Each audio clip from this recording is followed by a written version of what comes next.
We're back in the entertainment capital of the world for day 2 of Riftbound regional qualifiers in Las Vegas. We began with the Blade Dancer, the Glorious Executioner, and the Prodigal Explorer all taking center stage. But a lone Rek'Sai the Voidburrower lurks on the 8-0 tables. In the city where stars are born and legacies are forged, our players dream of stamping their names into the history books.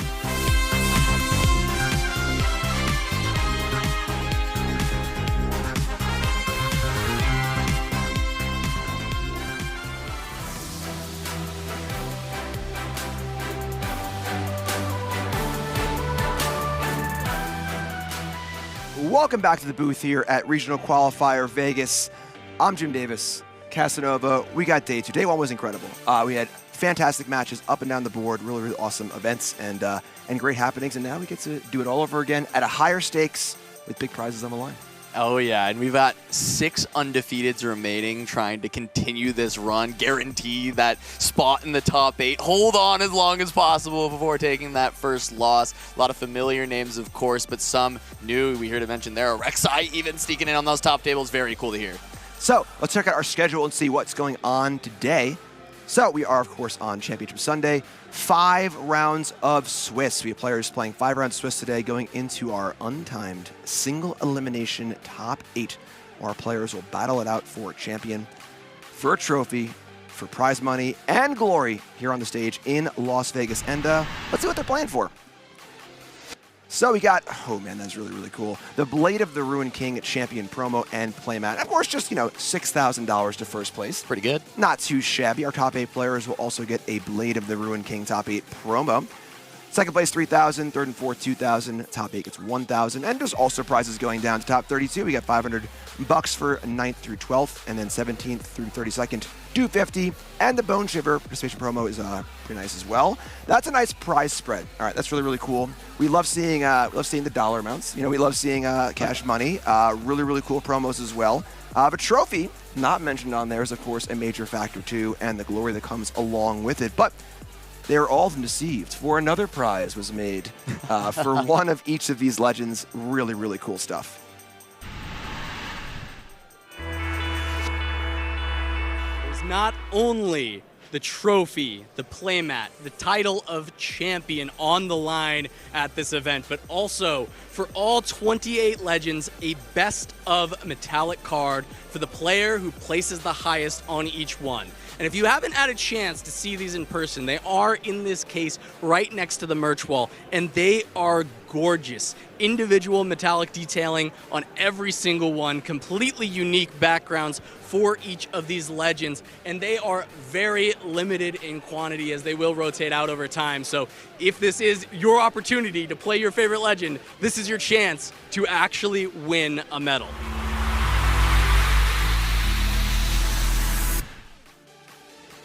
That case is so cool. I was ogling when we first walked in, and on Friday I was like, oh wow, man, that's really, really cool stuff. And it's cool to see. We've got multiple go posts here. We have, of course, the champion of the event. Winning the events is, probably where you want to be. But we have players who they love Ornn, and they want to get that Ornn best of or whatever else it might be. So super cool to see prize structure. But now let's pop in and see what events are coming up, how we got here, and where we are going. Look, we're in Spirit Forge now. We had Houston already in Origins. Bologna has passed. Alan ZQ, the champion of that one. Now we're in Las Vegas. Alan ZQ trying to be the champion of that one as well. I guess he's at 8-0 on the top tables. But going from there, we'll have 2 more events in Spirit Forge with Lille and Atlanta coming up in April. A little bit of a break in March. No big events there. But that's when Unleashed gets to come out and sends us off to Sydney and Vancouver after that launch date on May 8th, as well as Utrecht and Hartford, before we finally get even more sets coming down the pipeline. Yeah, I'm excited for Hartford. That's my close to hometown across the Long Island Sound. And then we have in July the release of Vendetta. We got the enemy domains finally coming together for the first time. Very, very exciting in late July. And the debut of China and the rest of the world being all on the same set. Yes, that's huge. Now I'm very excited for that. We get the kind of the preview with the Chinese events. Now we're going to be on the same page, which is awesome. Then we're going to Barcelona and Singapore, 2 pretty awesome locations, until the release of Radiance in late October. And it all wraps up for the hometown event for Riot, Los Angeles in late September. That's going to be a heater. Oh yeah, very excited for that in LA. It's always a fun place to go down and play, and especially with the Riot home turf, I'm sure that's going to be an absolute blowout. All the stops I can only imagine. Don't quote me on it, but I'm sure it's awesome. I'll quote him, yeah. So that's the future. We're in the present right now, and we're going to look at our standings to see how things are going in day 2. Check out those undefeated players. We got 6 of them left. And there they are. Prismaticism in first place, 8-0. Allen in second place, 8-0. No strangers to the top of the standings. Yeah, I mean, these are players that have topped in Houston, topped in Bologna, of course, with Allen winning, and now in Vegas, they are at 8-0. They are building these huge legacies at the beginning of Riftbound, showing that they are some of the most dominant players out there. And I would give a big shout out to Raccoon at 8-0. That is our Rek'Sai player, the only Rek'Sai in a sea of Dravens, and then Allen on Ezreal, of course. Yeah, I'm stoked for Rek'Sai. We got Awesome Rossum, former Magic Pro, also in there playing Draven as well. So with this round, we have the 6 undefeated players. We're going to cull that down to 3, most likely, barring some weird draws. I suppose there are 2 other, air quote, undefeated players. True. In 7th and 8th place at 7-0 and 1. Those players are probably going to be battling each other if they didn't play already. Looking on the page 2, we have our 7-1 players. So plenty of players here, all in the hunt. At 7-1 is a great spot to make a run for top 8. They got to win a lot of rounds. You know, of course, there are 5 rounds today, and you don't really want to lose one at 7-1. Once you're at 7 at X and 2, that's where you might be in a tiebreaker kind of snafu.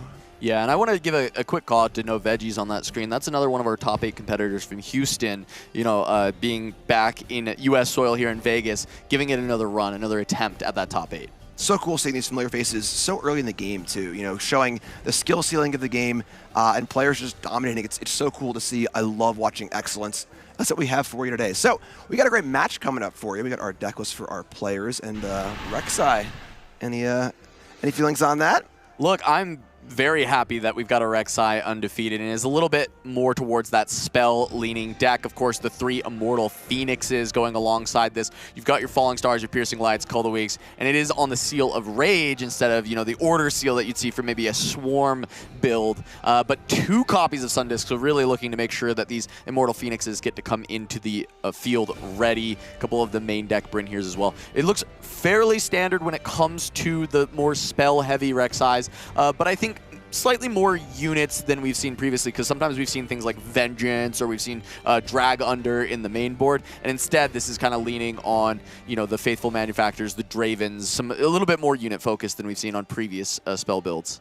Yeah, and we got Raccoon here, of course, 8-0. Rek'Sai, you know, maybe feels a little more like a dark horse, maybe a metal card contender, but at 8-0, poised to make a great run here into possibly top 8. Yeah, I think it can make it towards there, because I think the Draven matchup is the thing that you actually get to find some value. You're a very tempo-oriented deck, especially with these like additional early drops that are being included. And so the big thing to look at is going to be Falling Star, Call the Week, how these can immediately impact the board. And actually the 3 of copies of Piercing Light is specifically targeted towards Draven, that is mostly focused on 2 and 4 might as the breakpoints that you're seeing in that deck. And Piercing Light lines up with that either baseline or with repeat at hitting 2 and 4 might respectively at the very best. All right, so we're going to see, I believe, that matchup against Draven, and Raccoon's opponent will be Shizzle.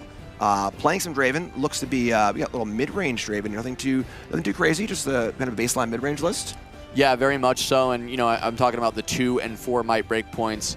3 Overzealous Fan, 3 Tide Turner, 3 Treasure Hunter, that's 1, but you know, same kind of deal. 9 2-drops in this, so it's really looking to go 2 into 4 and keep pushing from there, 2 to 4 to 6 even, with the 3 main deck Ferris Forerunner.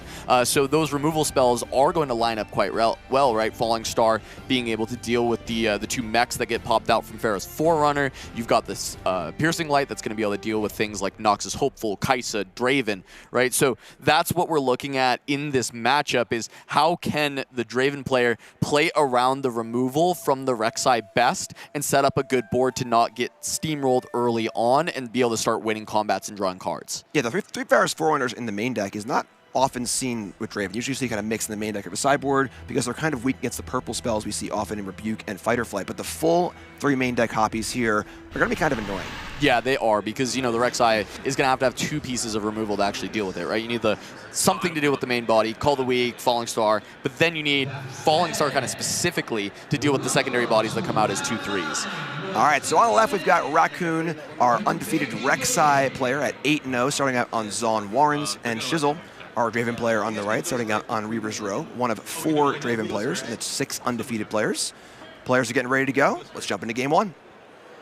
All right, game 1 going to be Zon Warren's Reaver's Row. Zon Warren's very important for the Rek'Sai list to try and start getting the Phoenixes into the bin so that you can recur them by killing things with spells. Phoenix, when you are able to kill a unit with a spell, Phoenix can be recurred from your trash with 1 energy and 1 power, and that's something that this deck is really looking to find. And we're going to see that first Phoenix picked up alongside a 2-drop, so this Honest Broker headed to Zon Warren's on the next turn is going to be able to give Raccoon that very first piece of ammunition in the bin.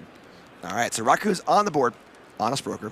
Going Chizzle's way. This is, of course, the first match of the day. This is a big one. You know, now you played all day yesterday, exhausting day. Now you're on camera, round 1 of day 2. You're undefeated. You're, you know, a little bit of nerves here, I'm sure. Haven't gotten warmed up yet necessarily. And the Broker's going to come in. We see a hard cast Edge of Night for Shizzle.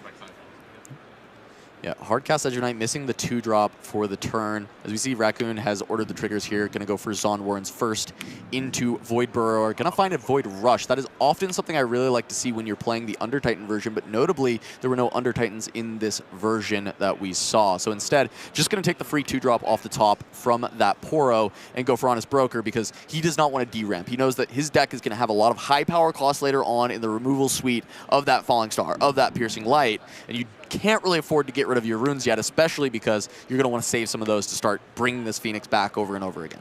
It's a big statement. 2 units deployed in the back row, the Broker and the Daring Poro. Going back Shizzle's way now at a 0-2-3 unit disadvantage. And now needs to get on the board and figure out what the next step is. Yeah, this is where the pain train can come through because the only legal play as far as development here is to just play Draven. And if there's something like a Call the Weak, that would immediately be bad. So instead, Shizzle recognizing, hey, this spot is completely horrible. If I play my unit and I get blown out, then you're just going to score to 3 and probably hold to 5. Instead, Piercing Light, deal with the whole board from Rek'Sai, play nothing, and say, let's slow this game down until I can find some better cards, some safer development, start getting this Forerunner out instead. All right, so at a pretty big cost there of 2 runes, but the board is now clear.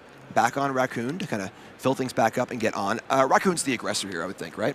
Yeah, I mean, it is, you know, very much the style of Rek'Sai that he's built for the spell is kind of like playing the spell Rek'Sai, but not a control version, purely a tempo version, right? Like using the spells, willing to dump runes and just score points as fast as possible. Never let Draven gain control of the board. If Draven gets the board state, you have kind of lost the game in the sense where you just don't have enough removal to keep up without just burning through all of your runes. So wanting to stay ahead of the curve entirely, and is going to find a seal, but has to decide whether to draw it or play it. If you play it now, you're going to deramp more. However, because this is Void Rush, you get to just draw both cards. So next turn, when you actually have another power cost to play, that's when you go for the Seal of Rage. So love to see this from Raccoon. All right, so Rek'Sai comes in accelerated, hits the Warrens, and we see the loot on the Warrens as well.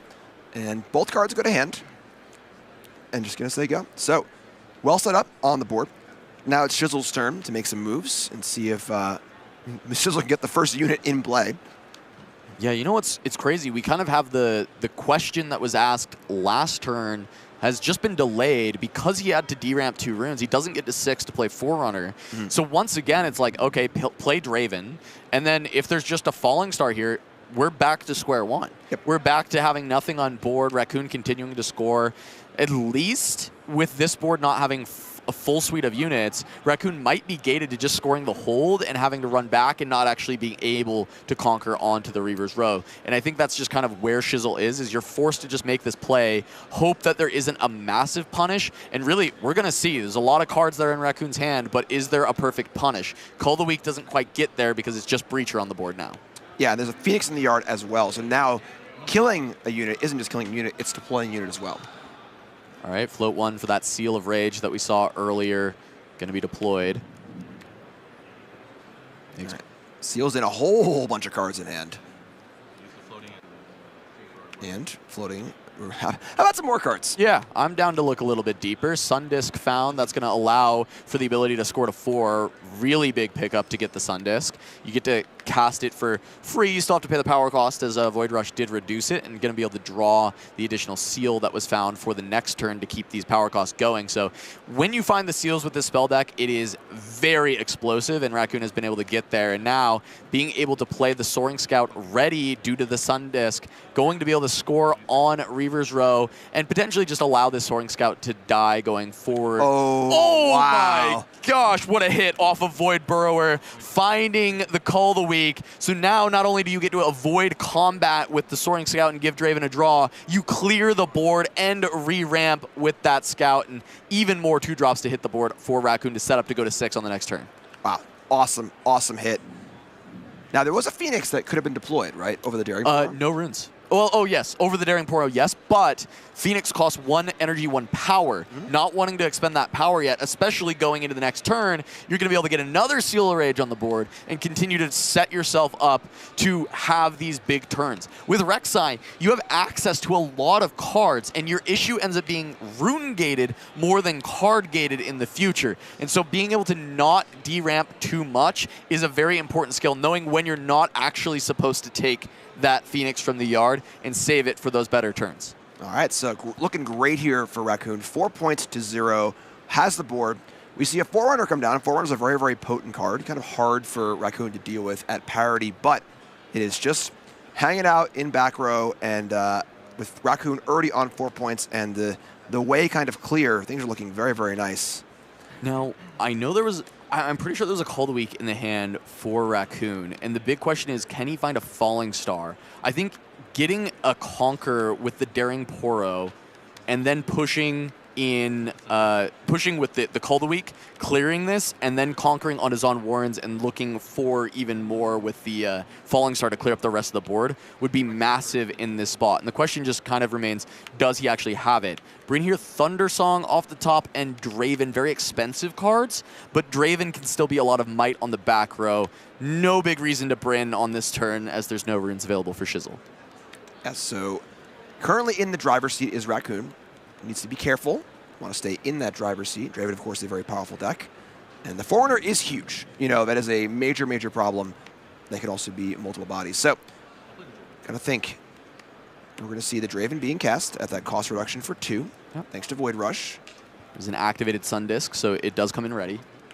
Didn't exhausted 4 runes for it. It did cost 2, right? No, it's 4, because this is full cost from Void Burrower. This was not a Void Rush. Oh, I'm sorry, not a Void Rush. Void this, void that. Voiding everywhere. So. All right. Finishes the Warren's trigger, trashing a Daring Poro. I believe this is just a call that's going to come down. And he may just have already had the Falling Star. If he goes for the call here, Falling Star would be able to clear out the mechs, make an empty board once more. And that sure looks like a Falling Star to me. Wow. As that is another clean clear for the Rek'Sai. Wow, Raccoon 8-0 with Rek'Sai, feeling good, playing good, and running good. A great place to be here to start out day number 2. Regional qualifier, Las Vegas. Back Shizzle's way, Shizzle's not been able to keep anything in play. Yeah, I mean, usually with a Forerunner, that's it. You know, it's pretty hard to remove the entire Forerunner all at once. Not for Raccoon. Yeah, the exact cards that you need are the Call of the Week into Falling Star, and that's why I was saying I was curious about the initial look with the Void Burrower, but in my mind that meant, oh, he's already got both pieces. I thought he was going to be looking for the Falling Star afterwards, but no, it was already there. A lot of cards drawn, all rolled up. Back Shizzle's way, massive deficit, 6-0. Need to make some moves. Both Rek'Sai and Draven are in play. Draven at Reaver's Row. Sundisk also being in play makes any card in Raccoon's hand very threatening. Yeah, any removal spell can potentially lead to a Phoenix coming in ready, as long as you can play another card first before the disc, because there's not a window where you can actually exhaust the disc after playing the removal spell if it's the first card in order to ready that Phoenix. So you do need some other thing that you get to cast at the start of the turn. Tough for Shizzle here, seeing some kind of like finicky cards in hand. I saw Hard Bargain, these kind of more reactive, you know, cards that are good in certain scenarios, but not necessarily good when you're behind. So we're going to see Darius coming in exhausted as the first card played. We'll see possible card number 2. Now it is Reaver's Row where Draven's currently hanging out, so can just back up if necessary. Don't think Raccoon minds ceding the point at all. And the follow-up is just an overzealous fan. So that already is Darius, +2 might. So 7 might ready to go. Question is where to go, if anywhere. Well, with Darius going in and then Shizzle being fully exhausted, unless there's a hidden card to maybe help here, Raccoon just kind of has a math problem on this next turn to try and end the game, going from 6 to 8. So we do have the Warren's activation. It didn't look like there was anything hidden. I mean, he can equip the Edge of Night, at least make this math problem a little bit more difficult with it being 7. That is a breakpoint that does beat at least some of the removal spells that Raccoon has. Can't just Falling Star and deal with it. Can't do anything with a Piercing Light. Will require a little bit more. But scoring to 7, if there's a third Call of the Week, that's also just going to get rid of this Draven and end the game. We'll see what is found for Raccoon. Tough here, of course. Shizzle going down to 4 runes. I'm already behind, trying to make a comeback. So, Raccoon's way. And we see Draven is at the Reaper's Row. Hold 7. And what's the next step? Lots of cards That in hand. hand is triple Hopeful Piercing Light. So currently that is not cutting it. Okay. For this win. Now, you could go for the Piercing Light with repeat just to deal 4, right? So that's going to set this Darius to 3 life. Then you can trade the Rek'Sai in, or attempt to trade the Rek'Sai in, and still Sundisk something else out, right? Also, I mean, Darius is 7 might, so reasonably you can actually just Sundisk in the Hopeful now and send 8 might into 7.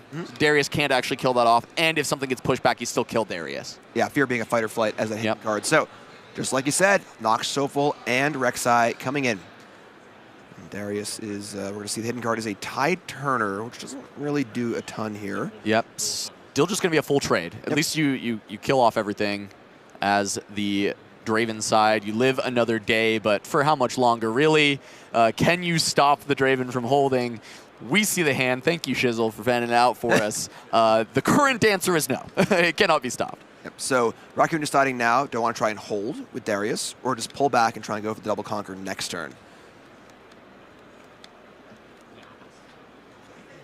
But Reaver's Row, trying to hold is almost free. Very reasonable, yeah. You would be giving a card to Draven theoretically, which is the thought process here. But I also think that the equity of just, you know, your opponent has a blank board, you're probably going to get a chance to hold, unless Shizzle has to spend a lot of runes to force you off. Super, super clean game from Raccoon here, taking game 1. I mean, Raccoon's 8-0 for a reason.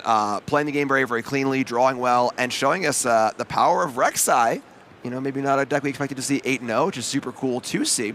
As we're going to go into game number 2 here, Shizzle will be on Targon's Peak, presumably on going first, and Raccoon on Veiled Temple. Yeah, can I talk about this battlefield a little bit? Yes, I'm actually very excited about Raccoon playing Veiled Temple in this deck. This was tech I had been considering, and I hadn't tried it yet for the spell version. And I'm so glad that Raccoon did, and is like just showing me that, yes, you should have tried this because it's very good, is one of the issues with this deck is runes, right? Cards are not your problem, runes are. Veiled Temple allows you to re-ready your seals and get an extra red rune. And also, sometimes you want to be able to ready your units a lot more frequently. You're trying to, you know, ready one unit when you play it early, you get a conquer, then you want to ready another unit. Guess what? This is going to be able to ready your Sundisk to be able to have that go again and be able to have another unit enter ready. So Veiled Temple, a really good battlefield for Raccoon, being able to reset these gear and let him get even more value out of them. So cool to see in a deck that isn't really gear focused. This is not Jax, this is not Azir, but finding that cool synergy, awesome stuff. So we see a Treasure Hunter from Shizzle getting on the board this game, thankfully. And just a Rek'Sai on Raccoon's side from a champ zone, passing it right back. So Shizzle going to make a little more of a game bit here. Going first, has a pretty good hand to some units. You see, it's a hard bargain again. Hard bargain is kind of hanging out, definitely a little finicky in the matchup. Yeah, it's like a necessary evil. It can be very good in some spots, but Raccoon, I think in the previous game, was playing around it quite well. Only one time did he actually completely tap out for the spell, and it was when Shizzle only had 1 rune. Yep. Often he was casting the spells early on the turn, making sure he had a lot of runes to kind of work with, and making sure that a hard bargain was always within his range is something that he did not want to get blown out by. Also, on the Targon's Peak game, Hard Bargain gets a lot better, too. I absolutely agree with you, yeah. So that's going to allow the Draven to come down and still 2 runes up for Hard Bargain, ride the wind, you know, whatever other tricks. I mean, Fight or Flight, Rebuke, Spinning Axe. Like, Draven with 2 runes up is a menace. There are quite a few options. So we're going to see a Seal start with Raccoon, and another Seal. That's such a good start, especially because you're going to start to get some of these cards back off of the Veiled Temple. The only way this gets even better is something like a Void Rush to completely start refilling the hand, creating a lot more value. Also, getting to re-ready the Seal means that something like a Falling Star is going to be able to be cast without any power on this turn, and you can order the triggers so that the Veiled Temple trigger happens first, ready that Seal of Rage, and if you see a Falling Star off the top, boom, you get to cast it without having to pay that power cost. Great stuff. So, Rek'Sai's in. We see that trigger from Veiled Temple. Readying the Seal of Rage. Here's a Rek'Sai. And we see just a couple of units. So, not the greatest hit, but fine. Yeah, this is your baseline. Your baseline is I get to draw a small unit that I'm going to develop every turn. So I don't have to worry about having too many 2-drops in my deck because often I'm just kind of drawing them and developing them as part of my legend ability. Now, Rek'Sai could accelerate this unit if wanted. So yes, it could potentially come in and threaten the Targon's Peak, but we're just going to see just the back row, the Daring Poro, and an Immortal Phoenix. So just developing and getting all set up here for the next turn. Now, Rek'Sai is kind of hanging out, a little vulnerable. Yeah. I want to note, so there's twofold why the Accelerate probably didn't happen here. One of the big ones is, of course, that he wanted to play this Immortal Phoenix, so the cost curve just didn't work. The other thing is Daring Poro is an order unit, and his seals are seals of rage. So in order to accelerate the Daring Poro, it would be 1 energy and 1 order power, so he would not have been able to pay for it with the seal and would have deramped. So I think that is one of the prevailing reasons he wouldn't want to do it. Now, of course, the curve just maybe worked as well with the Phoenix, and he didn't have another play that would have worked for readying it and going in. But that is a big thing to look out for when you are playing around the Rek'Sai Breacher, is what color identity is the card you're playing, because it actually matters even on non-power costed cards. All right, so we see Draven come in. Draven gets to eat the Rek'Sai, which is a pretty big win for Shizzle. Card drawn off the Glorious Executioner. And now we see a Forerunner developed onto Targon's Peak, and now we see Shizzle really getting on the board with some serious might. The wheels are spinning here. We got Draven in play, the Ferris Forerunner, and get to move the back row with the Hunter, make another gold, and looking reasonably well set up here. Yeah, the only scary thing in this spot is Shizzle did completely tap out for this. Yep. And Targon's was held on the previous turn, which I think Raccoon is doing intentionally here, not wanting Shizzle to have multiple turns of kind of getting to reconquer that Targon's Peak. And so this kind of comes down to Shizzle's going to get to eat Draven here by sending in 8 might. That's just guaranteed. He's going to get to eat this. And the question becomes, does he actually have the proper removal tools to then follow up deal with Pharaoh's Forerunner and this Treasure Hunter like he did in the previous game? All right, take Assault on both the Phoenix and the Poro. Taking down Draven, and we're going to see Power Float from the Seal. So the Temple will ready it. Here comes the Void Burrower, Seal number 3, and Daring Poro number 2. Again, you know, kind of mid-level hits. Yeah, a bit awkward, because he has 2 seals already. The 3rd seal becomes a little redundant. This deck can utilize all 3 seals, but at this point I feel like that's not what Raccoon needs to find, right? This game is not going to be an energy issue. It's going to be just actually getting on board and interacting here, and it feels like you know, maybe too many units in 2-drops hit, as this is a pretty big redeploy. I mean, there's 8 might that has hit the board after this Conqueror. The Draven gets cleared, but Shizzle gets to untap with 2 gold, the Pharaoh's Forerunner ready to keep holding, and a lot more development that Shizzle's going to get to re-attempt. And I think we even had maybe like a Mind Splitter that's going to be a nice turn to just kind of keep the pressure on.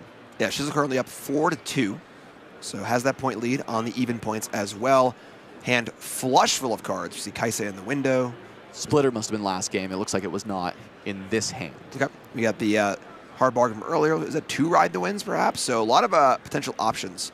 Again, already being on Targon's Peak is a little awkward. The timing of when to conquer Targon's Peak is definitely a skill when you're playing that battlefield. So we're going to see. Kaisa with Accelerate. All right. Accelerate Kaisa. Kaisa's coming into the Phoenix. Phoenix is going to hit the bin, which is, you know, not the worst place for a Phoenix. But we will see 2 cards drawn for Shizzle, as well as going up to 5 points. And once again, on the board, pretty well stocked up. Fortunately, 3 runes ready. 3 might as well be 2 most of the time, right? Yeah. And I think Shizzle drawing an additional Pharaoh's Forerunner here is a great draw. Shizzle has a lot of time, and that's where Pharaoh's Forerunner really shines. Is when you have time to develop it, especially to a battlefield, and hold, it's going to be very strong. Big Was that the Falling Star? That was a Falling Star. Probably the perfect thing with these 2 runes left, kind of mop up this back row of Raccoon, leaving only a Noxious Hopeful, if that's what Shizzle wants to do. And that is exactly it. So we're going to see Falling Star coming in, taking out the Broker and the Daring Poro. It could take out the Hopeful, I guess. But I'd imagine taking out 2 units here. Yeah, I would say often I don't like tapping out in the spot when you actually have a lot of interaction in hand. But I believe Raccoon is down to like his last card in hand because he played the 2 seals early. It's been a lot of 2s off the top, and then he played a lot of 2s from hand. So because of that, the Rek'Sai is going to be on very low cards, and the Conquerors are not free, right? It's 5 might into just the 4 on the back line. So Raccoon is actually going to have card access issues, which is usually not the problem for the deck, and it's going to be a lot of trouble punishing Shizzle for not having any runes available. You see the Hunter go in there onto the Veiled Temple as well. So looking for a hold and to defend. And you're right, the Rek'Sai, you know, the whole core tenet of Legend is I need to conquer to use this. So when you are behind, things can be a little difficult. So we see a Soaring Scout. We see an Honest Broker. And a little chuckle from Raccoon here. Definitely a bit behind and trying to work it through. Confirming that Shizzle is totally tapped out. Is this something like a Blood Rush? Yeah, okay, that makes sense. I was trying to think what card was in the deck that was going to make this work, and I forgot that there were Blood Rushes in there. So that's great. So that punishes Shizzle for adding the Hunter to the stack as well. And now Void Burrower gets to go off. He gets the other Noxious Hopeful, probably the perfect hit there. 4 might for 2 energy. I would say maybe Cull is the only better thing. Okay. That I would have wanted to see off the top. Actually, Falling Star would be fine too, because you just like dealing with the first part of the body. Because Shizzle was at 5, so it could only go to 7 anyway, and you can maybe start to try and recontrol the board. However, Shizzle has a full grip of cards and a ton of runes available, so likely even just removing this first Pharaoh's Forerunner body is not going to put you, squarely in the driver's seat by any means. So back Shizzle's way, as we see as the hand stack. Is that 3 Ride the Winds? Wow. 3 Ride the Winds, Pharaoh's Forerunner, that hard bargain still hanging out. And on 6 points. So cannot win this turn, can possibly go to 7. And deciding how to proceed up 6-3. He's trying to set up some sort of big hold, a possible path here from 6 to 7 to 8. Looks like it is. So we see Forerunner join the other Forerunner at the Targon's Peak. And, ooh, Ride the Wind. Ride the Wind, one of them over. I was, thinking the same as you as the hold. I was thinking you hold from 6 to 7, and then on your next turn, like untapping with these Ride the Winds and Rebukes and everything, then you just go conquer the other side. But just instead going to do it now. Look at 2 potential hold options. Only 1 rune available, though, so no defense. It's just going to be, can 2 Pharaoh's Forerunners hold? And honestly, they don't even need to hold. They can both die and just generate a bunch of mechs that can then look for the conquer. So I think this is a very valid idea. You might win on a hold incidentally here. If you don't, you're probably winning with double conquering with the mechs. All right, so first step for Raccoon is going to send in 3 units over to the Forerunner. Total of 7 might. 7's more than 6. That being said, leaving behind the Soaring Scout. Not exactly the most intimidating unit, but there's a conquer. That's important, as well as getting the Void Burrower going. But now this other Forerunner is a pretty big issue with Shizzle at 7. It must be dealt with, or the game will end. That looks like a scoop angle. Yeah, I was going to say, those off the top are not getting the job done. Not bad cards by any means, but kind of bad when your opponent's at 7 and you don't really have a board whatsoever. So this is where we get to see the little bit of inconsistency with the spell Rek'Sai. It's generally been the trouble that plagues this deck is when it sees the seals and the spells early and you can take the tempo. We see what happened in game 1. That was very dominant, right? And then in game 2, we saw the seals this time, but it was only paired with a bunch of 2-drops and a bunch of kind of junk, but necessary junk for the deck construction. Unfortunately, though, this deck can have that like wrong half of the deck syndrome stuff that can happen, where you end up just drawing too many small units, not enough spells, and you're not able to really get the job done, plus the power of Pharaoh's Forerunner in a matchup like this on full display. Yeah, Forerunner, absolutely fantastic there. So we're going to go to game 3 as these players look to advance to be undefeated here in round number 9. We will have Raccoon going first on Arena's Greatest versus Obelisk of Power. And big game. We saw Shizzle able to get on the board very, very cleanly in game 2. Raccoon will try and do the same. Little fist bump. Love the sportsmanship. Players recognizing the the kind of gravity of a match like this. This is a big match, So 3 runes to start thanks to the Obelisk of Power. And that allows for a turn 1 Rek'Sai. Yeah, I was actually really curious on this mulligan if Raccoon was going to ditch. He had two drops in his hand. I was wondering if he would ditch both because he's on 3 runes, so he can just start with Rek'Sai. But he ended up keeping 1 Poro, so at least still valuing having some amount of them in the early hand. I just thought maybe because there's enough in the deck, but there's a chance that maybe he sided some out, recognizing that it's likely to be an Obelisk game as well. There's a lot of ways that this could have gone. So Shizzle, valuing 2 units over 1, decided to deploy the Treasure Hunter and the Noxious Hopeful instead of Draven. So getting on the board, going right back Raccoon's way, and immediately we see Seal of Rage, Floated Energy. And now, what is the next step? Post is clear for Rek'Sai to conquer and trigger Void Burrower. Kind of get that ball rolling. Yeah. Legion's already active as well, if you see a Hopeful off the top. A lot of good stuff. So, Rek'Sai and Obelisk, that's point number 2. We, of course, started with 1 point each thanks to Arena's Greatest. We see Falling Star and Immortal Phoenix. I mean, Falling Star is a pretty nice one. Just clean up that Hopeful. And this is one of the reasons 2 units better than 1 for the Draven side if you can. Because Falling Star is a card that you have to be worrying about. And if you had just played your Draven, this Falling Star would have done a lot of damage to you, but instead it is going to clean up the Hopeful. You still get to keep the Treasure Hunter and make sure that you can get to 2 on the next turn in the Draven seat and still look to develop. But Raccoon going to look to continue his own development with his own Noxious Hopeful as well. Noxious Hopeful's so good. All right, 4 Might in the back row for Raccoon. Great start. Going back Shizzle's way. And a lot of runes here because Obelisk games are pretty crazy. 6 runes here on turn number 2. We see a Fight or Flight in hand, a stack deck. Going to start there.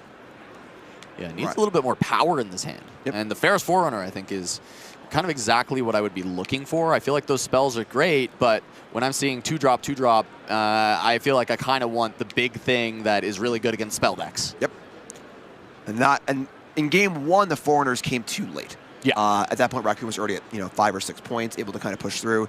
This early still. Now, can't be deployed this turn. Only 5 runes available, so a little unfortunate, but still early enough to make a big impact in the game. But she's going to think it through. And Foreigner's still in the window.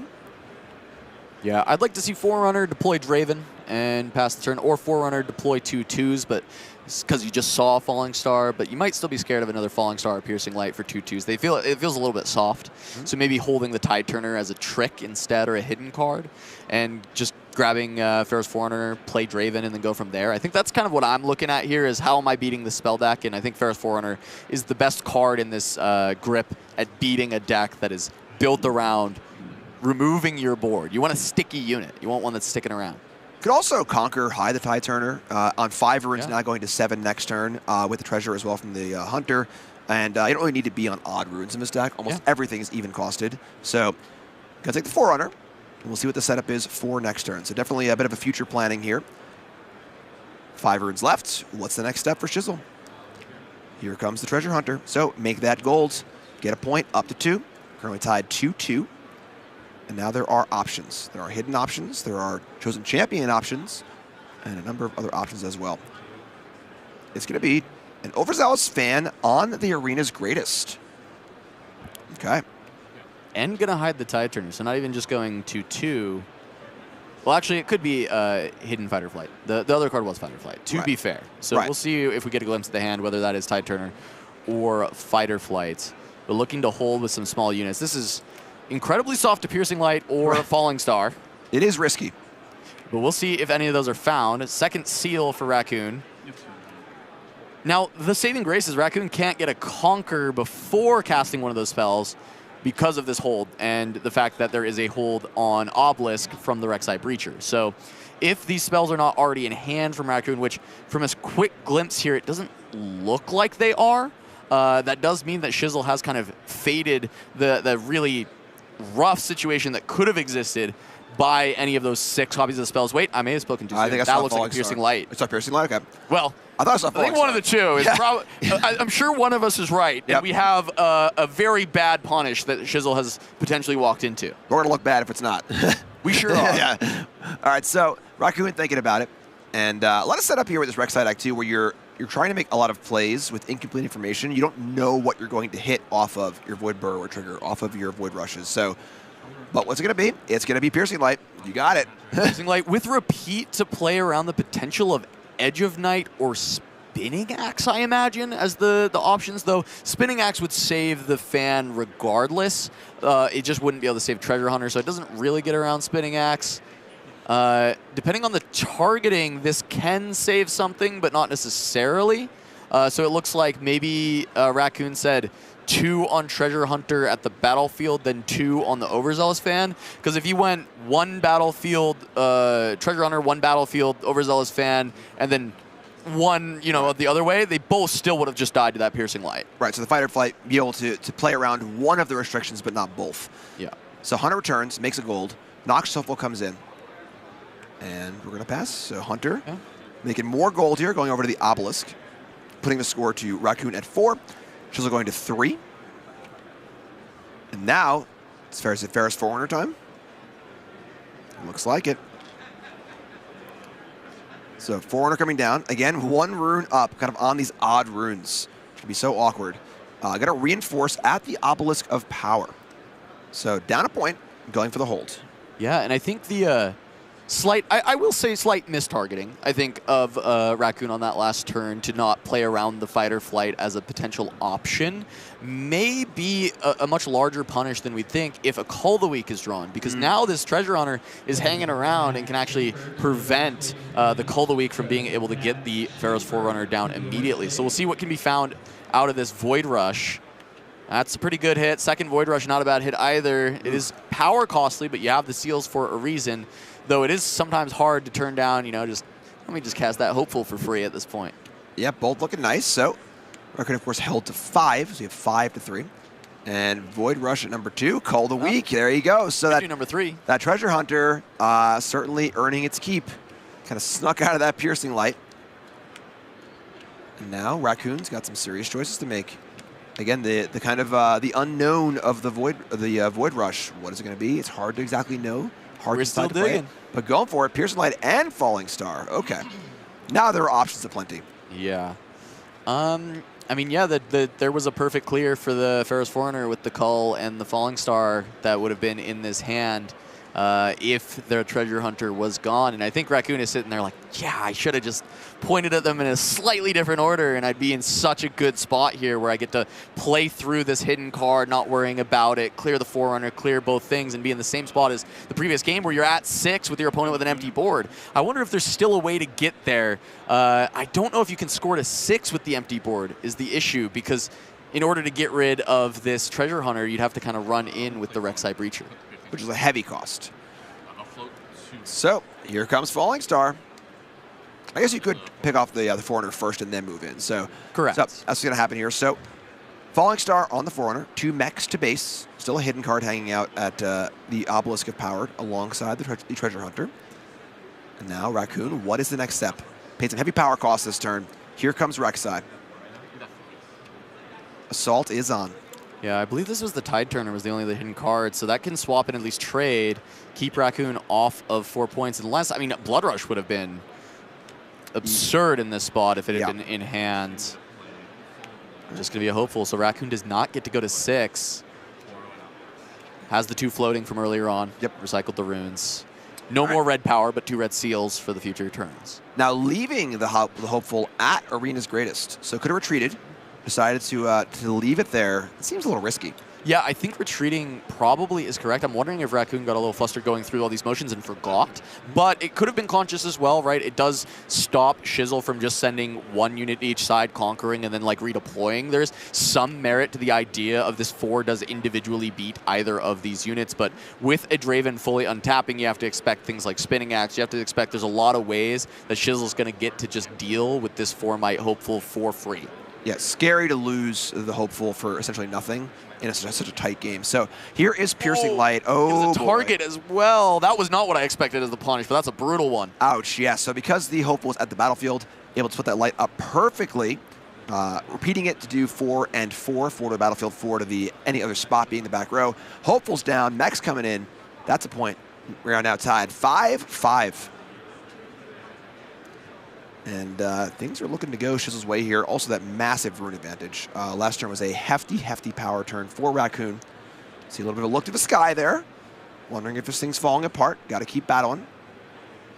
And Shizzle now knows, okay, I'm in the driver's seat. I'm looking to go 9-0. How do I close this game out? Love the player cams. Absolutely love them. Being able to see the players, see the human element. You know, there's so much more to the game than just the game. You know, it's managing your emotions, managing your nerves. Mental game is a huge, huge part of all card games. Shizzle opting potentially to tap out again. He knows there's Call the Week. I believe the Piercing Light was when one of the looks for a draw, so he knows Piercing Light is in the hand for Raccoon. Wow. All right. So both players not afraid to stack up on the boards here. So we have got Mech on top of the hidden card. Draven and Titan. The fastest Piercing Light I've seen in my entire life. I think this was known information, and I hope I'm not wrong about that, but I believe this was seen off of a Void Rush and then drawn into the hand. Immediately Raccoon with the quick targets going for the Draven. 2 taps, 1 onto the, or 2 onto the Mech, knowing that his Poro can run over the Tide Turner in the aftermath. Yeah, great spot, and you're right. That Pierce Light was cast before the turn was even passed, practically. You know, so now at Chizzle's turn, we see Tide Turner, we see a swap. Okay. Okay, so that keeps one battlefield safe from the Poro, which is pretty cool. Yeah, I mean, it's actually a good Tide Turner swap. Shizzle's going to get a hold to 6, and then both players are going to be contesting 6 to 8 on their next turn, and Raccoon cannot actually redeploy anything here with a single rune. So not out of the woods yet for Raccoon, as Shizzle still has these Tide Turners. Maybe this is calculated, maybe feeling okay with that Piercing Light being the entire turn for Raccoon, knowing that you've got this set up, and maybe you have a really good follow-up here, but actually, this is 1 card in hand from Shizzle. Yeah, a very interesting low resource game. So Tide Turner's going to return. And 1 Tide Turner stays, and that is it. So not often you see a Draven player with only 1 card in hand. We got a 6-6, going up to 6-7, so 7 for Raccoon. Raccoon might just have this immediately. I believe there's a Sun Disc drawn off of another one of those Void Rushes. More of our known info for this game. And if he's got any unit that he can just pair with it, he can run that into the Tide Turner, and as long as it beats whatever is in the hand of Shizzle, that's just game. Poro is enough if there is no reactive spell for Raccoon to take the series. Shizzle going to wait. What's the card? Oh boy, it's Spinning Axe. That's a big buff, is the response from Raccoon. This combat is for the game. That's a Hidden Blade. See a Hidden Blade, that's it. Shizzle got nothing left. Now the cards drawn off Hidden Blade could also interact too. So, you know, Fight or Flight, a Rebuke, something like that. So there's not no risk here. The question is, if you're Raccoon, do you go for the win? I think you have to. I don't think there's a really good option of letting this Poro die and then trying to find a win from there. I think Shizzle with 2 units on the board is likely taking you down. Now, you could use the Hidden Blade defensively to try and hold, I suppose, right? Yeah, you could. So gonna let it go. Very interesting. So Raccoon showing extreme patience in the face of a possible win. In these high-pressure spots, it's so easy to want to just go for the win, you know? So showing big patience, and now probably looking to hold on Arena's Greatest with the Daring Poro card, not known for holding. Okay. All right, here it is. Might and a Hidden Blade decides the odds of holding better than giving the 2 cards to Shizzle. The big thing is losing the combat gives a card anyway, so Hidden Blade really was only draw 1 instead of draw 2. Right. However, it was before the combat would end that the draw 2 would resolve. All right, so going back Shizzle's way, the start is a Falling Star. Holy moly. And that is just going to do it. There is not any single card that can be drawn for Raccoon that is going to stop this. Tide Turner on the back line will score. Coming in, and there it is. Shizzle moves to 9-0 in an unbelievable game. Back and forth. Rek'Sai falls to 8-1. Still fantastic record. Still in a great spot. And you can see it on the face of Raccoon. I think he's disappointed and upset with maybe the decisions he made in those last sequence of turns, because I think he recognizes that if he pulled the trigger, he'd have it, and it's hard to think about it in results-based, right? Because he sees, oh, next 2 cards are Falling Star, Pharaoh's Foreigner, he wins every time. But if it's a Rebuke, if it's a Fight or Flight, does that change everything? Does that make it a completely different game? And I mean, the answer is yes, but which was higher percentage? And he'll sit there kicking himself, which one was the correct thing to do? Right, so tough, you know, with the pressure of the match on you too, and you know it comes down to that binary choice of like, okay, do I go for it or not? You know, one, maybe 55%, 45%, so hard to know exactly, and you just need to push a button, you know, go for it or not. Decided not to go for it, and didn't end up working out. So, still 8-1, still a great record. We're gonna go to our winner here and see how they're feeling at 9-0 with Draven. Hey guys, I'm here with Shizzle or JJ, who just won his round 9 with mid-range Draven. How are you enjoying the tournament so far? I'm having fun. Haven't dropped a game yet, and initially my goal was just to, you know, make day 2, but definitely exceeded expectations. So we'll see where it takes us. Well, congratulations on the win. How are you enjoying mid-range Draven? I mean, it's pretty fun, but I feel like playing as it and against it, there's like so much stuff to calculate that it just takes like a lot longer compared to the set 1 meta. So, I mean, it's good, but yeah, games are definitely like a lot longer, a lot slower now, so which isn't as good. So yeah, it's okay. Well, I saw you up against Rek'Sai. Did you have any games in Rek'Sai before coming to the regional or anything like that? Yeah, I had a couple. I actually played a guy yesterday, and then he like swiftly 2-0'd me, and I got destroyed. So I wasn't really feeling confident about going into this matchup, especially since we're both from SoCal and we know each other. But yeah, I guess I was able to pull out a win. Game 1, yeah, he was playing so fast that I couldn't even play the game. But yeah, I was able to pull out something. Just got lucky. Well, congrats on the win. Have you done anything fun this weekend, or how are you enjoying the regional so far? Yeah, it's pretty fun. It's cool that like there's like a lot of Riftbound people that I met like online and stuff, and I actually get to see them here. So yeah, it's cool like connecting with the community and all that stuff. So yeah. Yeah, it's one of my favorite parts about card games. Is there anybody you'd like to shout out? Oh yeah, definitely. First of all, my girlfriend, she's here. She's still at the hotel or whatever, but yeah, she's here, supports me and all that stuff. My family, a lot of friends who helped me test. Shout out to JJ's Collectibles, Coach Cam, and JJ who owns JJ's Collectibles, not me. Collectors Lounge, all those people, all those guys have like a great player base. The hardware, I'm using their sleeves.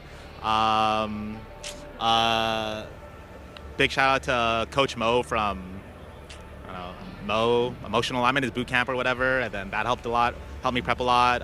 Challenger TCG, I'm in their Diamond Tier Discord. They helped me out a lot. And then all my like close-knit scrim partners. There's definitely a lot of people to name. So, yeah. Well, thank you so much, and I hope you have a great, good luck going into round 10. Thanks. All right, fantastic stuff. That was a great match. Oh, yeah. Seeing Rek'Sai, of course, great, and 8-1 still great. Seeing one of our players move to 9-0. Again, we're going to have 3 of those probably at the end of this round, barring some weird draws. But we got another great match for you. We've got kind of a well-known name playing kind of a non-well-known deck. Oh yeah, we got Grap, baby, Grappler, Legends of Runeterra, content royalty, playing a little bit of Lux. Ooh. A little spicy. At X&2, still live, still fighting. So we're definitely excited to see Grap. Yeah, live for a possible top 8 with tiebreakers, and then also, of course, that best of. We had a few Lux players, I believe, in day 2. I don't know what the exact number was, but it was very, very low. So what do we got going on here with this Lux deck? Yeah, the big combo to look at is going to be the Jace Mana Progress Vanguard Armory setup. You want to make gold early with your Plundering Poro or your Card Sharp. Sacrifice it to Jace. When he destroys a gear, he gets to summon another gear that costs no more than 7 energy from the hand, ignoring the energy cost. You get the Vanguard Armory out as early as turn 2, and then just start generating recruits, and then using Lux's ability to fire off spells and draw additional cards to keep the board clear while your little weenies, your little recruits run around scoring points. Yeah, and kind of similar to Victor, but you see the skew towards the 5 energy cost spells to use the Lux Lady of Luminosity ability. So really cool stuff, kind of a fringe legend, cool to see. And going up against Draven, so we have kind of the the fringe versus the Draven himself. Yeah, and I mean this is another Pharaoh's Forerunner main deck Draven, instead of just one splitter, 3 Forerunner, this is 2 and 2. But I think that the main deck Forerunner pretty good for a lot of the matchups that are giving players issue. Yes, it has some struggles into purple with Rebuke and Fighter Flight, but oftentimes if you can just find an opportunity to jam it onto a battlefield that you've already conquered, it just is so tricky to remove. And you see it even in the Rek'Sai game. Yes, he had perfect removal, one of the times for it, and that's incredible when it happens, but it's not that easy for many decks to actually have that setup. Yeah, very polarizing card where it is kind of weak and risky against purple decks, but so good against all the other decks. So great to see. And then, of course, deciding how many to play in your main, your board, a big question that our players are trying to answer here. So we're going to see if Grappler can take Lux to 7 and 2. So he's still in the hunt for top 8. Of course, still in the hunt for that best of card, but you believe is going to try and stand in the way as Draven, Glorious Executioner on Reaver's Row for game 1. Aspirant's Climb for Grappler on game number 1 also. Yeah, so we're playing to 9 with the Aspirant's Climb, and that's one of the big things with Lux. You just want more time. You actually end up having pretty decent card velocity because your cards kind of replace themselves, but they're very expensive. So you often don't get to like dump your hand. You don't get to use all your resources as you want to. And he also has the one of Garbage Grabber that's going to help him continue to keep refilling the hand and keep digging for more of the cheap spells when he wants to actually start dumping some of those. And it just gives him more time to get value from the Vanguard Armory, right? So there's a lot of things that you want with an extended game with this Lux Legend, and we'll see how Grappler is able to navigate the Aspirant's Climb, as he doesn't really interact with the Reaver's Row so much, and it's not as relevant in this type of matchup where it's not attack defend, it's spellcast and try and get around that way. All right, so Mew's going to be going first here. I think very important. Mew definitely wants to get in the board to kind of get this game over with. I think the longer the game goes, the more of a Lux Legend draws cards, the worse things get from Mew. So Hunter's going to be the first play. We're going to go Grappler's way. Let's see what Lux has in store for us. It's not a full control build. There are units. There are 2 drops. And there you go. Card Sharp, a really fun one. So this gives your opponent the opportunity, if they would like, they can have a gold. You get an additional gold. So you get 1 gold no matter what. And then let's make a deal. You can have a gold. I can have a gold. Now, with Hunter in play from you, probably not wanting for that extra gold, I would think. Often the correct answer is no. The decks that are playing Card Sharp are probably going to use it better than you. But you should look at your hand, you should look at your spot and see, is this gold going to help me progress my game plan in a way that makes me not really care if they have another gold as well? And then you can decide. But as you said, Treasure Hunter, pretty good reason to just say, no, I don't think I'm going to need I got plenty of too much gold, right? You're going to get a decent amount here. I'm not greedy. Usually when your opponent offers you a choice like this, you got to go, all right, why are you offering me this choice? What are you up to? So Hunter comes in, makes that gold. And now what is the next step from you? Of course, Draven always hanging out in the champion zone, always a safe play on turn 2. But looks like we're going to see a card from hand. Maybe not, just kidding. Little pump fake. We love pump fakes here in the booth. Oh, yeah. So just a Draven, and pass right back. Going Grappler's way. Of course, Reaver's Row and Treasure Hunter, quite the potent combination, bouncing in and out, making tons of gold. Yeah, it's always hard to find time to play the Champ Zone Lux, and so definitely curious when we'll see Grappler get a chance to do so, because you need, it's a slow card, right? You play it, it's only 2 might, and then you need a turn for it to then untap and be ready to be exhausted again to give you those 2 energy for spells. And then it becomes like a really great ramp card in that way. It's ramp 2 runes, except for those runes must be spent on spells, right? But they'll exceed your rune cap when you get towards 12 runes later on. It lets you, do even more. But we're just going to see Grapp push away the Treasure Hunter, get that point, but give another gold over to Mew. More gold piling up. So, point for Grappler. Much of the points for Grappler aren't as important as they are from you. And then what's the next step? 5 runes saying go. Falling Comet. It's a pretty cool card in this deck. That card's nice. Pretty cool card. So, and then when you add draw a card onto it, thanks to the Lux Legend, not too shabby. 6 to a unit at a battlefield. A little face up here. There can't be that many other things. So there's Wages of Pain, maybe 1 or 2 other possible options. But that's the one that would be, if I'm you, I'm like, whoa. All right. Kind of hard for Grappler to have nothing here. So. Yeah, I think if you want to push in with the Draven, you have to be okay with a Comet being dropped on your head. What I would say is if we do have an Axe if there's an axe on the side of Mew, I would just push Aspirants and say, yeah, go ahead. Drop the Comet. Let's see what happens. If the axe gets to just come out and kind of answer that, going up to 7 where it's 6 damage, and there is an axe in hand. Axe right in the window, yeah. So axe, of course, so potent against these damage-based rule spells. Here comes Draven. Little +2 buff there. Love to get the dice on there. It's fantastic. And saying, all right, step 1 is we're at Reaver's Row. What do you want to do? So we're going to see a Comet at action speed, meaning that the Reaver's Row has resolved and not pushed back the card sharp. And here comes that axe. So we're looking at a trade at present. Yeah, that's the thing with pushing here instead of the Aspirants, right? Because if you push into the Aspirants, you can play around the Comet with the Axe pushing to 7. But if you go here, even pumping to 6 and then +3, the damage from card sharp is still going to be a little bit better here and allow the trade. And I think for Grap, this is a huge win. I mean, you've gotten rid of an Axe and a Draven. Yep, that Axe should still be in play as well. True. And also, yeah, that can be equipped onto the Treasure Hunter to keep it around. Right, when you lose it on your opponent's turn, you know, some players will shortcut and kind of just bin it immediately. For the temporary the next turn, but it should still be there. We are not exactly live. We are on a slight delay, so hopefully judges will catch that one. And Hunter goes in, stack deck, take a peek. And you should be at 2, I believe. Yep. 1 Conquer on the last turn. Yep. This one will go up to 2. So it is possible if this is a stack deck at action speed before the Conquer. That is possible, so see what the next step is. And it's gonna be a fan. All right, so Mew at 2. Passing back. Not a great turn. Yeah. Losing the Axe, I think, yeah, you'd probably be okay to go down 1 power and re-equip the Axe here as Mew's side. I think just that value of that might is possibly worthwhile, especially because the Treasure Hunter would then dodge Wages of Pain. Yes. Which I think is worth a power, especially with all this like gold you're generating. You're going to kind of buy back later. So definitely a tough little misstep there, as we are going to get a hard cast Vanguard Armory for this game for Grappler, but this is what I'm talking about with Aspirant's Climb. The game's going to go long. Even just hard casting it at 7, you are going to be accruing value. Yeah, this is a card that says, I want the game to go as long as possible. Armory comes in, immediately makes 3 recruit tokens, and we'll make 3 recruit tokens for the rest of the game in perpetuity.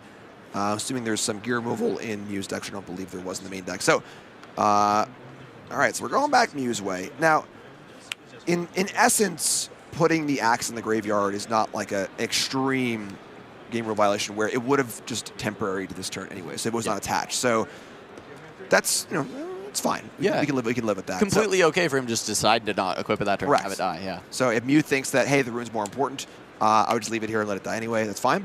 And the rune is important. He wouldn't have been able to splitter. Yep, so here comes Mind Splitter. Unfortunately, a little late for the Armory, but we see a hand of Salvage, Bellows Breath, Plundering Burrow, Drag Under, and Card Sharp.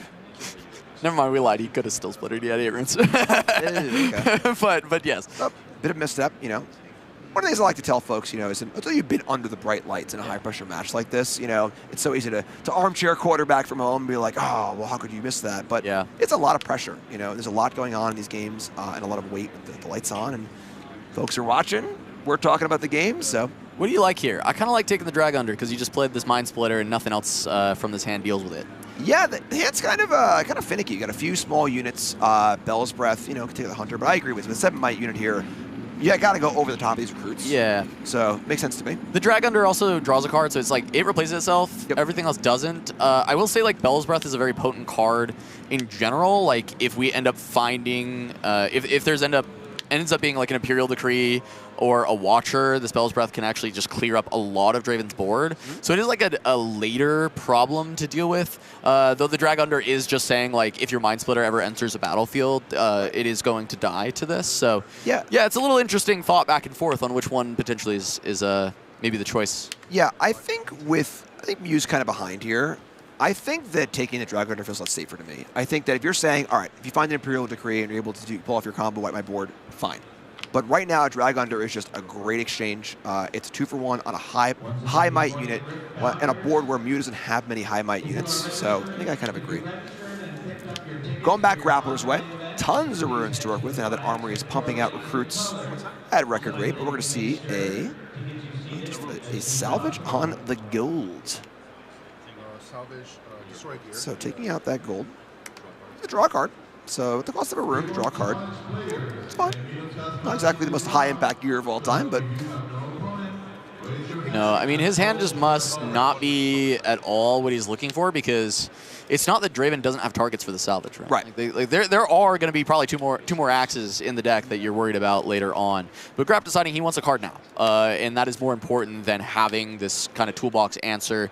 He's got another spell that just says kill a unit, which is quite good, and instead he ends up finding a Singularity off the top for this, gets to deal with the 2 small units. We know Drag Under's there to exist for the Mind Splitter, so a lot of answers are being found, and Singularity gets to draw a new card. Yeah, and so now that Drag Under looking very ominous. Without the Drag Under, if Splitter could maybe kind of rule the roost, but now his recruits come in, start taking points, and they are not going to stop. 3 recruits every game off the Armory. Okay, we are on basic speed for the Armory. So that being used, there's no chance to use it, correct? Correct, yeah. I think just missed just the nerves under the lights. Yep. That's what we've been saying. That's tough. These players are also up against it at 6-2. He just saw it. He gave a little smile at the camera, touched his Vanguard Armory, and he realized, that's all right, Grap, we forgive you. Yep. We in the booth, our official stance is we forgive you, Grappler. So, going back to Museway. That being said, Grap's still in a good spot here. Is behind on points technically. Ooh, see a Thunder Song. Thunder Song not very relevant here. It's just a 5 with only 1 energy up for Grappler. So just trying to develop. But now again, Drag Under's in hand. Mew knows about it, and it's a good exchange. Yeah, it says to me, Mew doesn't have that many units in hand, because this is just a Bryn here for 5 when you know there are action speed spells that actually can blow you out towards the end of the game. Yep. But not being able to hold this Bryn here to look for those winning points at the end of the game. Great, though, to have the Tide Turner. You know the Drag Hunter's there, directly play around it. I was kind of curious about pushing in the Mind Splitter on this turn without too much of a good development behind it, but it makes perfect sense with this Tide Turner, and I really like this line so far. All right, so developing the board, keeping the important units in the back row. Mind Splitter is pretty good against the Singularity deck. Having that 7th point of might very important. So that being said, we got a ton of cards at hand for Grappler. I saw Call of the Week. We have Drag Unders there as well. And unfortunately, not making those recruits is pretty tough, because if there were recruits in play, they could pop in, take out a Turner. That opens up Call of the Week. So Turner playing a little defense here in more than one way. But hand is quite full. Now, Mew's also getting up to 5 here. So getting into the range of where, we could just see a big attack possibly take this game. In a game where, again, Grappler wants the game to go long with the Armory. So get an Armory first here. Get that one make all sure you don't forget. Yep. But as you said, it hurts. It allowed Mew to make this line with the Tide Turner going in and not have to worry about it being taken down by just like a little swarm of recruits. And it would have made the Call of the Week so much better, because you could just send the recruits in, deal with the Tide Turner, score your point up to 5, and then play that call and go from there, get rid of at least the Bryn or the Mind Splitter while you still have that Drag Under, at the ready to stop any Conquers. Yep. So we're going to see Card Sharp again. Once again, do you want to make a gold? Is the question. Looks like the answer is no. So just 1 gold for Grappler. Mew declines the deal. And now 5 energy up. Drag Under is in hand and known information. And looks like it's going to be a pass. So going back Mew's way. And now a lot to navigate. So the Thunder Song being played on the prior turn would look really good on this turn. But I agree with it. You just have to put something in play. So Mew goes to 6 on the hold. And this is a big turn in the game. I think if Mew can't make really good forward progress this turn, Grappler will really start to take over. So you see a little head shake there. Okay. Recognizing the gravity of how important this turn is. We see Stacked Deck, we see Falling Star, Ferris Forerunner. Gonna start things off with a Stacked Deck. Not a bad place to start. There's an Axe in the window, I think. Didn't see the other 2. Quick choice, though. I think biggest card from you here would be Hard Bargain. Because we're looking at 5 runes for Grappler. Drag Under is the obvious choice for what's being cast on this turn. Hard Bargain is just always winning there, Yep. And it's always a big blowout. Mew gets to go to 7 without losing anything. Waste all of the runes for Grappler's basically entire turn on the previous turn. And then you're set yourself up at 7, playing to 9, so just need a double conquer to close out the game with one of your big units at Reaver's Row and a Tide Turner at home to protect against Call of the Week. So that would be the biggest card that Mew could have found. But seeing as how it's pushing the Thunder Song instead of the Mind Splitter, I'm curious if there is no hard bargain and just wanting to lose the softer unit first. So there goes the Drag Under, taking up the smaller unit. Now we know there's a second Drag Under in hand for Grappler. You does not know that. So goodbye Thunder Song, and now Mind Splitter, do you want to get frisky? The answer is yes. Kind of have to go to 7, right? Yeah, I think you have to. I think you got to go in here. So coming in, maybe not. Gonna think it through. A lot of cards in hand. So I mean, if there's like Kaisa Accelerate, I'd do that instead. Try and keep the card economy going, keep the Mind Splitter at home for that final push. There's some other options than pushing the Splitter, but it's just a matter of does you have them in hand, right? Because outside of this, you really just want Splitter, big develop, and well, that's a pretty large develop. That's a large lad, I would say. yeah, 4 in the back row. Okay, so Mew at 7 now threatening. That being said, Grappler's got a whole bunch of tools over there. And we're gonna see a Treasure Hunter as well. And 2 runes up. And got one. I saw a Falling Star that he was looking at. It feels really awkward to Falling Star like a recruit, but there is at least the card sharp on board, so it's possible that could be okay, leaving Grappler with only 4 might that's pushable on the next turn. All right, gonna decide against it. So pass the turn. What's Little Bro Tide Turner still doing on Aspert's Climb, do you think? Hanging out. Yeah. Yeah. I mean, he is chilling. Yeah, it does seem like, I mean, with the Hunter in the back row, I guess that's also insurance, but with the card sharp available too, it does seem like a pretty safe spot to retreat. But he's going to hang out. I think maybe an Axe, like you're trying to bait Grappler and just like a bad swing. Right. You know, it's like, oh yeah, I'll just Tide Turner or go ahead and send the card sharp in there, and then it's like Axe, now it's 5. Right. Could see something like that. So we'll see. Grappler here, a lot of options and a lot of tools available. Wants this game to keep going. Is that an Imperial Decree there in the hand? Yes, I believe that is Imperial Decree next to that Call of the Week. Good catch. Yep. So some good stuff happening. Question is, it is all fairly expensive, so what order do you want to play these cards in? Tough when you have so many options. Yeah, I think Grappler didn't get to find the real ramp up that he wanted, and he never found a spot to play out the Lux because there's been a little bit too much pressure. So he's kind of behind on the runes that he wants to be at, because really he'd like to be able to maybe decree, clear everything up, and then look for, you know, maybe holding up a Drag Under or looking to double cull. And I think a lot of that starts to get a little bit too expensive on this turn with the rune count that he's currently sitting. All right, so really thinking it through. A lot of insurance against Cull here too, with both the Hunter and the Forerunner. So talking it through, figuring it out. Drag Under. What's total rune count here? 9. So 9 runes. Of course, Lux cares about things that cost 5, so we can't get 2 Lux draws this turn. And really thinking it through, really slowing down. Heavy spot where in a game where Grappler was pretty ahead, you know, had a pretty good spot, was turning the corner, but you know, that one turn of the Armory, missing those 3 units really gave Mew the window to kind of really get in and get to his spot of being at 7, threatening for lethal. So, first step. Oh man, really agonizing over the decision. His first step's going to be perhaps card sharp. So, card sharp coming into Turner. This looks free. And it is. So no tricks, no bluffs. Just going to give up the Tide Turner and give a point to Grappler, going to 5. Turtle beats elephant, apparently. It's a really big turtle. He's a big guy. No.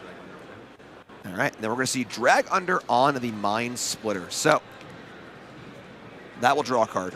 That will take out the Mind Splitter. That takes a lot of might off Mew's board. And we'll see what the draw is. 4 energy left. 5 recruits in the back with the Armory also ready to go, so 3 more on the way. Armory only plays 2 base, or can play anywhere? Armory can play anywhere that you are. Okay. As long as you got that control, you can go ahead and go for the Armory. So, 2 energy now. And, ooh, is this going to be a Call of the Week? It is. So Just to kill a Hunter. So just to kill the Hunter. Now, if Mew really wanted to, could sacrifice the Forerunner to maintain 7 might in play, but decides to keep the Forerunner going. There's got to be some sort of plan for Grappler beyond just this. So here comes the recruit into Reaver's Row. That brings Grappler to 6. The idea for Grapp is very likely that Mew having all the might on a single unit is better for Grappler right now. Even though the Tide Turner is just, or the Treasure Hunter is just 1, there's a world that it can still push over something that Grappler has set up. Whereas when it's just the Forerunner, only something like a Ride the Wind is allowing you to kind of conquer both sides. So Grappler's trying to force Mew to just go to 8 instead of being able to end the game. And he can keep 2 runes up for maybe Hidden Blade or something else that he's got going forward as we see him play out the rest of these to go to 9 might at Aspirant's Climb, saying Ferris Forerunner is going to need a little help to even take this one. Yes, we are on Aspirant's Climb. So we have 7 to 6. Mew is 2 points for victory. And a hidden card as well. Okay, so piling up on the climb. Daring Mew to come in and try and break. Now we're going back Mew's way. And again, I think every turn that goes by for Grappler is a good turn. You know, the more time, draw more cards, get the armor going every turn. So pressure on Mew to close this game out at 7 points, trying to get to 9. We see a draw, and we see a ponder. A lot of runes available, just the lone Ferris Forerunner.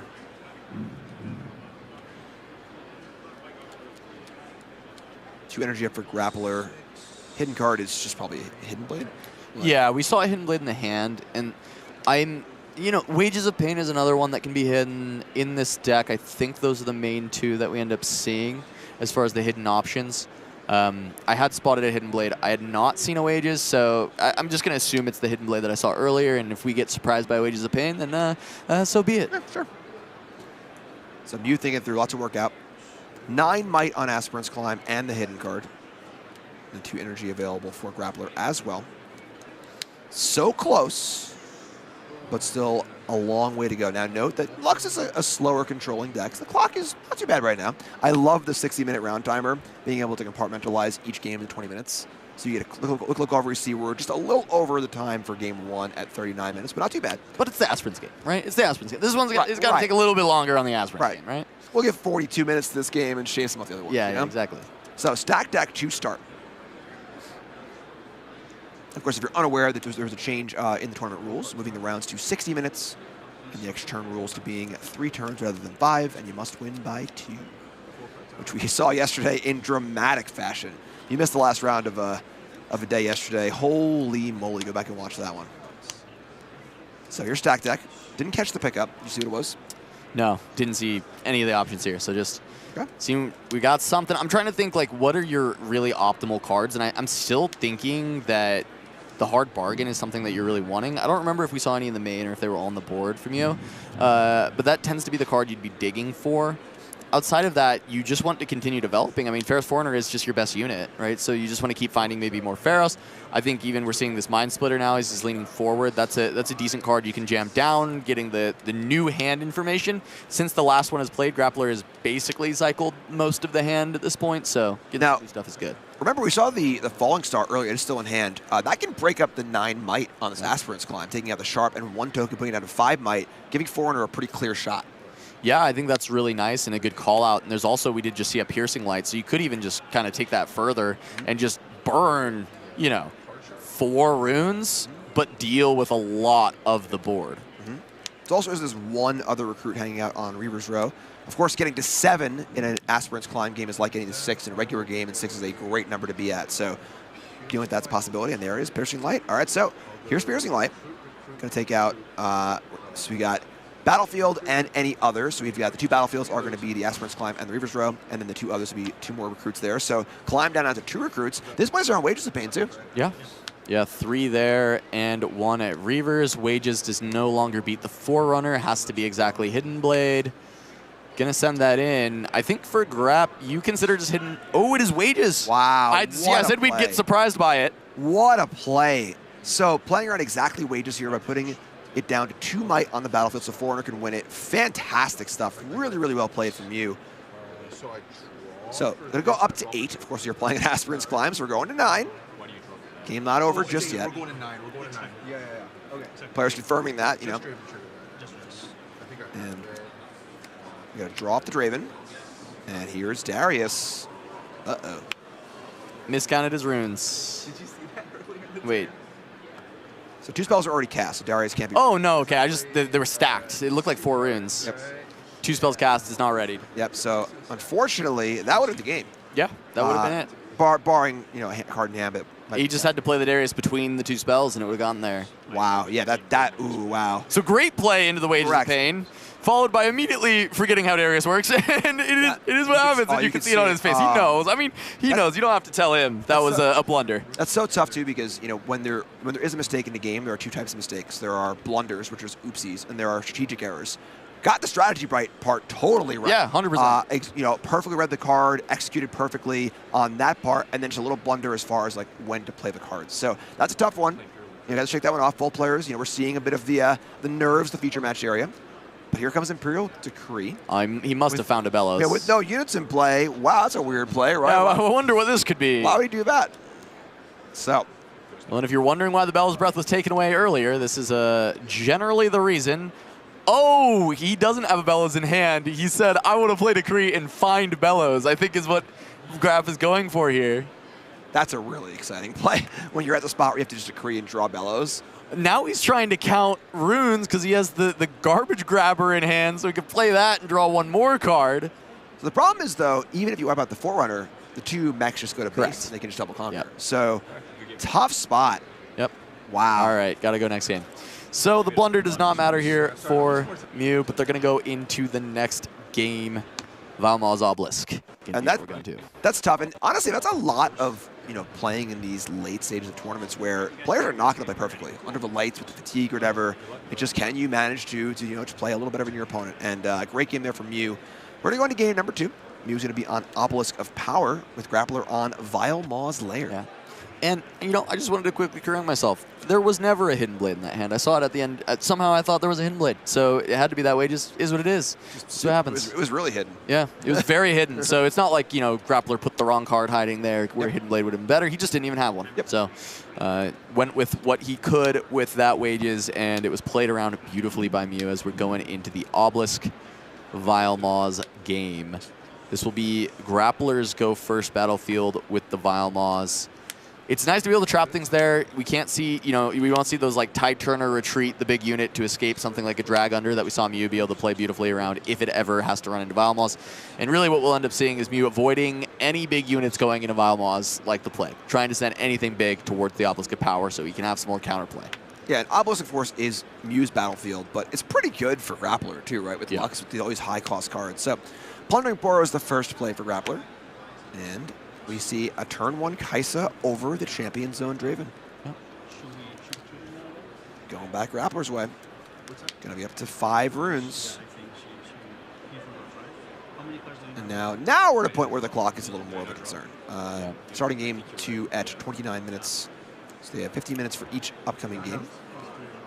And we're just gonna... It looks like Grappler forgot to draw for turn on turn 1. Oh, okay. I'm seeing if it looks like the judges are trying to remedy whether it should be like he should just draw the card, or if not, and I think they're asking the opponent if he's allowing a card drawn, but I don't know the actual ruling for when you forget to draw a card on turn 1. I've not encountered that, so we'll let the judges handle it. I'm sure they'll find the resolution that should happen, and we'll go from there.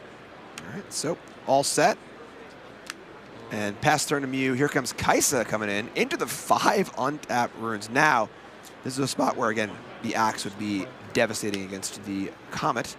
We're going to start things off with a Stupefy, though. So, Stupefy, shrink on Kaisa, down to 3. Lines up well with Wages of Pain. And here you go, the 1-2 punch. Here's Wages. Now, again, though, Spinning Axe here would be devastating. A little shake of the head from Mew.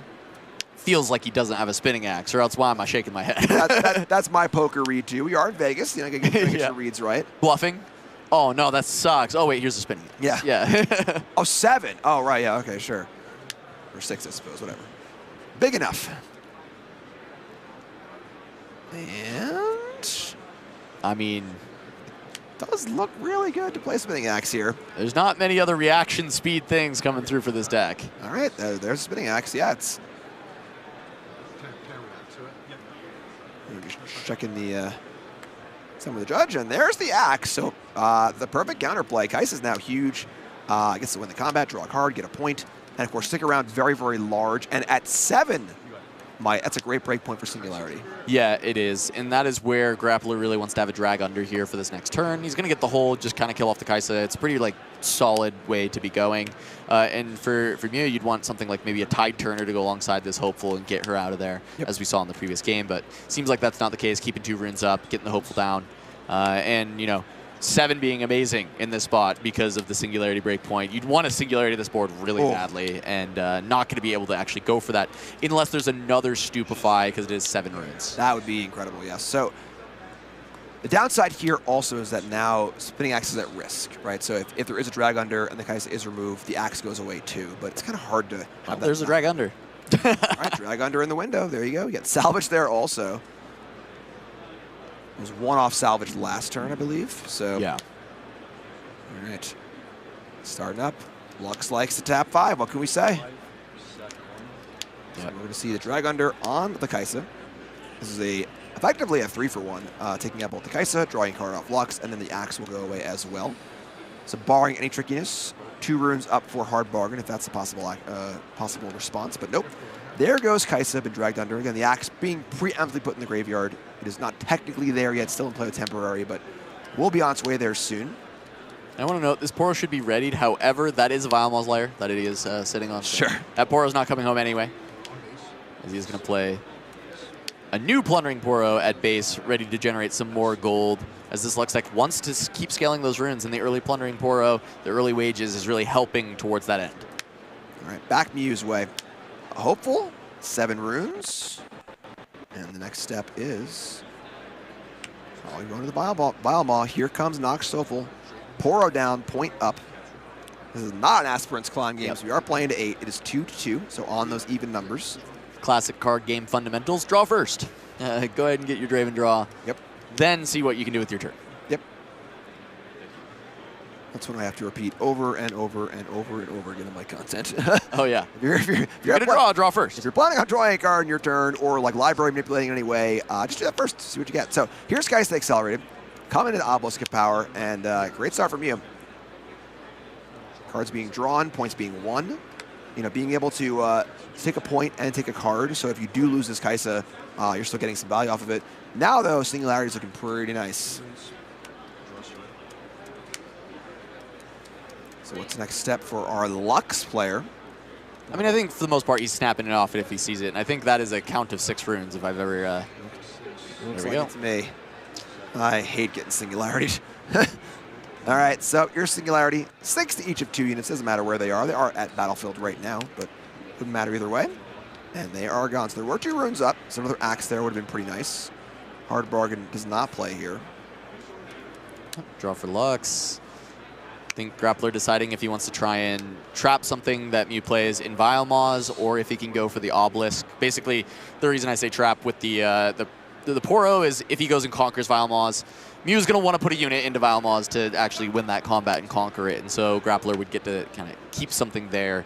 Whereas here, going with the Obelisk, this does allow Grappler the ability, if this Poro survives the turn and holds, he gets to bring it home and then potentially send it out again, go for another gold token going forward, as he's been able to kind of chain these gold. Only had to actually recycle a single rune this game, the Singularity, 1 being paid for by the gold, and then of course having to recycle 1, but Garbage Grabber or Garbage Goober. It's garbage slammed. It's Garbage Grabber here is a little bit of a card run. Let's get Garbage Grabber up there. This is a card that can recycle 3 from your trash for 1 energy to exhaust and draw 1. So kind of a late game card. Yeah. Prevent you from ever burning out, though Lux usually does not have this problem. But it is still nice to be able to keep drawing, even when you're not just finding the big spells, because sometimes Lux wants to chain together a couple cheap spells, and then you start to have hand issues, and the Garbage Grabber is like a way that you're going to kind of keep those going. So just a pure development turn from you, Overzealous Fan and Forerunner. Going back Grappler's way, 4-3 with the point lead with that Plundering Poro, and once again looking pretty good. A lot of runes available, a lot of cards in hand, and I'm going to count those out. It's a lot. I can't even count that high. Looks like 9 again. Nope, 10. Yeah, Lux has a lot better battlefield access than backline. Now, the Singularity we just saw is a really good one that can hit the backline, but things like Drag Under being kill, Hidden Blade being kill, a lot of these are more battlefield-centric. Even the Falling Comet, 6 damage is often just also reads as kill in a lot of scenarios, and that being at action speed, you want to wait. And this did feel like a great turn to finally develop the Lux. We had not seen her played in the previous game, never found a chance, and this time being able to play the Lux and keep Drag Under up, I think is the really good draw, because now going forward, you're going to be going to 12 or 14 runes as far as playing spells go on a future turn as the Lux Crown Guard gets to ready. Yeah, so Lux, kind of your rare, almost pure utility unit. Only 2 might for 4 is, it's kind of small, but 2 energy is a big deal. So, setup turn for both players. Now Mew gets first crack at it. And Ferris Forerunner is going to start running over to Obelisk of Power. And there is a Drag Under. So, not the most amazing exchange. Does stop the point. 2 mech tokens will come into play, but card drawn off of Lux. Not too shabby. Good efficient use of energy as well. All right, and then what's the next step for Mew? Overzealous Fan, the last remaining unit standing. Draven's laying out the champ zone. Yeah. Draven's still hanging out there. Usually you just see 2 drop into Draven as almost every single Draven starting turns, but instead we saw that accelerated Kaisa trying to get some of the early points for Mew. I want to kind of call some attention to the hand of Grappler. After dealing with the Pharaoh's Forerunner, he does have a Bellows Breath and a couple of like Stupefies, Might Reductions.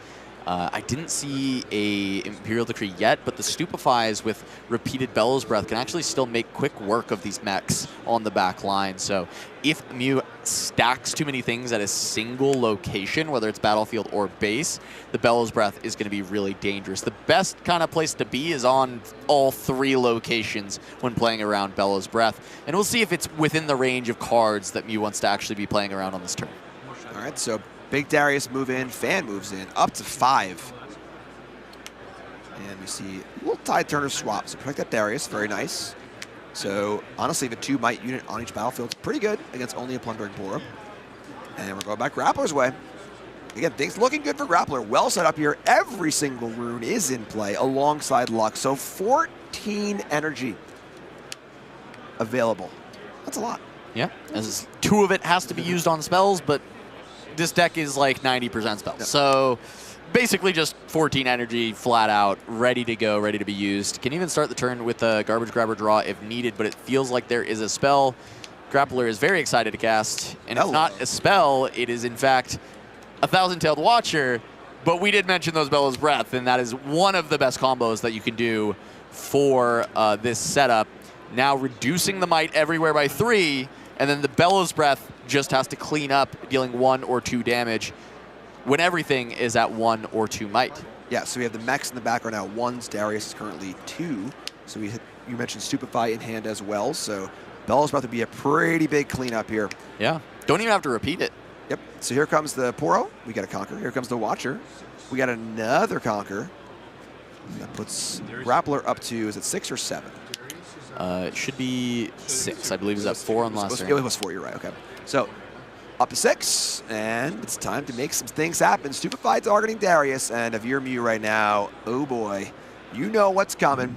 Yeah. The breath is bellowing. We're going to see 1 damage to each of the mechs and the Darius. They all conveniently happen to have exactly 1 might. Yeah, well set up by Grab. Finds a good spot for a full board wipe while developing 7 might and conquering both sides. That is very likely going to close things out. It's really hard for Draven to stop this from hand, especially if Grappler's got a hidden card to add to it. Draven does have a healthy amount of Accelerate and Readiness. It comes from the Draven, it comes from Ride the Wind. There are ways, Kaisa can accelerate, but dealing with a hidden card, 7 might on one side, it's very difficult to have that perfect set of cards in hand to actually break through this when you don't have a backline. Right, and the problem, of course, is Mew is at 5, not 6. Correct. Even breaking through only puts Mew to 7, and once again, go back, Grappler's way with a full 14 energy available and a whole bunch of cards. So, Mew, what is the plan? Grappler trying to force a game 3 here. Mew trying to close this one out. And the clock is, now under 20 minutes, with possibly 1 more game to go. So what is Mew's plan? Grappler deck's looking nice. Yeah, I mean, very clean Lux deck.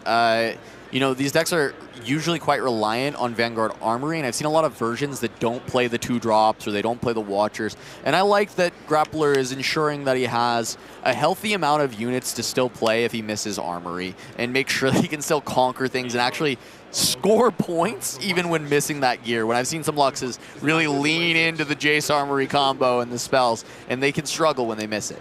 So here's a Piercing Light, pretty good, taking out Plundering Poro and Lux. We're going to target both. Yeah. The hidden card with Wages of Pain, and it looks like that is going to target the Plundering Poro at the battlefield just to get your treasure. It's going out anyway.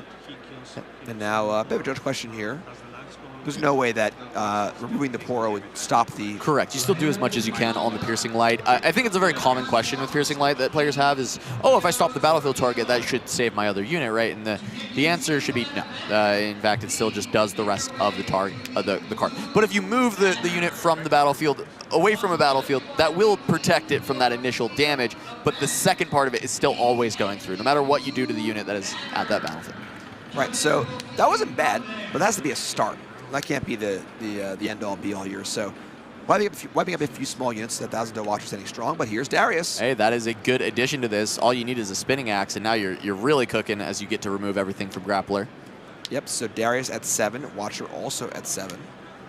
The trade is not exactly what Mew is looking for here. Yeah, not end of the world because Grappler's likely not going to be able to win if you can trade, right? Being at 6, you know, we talk about how Draven can sometimes struggle with accelerating and readying everything. It does okay. It's a pretty decent deck at it. Lux is not. Lux has 1,000 Field Watcher, and that is really the immediate unit interaction to the board that she can accomplish. She can play spells, she can stop you from holding really well, but when it comes to actually, you know, getting her own units out onto the board, yeah, Watcher's really yummy. I mean, that's about it. All right, so thinking through, we see Thundersong, 2 Thundersongs in hand, and looks like another unit. So here comes Darius. We got 7 to 7, and just a trade. So definitely not what Mew's looking for. That's a break in case of emergency, Darius, nothing more. And we're going back Grappler's way. You see a sigh of relief from you, thinking Stupefy just ends me here, and it was not there for the 1 rune for Grappler. So Mew kind of gets to live another day, tries to find a development turn, as that is a Vanguard Armory that was pulled off the top for Grappler. That's a pretty good draw, because just playing that and developing 3 recruits just says, all right, Mew, stop me from conquering next turn. Yep. So going to start things off with the Garbage Grabber. 3 cards recycled from the trash, and 1 card drawn. Plenty of energy available. Yep. Armory looks pretty good onto a board that currently has 0 units on either side. 4 runes, though. Oh, yeah, Jace. Yeah. What's better than just playing the Armory flat out is actually paying only 4 energy and 1 power for the Armory instead. Sure. So combo wombo. Not as important to have at this point in the game with so much energy available, but still potent. Gets more things in play. A little bit of a discount. So progress has been made. Here's the Armory. Here's the recruits. And now, not only is Grappler back on the board, but will always be on the board for the rest of the game. Yeah. And also noting in his hand is the One of Progress Day, the draw 5 card in Lux. So this hand will be refilled if he wants to be able to cast it after this, but does not have the runes on this turn to make that happen. We will just be asking the question of you. Can you get on board in a meaningful enough way for me to not just conquer both and take this to a game 3? Mew, my understanding was this was 2 Brynhir Thundersongs and then a non-accelerate unit, so it feels like packing up is probably the best decision. Yeah, try and play the next game. Very smart from you, I think, here. Recognize that you could play this game for another 2 or 3 minutes if you want to, but clock's a little low. Let's go to game 3. Let's have time to win. And game 3, Mew's going to be on Targon's Peak, and Grappler going to be on Sigil of the Storm. Yeah. Makes sense. You got to slow things down, right? Your opponent is always looking to be staying ahead of the game. They're pushing the early game, and you, as the Lux, are trying to slow things down, use your spells to clear, and you're not conquering that frequently until you get towards that like end game where you're trying to push for those last few points to win. So making your opponent continually recycle runes and not be able to present as many units and flood the board as much is really nice. All right, so here we go. Game 3, 12 minutes left. Mew going first A lot of work to do. These players 6-2 again, up against it. A loss here means you almost surely can't make top 8. So these players want to keep it alive, and of course, Grappler looking for potentially that Lux best of. Here's Card Sharp. Let's make a deal. This time there's not a treasure hunter, there's a tide turner. So a little more of a question, do you want the gold? Mute says no. Nope, no deal. Not happening.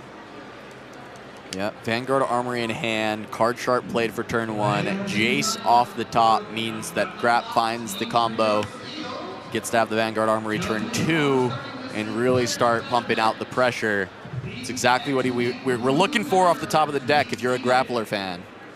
All right, so we're going to see the standard 2-drop into Draven on turn 1 and 2 from you. Untap 2 for Targon's Peak and say go. Here we go, off the top. Looking for a Jace. Early for Armory or Jace? Which one is Jace, he's got the Armory. Got the Armory, looking for a Jace. Did not find it. Ooh, all right, so there's a clean kill with the Sharp on the Tide Turner. And there's Targon's as well. Little risky to just ship it there. If there's a spinning axe, that could be really scary, but now that opens up the world where you can call this Card Sharp away and deal with Draven after having a little early lead. It'd be even better if there was something else that could be developed in the follow-up. It's also why, you know, Victor is often sometimes better at bullying these situations because you get to make a guy and then use it for that call of the week. Just but gonna instead he's say, gonna pass. Just gonna say go. So Conquer Targons didn't even have anything to do with that. There was a call in hand, so could have gone for that play. Want to maintain the Card Sharp. There's the Imperial Decree in hand. You got the Comet, and again the Comet feels somewhat face up in a spot like this. But again, face up, but then really running afoul of Spinning Axe or a Hard Bargain. I guess that the Axe would be in a trade scenario again, right? Yeah, we have that same kind of spot as last time where the Axe ends up just trading with the Card Sharp if that is the choice to be gone for. And on top of that, we do have the potential opportunity of bluffing that it is drag under. The unfortunate thing for Grappler, though, is you then reveal that information before Mew has to actually worry about it, right? I mean, for Mew, it's like if you're scared of drag under, you're just never pushing. If you're scared of Comet, you just want to look for a Spinning Axe to have in response. And we do see a pick and a Spinning Axe shipped to the bottom. I caught the corner of that card there. And that makes me think he's got to have one in hand. All right, so what is the next step for Mew? Definitely some options here. Going over to Sigil is also a little tough as far as the ability on the Sigil. So where is Draven going to go? All right, gonna pop into that Card Sharp. And immediately falling Comet, maybe jumping the gun here a little bit, as could have seen if the Draven was going to get the buff, but probably not. I think Grappler recognizing the time being a big issue here, and you know, I assume there was maybe some indication on whether or not it was being used, right. But yeah, just ripping it, just saying like, hey, let's go, let's get this show on the road as these two hopefuls hit the board. Singularity, very, very good draw for Grappler if he's able to find it here. Keep the board clear, keep the points kind of rolling in his favor. Given how fast the Comet was cast, I think Singularity had been cast yesterday at this point. So I agree with you. If you had it, it'd be on the table. Yep. So Card Sharp hanging out Targon's Peak. It is ready, technically.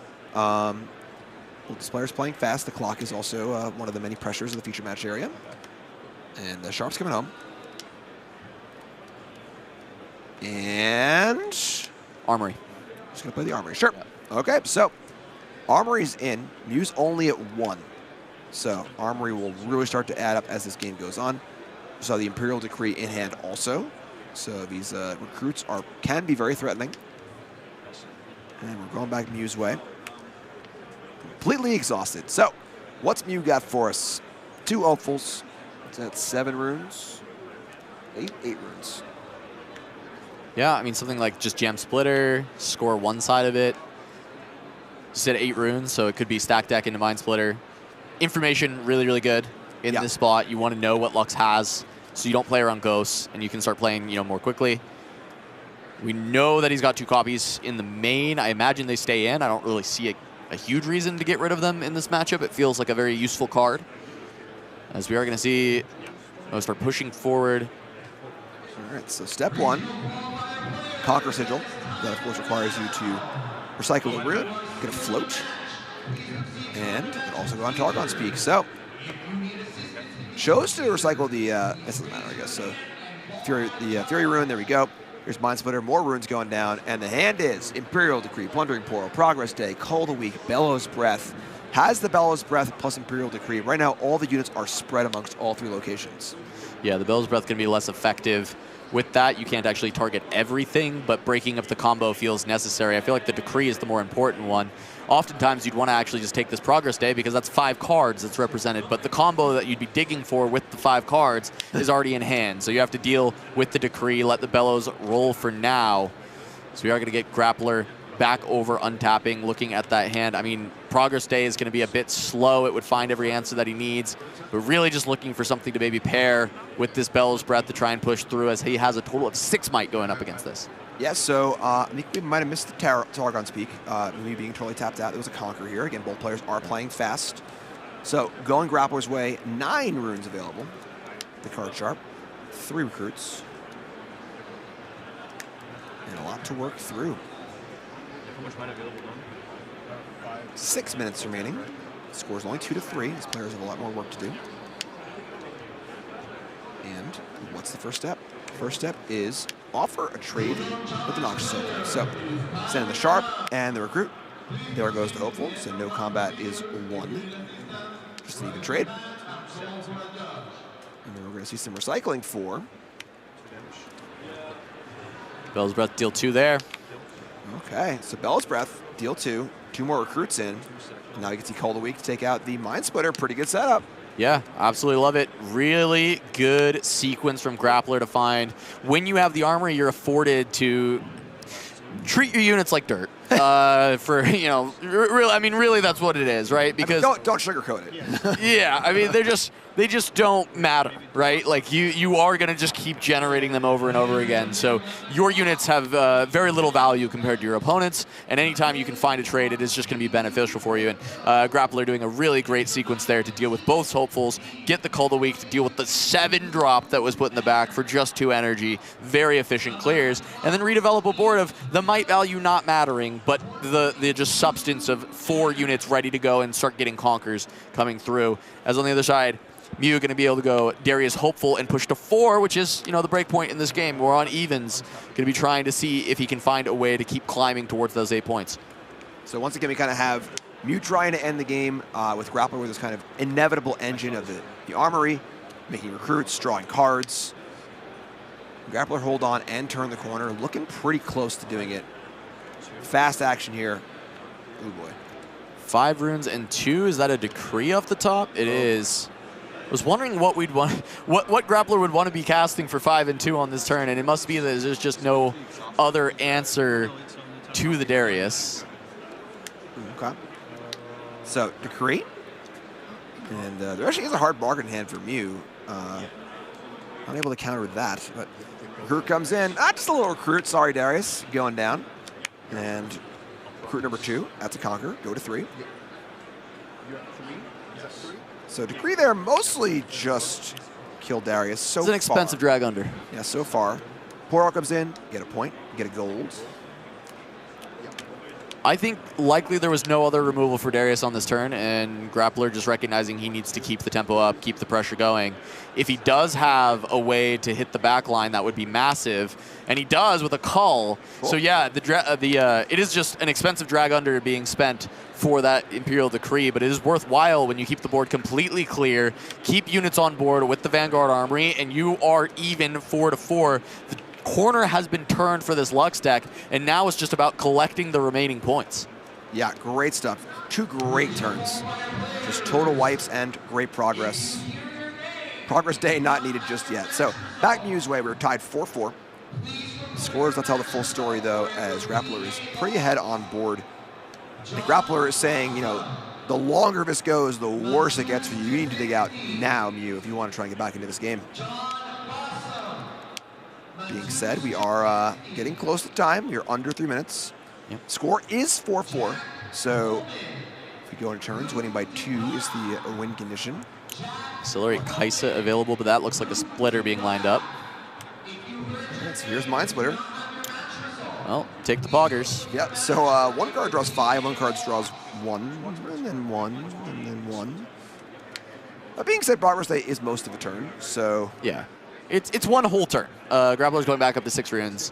One whole turn to have a full grip of cards. Yep. And takes the Progress Day. All right, pass it back.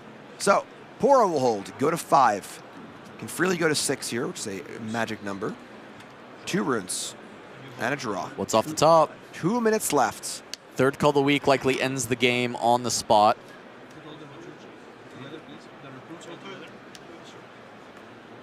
And keeping things organized. Looks like it might have just been a Poro. It is. All right, so Grabber and a Poro. So Grabber's going to come down and you get another look for maybe that call, that game-ending call. Yep. All right, so Grabber. And cycle 3 and draw. Got to pay the 1 also. Again, players trying to go fast here, so. Draw card. What's the pickup? It's the draw that will send Grappler into the 7-2 bracket with Lux. Looks like not yet. So here comes the recruit, taking over Targon's Peak, going up to 6, the all-important 6. Wandering Poro is backing out. Armory's making some recruits. All right, so this might be the turn. No knockout blow, but still a great spot. Yeah. Grappler having a real might total now. Yep. I mean, this is 8 might on the back line. That's actually something that can be threatening going forward. And if he just develops the other Poro we knew in hand, 10 might. Pretty good. So 6-4. And we are closing into what might be the start of turns. 30 seconds left. Splitter ready. Yep. Bunch of runes. Mew trying to get out of this one. Yeah, we can confidently say with this clock that this will be turn 0. Yep. But it does feel like we are going to get a conclusion here. 3 turns to go.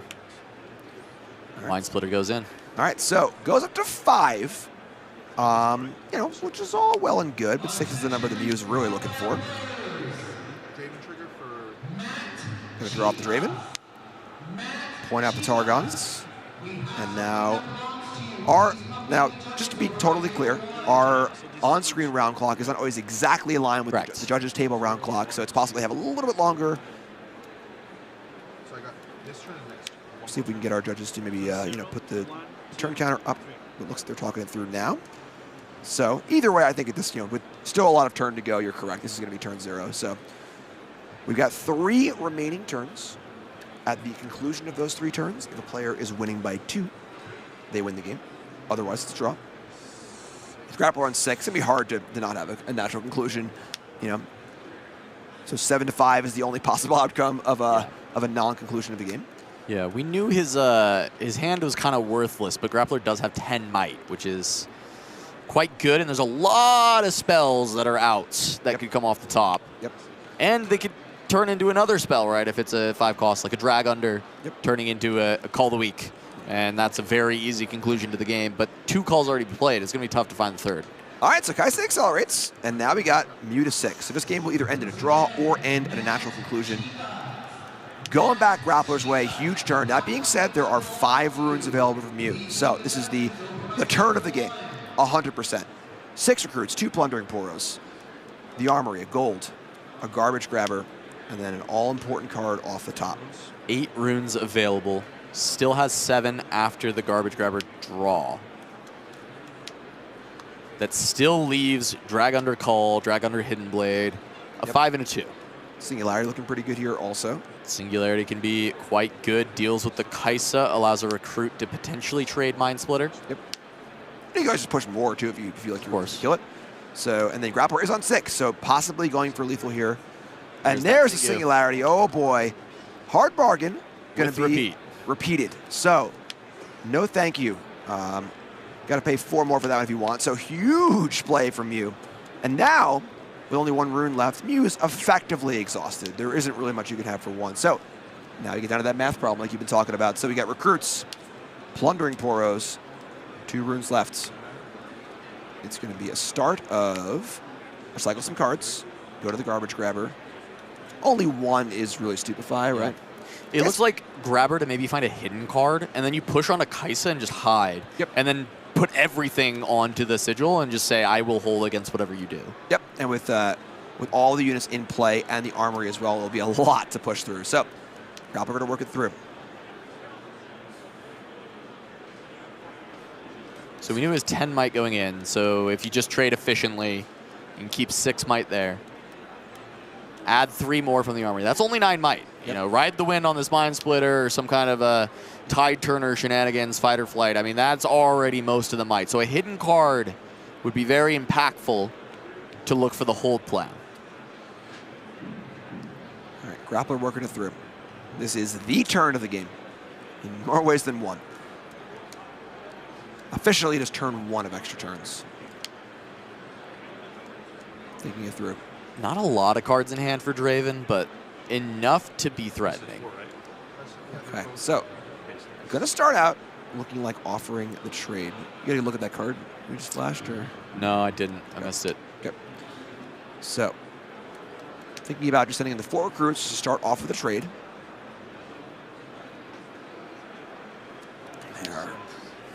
They're almost in. Nope. Nearly there.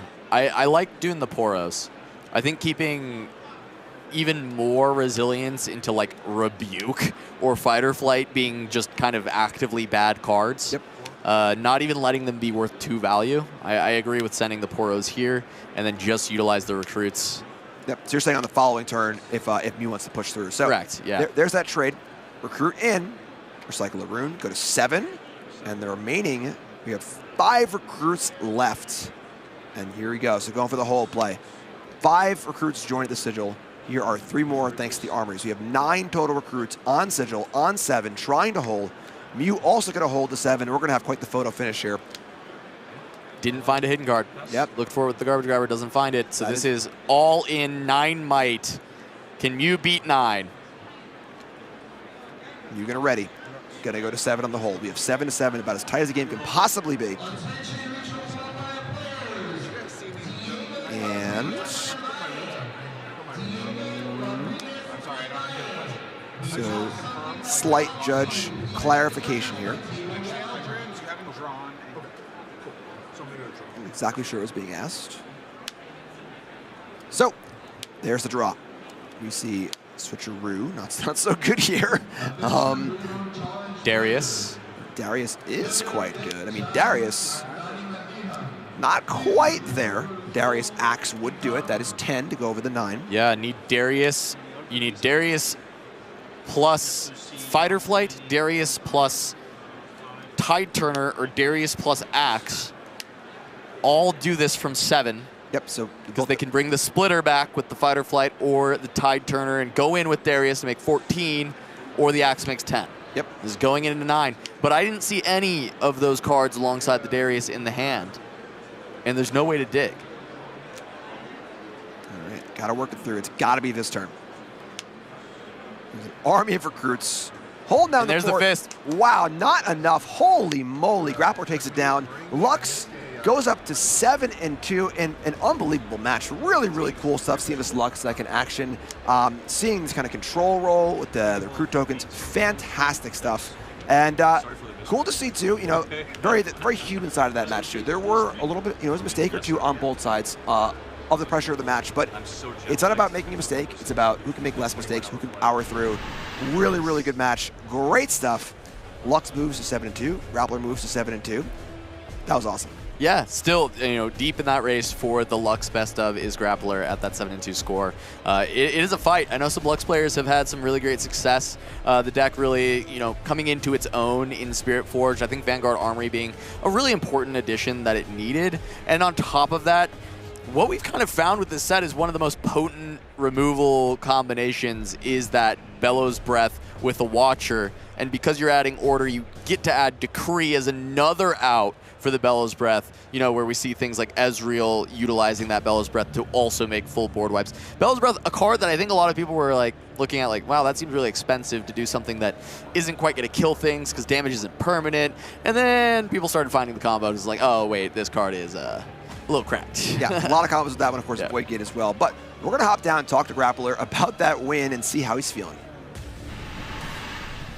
Hey guys, I'm here with Grappler after an awesome round 9. I saw that you were playing Lux. How are you feeling today? Kind of jet lagged, a lot of flying, but I'm feeling pretty good. Enjoying myself, and I played kind of bad the first game. I think maybe I was a bit nervous, but second and third game I came back into it and I got it. Awesome. What made you choose to play Lux? She gets people to rage quit online, and people don't like having their units removed. And I figured it's my playstyle, and I'll bring her and see how I do. Awesome. Well, it's definitely working out for you. You're already in round 9, have another win now. Is it 7-2? 7-2, yes. That is so awesome. How are you enjoying being at the venue? I love the venue. First time in Vegas, pretty fun. Air's a little dry, but other than that, I have absolutely no complaints. It's been a blast. That is so awesome. Is there anyone you want to shout out today? Shout out all my friends from Legends of Runeterra. What's up, guys? My chat, my stream. Hope you guys are watching, and I want to shout out especially Kuvi. He gave me some coaching because I've only been prepping for about 10 days, and he helped a ton. Good guy. Well, awesome. Thank you so much. We are so happy to get to watch you play, and I hope you have a great day and good luck in the future rounds. All right, thank you very much. Really, really awesome stuff here in round number 9 of the Las Vegas Regional Qualifier. We got so much more to go. We were players going into top 8, best of. Again, Grappler there, looking pretty good for the Lux best of. We don't know the exact records and how many Lux players there are. We'll check, but really, really cool stuff. Yeah, I mean, I think Grap had his one mistake that he immediately recognized on the Vanguard Armory, forgetting to capitalize on that. And then for the rest of the time, I'm looking at this, and it's just a lot of really clean clears. He's seeing the lines that he needs to. He's finding the most efficient ways to remove the enemy units, and that's what Lux gets to do. That is how she needs to function, and we're seeing why he's 7-2. He's finding the angles that he needs against these Ravens. Great stuff, and that's part of good play too. It's not just playing well, but mistakes are going to happen. Yeah. Being able to shake it off, still play awesome the rest of the match, and a great thing to see. So that's going to wrap up round 9 here. We have a very, very short break. Coming back in for round number 10 in just a little bit.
Your journey in Riftbound starts at your local Nexus Nights. Casual, super awesome environment where you can go play whether you're learning to play or prepping for bigger events. Super awesome experience. I love playing Nexus Nights. They're fantastic. You can find yours at locator.riftbound.uvsgames.com/events or scan the QR code.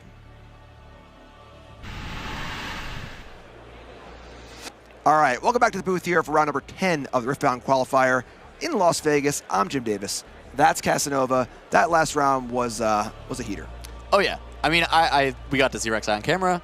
You know, you're always a little sad to see the underdog deck lose, but it was still really well piloted by Shizzle on the other side, and it shows why he's 9-0. And, you know, the Rek'Sai still showing the cracks that happen with the less meta decks, where sometimes they're not quite as consistent, but still getting to showcase the power of what it can pull off, and I think that was a lot of fun. Same with the Lux, right? It did win against the Draven, and you get to see the power when it really comes out with the big removal from something like the Bella's Breath.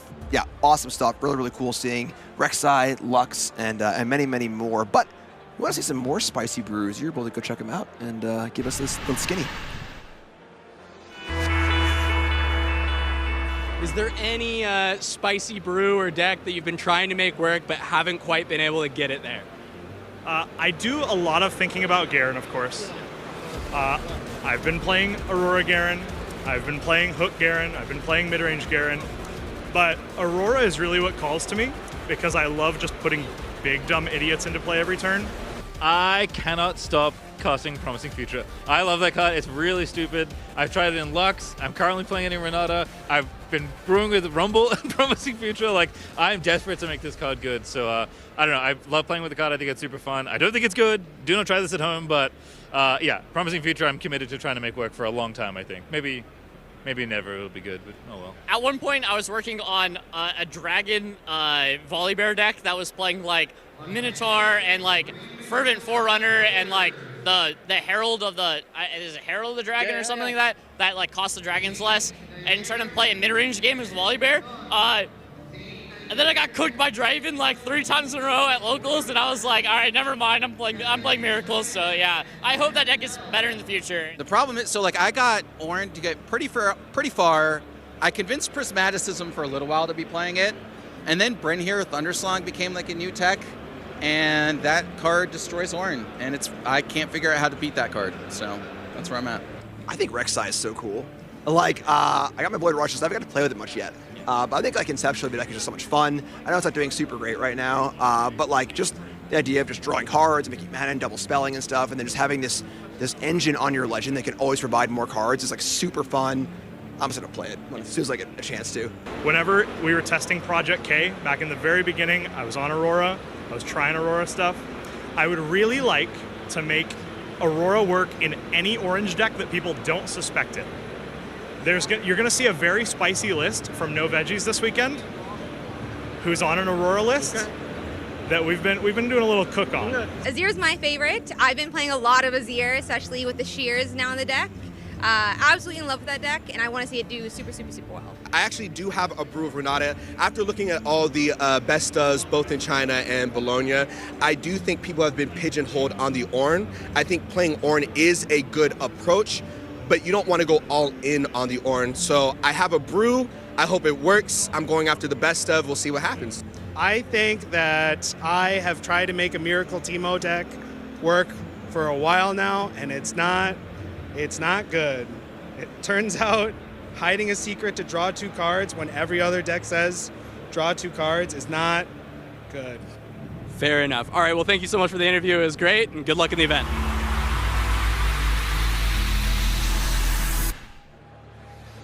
I just love seeing players just so excited about the Legend. They really, really love, you know, and it's such a cool part of card gaming. It's such a cool part of the best of in these events, you know, where a player can feel comfortable, okay, I don't think my Ornn or my Teemo deck has a chance to win the tournament, but I think I can go on a great run, and I can go try and get that best of and have this cool side quest to go on inside of the main event, which is so cool. That's just me preaching Leona all of Origins. You know, like, please, try it. It's really fun. It's not that bad, I swear.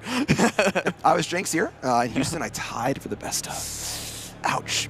Yeah, so let's take a look at our metagame for day number 2, our conversion rates from day 1 to day 2, and see what players brought to the tournament.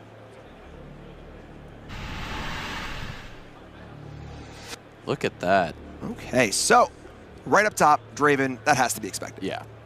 I mean, insane conversion rate, right? 34% converting is crazy, but that's what you expect out of the, best deck in the room. I think Aurelia doing quite well with that 14% as well. And then, I think the big surprises for me are going to be that Rek'Sai and Victor, 5% conversion rate, not too shabby, pretty solid conversion rate overall. I think a lot of people are going to look at this Ezreal conversion and be like, wait, what happened? Why? This deck is really good, isn't it? It just won Bologna. You'd be right. The deck is very good. It might even be the best deck in the entire game, in the entire room.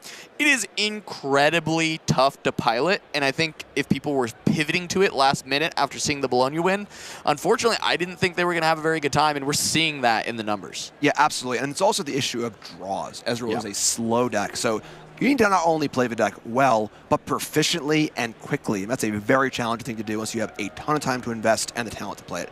So, any other big surprises here at the bottom of this list? We got Ornn down there hanging out like that. Yeah. I mean, the other big thing is the best of race at that point, right? Yep. So you're looking to see, oh, wow, a lot of these, there's still a few people vying. We just saw Grappler on the Lux. There's 2 others that are maybe fighting for that best of, but there's some Renata Glass player and Yasuo player that have earned some congratulations. Yep, If they're the only one who have converted, then they must have won their best of. Yep. So, and of course, unfortunately, Leona, Rumble, Lee Sin, and Garen are lone holdouts, not making day 2, and but hopefully they got a best of in there in day 1. Yeah. And I believe in Bologna we had all legends make day 2, right? No, Leona did not. Ooh. Okay. Yeah. Okay. Well, that's really cool to see that most of legends made it here, and we got some more games for you. Watch some more games. Yeah, I guess so. Yeah, I suppose I'd be down for just a few more games. Okay, I think cool. as a treat, it'd be nice to have a couple more games. I'm seeing Alan ZQ sitting down in the feature match area. Yep. Still undefeated on his Ezreal. On the other side, we got to play with the Challenger TCG jersey. That's John Rossum. Oh. He's old Magic Pro, currently at 8-1 playing Draven. But we're going to watch Linsanity. We just saw Lux. Now they get to see Victor, kind of a similar spell pool with a slightly different twist. And Victor we've seen on camera a number of times already. Yeah, League of Legends player, Linsanity. Had a decent League of Legends career across his time.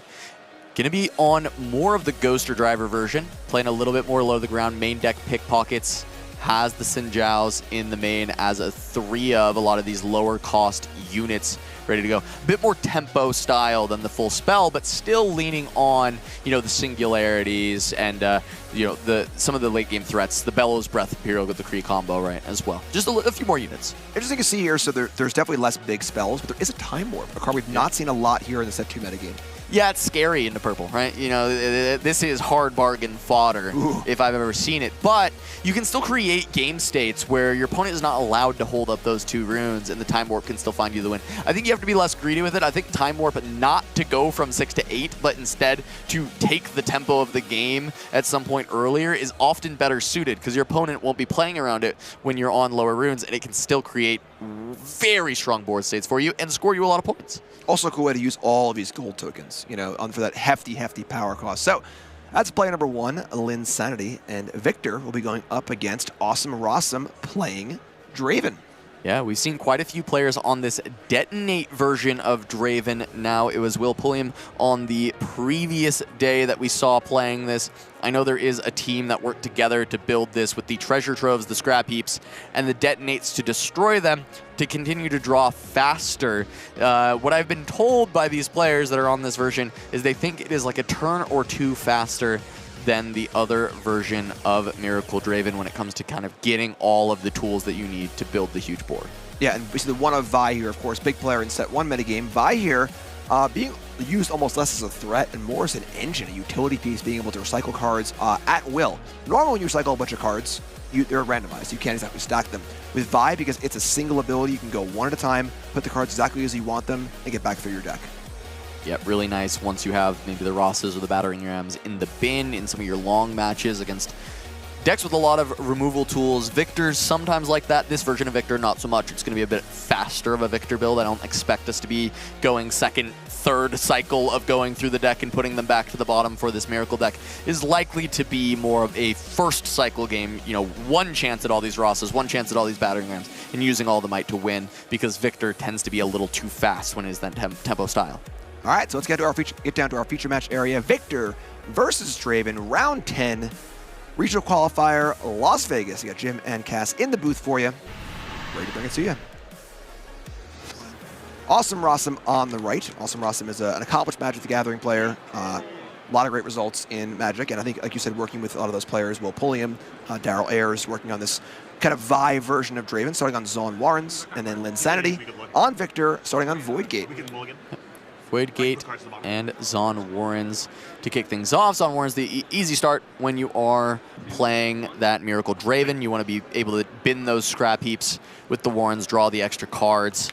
As we do see a Trove Detonate start, and it looks like that is what Osmos wants to see. I mean, that is kind of the crux of the deck, is you're playing these early gear that you want to be destroying with the Detonate. So is this a new version of his deck, or was it like similar to this played in Bologna? Oh, this is a new tech. The idea behind the Trove Detonate to go alongside the Scrap Heap is something that is brand new to what we're seeing here in Vegas. This team put this together. They've had some pretty good success so far, of course, right? Awesome at 8-1. I know some of his teammates are still alive, either X1, X2, or X11. So the deck is performing quite well for them as the new... A new idea when it comes to Miracle Draven. Whether or not it is the best version or not remains to be seen, but it's working quite well to kick things off. Yeah, Rossum lost to Allen last round. Okay. So, you know, I mean, that's fair. No shame in that. Everybody loses to Allen. Yep. So, and I'm not going to harken back to my prediction, on Friday of saying you might see some new tech in Draven doing well in the tournament. But, I mentioned it. Oops. Sorry. Oops. Yeah. My bad. I mean, it is. So, Merchant comes in. We see Blood Money. That is a pretty cool one. Kill a unit at a battlefield 2 might or less, and if it was an enemy unit, get a gold. If you kill your own, you get 2. So Merchant gets to do the move trigger, but does not get the Conquer or Zon Warrens. Pretty awesome play for Linsanity here, getting a recruit and then being able to have that kill. Yep.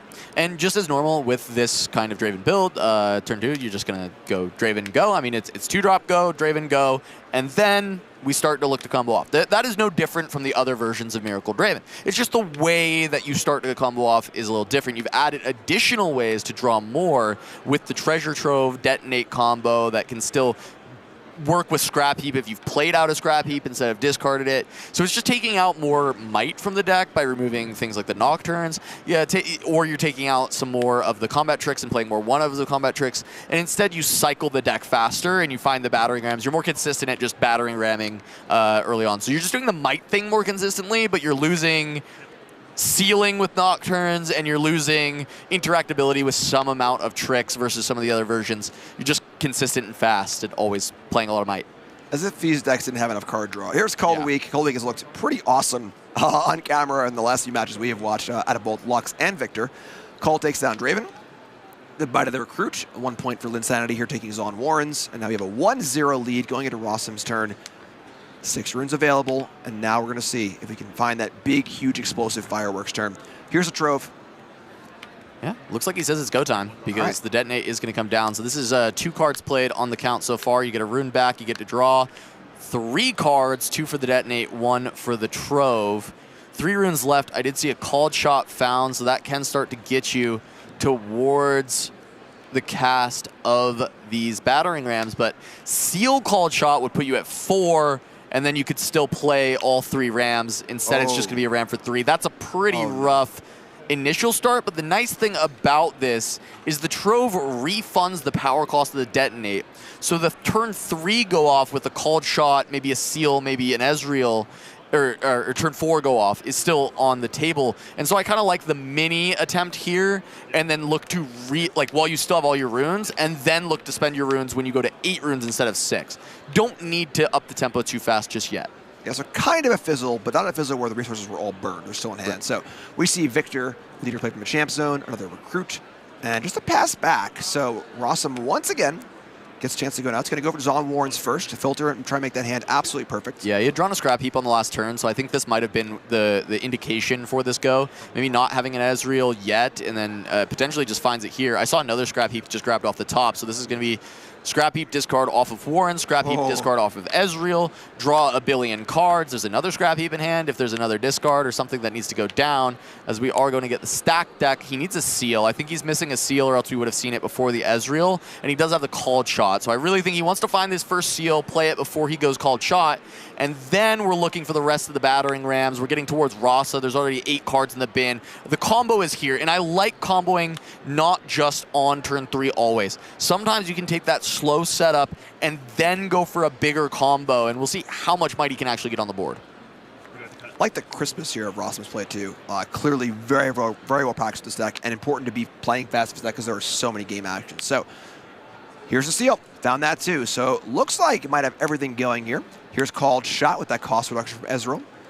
Top 2, take 1. Yep, there was a battering ram, but I think it was next to a call shot, so I'm not sure which he decided to take. Call shot went to the bottom. So okay, so is the ram then. That speaks to being like kind of all rolled up here, right? Yeah. Well, as I was saying, this is generally a first cycle matchup, right? Like you don't want to put the ram to the bottom to just like find later with that second call shot. So you actually don't have to dig as deep. You just need to find the units at this certain point. So there is some slight consideration if you overdevelop though into Victor, and that's one thing you have to always be careful of if you don't know the version going in. Because if you think Linsanity is on full spell Victor, the main thing you're looking for is the 3 of Bellows Breath with the 3 of Decree, and you cannot overdevelop into it or you immediately lose the game. All right, so here's Merchant. And a Ram. And more follow-up, another Rams, all 3 Rams. Okay. And a hidden card. Decree Bellows. Yeah, so not the best, considering that was a turn 4, now turn 3. Could have maybe been a little more explosive and now a bit exposed as well. So go back Linsanity's way, and we're going to see there are some serious pitfalls here if the combo has been found. I think I saw a Decree at the back of this hand, but I don't see a Bellows. Singularity. Singularity not too bad here also. Yeah, also good removal, deal with 2 Rams. Yeah, this kind of like hybrid version that Ghoster Driver popularized at Bologna feels pretty good for the Victor, the more I've been seeing it, where it's like you take some of the best spells from the like all-spell Victor list that was popping off in China very early on, but then you just play the very good efficient units. And it still helps you kind of play both ways where you can be very aggressive, but you can still do really cool things with Void Gate and create some really good opportunities for yourself. As Pickpocket in the main going to be eating up the seal. Big game. So big tech carve this event against all of these Miracle decks. Gonna make a gold. And gotta make us a recruit. And looks like no big spell this turn. Just gonna be. It's that one. Yep. Sinjao gonna enter ready. Sinjao coming in. And we get that hidden card with the battering ram. What are your thoughts on that hidden card? I mean, it is just likely to be fight or flight, I would imagine. Yep. Generally within this, I mean, Tide Turner would be the other option, but I don't remember seeing those in this deck. I think because of the detonate package, everything, it's too tight. So you're basically just on the Traveling Merchant to help you still kind of cycle some of those gear, as we see, some being thrown away. All right, so discard on the Merchant. Coming into the Void Gate, scoring a point. Now 3-2 in Rossum's favor. And stack deck once again. Fight or flight. Trove. It was a Rebuke. Rebuke, okay. You'll start cutting them? Yeah, sure.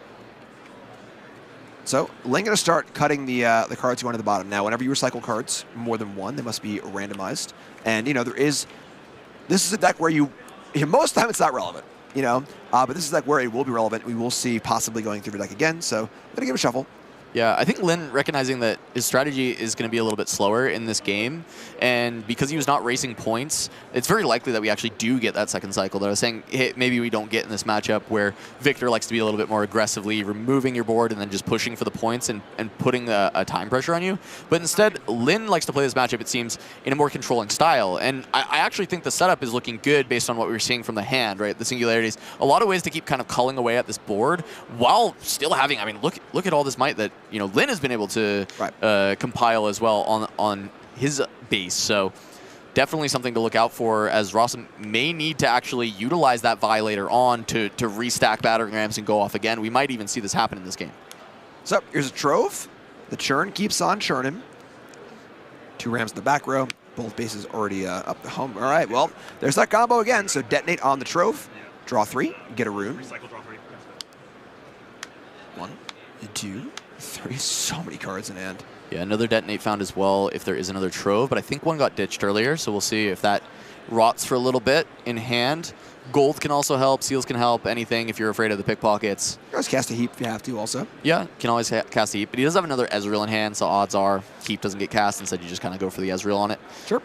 So we're going to see some reinforcements here. So the Ram goes to join the Merchant at the Void Gate. Dangerous place to be, with the Void Gate giving additional damage, any units spell damage would happen there.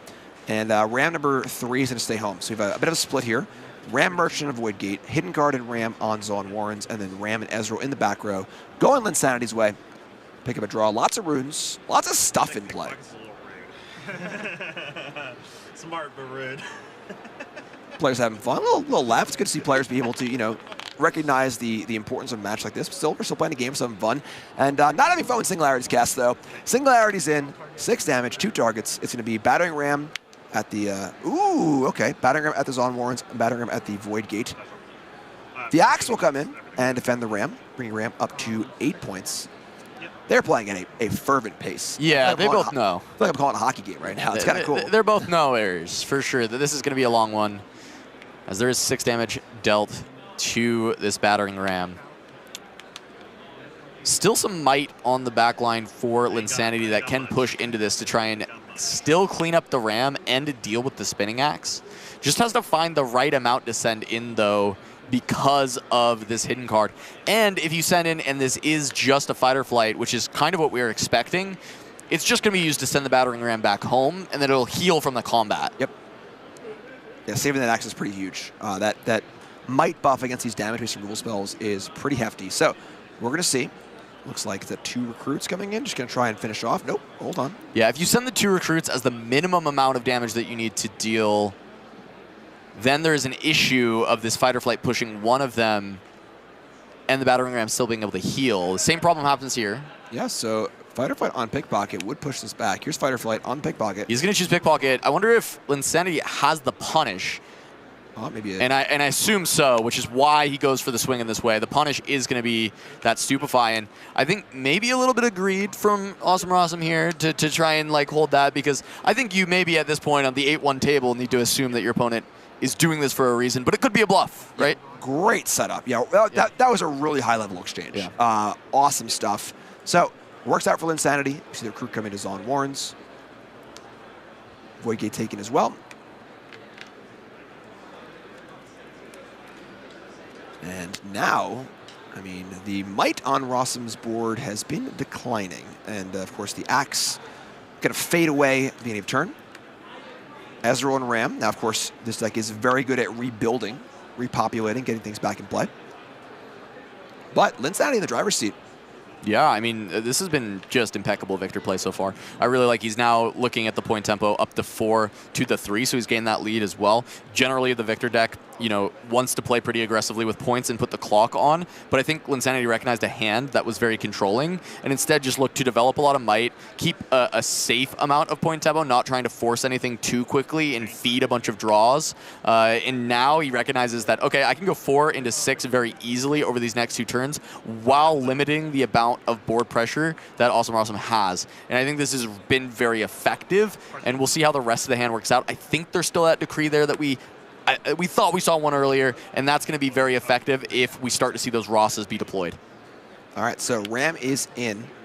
Is that 4 cards in hand for Lin? Just putting the hand on the table?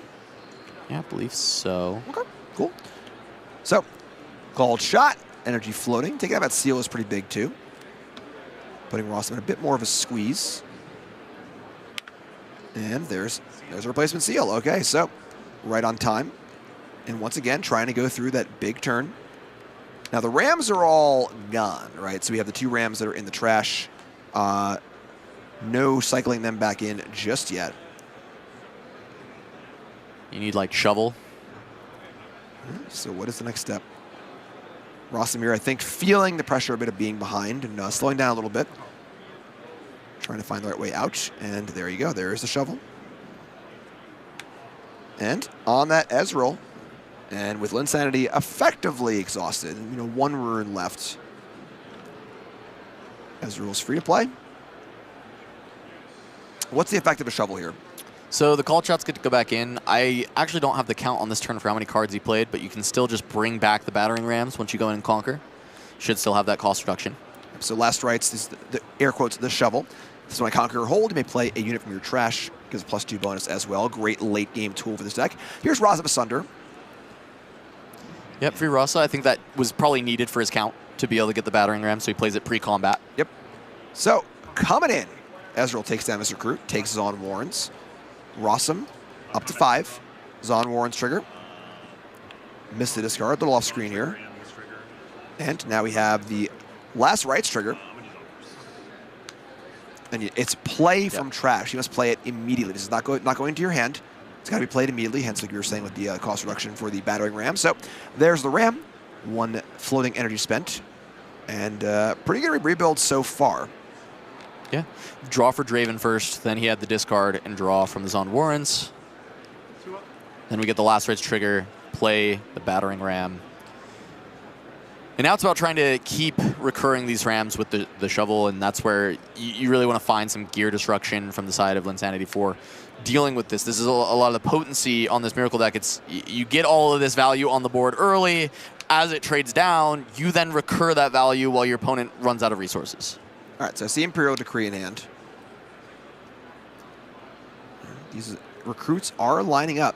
Yeah, one Bellows still goes crazy here. Yep, yeah, game was looking pretty good for Linsanity. Now it's gotten a little more dire, but plenty of cards in hand. And like you said, with Bellows Breath, you know, trying to find that combo. Wow. Yeah, just, you know, is it 5 cards left? Look, they were telling me they're a couple turns faster on the cycle, and I'm seeing it with the detonates, right? I mean, like, it's really nice when you get to the stage because you start putting things back at the bottom with the shovel, and then you know exactly what they are. So you usually just put like a called shot, and then you'll start putting things that you want. So then you can called shot and then grab the exact cards that you're looking for every single time as you go through. Yeah, interesting to see because this game has no library manipulation. There are no like tutor effects, things like that, but this is a way to do that. You can just kind of put things back in the order that you want and draw them as you see fit. So we're going to see combat here. Here comes Pickpocket and True Recruits into the ram. And once again, fight or flight. Going to back out the Pickpocket, and we see Wake of Pain. So sure. Really efficient. Yeah, another great use where getting Rossum to burn a fight or flight in a not a very efficient use of resources. Saves the Pickpocket also. And then takes down his ram, makes a treasure. Gets to go in and conquer again. Great clean play by Linsanity. I'm very impressed. He has a Time Warp in hand. We were talking about this card and how its effect can happen in this game. Not going to find an opportunity to cast it here. Only 7 runes remaining. Probably doesn't come up in this game, so it ends up being a bit of a dead card. But it's a bit close. It was the fact that Awesome Rossum was able to hold up 2 runes meant that the Time Warp couldn't find a potential spot. Just going to go to 5. Right. That is going to allow Awesome Rossum to now take the point tempo and be the first one to threaten lethal. All right, yeah, on 6. Linsanity at 5, Rossum at 6. Here's the draw. Fistful of cards in hand for Rossum. And more cards in hand than in deck. Trying to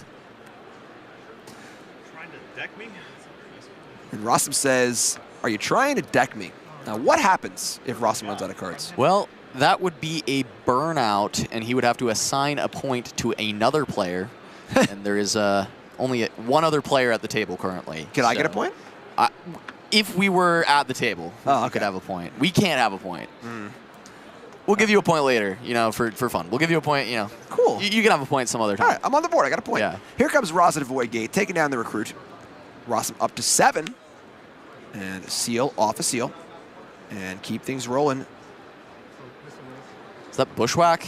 Yeah, this for this, I'm paying 2 immediately with a red going to the bottom. And no, the Vi. Okay, so you were talking about this. So Go ahead. this is kind of the core of this deck, this one copy of Vi.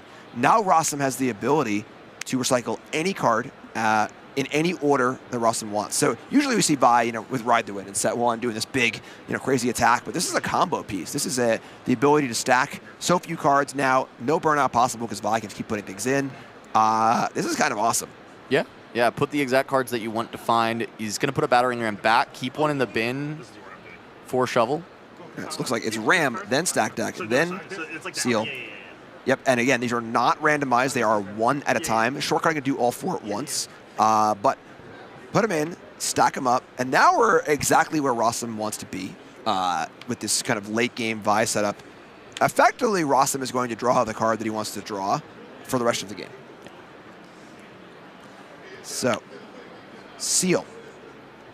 And this is a lot of planning, a lot of plotting out your next few turns. Not easy to do. Here's Sunder, hopping in to join the other Sunder at the Void Gate. So Ezreal and the Shovel alongside Battering Ram at Zon Warrens, double Sunder at Void Gate. Rossum is at 7. Linsanity at 5. There goes a Ram and a stack deck to the bottom. Yeah, I think he has the dig. But he's going to just pass it. Okay. Wants to be able to hold on to the interaction. Rebuke in hand. All right, so going for the hold at 7. These are 2 pretty hefty battlefields. Linsanity has a lot of work to do. Thousand-tailed Watcher, is that the peel? That was the draw. I'm not sure. You know, the decree is something that we were talking about all game, but now the board has been whittled away on some of these trades, and the decree is no longer looking that attractive unless the Bellows Breath was found. Watcher's pretty nice, but doesn't cleanly clear everything, and especially when you see your opponent has drawn the entire deck and is holding up 4 runes, you have to know there is potential for something like a Rebuke to just immediately deal with the Watcher if you try and send that in.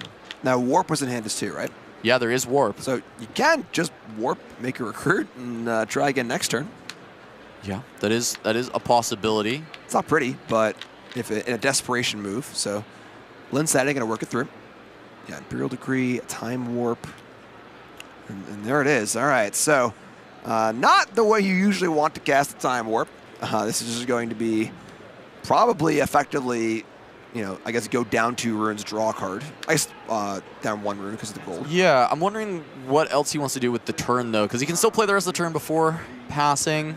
Right. I think he's still looking at the hand and seeing exactly what else can be found. Can he push in, take one of these sides? Not really. All right. 2 energy left. Nope, hold on. Thinking it through. Pickpocket and Victor, 7 total might. Now, yeah, okay. If they were to both die in combat, the Victor would still see the Pickpocket to make a token, correct? No, I don't. No? Oh, okay. So there's the Hidden Blade, and I think that's the consideration now. Okay, so now Victor and Recruit heading over to Ezreal and Battering Ram on Zon Warrens. I'm also confused by this. This is 5 might. So even if the Hidden Blade is cast... So far, Linsanity has been very adept at laying traps this game. Yeah. You know, kind of gotten a number of combats to really go his way with really patient play. So I wonder if I'm tunneled on the Hidden Blade. Maybe there's another card he can go for here, but he just passed it. He went in and passed and said, go ahead, you move. All right, so we got a trade. So Victor down, Recruit down, Ram down. And there's a 1 combat because Ezreal's still hanging out. So there's a draw for Rossum. And Hidden Blade takes out Ezreal. 2 more draws. Now, with these Hidden Blades and these draws, burnout is a possibility. Yeah, but I think the Vi already has stymied any of that. He was on 3 cards, but he put 7 of them back. 7, okay. So, like, the total is very difficult for Linsanity to beat. And we see that Fight or Flight actually being pretty high value there, denying Linsanity going to 6 on that last turn. So there's not a win in any way, shape, or form afterwards with this Warp. Yeah, so now we're to the Warp turn. Linsanity running it back. Just a lowly Pickpocket. Yeah. And Rossum looking pretty comfortable here. The plan was there. You score with the Pickpocket. The Warp had resolved, so then you go to 7 off the hold, and then you Thousand-Tailed Watcher 7 into 6 on the Void Gate. I mean, the plan was there for Linsanity to win the game. Oh, man. But Rossum's got all of the answers, and he's going to just scoop it up. So I think Linsanity's plan actually made a lot of sense there, and we get to see kind of that end game loop. Once Miracle's able to draw through the whole deck, they're able to just set every plan up, and really well done from Awesome Rossum to really put himself in a position where he has the answer to every single thing that Linsanity could do. And really the only thing that Linsanity could have had to bail himself out would have been find a Bellows Breath to pair with that Decree. Yeah, awesome play on both sides. Just a really clean, crisp game. And the power of Rossum's deck on full display. It's kind of hard for Rossum to not have it when he's literally seeing every card in his deck. So we're going to go into game 2 here. Rossum up a game. These players are 8-1. Going to 9-1 is a great place to be. 8-2, you know, now you're putting things possibly in tiebreakers, making top 8. You're still live, but of course I imagine that the Victor best of is also in play here too. So lots to play for Linsanity. And going to start things off with Obelisk of Power versus Treasure Hoard. So starting off, Obelisk is kind of great for Linsanity with the 2-drop into Recruit. Turn 1 Draven for Rossum. going back Linsanity's way. This is something we were talking about in Bologna about Victor and, how did a Victor make top 4? How did this happen? Well, Obelisk is very popular in the metagame, and so you can bring it yourself and get 2 Obelisk games out of it as Victor. Or you don't even have to bring Obelisk in your deck build because you're going to get a lot of matchups where you're getting this free Obelisk game going first where you get to do the Victor thing of 2-drop into Recruit. And we saw that from Ghoster Driver in Bologna. We see it from Linsanity here where, look at this. Now, this is more what I was talking about in Game 1 where I think this matchup often is a point race. This time Linsanity actually has a start that is going to allow him to try and at least, bring it to the Miracle side. Don't let Rossum have infinite time to go through the entire deck and construct the end game that he wants. Yeah, so double conquer, Lin up to 2, going back Rossum's way. Draven 6 runes, and some potentially easy pickings out there. We saw the gold come in off of the treasure hoard as well. When you conquer, you pay 1, you make a gold token, so help for all those power costs. And now it's time for Draven. So Draven comes into Obelisk, challenging the Recruit. And, okay, so we see Wages of Pain. So this can only be done after the Draven trigger is resolved, so it just declines to pay the power and takes a pretty bad trade. Yeah, I'm curious about the no power spend there just because of the fact that Wages exists. And this is the answer right here. Yeah, I mean, this is exactly it.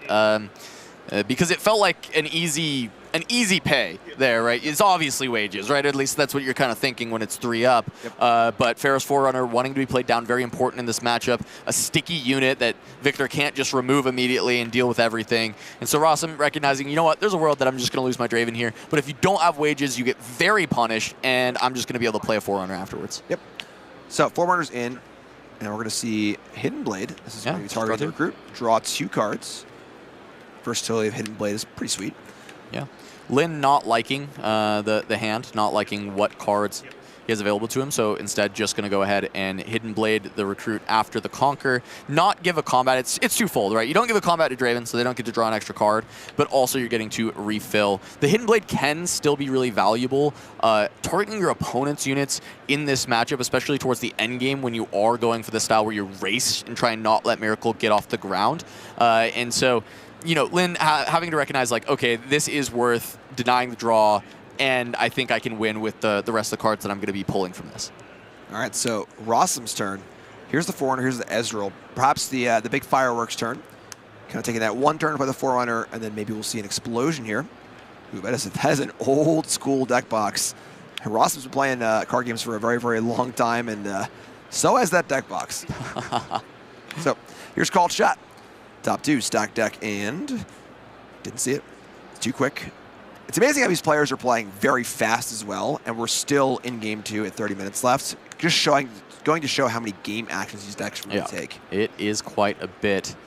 This is also quite a bit of cards already played by Rossum. Going to be setting up for the Battering Rams, deciding to go off on this turn 3 of this game. Of course, Obelisk letting you skip 1.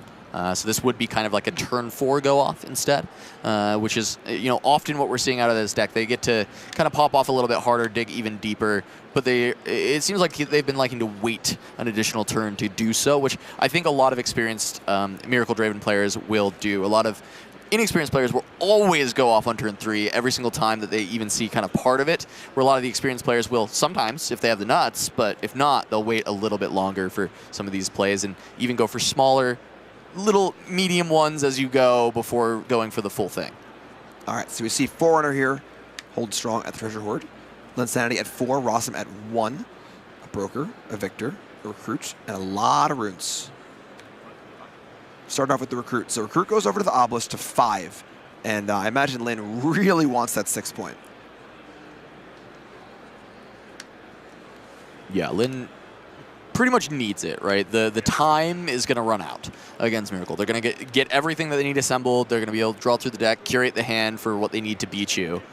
And you need to put the pressure on them. And that's what Lin has been doing. And Xin Zhao is going to come down and allow that to continue, push him in. All right, Xin Zhao dies, but that is Stupefy allowing the Honest Broker to be the one to take that Conquer, go up to 6 points. Still more runes available for more development from Lin if he wants, as he does decide to pay for the gold from the Treasure Hoard. 3 more, that's a pickpocket. Kill the gold that he just got. go from there. All right, so stack them up. Units ahoy. And going back Rossum's way, of course, the might from the Forerunners not left the board, still in play as these mechs. So 2 mechs, a Ram and an Ezreal. Step 1, mech's gonna go to the Obelisk and take out a Recruit, put Rossum to 2. And now Lin's on 6, Rossum's on 2. Great point advantage and on kind of the game point for Linsanity. Yeah, Rossum's at this point, though, where he's not allowed to actually tap out this turn. So he can't go fully in, because then he just folds entirely to something like Decree with the amount of units that are on the backline that Linsanity has, especially even getting an additional recruit from that Honest Broker. So it's this kind of awkward position where you really need to go off to put a lot of might on the board to deny the ability of Linsanity going over you with just something like a Watcher kind of ending the game, and not being able to spend all of your runes on this turn because you've almost guaranteed a loss to multiple different cards that Victor can have in hand. And it's a really tough, almost no-win situation. I'm really curious how Rossum is going to navigate this spot and what this deck really has to offer, because it has a lot of the deep draw. You can put a lot of might out, but we haven't seen a ton of combat tricks. We did see, what, an Axe, we saw a Rebuke, and we saw 2 copies of Fight or Flight. So there's a little bit, right? You can have a little bit there, but that's all going to cost resources, and none of them are the most efficient things at dealing with Victor in particular. So here's a Merchant. So reinforcing Merchant on the Treasure Hoard. A modest beginnings to the turn. Here's a Seal.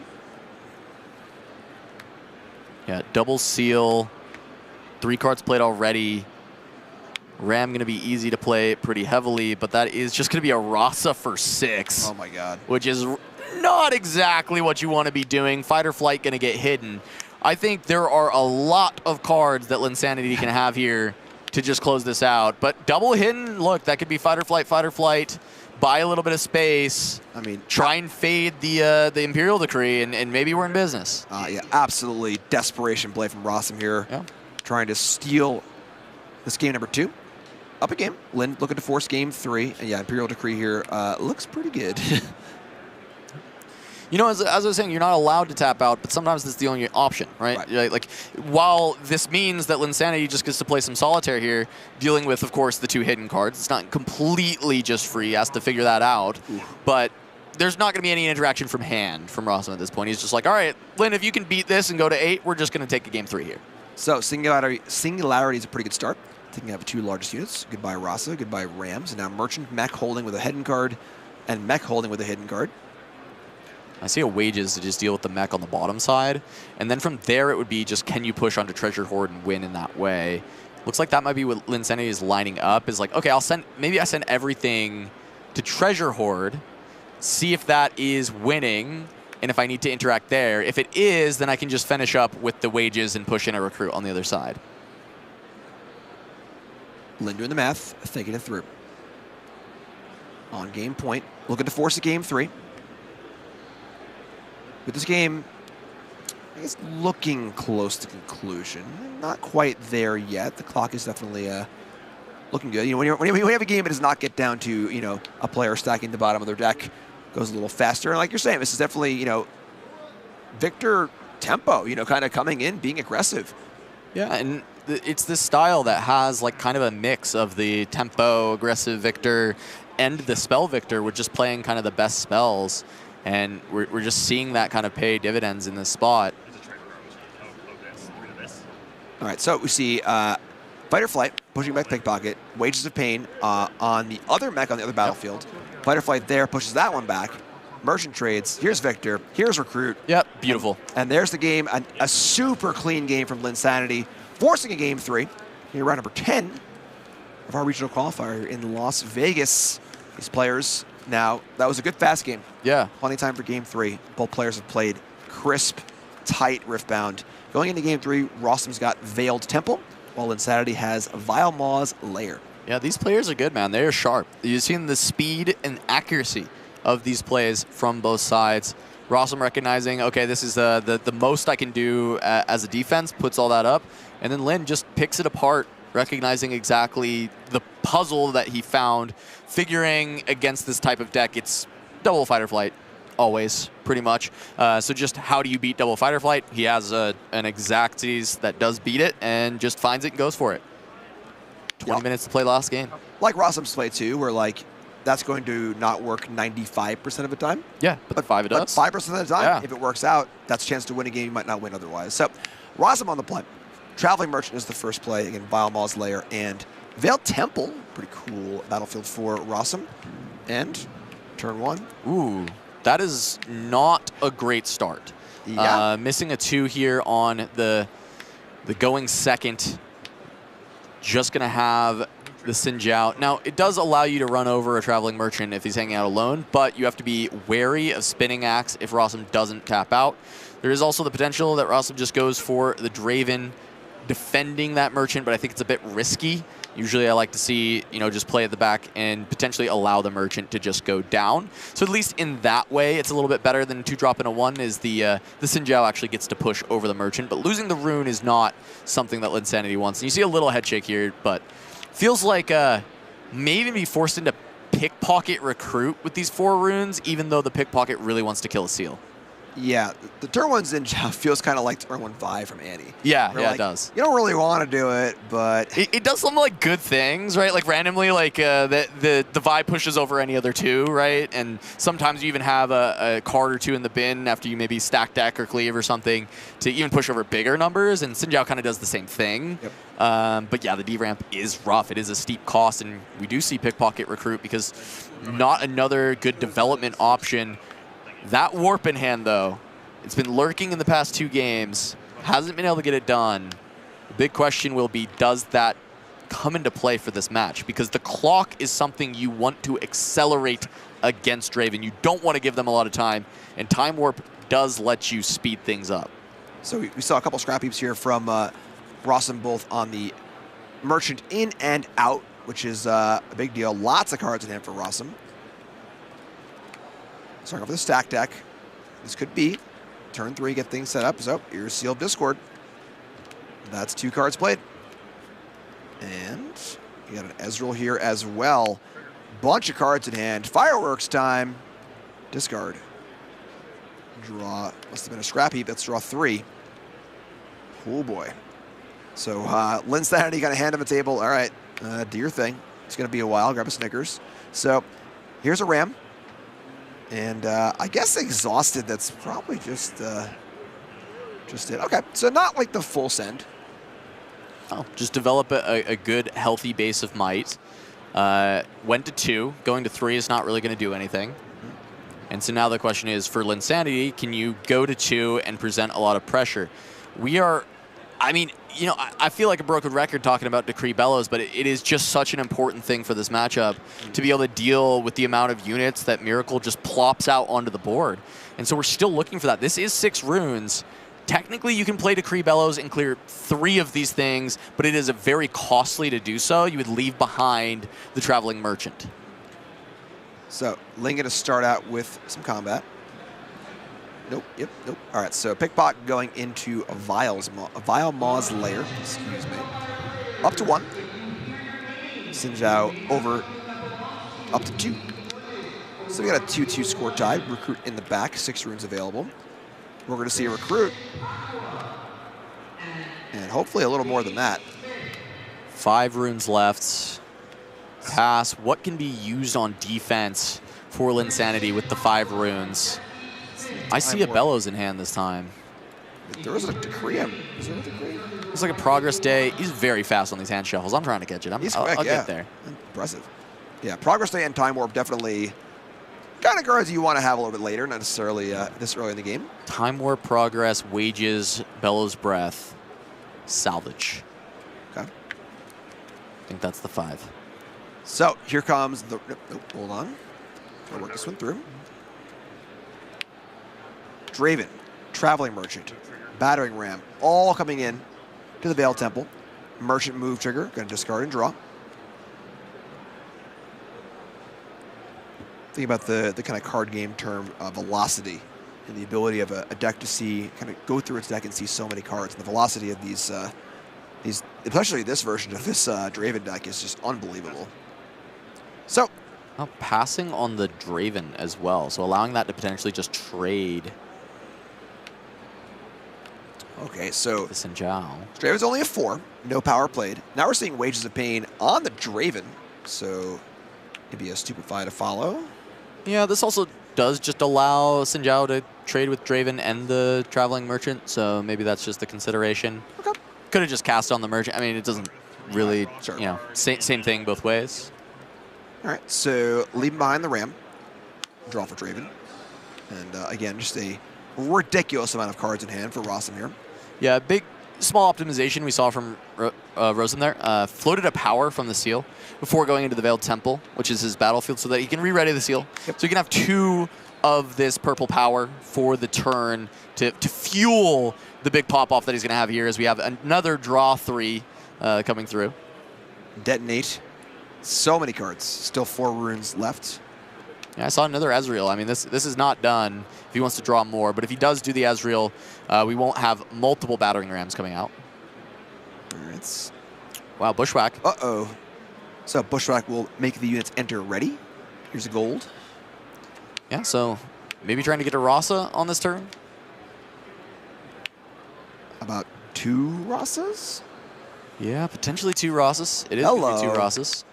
That is a lot of might coming out of nowhere. And Rasa number 1 is going to... Rasa number 1 and Rasa number 2 both popping into Vile Maws. A little bit of overkill on that poor pickpocket. Didn't even pick any pockets this game, you know? Just an innocent bystander. Yeah, the seal came down like the turn after, but Linsanity was forced into that play. I mean, you look at that hand, there's really just no other option. You need to develop the units. You need to actually make something happen. Yep. And it's going to be a battering ram as well, maybe 2 of them. Oh, so my. This is that 22 might play, with 2 of them coming in ready. I mean, it is the power of Mjolnir Draven. This is exactly what he wants to see. This is everything coming together for Rossum in this game 3. And I think Linsanity is going to be a bit out of it unless there is a massive swing that can come through. But this is exactly how you need to play around things like Decree Bellows Breath, is you have things at all 3 locations, both battlefields and the base. It can't all be covered by that play. Now, the recruits can help. You can go for maybe a full board wipe here, but there still is possibility for Rossum to still come back from that. Yeah, Decree still looks pretty good here, I think. It does. So we'll see what Lynn's got in store. Certainly an awesome term for awesome Rossum. And, ooh, this is... That spells no Decree. It spells, please let me draw a Decree so that next turn when Rossum goes to 6, maybe I can wipe this board. Yeah, so almost conceding the turn. Just saying, all right, you know what? You can have your 2 more points. I'll let you get to 6. And then I'll try and put it all together next turn. Here's a recruit. Now, I think Linsanity was just feeling jealous. You know, you have so many cards in hand. I want to have a lot of cards in hand, too. All right, and what I must do to mimic a fraction of your power. Exactly. So, just a Stupefy. Yeah. Gotta dig a little deeper. All right. I mean, Decree is the only card that is a bailout, if even. Now, Rossum, sure aware of this also. Here's stacked deck. On the repeat. Sorry, not stacked deck. Called shot. They're similar. Repeat number 1. He's stacking his deck at this point. Right, yeah, exactly. I was just, you know, rubbing what was happening. So, more cards. Another called shot in hand. Oh, boy. All right, here we go. Going and going and going. Was that a hard bargain I just saw? I didn't see. No, seal. Seal, okay. Yeah, there's not a lot more that I feel he needs, but he is digging and just finding any piece that he wants at this point, right? This is probably another detonate, I would imagine, with the Trove hitting the board. There it is. So just going to keep digging, draw the whole deck, have the whole deck in the hands. This is disgusting. How many cards were drawn this turn? Like 8? I mean... 8. 8 cards. So many. All right, so Rams already. Rams coming home, and not done yet. Here we see the last Rasa. Rasa in the back row. Well, this is every unit in the deck, minus 2 merchants, 2 Ezreals probably. Yeah, and the Vi. The Vi. Yeah. But that's the big ones. These are the hitters. That being said, you know, some sort of Bell's Breath, Decree, something. Yeah, I mean, and that is the weakness of overdeveloping into Victor, and I think Rossum kind of recognizing that, like, okay, if you had Decree, it probably might have been played at this point, but you do have to think, like, Progress Day could have found it. And the question is does Rossum have a good out after we see something like Decree Bellows try and clear, he can also play around it best he can by splitting in an optimal way to try and avoid as much collateral damage as possible going forward. So, Falling Star. And this is another way to help play around the Decree, because when it gets played with the Bellows Breath, the tokens were going to be used to help clean up the spots you couldn't hit. Yep. And now taking 2 of them off the table, I think that is heads up to be like, even if you have Decree Bellows, you are not clearing this board. Yep, I thought I saw Bellows in hand. Now, Bellows will do 3 damage split up among 3 units in one location. So you can repeat it, you can do 2 separate locations, correct? Yes. Yeah, it is 2 separate locations. You did see a Bellows. In fact, there's 3 Bellows, no Decree. Oh. In the hand. But not good enough. Yeah, and there's the Scoopy, yeah. He says, I got all the Bellows, I got the no Decree. Yeah, so a little A plus B combo action, only finding A, only finding B. A super impressive game from Awesome Rossum. That deck looks like something else on a whole nother level. Really, really cool stuff. So Awesome Rossum going up to 9-1 here in round 10 of the regional qualifier here in Las Vegas. Linsanity now 8-2. Not dead yet. Still in the hunt for a possible top 8 slot. Not necessarily, might be a tiebreaker thing. It'll be a breaker situation, right? And then, of course, still in the hunt for a possible victor best of as well. So, really awesome games, really, really tight play. Let's pop down and hear what Awesome Rossum has to say about how that game went. Thank you very much. I'm here with Awesome Rossum. That's an amazing username. Thank you. Still live for top 8 on Draven. How's the deck been for you? Deck's been great. It's performing very well. Just kind of cycling through my whole deck, and I'm just able to do that. Not people are afraid of attacking in this format just because Draven is the boogeyman, and they don't want to put 2 drops in their deck, and gives me time to draw my whole deck and put a bunch of Rosses in play. How did you decide on the deck? Were you locked, or did you kind of play a couple of other things before the event? I was pretty locked on Miracle. I found the Nocturne package was a little bit inconsistent. I didn't really want to play mid-range because I thought with Called Shot Ezreal stack deck, there's a lot of busted things you could do, especially if you're fast enough and you're confident at going through your deck at a quick pace. And it kind of just, I wanted to play Miracle, and we kind of found this Detonate Treasure Trove package that kind of lets you go through your deck by turn 7, and it's been performing great. Our record after day 1 was 80%, counting draws as losses, so it's performing very well for me. That's extremely good. And this round you actually played a Victor, which is surprisingly maybe the 5th most represented deck, I believe. How was that matchup for you? Were you prepared for it? I'm moderately prepared, I would say. My teammates on Challenger TCG plays Victor, so I kind of get the ins and outs. That's actually a pretty aggressive deck, and they're able to kind of get under me. That's kind of what happened in Game 2. They got it under me, and my deck's a little bit slow, so I lost.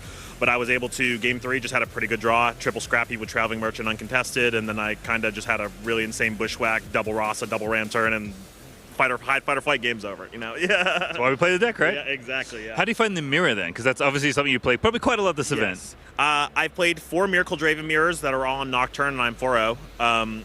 They're a little bit slower, a little bit more inconsistent, and I'm able to don't want to give away too much, but I'm able to stack my deck a little bit with Vi at the end and put Ross's back, and they are not able to do that. So it's been pretty good so far. Well, you're still alive. Best of luck at top 8. Hope you make it. Thank you very much. Really appreciate it.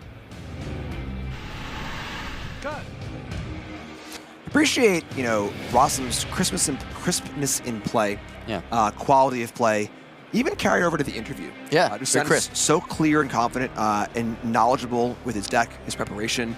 That's what you love to see. You love to see preparation turn into a payoff, and that's just great stuff. Yeah, I mean, it may be the new best way to play Miracle. It really remains to be seen. As he said, he was beating down all the Nocturne enjoyers within their Miracle decks as well, and it's definitely very consistent. The question will just be, can it go the distance? And I think Miracle is a deck that is very good at spiking tournaments, and we just haven't really seen it do so just yet.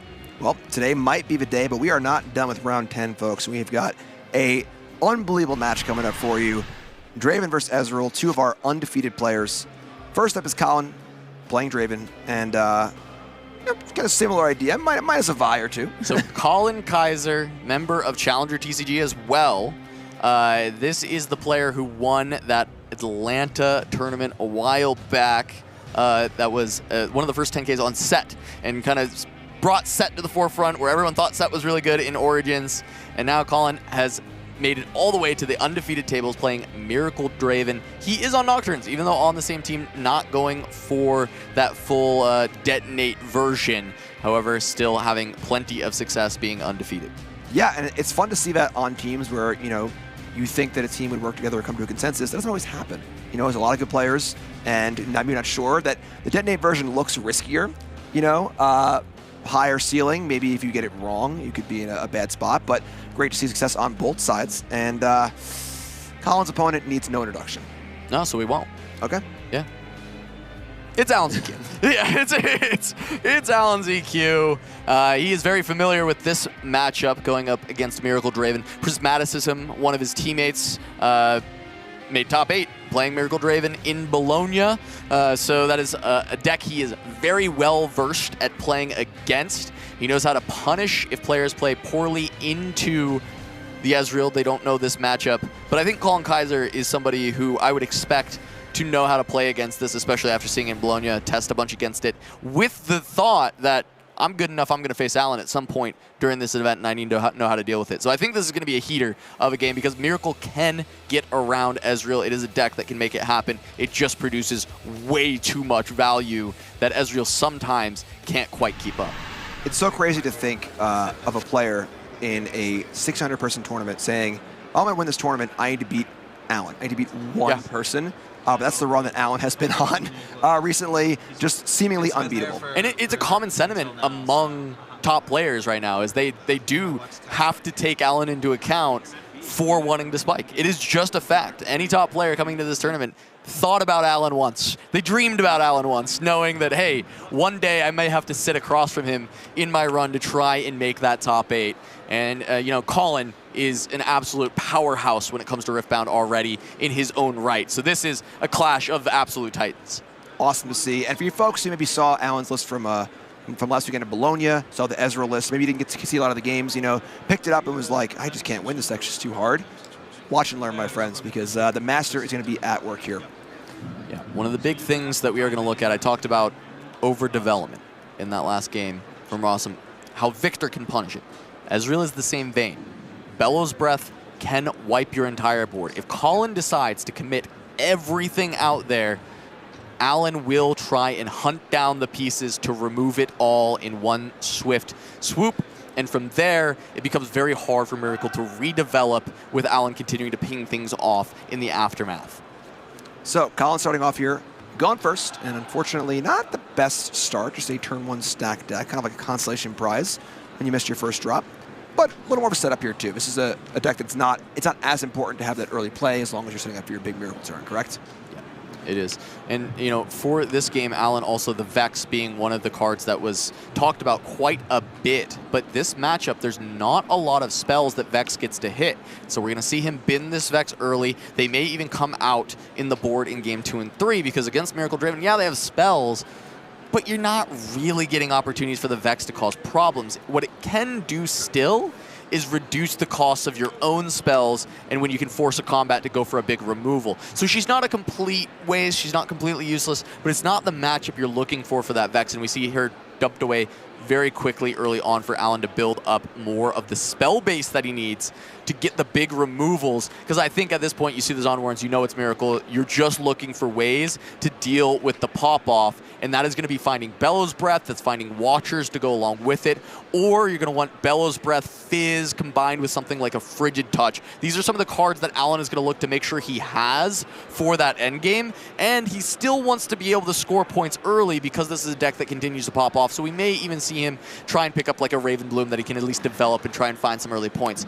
Doesn't want to give combats, but he does want to score and look for that removal. All right, so stack deck once again after called shot. Tons of library manipulation here. Ezreal hanging out in the back row also. Similar sort of package, but different sort of payoff, you know, where in the Draven deck we see Battering Rams, kind of this big like pop-off turn, where this is just a lot of setup, and a lot of kind of crafting and finding the right cards, right?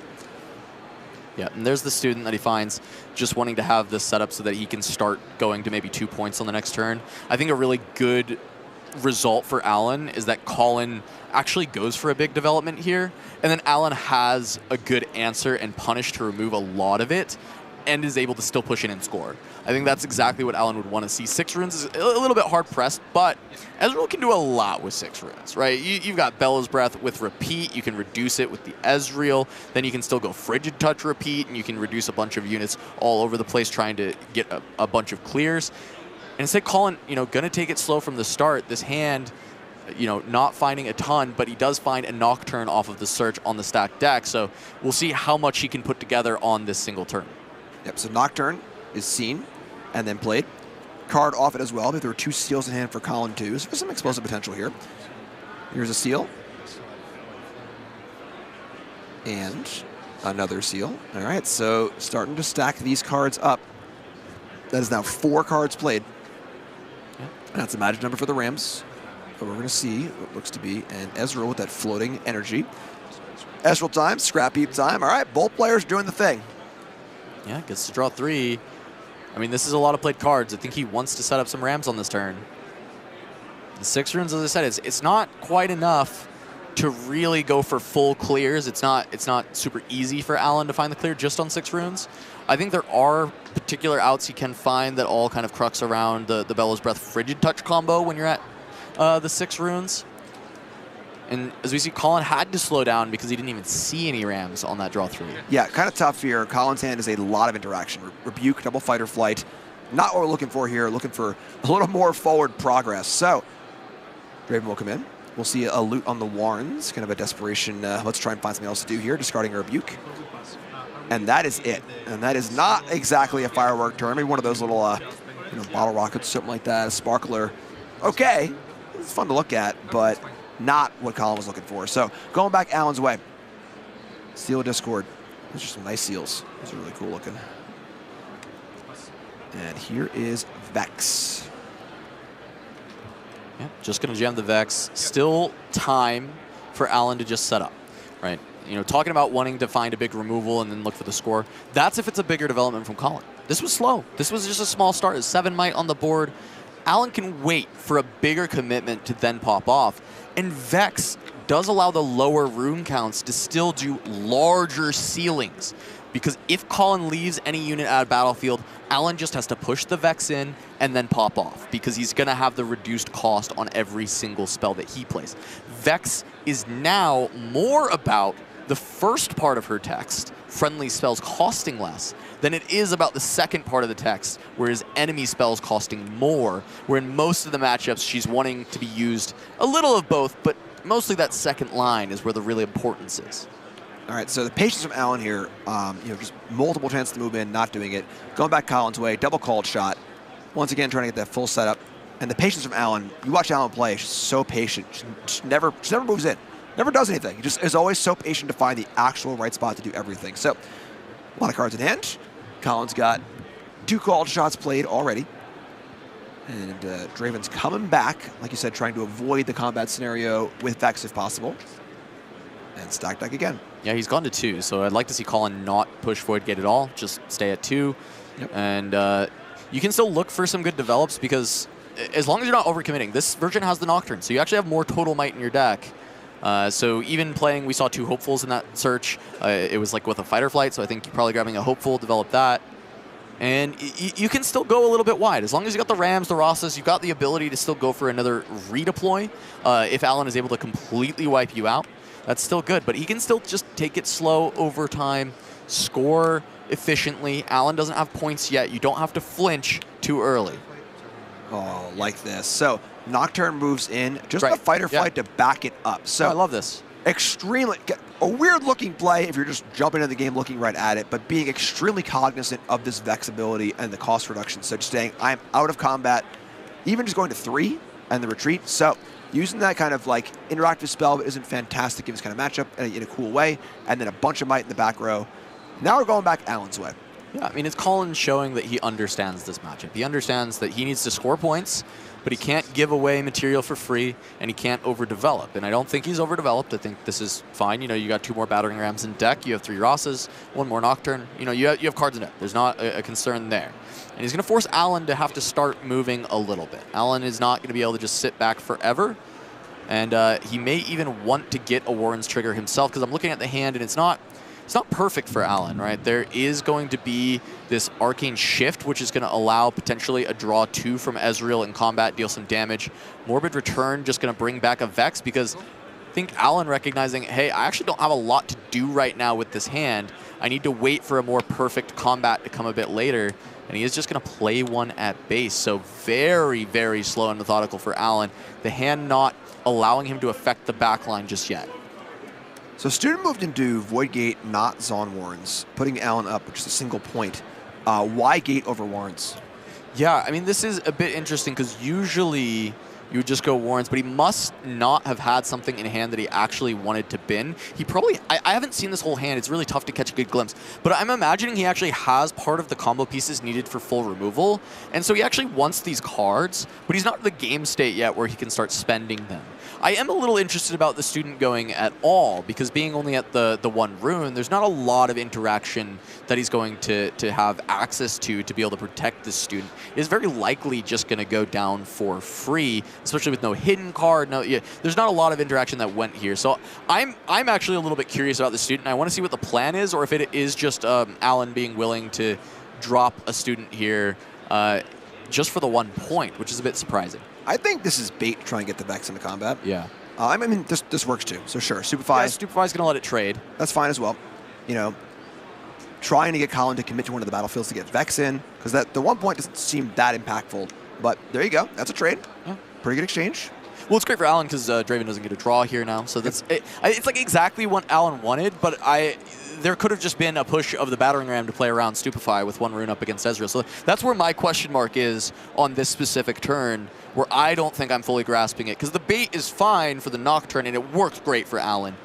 But what if the battering ram just went? Well, I think if the ram comes in, Alan just concedes the Ravenloom Student, but now has a way has to a get target Vex. to push Vex, yeah. He gets Vex into combat, and then he can use that Vex ability to really go off and have a huge turn. But where does the ram go in anyway to the Zon Warrens? So Colin goes up to 4. Warren will trigger, discard and draw. Goodbye Nocturne. And now, again, that opens the door for Vex to possibly come in. Start utilizing that ability that is only applicable in combat. That being said, there are a ton of cards in hand for Colin. These games were so hard with both players having so many cards in hand for so many given options at any time. So, next step is a Fizz. Are we going to see this Fight or Flight play again? It very well could be, yeah. I was thinking, like, usually you just want to Fizz into the stacked or the called shot, but you really don't want to give this Vex combat, and but you also need to go to 4, right? So going to 4 is very important. You need to push something in. I like this Fizz play a lot. Continue not giving Alan the combat with the Vexes. I love the play of this game. This has been a very, very high-level game. Both players kind of baiting, setting traps, you know. Alan trying to get the Vex into combat. Colin saying, no, this game will not be about that. I disagree. You know, using Fight or Flights in kind of this unique way. At 4 points. The triple Rasa in hand for Colin. I think he's still holding off, which is, you know, what I've been saying. You can't over-deploy, but I think I saw 3 Rasas sitting there ready to go for Colin as soon as this board gets wiped. There was Bushwhack in Colin's list, correct? Yeah, yep. Bushwhack is there. Bushwhack triple Rasa to end from 6 is going to be the main out to deal with Ezreal. You cannot allow Ezreal to just have a clear and then a redeploy and then a re-clear. You have to end the game when you go with that redeploy. So Alan's not going to want to let Colin get to 6 because he's also aware of this. He knows that the Bushwhack play has to come through. I love the kind of look on Alan's face like, you know, I just want to get my stuff, you know, like you're just doing such a good job of keeping me off what I want to do. So here comes the Vex. Going into combat is not combat. It is just a non-combat showdown. So the Vex is not active right now. Zon Wards conquered. Alan goes to 2. Discard Wages of Pain. Draw. Here's Raza. Pays 3 for it. And just a pass. Now, of course, Vex can be in combat on defense too. Correct. So if Colin wants to move into this Vex, that does open the window for Vex being in. That cost reduction to really stack up alongside the Ezreal. And this is where we hit the inflection point of the match. Colin wants to go to 6 because you called out the Bushwhack in this deck. He wants to go to 6 so that when this board is gone, he can Bushwhack Rasa, end the game, right? Oh. Okay. A little live look in here at Prismaticism and yeah, this is a future, a little bit of the future, It's sneaking out, creeping in as we are back to the start of game 1. We had the Time Warp in last match, but you know the philosophical Time Warp is pretty cool too. So we'll get things reset up here and. Be careful on the live scrub here. Okay. Don't want to do too much, as we do have a Fizz. Ooh, okay. Well, this is quite a bit of a fast forward. As Colin did go. Yeah. Let's take 1 second here and try and get this organized or whatever. Everyone, close your eyes, avert yourself. Oh, we're back. Look at us. Nobody saw that. And, everyone look away. Okay. Everyone turn off your monitor. So slight tech issue. I'm like shaking out of it right now because I was so enthralled in that game. Just the high level of play is just unbelievable. Both players, Riftbound, has a certain flow to it. You kind of like you play, you go in, you go out, and seeing those trends completely bucked in this game because players are just so aware of what's important in the game, and just jockeying your position, being patient, trying to set little traps is just so cool to watch. Yeah, I mean, at this point, it's going to come down to that Vex, too. It's really, really, really good play from Colin to avoid the combat for so long. And now it was, as we said, that inflection point that we reached. Vex sitting on Zon Warrens, Colin at 4. He needs to go to 6 before his next redeployment. So, how do you do that? Well, we're going to find out soon enough, hopefully. So, yeah. As a reminder, of course, we got Regional Qualifier Las Vegas here in sunny Las Vegas. I'm Jim Davis. That's Casanova, and it looks like we've got things repaired. We're back in, and Colin's at 4, Allen's at 2. So, again, here's called shot. Vex is on the battlefield on Zon Warrens. Get right back into it. Like you're saying, Colin really wants to go to 6 this turn if possible. So, back Colin's way, getting back into the game. Again, both players have so many cards to work with. To further set the stakes here, Allen has not lost a set in a regional qualifier in Spirit Forge. Just went undefeated in Bologna. Yeah. Didn't drop a match. Yeah. He ID'd 1 round at the end. Sure. But that is what it is. That's not a loss, yeah. Wow. That is something. So what was that? I mean, how many rounds is that plus top 8? I mean, it's 13 rounds and then top 8. 16 rounds. So 16 rounds. 25 rounds. That is unbelievable. That is true dominance. So we see Ezreal here. Colin working through. Colin looking to topple Allen and try and say, you know what? That win streak is over. My win streak is going to start now at 9-0, of course. So you want to be the person to do it. Oh, yeah. You want to be the one who's that I was the one who got Allen, who finally beat Allen. And for Allen, obviously being on a heater like that feels amazing. But there is an inherent amount of pressure of people are coming for you. Yeah. When's it going to end? You're going to lose eventually. Is it going to be now? And I will say, Allen has the most insane mental of any competitor I have ever met. Nothing gets to him. But when I talked to him before this event, even in an interview, we even showed that interview that we were talking to Allen. He did say, you know what, even with my mental, I am still feeling a little bit of pressure after top 8 Houston, win Bologna. Everyone kind of just expects him to win. All right, so we got a combat here. Draven's coming in. Alongside the Ram, going to pay the 1 Fury. So Draven's now up to 6. So you have 6 on Draven, 5 on Ram, and now this is the key part of the game. So now, Allen's been trying to get this Vex into a combat for multiple turns. Colin's been saying, no, no, no, I'll not allow it to happen, but now it is finally in. This is the turn. Soup by to start, so -1 to the Ram. And now again, Vex will reduce friendly spells by energy and power to a minimum of 1 energy, but a lot of things can happen here. And you can see Colin kind of sitting back a little bit like, all right, I've been trying to avoid this, but we have to get that 6 point. Colin on 5 with Fizz taking the Void Gate. I had very good optimization from Colin playing around Bellows Breath on this turn. Look at how he split his units. 2 at base, 2 at the battlefield, 1 over on the Void Gate. It means that the only way it can really punish you is 2 of these locations, and you still keep the Fizz. All right, so now we see Frigid Breath. Yep, Frigid Touch -4 with the repeat. Bellows Breath, Frigid Touch, just all things you don't want to be involved with if you can try to avoid it. So now we're -2 on the Draven, so it's ++2, -4 down to -2 total overall. So we got 2 on Draven and 5 on Ram. 4 on Ram. 4 on Ram, right. But yes. I was just doing the math in my head, and I was like, that doesn't add up. And here is Bellows Breath. So, going to see a repeat. And I imagine that'll be 2 to Draven, as well as 2 to the Battering Ram, only at the same location. Well, I guess the repeat can go to different locations. It can, yeah. Correct, so, and we're going to see a Spinning Axe. 2 to Draven makes sense. Yes. Right, you want to kill off the Draven, so it's going to be double tap on the Zon Warrens for this Bellows Breath. Good timing for Colin with the response on the spinning axe here. There's no reaction speed damage Alan can do to deny this attach. Yep. So the axe is on.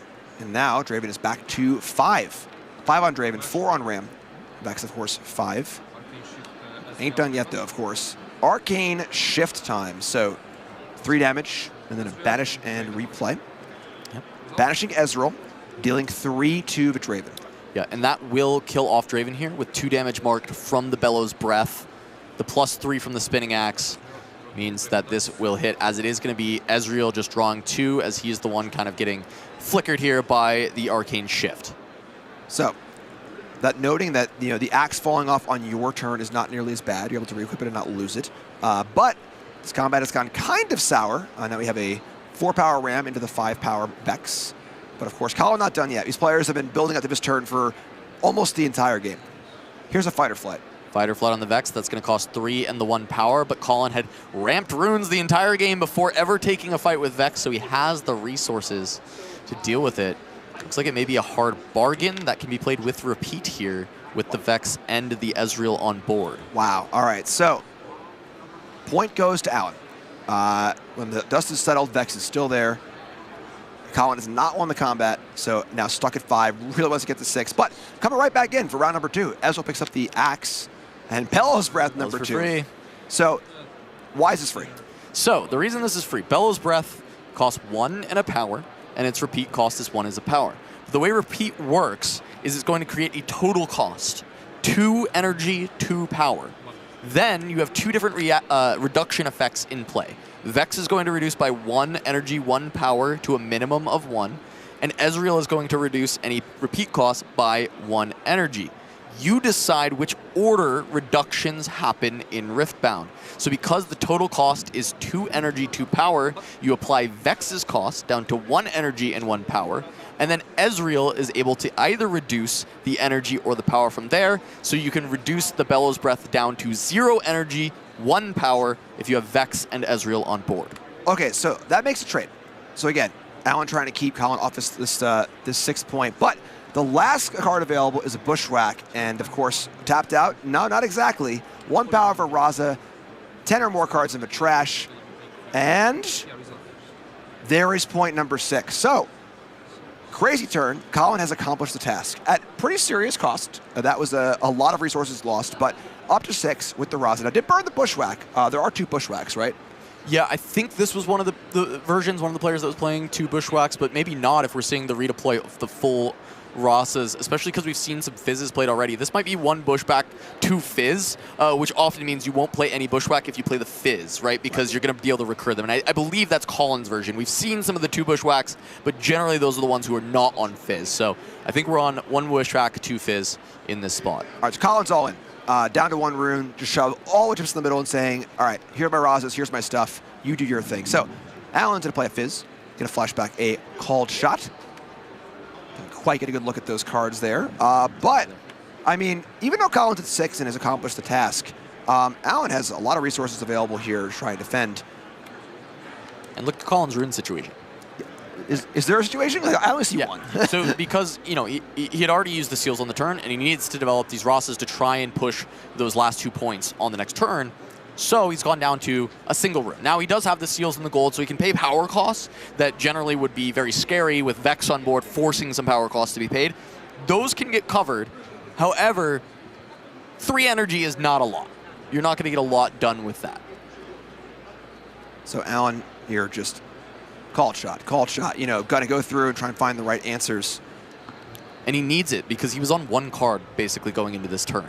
So it's the Fizz, find the called shot, try and get another one, keep finding draw. He needs to rebuild this hand so that he can actually defend against 24 might, because he gets to eat the Fizz for free, so 24 will be left over. If he can eat the Rasa and the Fizz, then you've just got this total of, what is that, 18?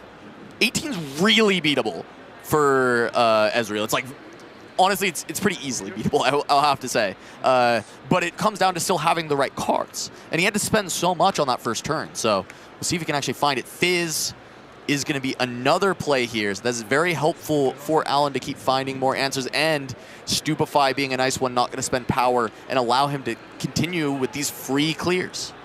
So the Vex was in combat. I didn't use the Vex ability though once the combat was done, but little Raza trade here. Stupefy making that one look quite nice. Conquer the Warrens, discard and draw. Alan up to 4. 4 runes left. Having Vex at the Void Gate does mean that if Colin wants to engage and try and take that 7th and 8th point, the Vex will be active. So a lot of setup here for Alan. Very important card in Alan ZQ's hand is going to be the Arcane Shift. He has Fizz on board. That Arcane Shift is not only 3 damage, not only can it move the Fizz to one of the other battlefields, but it also represents any spell from the bin, and the repeat costs can be very cheap when it comes to Vex and Ezreal existing either in combat and just on the board. So Frigid Touch online, that Rebuke online, there's a lot of options that can be played for Alan, and that is one of the biggest defensive tools in the arsenal for Ezreal. All right, so we saw Colin last turn really shoving everything in play, and now Alan kind of saying, all right, well, if you're shoving, I have to shove to defend. So we see multiple units at each battlefield, a hidden card at each battlefield, and now we're going back Colin's way. And like you said, Colin is light on resources, so only 3 energy. A lot of power available, but a lot of might on the board as well. So trying to get a peek at the hand here. Looks like a lot of units. Yeah, it does, and that happens with Miracle, right? It is. You have to put a lot of these units in your deck because that's just how it functions. You just draw into them and you dump them on the board. All right, so Piercing Light repeated, targeting Vex and Fizz. This would be pretty huge if this goes through. Yeah, this is a massive punish for being on the Void Gate. Wow. As Vex is going to just go down, and I think Alan noticing in that moment, like, wow, that is unfortunate. That is something that maybe he needed to play around. Yeah, and now Ezreal can possibly go in on his lonesome, take the Void Gate, and then now the point of contention comes the 8th point on Zon Warrens. All right. No Vex for the reduction, just sending 9 in to force Alan to flinch. So Raz is in. There's a Wages of Pain. That's totally fine. Get the gold. Looking at a trade currently, but we got the shift. So now it's time to shift. Yep. So we see 3 onto Raza. Yep, Fizz Wages. Yep. So Fizz replayed at the Zon Warrens, and then we'll replay the Wages of Pain. That's 3. 3. Plus 3. 6. Plus 3. 9. There Damn, you go. that's fine. All right, so Raza's gone. Axe falls to the ground.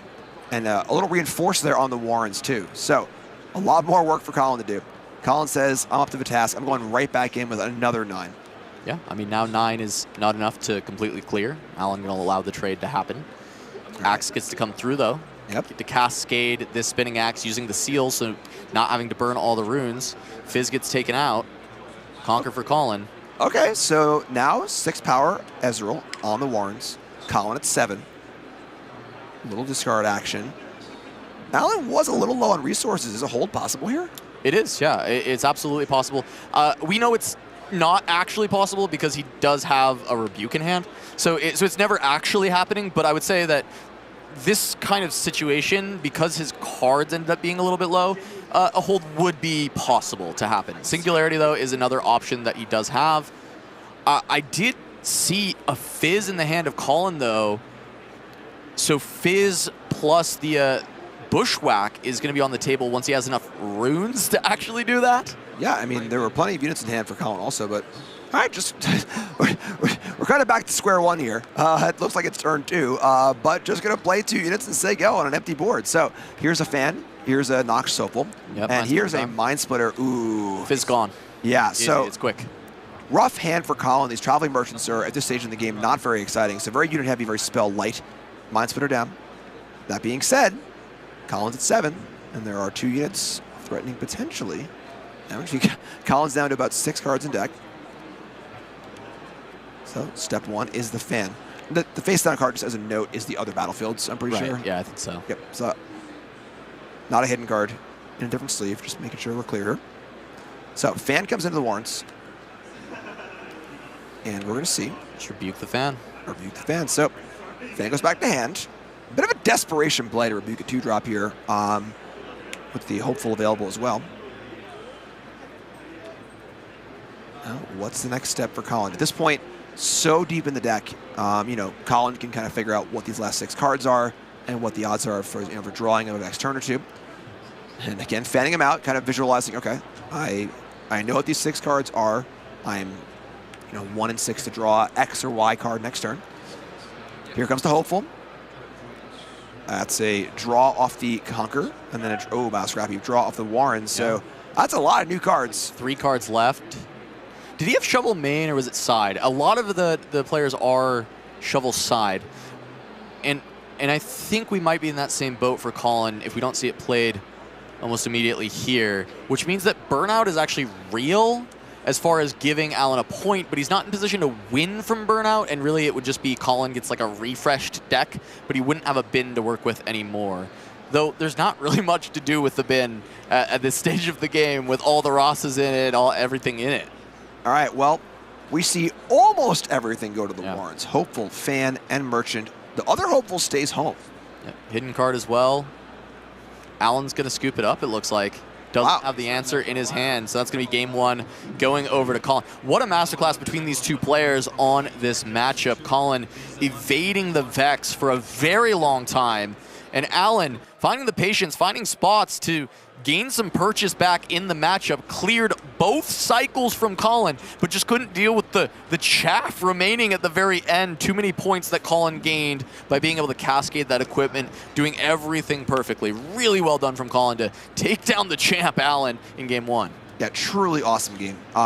Just a masterclass for both players. So we go to game 2 here, and the clock is, you know, a bit of a factor with 30 minutes left for 2 more games. We see a turn 2 Draven and Ezreal on turn 1. Sigil of a Storm and Obelisk of Power. Sorry, turn 1 Draven, apologize. Obelisk of Power and Sigil of a Storm on the battlefield. So, turn 1 Ezreal, turn 1 Draven, both signature units coming in. Here's a called shot.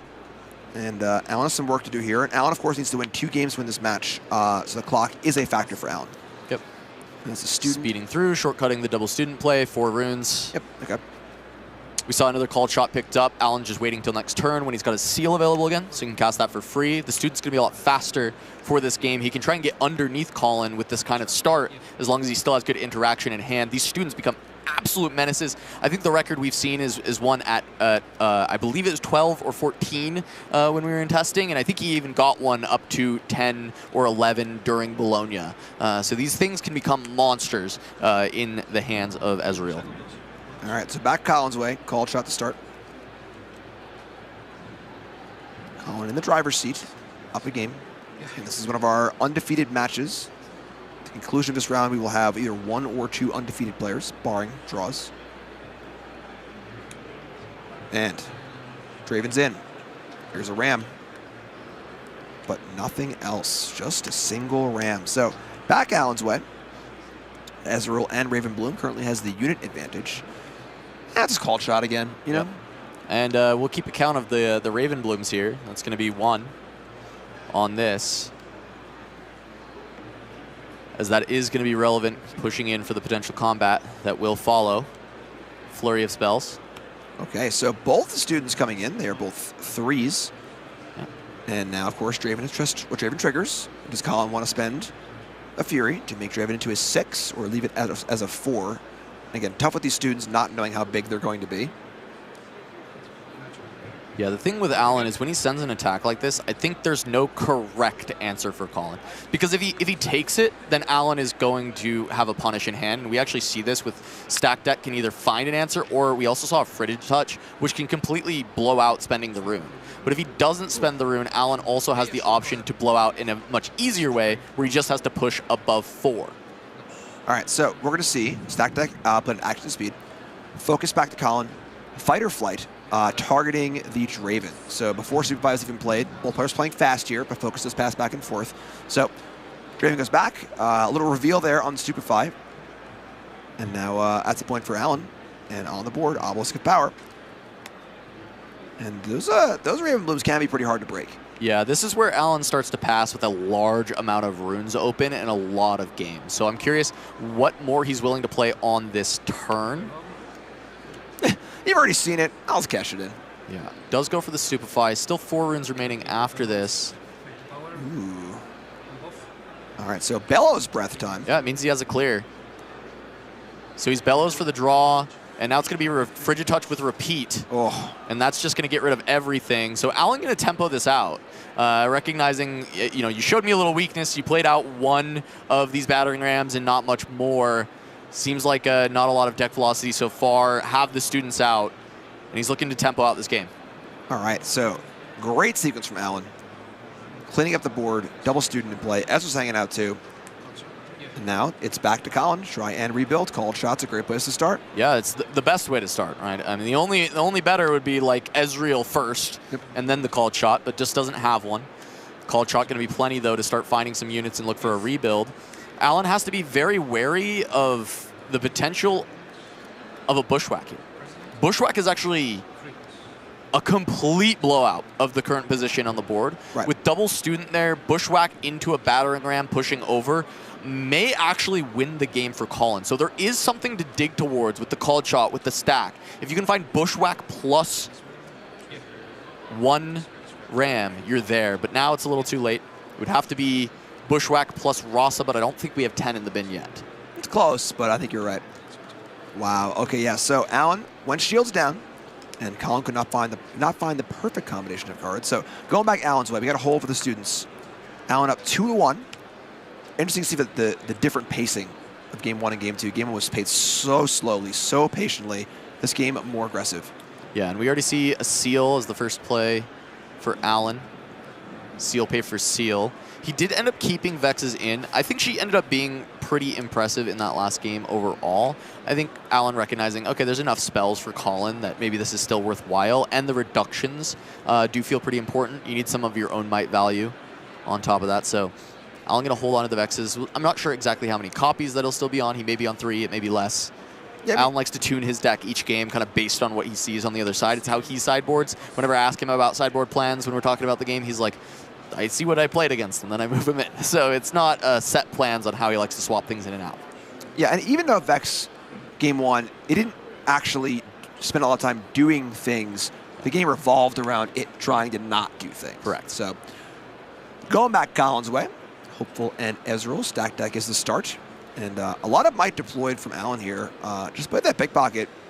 Did they get a seal? Got a seal. Yeah, he did. Okay, missed that one. So pickpocket, double student, and Fizz and Ezreal. Called shot again. It feels like these decks have 8 called shots each. It really does, and it's the Fizz. I mean, it is Fizz that is causing this to be the case, right? You're constantly playing them out. And the seal getting destroyed is going to hurt on the Miracle side of things, right? Like, we saw where those runes ended up in that last game, and that was after Colin spent the whole game methodically building up essentially 11 runes, and then goodbye. They all went away in a single turn, right? Yep. And now, this time, not having that time to build up those runes, while Alan is building up actually more might than the last game. It's deceptive, right? Because there were 2 Vexes last time. That has to be more might, right? Raven Bloom, when we actually get to the nitty-gritty of it in the big turns, they're bigger than 5 every time, pretty much. All right, so not a bad flow here. We got Noxious and Battering Ram and Nocturne all to back up for Colin. Scores up to 2 with the Nox Sofal, but now we're going back Alan's way. It is 2-2, but Alan definitely has the initiative. And starting things off with a stack deck. Oh, it's seal for seal? So seal for seal. Seal popped in there also. Yeah, usually a lot of players, when they shortcut it, they actually just play the new Seal Exhausted. Sure. Because it's the same thing, right? Yep. So, Stupefied and Students. We have, I believe that's 2 spells played so far for this. For the students. 4 and 3. So, Stupefied and Students. Potent set 1 combination, still great here in set number 2. So, Alan goes up to 2. A lot of might to worry about in the back row for Colin. Pickpocket will take the Sigil, and Sigil will require a rune to be recycled, so goodbye rune. Another tax on Colin's runes, too, or if Colin wants to go for that Sigil, you know, with the Pickpocket taking out the seal, already a little light on runes anyway. Yeah, it's pain. It is really painful to have to deal with. And Alan, you know, he tapped out earlier, and then when he tapped it again, he brought everything home.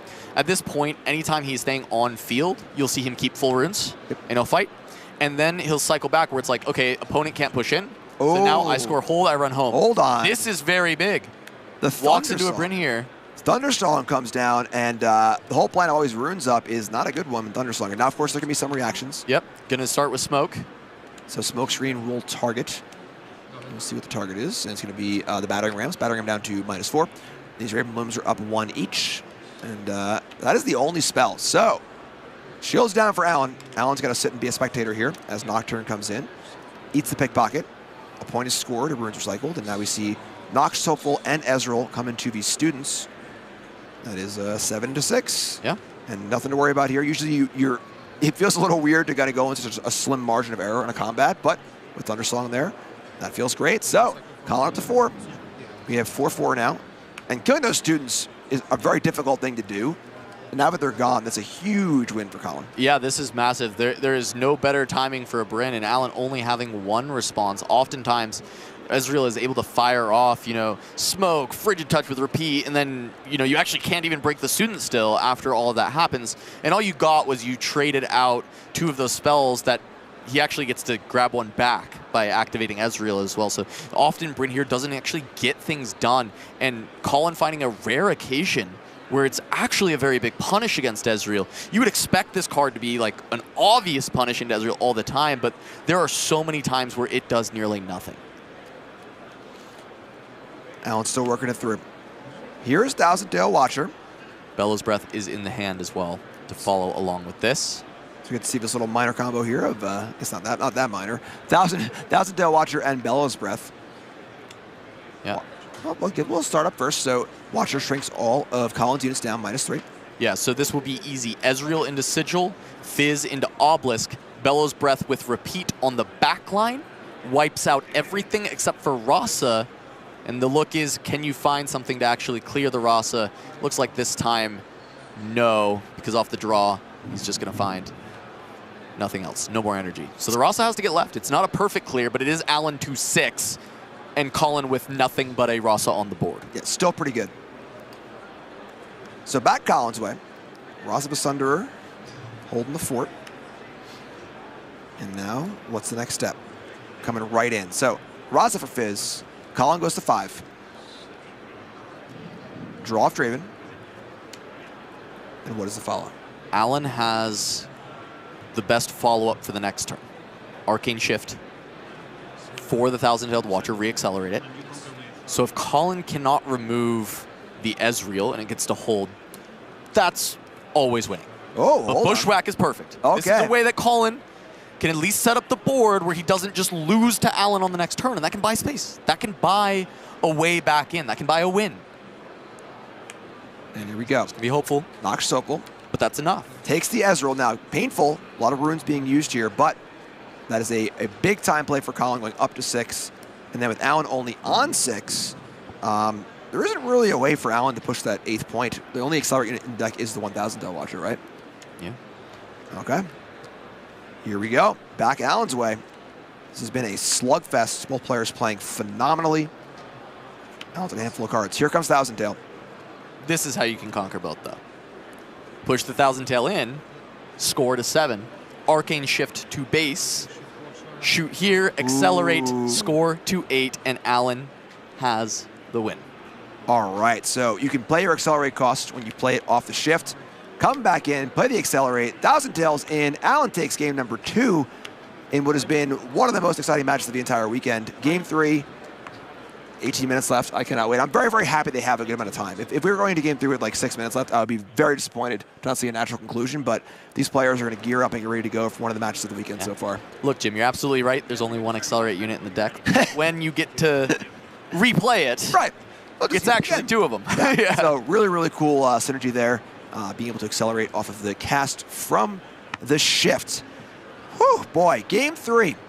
Alan, Colin, 2 of our remaining undefeated players at the end of this round. We will have 2 or 1 undefeated players. This could be a match for King of the Hill. Oh boy, buckle up, folks. Yeah, and Alan going to be on the starting Obelisk of Power. I think that may have been a downwell that he shipped to the bottom.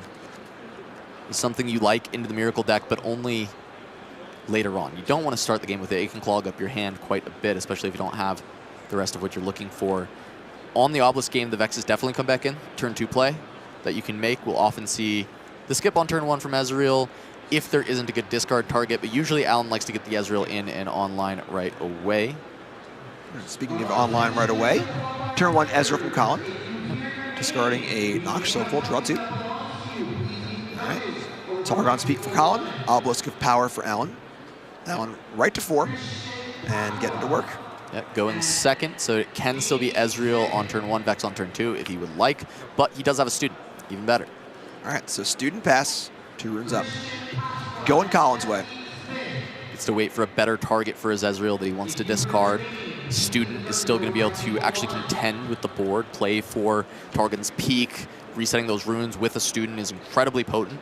You already saw how potent Student was just in general in this deck, but now when you get to actually spend your spells, develop, and then get 2 runes back that you can play with the Student, it creates a lot of crazy ranges, because with 2 runes back, you have Stack Deck Stupefy, you have Stupefy Stupefy, you have Frigid Touch, you have Called Shot Stack Deck Stupefy.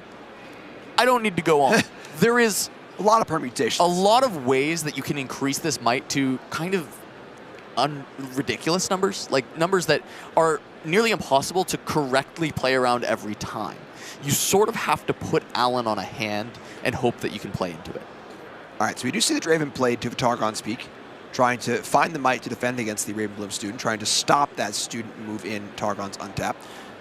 2 runes ready for Colin, and you know what? Alan's is fine. I'll just go to the other place. So go to the Obelisk of Power. There's a point, and there's a Vex. So Vex is in, Alan's at 1, Colin's going to 2 on the hold. Now Draven and Ezreal both not stuck at Targon's Peak, but unable to really do too much else besides go home at the moment. But could this be the big pop-off turn for Colin? Yeah, I mean, that's the look. Turn 3 always can be.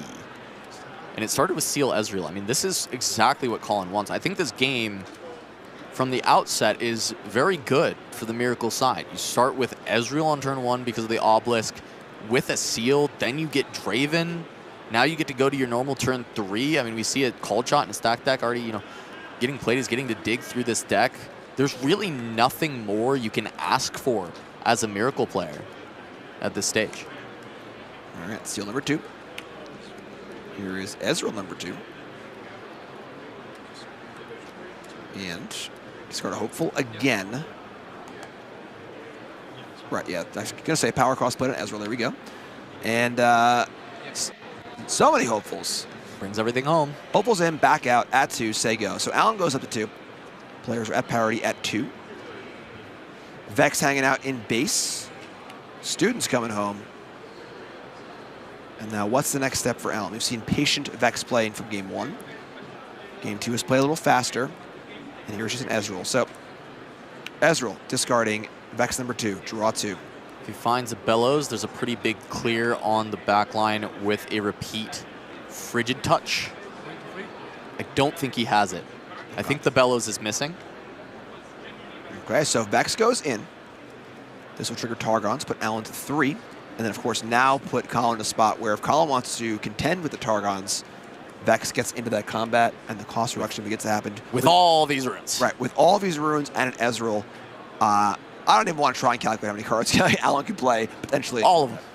Just all of them. Yeah, I would say all of them is a reasonable look at this point. Stack Deck to start up for Colin.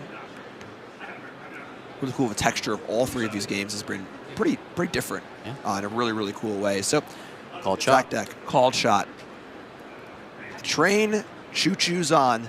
More cards. Can Colin find the right combination to put himself up to 10-0 here in Las Vegas at the regional qualifier? Ooh. Hello. Bryn here. Thundersong. Okay, so once again finds a spot where the Bryn gets to be very good, looking for it with the Called Shot, with the Stack Deck. Yeah, and her ugly head. Colin finding some very good opportunities for these Bryns. Yeah, great counterplay to Vex, of course, as well. So now Vex is, you can reduce all the cost of all the cards you want. You can't play them, so who cares? So, Thundersong in, and now Alan needs to decide what reactions will happen in response to this. There's Stupefy, and it looks like that might have been it. Wow. Thundersong, big deal. So, here comes Hopeful, here comes Ezreal. Vex is gone. Huge exchange. Draw off the Draven. Goodbye, Nox Soulful. Ezreal stays in. Targon's will also untap 2 runes. Yep, Called Shot again. So fire up a shot. More cards. Wants to maybe find a good answer at 2 runes to this push in from the Ravenbloom student, because Colin's going to want to go to 4 here. If he can prevent Allen from clearing stuff for free, that's pretty big for him. He's going to send the Draven. All right, so Draven goes over to Obelisk of Power. And a Ram. The next step is a Ram. All right, so end step, untap 2 for Targon's Peak. Say go. Big turn for Allen. Allen needs to kind of fire back here. Great turn for Colin. These Thunder Songs have been fantastic, perfectly timed. Now it's Allen's turn to figure out the puzzle and figure out what to do at 3 points. Handful of cards, so plenty of options. Down on the point tempo. No Bellows Breath that we've seen so far, which is the key piece in this matchup. You have so many different ways to enable it to remove much of the board, but you do need to find that part of the combo. Ezreal doesn't have a lot of trouble doing so, right? You dig through your deck very quickly. You know, we saw the Victor, it draws a decent amount of cards, but not that many. And so it struggled to find the full combo pieces. Ezreal almost always has it. And we are going to see the Frigid Dutch with Repeat get a draw from Ezreal. He's digging. So shrink those down. Combat looking a little nicer here. So we see Ezreal come into Ezreal. And the mirror match is won by the one that is not very, very cold. Seal Discord. Ravenbloom student is, ooh boy. Okay. He's digging further. So here's a shift. Shift can do 3 damage to the Draven. And we'll see the banish will be Ezreal almost assuredly. Yep, and he's pointing the damage. The Draven currently at the -2. If Colin has a spinning axe, it has to be deployed now. Looks like that is what is being thought of, unless, I mean, it could just be hard bargain to force Allen to drop his last 2 runes. That would still be strong. You lose the Draven, but you prevent further action from Allen. But it is the axe. All right, so just an axe. So now Draven's up to 5. 5 with 3 damage marked. Our players here, I mean, they know what they're doing. Super clean. And discard the bargain. So had the option there. And now we see Ravenbloom is currently +2. So Ravenbloom at 4. The Draven is at 5 with 3 damage. And going to move in. Is this a trade or is this a more spells? More I think he's just trading, yeah. It looks like trade. He drew a new student. I think it's trade, deploy new student, and then just pass. Cool, so getting the axe also, which is a big deal. So, yep. So new student, Targon's to conquer, ready the runes, Sega. Going back Colin's way. Whew. You know, weathered the storm of Brynn already, not what he wanted to see on the side of Allen, right? The Brynn was very good in this spot once again, right? Trying to rely on more of these action speed cards, not finding the stack of reactions that work. But he did have the Frigid Touch. I think it was a conscious decision for Allen that, hey, I actually can't contest this in a way that is very meaningful, and I need these cards maybe for the next turn to try and look for better clears. So he lets the Vex go with just a trade. Now, however, Colin has a chance to go to 6. Yeah. And that is a big deal, as you saw in the previous game. Trying to put Allen in like a sort of a check almost. So, Ram comes in. Stack deck, action speed. Take a look. 1 rune left over. It's going to be the Fizz. So, take Fizz. And stack deck again. All right. So, a setup turn. Allen's saying, you know what? Fine. Take your 6 points. It's very good use for Targon's Peak to find the 2 stack decks. Yeah. Just dig. 2 energy that he wouldn't have had, 2 extra energy getting to be used. Only downside here is those stack deck choices needed to be made before the rest of return was taken. Right. So the cards that Allen took, we'll see if they pan out or not, because obviously we're going to see a bunch of things happen here for Colin. So here's Fizz. Here's Called Shot. Keep those cards coming. It was a flexible choice by Allen, right? It was the Fizz. Second option, I believe, was Fizz or Rasa. Oh no, I think it might have been that second Arcane Shift. So there's another shift. So Fizz Shift is going to be available. Okay, so Thundersong comes in Targon's, and that is that all-important 6th point. Colin looking to be in a good spot, but wants to keep following up. Next step is another Ezreal. Looks like he wants to find as much might as possible to put on the back row. You gotta pay power there, yeah. Likely to lose the Battering Ram and the Brynn here. All right, so ready to say go. Colin on the edge of being 10-0. Going back Allen's way. Allen has not lost a match in, I don't know, basically forever. 25 matches was the count, right? 25. Across Bologna and here in Vegas. Allen does not want the streak to end just yet. Has his eyes on another trophy. Here's Fizz. Here's Frigid Touch. Judge with repeat, just has to pay the 1 extra because he has Ezreal on board. 5 runes remain after the fact. That may be a bargain. All right, so Colin with a bargain, not repeated. So says you got to pay 2 more for that if you want that to go through. It's not what Allen really wants to see because he needs all these runes so that he can then play defense on the next turn. I think Colin may be marching towards being the first person to unseat Allen since the start of Spirit Forge. But we are going to have a response to the hard bargain to draw from Ezreal. He's targeted 2 units with the Frigid Touch repeat. Wants to know his options going forward if he can let that just resolve. Wow. So the bargain, interesting on both sides. Colin could have repeated for 4, and then Allen could have paid. Both players just doing the thing. 2 and 2. I love a bargain being paid just to tap some, to potentially tap some runes and then still resolving the counter of a spell. So now Allen's back at it. That spell was not played for Raven student, correct? Being countered? Correct. It was countered, so it will not count. And now we see Arcane Shift. Shift the Fizz. 3 damage will go to either the Thundersong or the Ram. And then Touch again. Here's a repeat. So the Thundersong took 3 off the Arcane Shift. The Touch will shrink it down by 2, finish it off. Ram is now also at 3 might. So a costly turn, but working well so far. Here comes Student. Student is currently a 3. Ram's 4. Ram's currently a 2. Frigid Touch, Arcane Shift. Right. And then Ezreal comes in. We see a Fighter Flight. That can't be stopped. That's his back it up. So Allen at 4. A Student and only 1 rune. Huge because that denied the 2 runes of Targon's Peak. Setting up Colin to win the game next turn. Yeah, and I think Allen needed that. I think Colin is going to have a little too much might. It's going to be a hidden Wages of Pain here. From there, I mean, maybe Stupefy is the best case scenario, but 3, 6, 9 power might for Colin. One of them has to go Targon's Peak, right, in order to go to 7.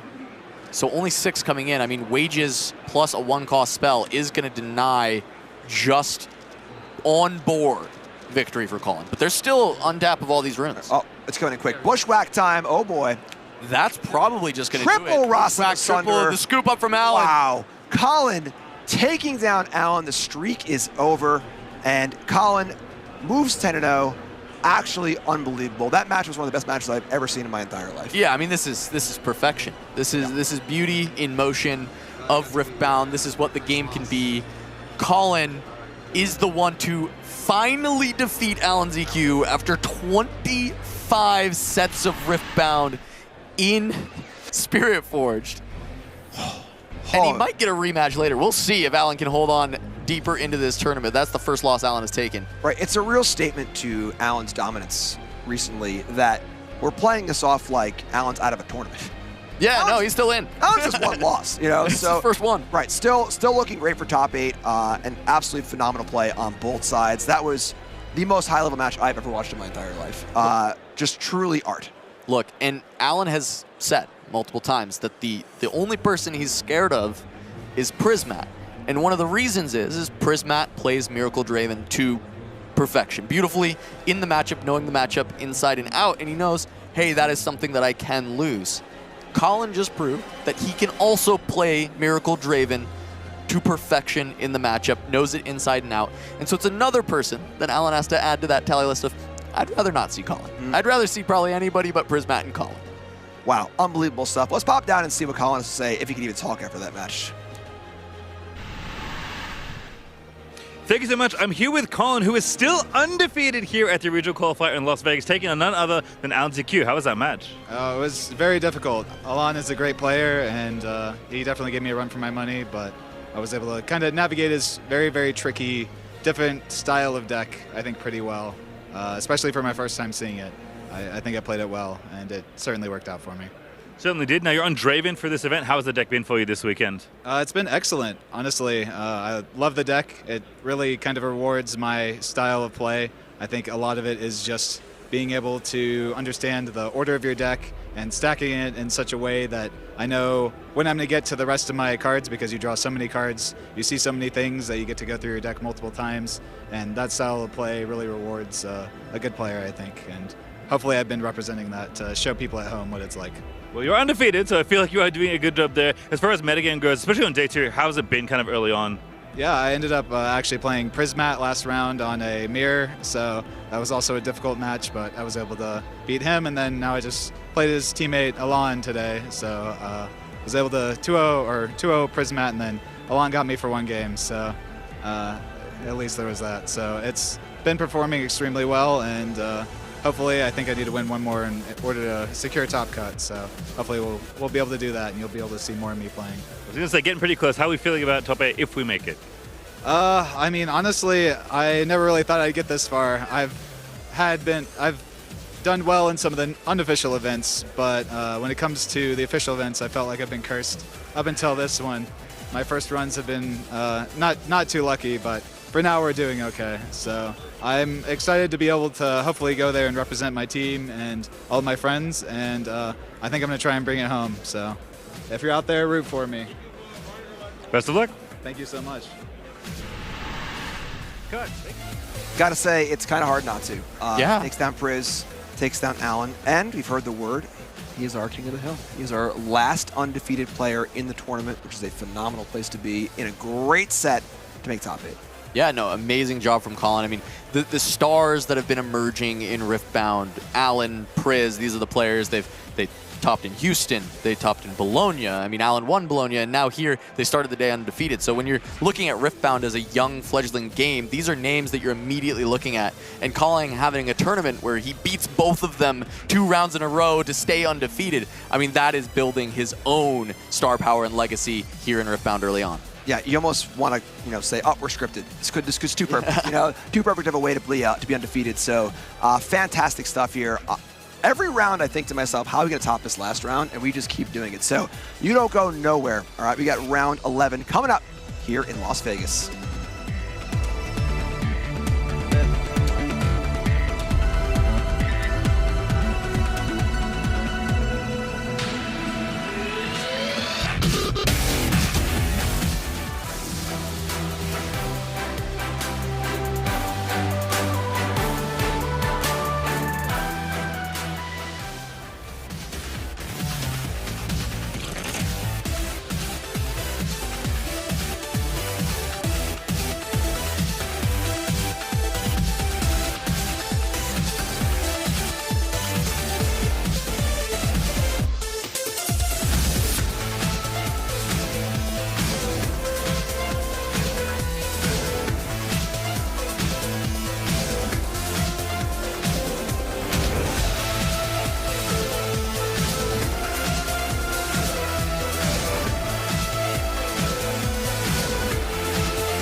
Welcome back to coverage of Regional Qualifier Las Vegas. If you've been having fun watching the matches, maybe try out a Summoner Skirmish. We can go out and maybe try and win a buy at one of these things. You can go beyond and begin to qualify at uvsgames.com/riftbound-organize-play.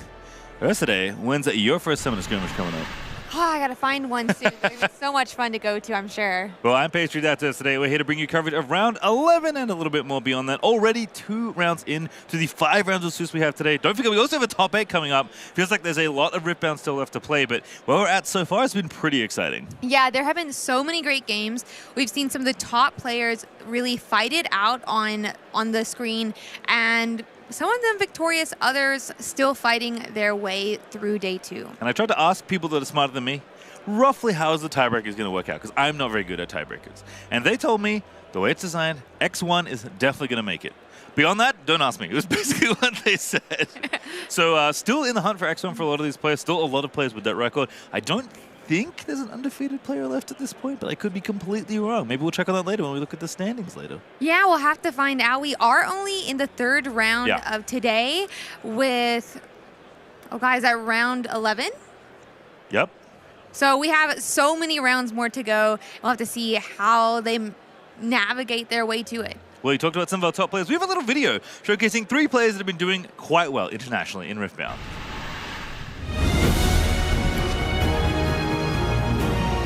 In our 3rd regional qualifier for the West, we have a few names that have kind of risen to the top. Alan ZQ, after a top 8 in Houston, he took his Ezreal on a dominant run throughout Bologna, going undefeated throughout the entire event. And now, here in Vegas, he continues that streak at 8-0. Prismaticism, after a top 64 exit in Houston, he was able to find another top in Bologna. Now he just looks for the chance to finally hoist that trophy that he has so narrowly missed.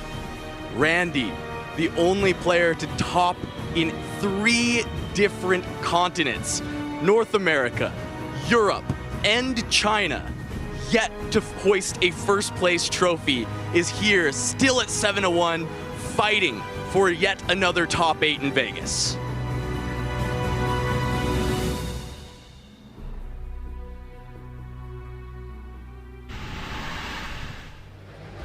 I have to say, it is just so impressive watching players fly to NA a week after topping an event in Europe and just be like, you know what, it's chill. I've been following Alan's Twitter. He's consistently complaining about how little sleep he's been getting, and still it doesn't seem to matter that much. Yeah, there have been so many players that were in Bologna and came here for the Las Vegas tournament, and I cannot imagine that time difference or the sleep deprivation would be at. Well, let's have a check-in on how players in general are doing. I'm going to pull up our standings and see who's still there. Remember, X and 1 guarantees you into the top 8. X and 2, there's going to be some tiebreaker stuff. And like I said, do not ask me about tiebreakers. So Colin, 10-0, is still our only undefeated player left after round 10. Prismaticism, though, in the hunt. Alan's still in the hunt at 9-1. And a bunch of names. Randy as well, they're at 13 at 9-1. But a ton of players, this entire page, still players that are live for top 8.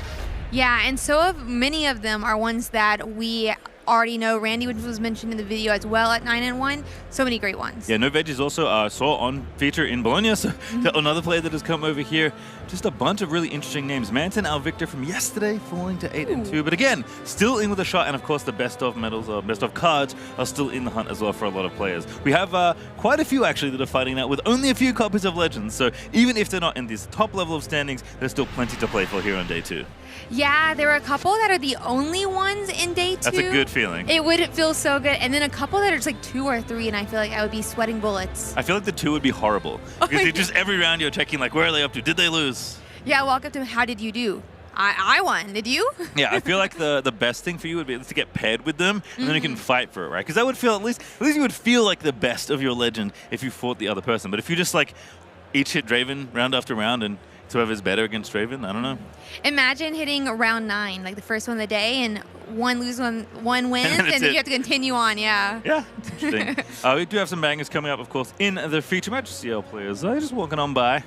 Everything getting all ready. Very impressed to see, just in general, how the games have been going. I think a lot of surprises as far as Legends go, which has been fun. As we are going to check out some deck lists here, because we do have the man himself, Prismaticism, on stream, I believe for the first time today. I think so as well, and I do love Prismaticism's list. It is running at least one of those Nocturnes that we talked about yesterday.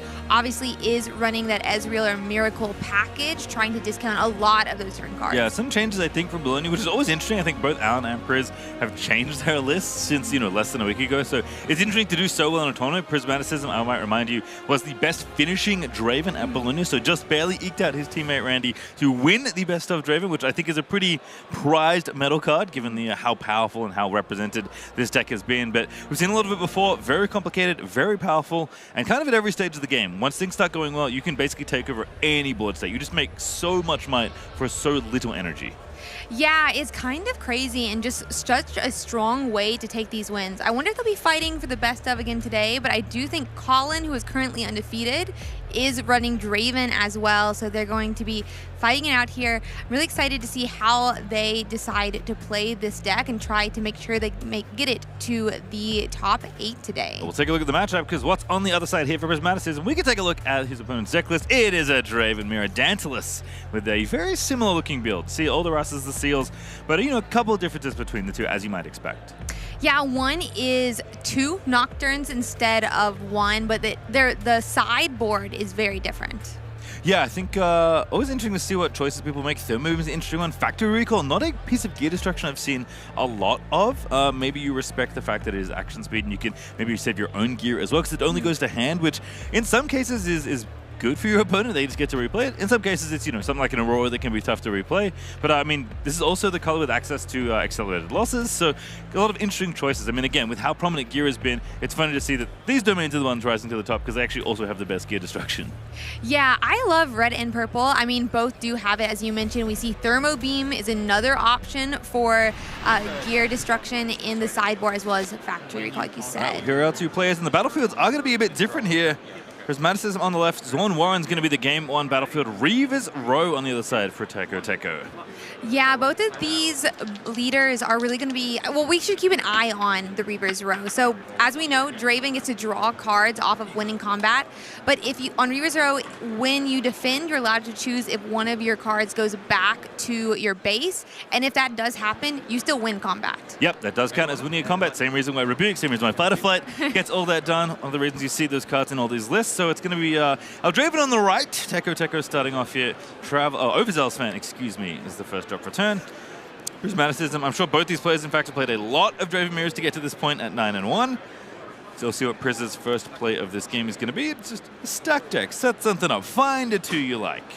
Yeah, it is so nice to get to pick between those 3, to go a bit deeper into the deck, choose just the one that you're going to want for this matchup, and then start getting at least an idea of what is going to be going to the bottom of your deck. I think one of the things that's so powerful about these decks, and I think in general the decks running purple, and why Stack Deck was such a prominent card even from Origins, is that getting selection very early on feels extremely powerful. So does finding every seal in your deck. It's not quite the LNZQ 3 at once, but 2 to start your first turn is pretty good. It's going to be followed by a Battering Ram as well. Yeah, and we played so many cards this turn that Battering Ram is really discounted here.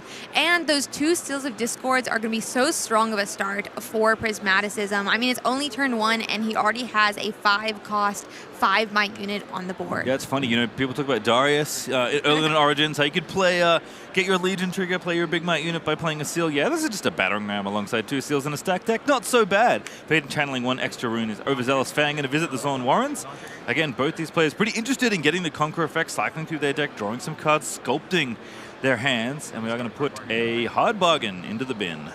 Yeah, and building out our trash pile is going to be so important for these games. I believe both of these players did play Rasa. Yep. I could be wrong on that. So they're going to want to have a rather large trash pile to have another unit that's at a discounted price. 1 less for each card in the trash. All right, well, Overzealous Fan and Draven going to be played from the Chosen Champion Zone. Pretty good start as far as getting some points on early. Obviously already won for Teko side, but that Draven is not just a 4. If he wants to recycle that Fury Rune when Priz chooses to come in, if he does want to, then Draven can get even bigger. So there's a potential 8 might sitting on that battlefield on turn 2, and Overzealous Fan can obviously have something to say about it as well. So seems like that second point for holding is going to be all but guaranteed here, but we'll see what Prismaticism can come up with on this turn number 2. Yeah, Overzealous Fan has an ability very similar to not Reavers Row, but fight or flight. But to do it, Overzealous Fan will have to die and go to the trash pile, which may seem bad to go down 1 unit, but again, another card to the trash pile is going to be so nice for Teko. Yeah, it's one of those things where Fight or Flight already feels so good in a deck like Draven, because again, when you lose combats against Draven, when you are often asked questions, when you answer them wrong, Draven gets to draw a card, and that often means Draven gets further and further ahead.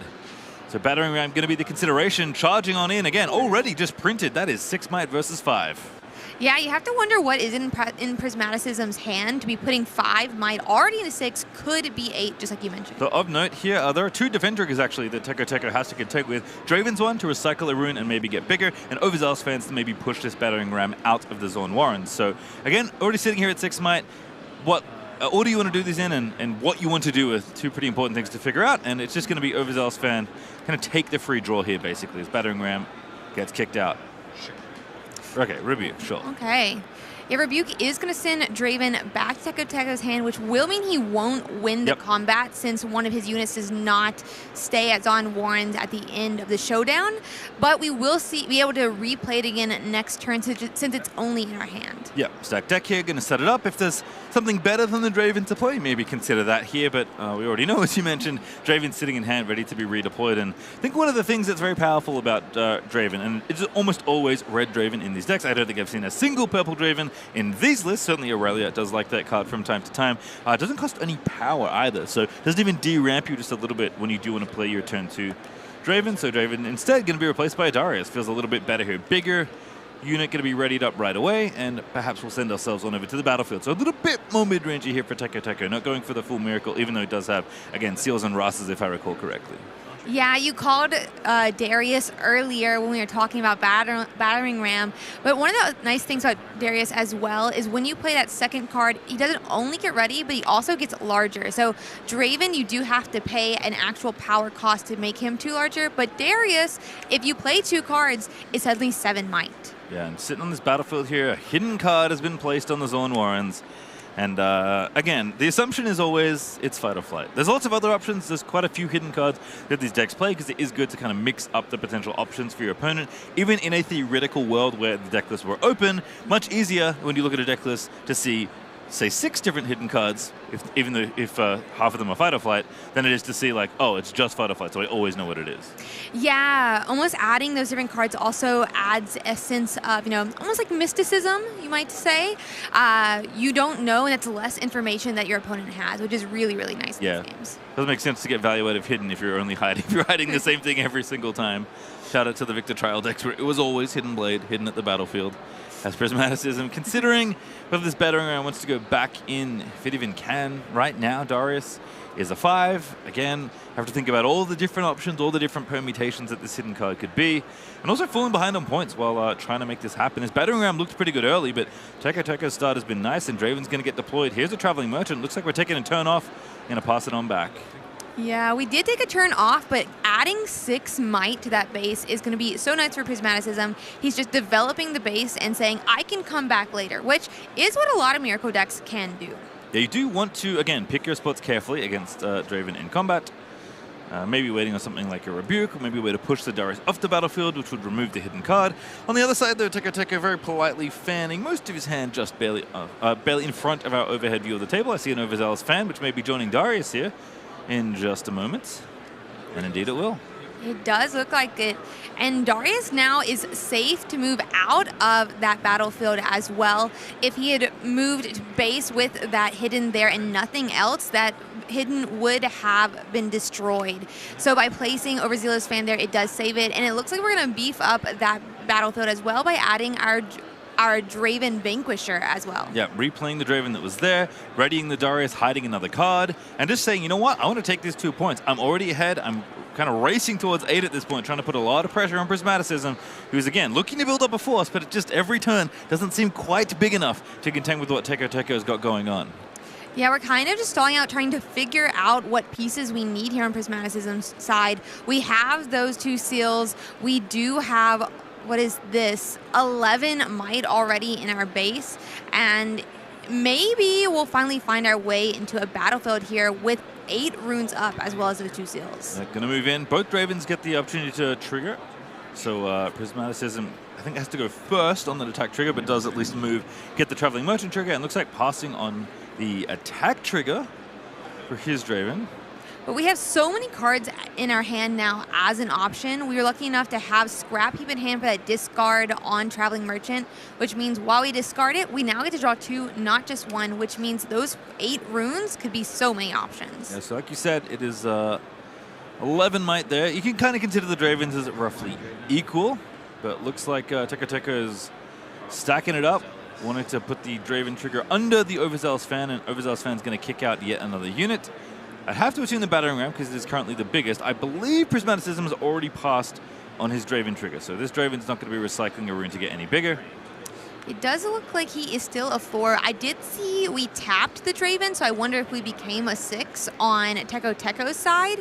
But if he did, it is now 6 versus 6. Still that hidden that could help us win this showdown, though. Didn't see a red rune get recycled just yet, so looks like now we're going for okay. Interesting. Looks like the way triggers are resolving, Prismaticism was allowed to wait.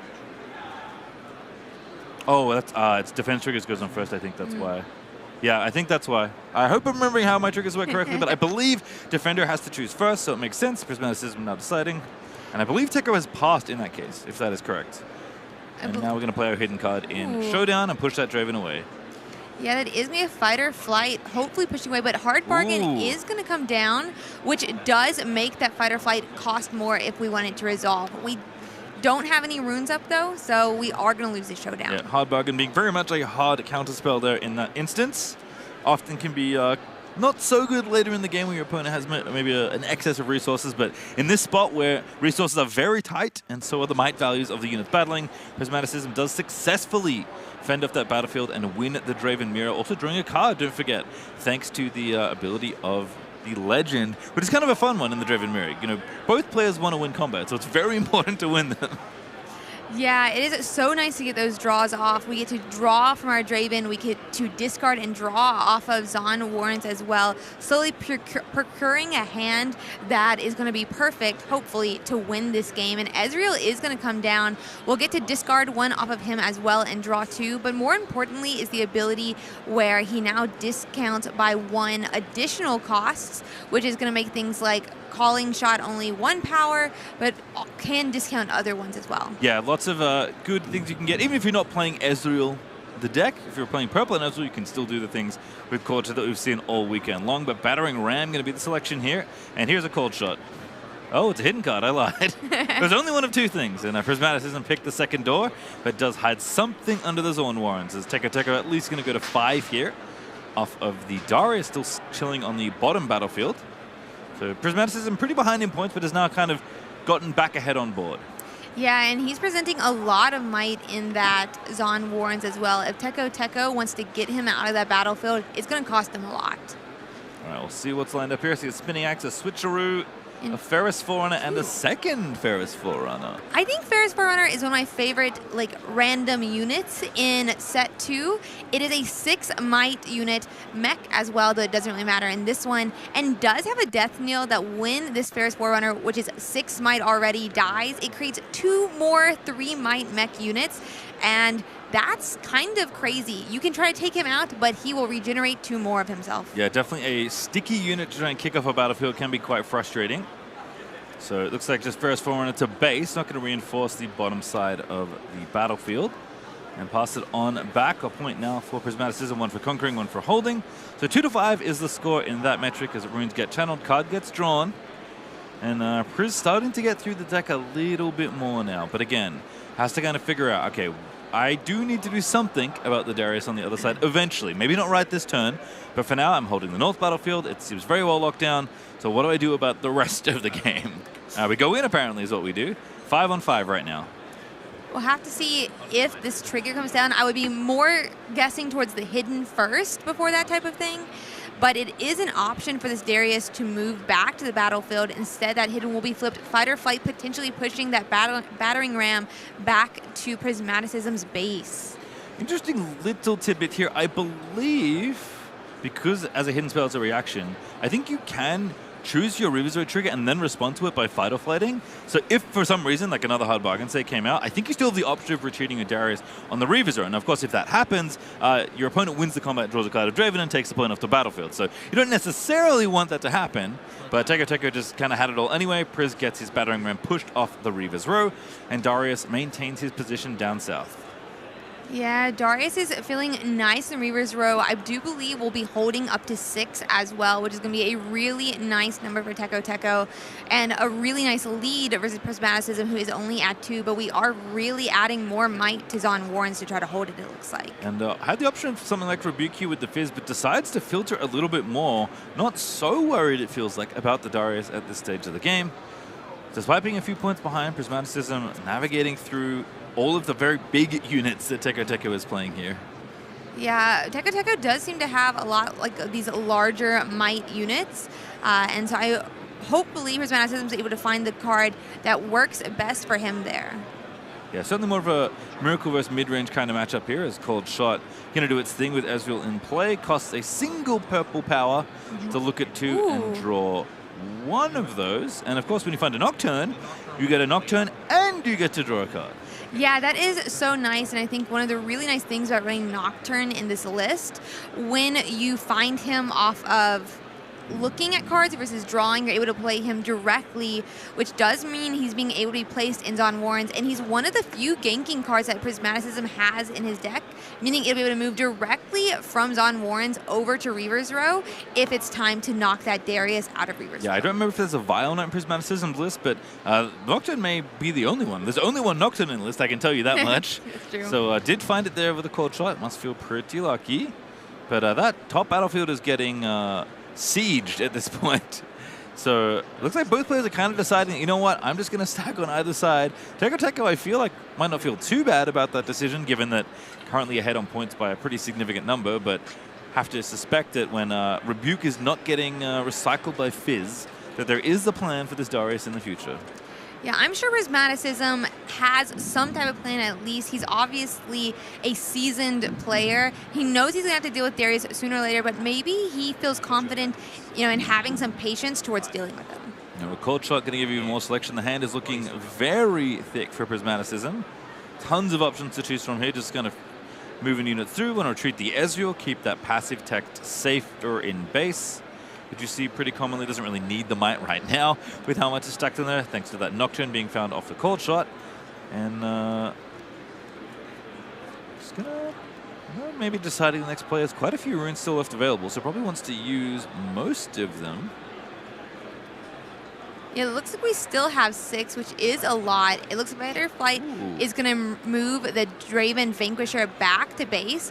And to note, when you move the card with a spell like Fighter Flight, because Draven ready to the beginning of the turn, Fighter Flight still keeps it ready. So ready in base, it's now able to move into Reaver's row and attack into that Darius, who does take the Reaver's row trigger and move safely back to base. Yeah, going to give the point and the card to Prismaticism though. So preserving your preserving your Darius, excuse me. I feel pretty good, but I do like that players are starting to use the, let's call it the other text on Fight or Flight of going back with your own unit, which when I first saw the card felt like the intention, because again, I was a Yasuo player, but I've certainly seen a lot more of the, let's call it offensive Fight or Flight usage, but it's nice to see again, very flexible spell you can use for just about anything. So Prismaticism taking the more defensive line, get that Draven back over to the other side, and gonna have Noxus Hopeful reinforce the battlefield down there. Now trying to take full control of both sides of the rift.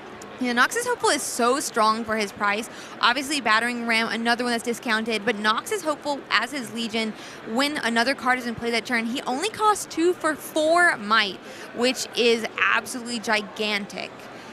Yep, had Jim Davis have the triple Hopeful draw against me when I was playing him earlier.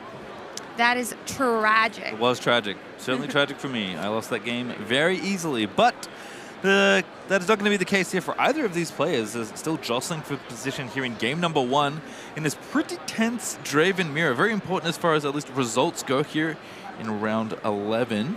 As Teko considers options again. Has a lot of might to play with. Darius can get bigger if he plays 2 cards. Ferris Forerunner already there sitting at 6, so 11 total already, which is bigger than the numbers printed and potentially buffed on the bottom side of the map. Yeah, and we also only have about 12 might on Zon Warren, so a buff Darius plus Ferris Runner is enough to DC them as well. And with all these runes up, I think we have some options to do it. Ooh. It looks like it's going to be the spell Falling Star, so you get to do 3 damage twice to any of the units on Prismaticism side. Looks like we put 3 onto the Fizz as well as the Ezreal, Yep. taking out some of those tech cards that help discount some of those different spells that Prismaticism could play. Yeah, it looks like just trying to kind of cut down the overall units and just take out the ones that are naturally already small enough to be killed by Falling Star. Could also double on a unit there as well. But again, feel like we have enough might at home to just bring it to bear here in the top lane. And that is going to be 11-9 right now. Teka passing it back, seeing what Prismaticism has available. And it's going to say, I'll take out the Darius. You can take the battlefield. And Darius was only a 5, I believe. We've only played 1 card this turn thus far. But Ferris Forerunner, we do not want to kill him just yet, because if we do, that's going to be 6 more might in Teko's base, which Prismaticism wouldn't like to keep 11 might for Teko. Yeah, it does feel like Ferris Forerunner's job has been to, he's going to sit on battlefields because nobody wants to trigger the death knell, which again, especially as you get later in the game and maybe threaten to hold for a win, it's a pretty powerful place to be when nobody wants to deal with you. Rubik obviously can be quite good, so Ferris Forerunner not without its counterplay, but a very frustrating unit to deal with directly. For sure, and it looks like we'll be discarding that Switcheroo for Zon Warren, another hidden card that Teko is threatening every time he hides one. Here's 6 and a power for another Ferris Forerunner. 1 was pretty good, 2 seems a little bit better. Yeah, I would like to have 12 might, I think, in my Zon Warrens, and at 6 points on Teko's side, he would very much like to hold this if possible and try to get the win here. He doesn't have to rush into, creating combat in this southern battlefield that Prismaticism is holding. Yeah, can just kind of stack and hope that it's good enough with, again, these very sticky units that mid-range Draven's play. So frustrating to deal with here. Seal's going to get popped. Ezreal number 2 is going to be seen, and Scrap Heap going to make it a draw 3. It's funny to put a card like Scrap Heap in a deck like this because it kind of does nothing, it looks like. But its real job is just to make sure you draw extra cards whenever you want to draw cards, because realistically, you look at the card and it's got a lot of text on it, but all the text just says, do a thing and draw a card. Yeah, it is so nice just to get all that card draw. So strong in card games, surprise, surprise. I think after last set, we saw some Scrap Heaps still, especially in those Annie lists, that also ran Zon Warrens, but sometimes you would see as you would use Zon Warrens in your game 1, you could side out Scrap Heap, get some extra slots in your deck. But now that we have Ezreal and all these additional discard cards, a lot of times Scrap Heap is staying even into game 2 and 3. Yeah, even Traveling Merchant here, which did the same trick that the Ezreal did, but only for 1 fewer card. Discarded another Scrap Heap, drew 2 cards this time, as the Merchant's just going to, again, keep cycling through the deck. We did see Prismaticism count the cards in deck as well, which is a pretty telling sign that this is a player that's certainly remembering what has been recycled under there already and is figuring out how close am I to getting back around to the cards I've started to recycle. And it's also just double checking because while it is rare in these Miracle decks that you do deck out and give a point to your opponent, it does happen. There's a couple different cards in the deck that does try to mitigate that, but your opponent can play around it. It's an absolute tragedy if it happens too, because as a reminder, you shuffle your entire trash into your deck when you burn up, which is basically the opposite of what your deck is trying to do. Where you're trying to curate a very specific list of cards as you get deeper into the game. So I see a Bushwhack in hand. That's often a card that these Miracle decks use when they're trying to have kind of a big combo-esque turn and put a lot of might, a lot of Rasas onto the battlefield. And as you can see, there's a Seal, there's some purple runes, and there's a whole lot of cards in the bin. So if Rasa is on the menu, Prismaticism can play just about every Rasa in his arsenal right now. Yeah, Bushwhack is so nice. Not only do you also get a gold token, but your units do come in ready, which red, already having big might units, is really nice. Especially when they don't cost very much energy. As cards being floated onto the table, it does cost 2. Prismaticism has exhausted 2 runes, turned him sideways, and trying to think if this is the line he wants to take. It is just Noxus Hopeful, so not the 2-drop I had in mind, or at least the one I saw floating to the top of the hand. Doesn't seem to be too worried because 7 points is not 8, and there's Rasa number 1, but no Bushwhack, so going to be exhausted in the base, just chilling out, seeing if Prismaticism can hold on to the bottom battlefield and maybe let his opponent get to 7 points just once. Yeah, if we thought 2 you know, 2 cost for a 4 might unit was really nice. A 6 might unit for 0 and 1 power seems pretty nice too. That seemed pretty good. That gold token also helping out with some of the power costs in that turn, and yeah, just passing it back. You can go to 7. These first Forerunners are a little frustrating to deal with, but Prismaticism seems to have a plan. There's quite a lot of might being built up in base, and there's more to come after that. So I'm just trying to get a glance at Teko's hand. I thought I saw a Rebuke. Yeah, I think Teko has a lot to think about this turn. He probably wants to leave up extra runes this turn so that he can threaten cards in his hand. But he also wants to get enough might down that he can try to do something next turn if someone does de-seat him out of Zon Warrens. And he wants to try to stay in Zon Warrens to take that win by holding to 8 points. Yeah, and you can kind of see one of the differences here is Kais going to be the selection maybe, taken off the stack deck. As these investments of the Seals of Discord, right? They do cost you rune when you place them down, but slowly but surely, as the game goes longer and both players are paying power costs, the Seals are kind of an investment you make so that later down the track you can have more resources. And if you just use your eyes and look at the runes on either side of the table, Teko just has way less resources to work with on the upcoming turns. And Prismaticism, again, counting the deck once more, shuffling through his hand, I just feel like there's something brewing here, even though he's behind a few points. And Teko has to think, is the best way for me to win just to try and hold the top battlefield? And I think that's the decision we're making, because we're passing it back with everything up. And there looks to be some really nice cards in Teko's hand just to hold. I do see 2 spinning axes there, which do pose 6 might for 4 energy, as well as Rebuke. So we left 6 of these runes unexhausted, which is just enough to play all of them. I think the main problem is if you get in combat, spinning axe is pretty good. If you get pushed back or maybe pushed back to hand, all of a sudden, spinning axe is a lot less attractive. So stack deck going to go ahead and find another card, as Prismaticism keeps him pretty close to his chest. Yeah, well, I wonder what it could be. We do have a good number of might just waiting in base. We do have... There's Fizz. 19 might in base right now? Yeah, something like that.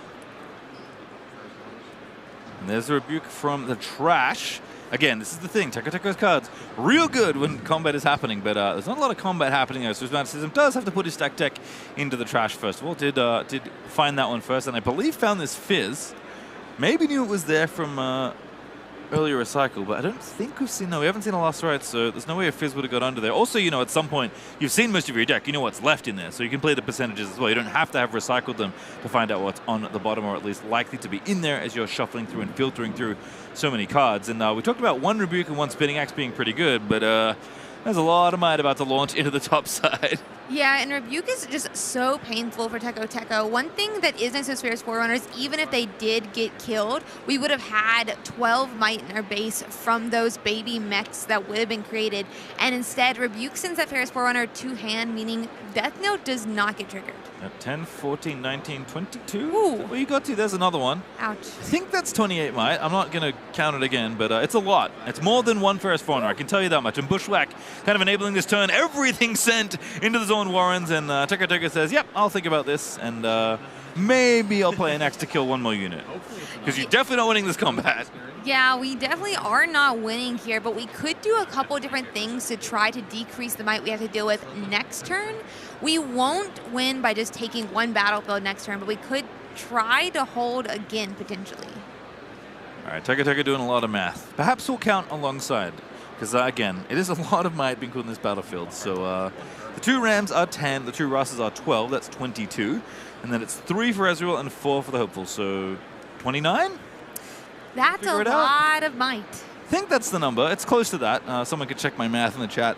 If you're so inclined, they do say never do math on air. Unfortunately, I think they don't say that during card game streams because you have to do some at some point. Yeah, you know, I think math is very important in card games. I will say so myself. Miscalculating might can be a deathly error that leads you to losing a game. Well, these players are not doing that. I can tell you that much. Yeah. Even if we make mistakes, I don't think these players are going to be making mistakes like that, at least not making them very often, as just trying to figure out what to recycle. Purple Rune goes away, Spinning Axe comes in, and that is now 9 might on the Ferris Forerunner. So you're going to be able to at least cut a few more units down. That's enough for Arasa and the Ezreal. if you're thinking about things we might take down in combat later on. Teko says, okay. System says, yeah, what do you want? I'm obviously taking out your Forerunner, and it is Rasa and Ezreal that go down, drawing a card from winning a combat thanks to Draven, as 2 mechs finally make their way into the base. The baby mechs. And Teko was so careful this turn, making sure to recycle a purple so that he had 2 red runes for next turn. I'm interested to see what he does use them for coming up, but it is important to note.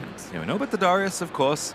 Prismaticism, I believe, rebuking that one earlier with, I think, the Fizz, if I'm remembering how this turn started correctly. It's going to go all the way to 5 points right now, and already held for the turn. So Prismaticism is now resolving the Zorn Warren's trigger, discarding a Scrap Heap, drawing a card, and we'll see what else is on the menu here. Bushwhack, by the way, still active. So if he finds another unit, it is going to be ready. I don't think that's going to matter, but it is going to be ready. Yeah, and with holding both these battlefields, we could just play them directly into it if we have a unit that needs to be there. Our mechs are going to ready, though, on Teko's side, and with, I believe, 8 runes, we're going to have to figure out what to do here. I believe this is the first time we've seen 2 baby mechs in the base, thanks to Ferris Forerunner. I don't think I've seen it on stream, at least with you, this weekend. But it's first time for everything. At least Ferris Forerunner finally gets to do the thing it wants to do. The question is it too late? Because all of a sudden, the Miracle Draven deck has kind of done the thing the deck is want to do, and that is just put huge numbers of might onto both battlefields and positions and say, you know what? Figure it out. He has succeeded in that, and I'm questioning myself, how do you get out of this position? We have some cards in hand, but it doesn't seem like it's going to be an easy idea. Yeah, it's 20 on top and 13 down the bottom as far as might goes, but there is a hidden card at the Reaver's Row as well. So I see a Rebuke, I see a Darius, I see these 2 mechs. I mean, there's maybe something getting stitched together here. Also important to note that Teko does at least have to dislodge one of these battlefields, because if 2 points are there for holding, the Prismaticism is going to take game 1 nice and cleanly. There's the Darius, card number 1. And it's kind of like Reverse Legion for Darius, because when you play a second card, a bonus effect triggers. Yeah, I actually love Darius's effect. It's any time you're playing that second card. So even during Prismaticism's turn, if Teko can play 2 cards, he will grow back to that 7 might. Be fun for the future sets where you eventually get Fury and Calm in the same set. You can do some really silly things with Darius. I don't know if they'd be good, but they'll certainly be fun, as there's Rebuke on at the Draven. That Draven's been there for quite a while, by the way. Has clearly bought the all-day parking pass at the Reaver's Row. Has been chilling since, I think, about turn 3. Now back to hand for a little vacation. Yeah, I mean, he has been there definitely since the beginning, before we put that first Ferris Forerunner, I believe, into Zon Warren. So we are going to have some moment here to check on this Chosen Champion sleeve, but really excited to see what Teko tries to do. I think choosing to rebuke the Draven Vanquisher from Zon Warren's where there's a hidden card means Teko has a plan. I personally would be very afraid to go, I feel like, into that hidden battlefield, but it does look like the hidden card will push Darius back. Yeah, I mean, getting to the top battlefield basically wasn't happening, so it's kind of a matter of, well, the softer of the 2 I can try and get in. Obviously, there's a hidden card there. It's almost always a fight or flight, and unfortunately for Teko, it was a fight or flight this time. So game 1, going to Prismaticism, continuing a near flawless streak so far. But again, both these players, no slouches coming into this round at X and 1, trying to hold on to that record, because the longer you can hold on to that one, the easier it is for you to make top 8. If you do it all the way through round 13, you've made it. Congratulations. Congratulations, but we still have so many rounds to get there. That being said, these next battlefields look really interesting. It is going to be that Obelisk of Power. We've seen it a couple of times, well, yesterday. I'm not sure if we've seen it today. But with Obelisk of Power, during your first turn, during the beginning phase, you can channel 1 extra rune, which is nice to start with 3 or 4. But most interestingly will be this Targon's Peak, which is when you conquer, you're able to unexhaust 2 of the runes at the end of your turn, which may not seem like a lot, but for both Dravens, 2 is the magic number for a lot of those cards that we're going to see change the combat and who win it. Yeah, even things like this, where Teko was playing a stacked deck and then maybe looking for a 2-drop. This is exactly what happened, actually, on Prismaticism's first turn in the last game, where getting an extra rune as the player going second did allow this, and Obnoxious Hopeful is the kickoff there. That is very good as far as early might goes, but 4 runes on the other side kind of makes sense that you see Obelisk a lot, kind of when you are the player going second, kind of in some ways undoes the disadvantage of not being able to play cards first. And I would be willing to bet that Obelisk is the most registered battlefield at this regional qualifier. I think we've probably seen it more than any other. Many, many decks want this effect. But Draven's going to be the first play here again. That benefit of those extra runes here, enough to play Draven from the champ zone. Yeah, I mean, definitely doesn't feel bad to be able to play our Draven Vanquisher directly to base. And now Noxus Hopeful will get Targon's Peak. We do just go on and show that these are our 2 runes that we will be unexhausting at the end of the turn. But now let's actually use them. Yeah, it's a funny one, Targon's Peak, when you conquer ready 2 runes at the end of your turn. So you kind of get a delayed trigger that goes over the end, but I think you do have to remember it when you conquer it. So if you're playing at home, just point at it as soon as you conquer it and make sure you don't forget to do it at the end of your turn. As another Draven's come through and some runes have been untapped, so already passing back with another Draven on the other side. As Stack Deck going to kick off the festivities here for the other Draven this time. Yeah, we got to play our Draven as well, just slowly getting all this might that we need on Teko's side. What will Prismaticism find here, though? Because he is at 6 runes because of Obelisk of Power turn 1. Yeah, Draven obviously could shuffle in here down the bottom battlefield, but yes, you can recycle a Fury Rune to make Draven a bit bigger, but it feels a little scary with runes being left open very clearly here by Teko. It is kind of funny to me that a 2-drop in effect is as big as the 4-drop on the other side, as Noxus Hopeful looking pretty big. Yeah, I thought Noxus Hopeful was the largest 2-might unit that I would see probably ever, but when Battering Ram last game was, I think, a 1 cost for 5, Noxus Hopeful doesn't look so cool to me anymore. Yeah, it was a very big one. As first bit of power getting recycled, it's Ezreal, everyone. Ooh. Draw 3 after discarding the Scrap Heap. Everything's feeling pretty good.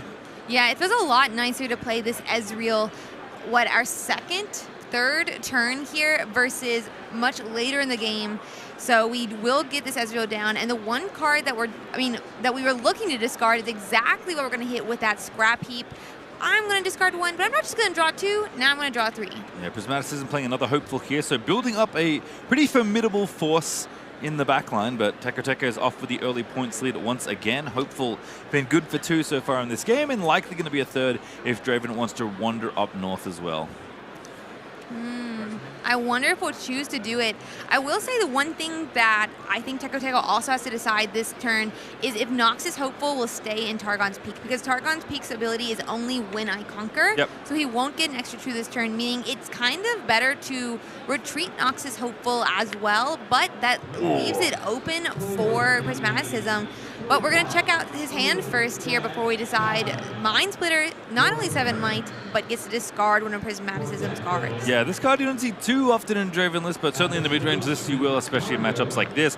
Big 7 might unit, costs 7, and when you play me, choose an opponent. You only have one opponent in a 1v1, I suppose. They reveal their hand, you pick a card, and they discard that card. So Rasa, maybe not the most attractive discard because of Last Rites, but Ezreal seems like a pretty good target here, just because it's going to draw so many more cards. I mean, Prismaticism's hand is not that hot here. Double Bushwhack is not what you want to do when you're trying to get things off battlefields. That's what you want to do when you're trying to close out the game or have a really big turn. So Ezreal is indeed going to hit the bin, and all that draw power and filtering the Prismaticism maybe wanted to do there, just denied by this massive 7-might unit, as you correctly predicted. Noxus Hopeful going home, which makes sense. Playing against the deck that punishes you for being in combat. The best way to win a combat is to have no combat at all. That is a great way. What is it? The best offense is a good defense. I think it was really smart as well not to take the Rasa out of hand. There's only 2 cards in the discard pile, so while we do have to watch out for a Rasa coming up, Ezreal is the more current threat. Yeah, you're right. Actually, I didn't even think about that part. But yes, Ezreal not only gets you more cards, but also gets you deeper to playing Rasa for cheaper. So you rhymed. That was completely unintentional, but I'll take it, as Prismaticism has a Hopeful in hand, but that one costs 4 if you haven't played another card. 7 runes is kind of an awkward breakpoint. Not too sure what we want to do here, because it looked like we had a decent amount of might at home, but Mind Splitter is changing the equation, especially with a hidden card in that top battlefield. So it's 11 might already, could be 13 with the Draven, and something to contend with up there. Switcheroo, Fight or Flight. I guess Tide Turner technically is a card that could be in these decks, so instead going to take the easy points perhaps in the bottom side. Go back down to the Targon's Peak and get the ready trigger for the runes himself. Noxus Hopeful going to go collect the first point of the game. Yeah, and we're going to get those 2 runes back as well, meaning Prismaticism will have a lot of options during his opponent's turn, but we are really just adding cards to Targon's Peak. A lot of times I feel like you don't want to hold Targon's Peak like we mentioned earlier, but Prismaticism does seem to be committing to it. He didn't just put Nox's Hopeful up, he then added 9 more Might on top of it. So maybe he wants to keep Teko from getting the 2 runes this turn, which would also draw a card from combat, but that's a lot of commitment. Yeah, it's interesting to see so many different Draven decks and how they want to approach the game. But at the end of the day, they do kind of want to do a lot of the same things, and most of that is take advantage of, Draven's legend text, which is when you win combats, you draw cards, and turns out the easiest way to win combats is just to put as much might as possible onto a battlefield. So they're doing it in different ways with different units, but Prismaticism still sticking to the plan, stacking the battlefield that he feels like he can at least have control over, and paid a full 5 for the battering ram, which we don't see too often, but the Noxus Hopeful at least was able to be paid for the discounted 2. So gonna pass back here after playing a couple more units. Teko playing it slow, feeling pretty good about the Mind Splitter Draven combo that's hiding up top, and again, still ahead on points. So if we just hold forever in this exact situation, well, the player with more points is gonna win, it turns out. Yeah, that is very true. I will warn, I feel like we do need to watch out for Teko's hand here. He decided to play a Noxus Hopeful for full cost, which, in some world, 4/4, maybe it's not the worst thing, but when you can pay it for 2, it doesn't feel good. And I'm wondering why he decided to have to pay that cost in full. Oh, there's Rasa. Oh, again, we're just paying. Ouch, we're just paying 6. Paying 6, actually recycle 1. No seals anywhere.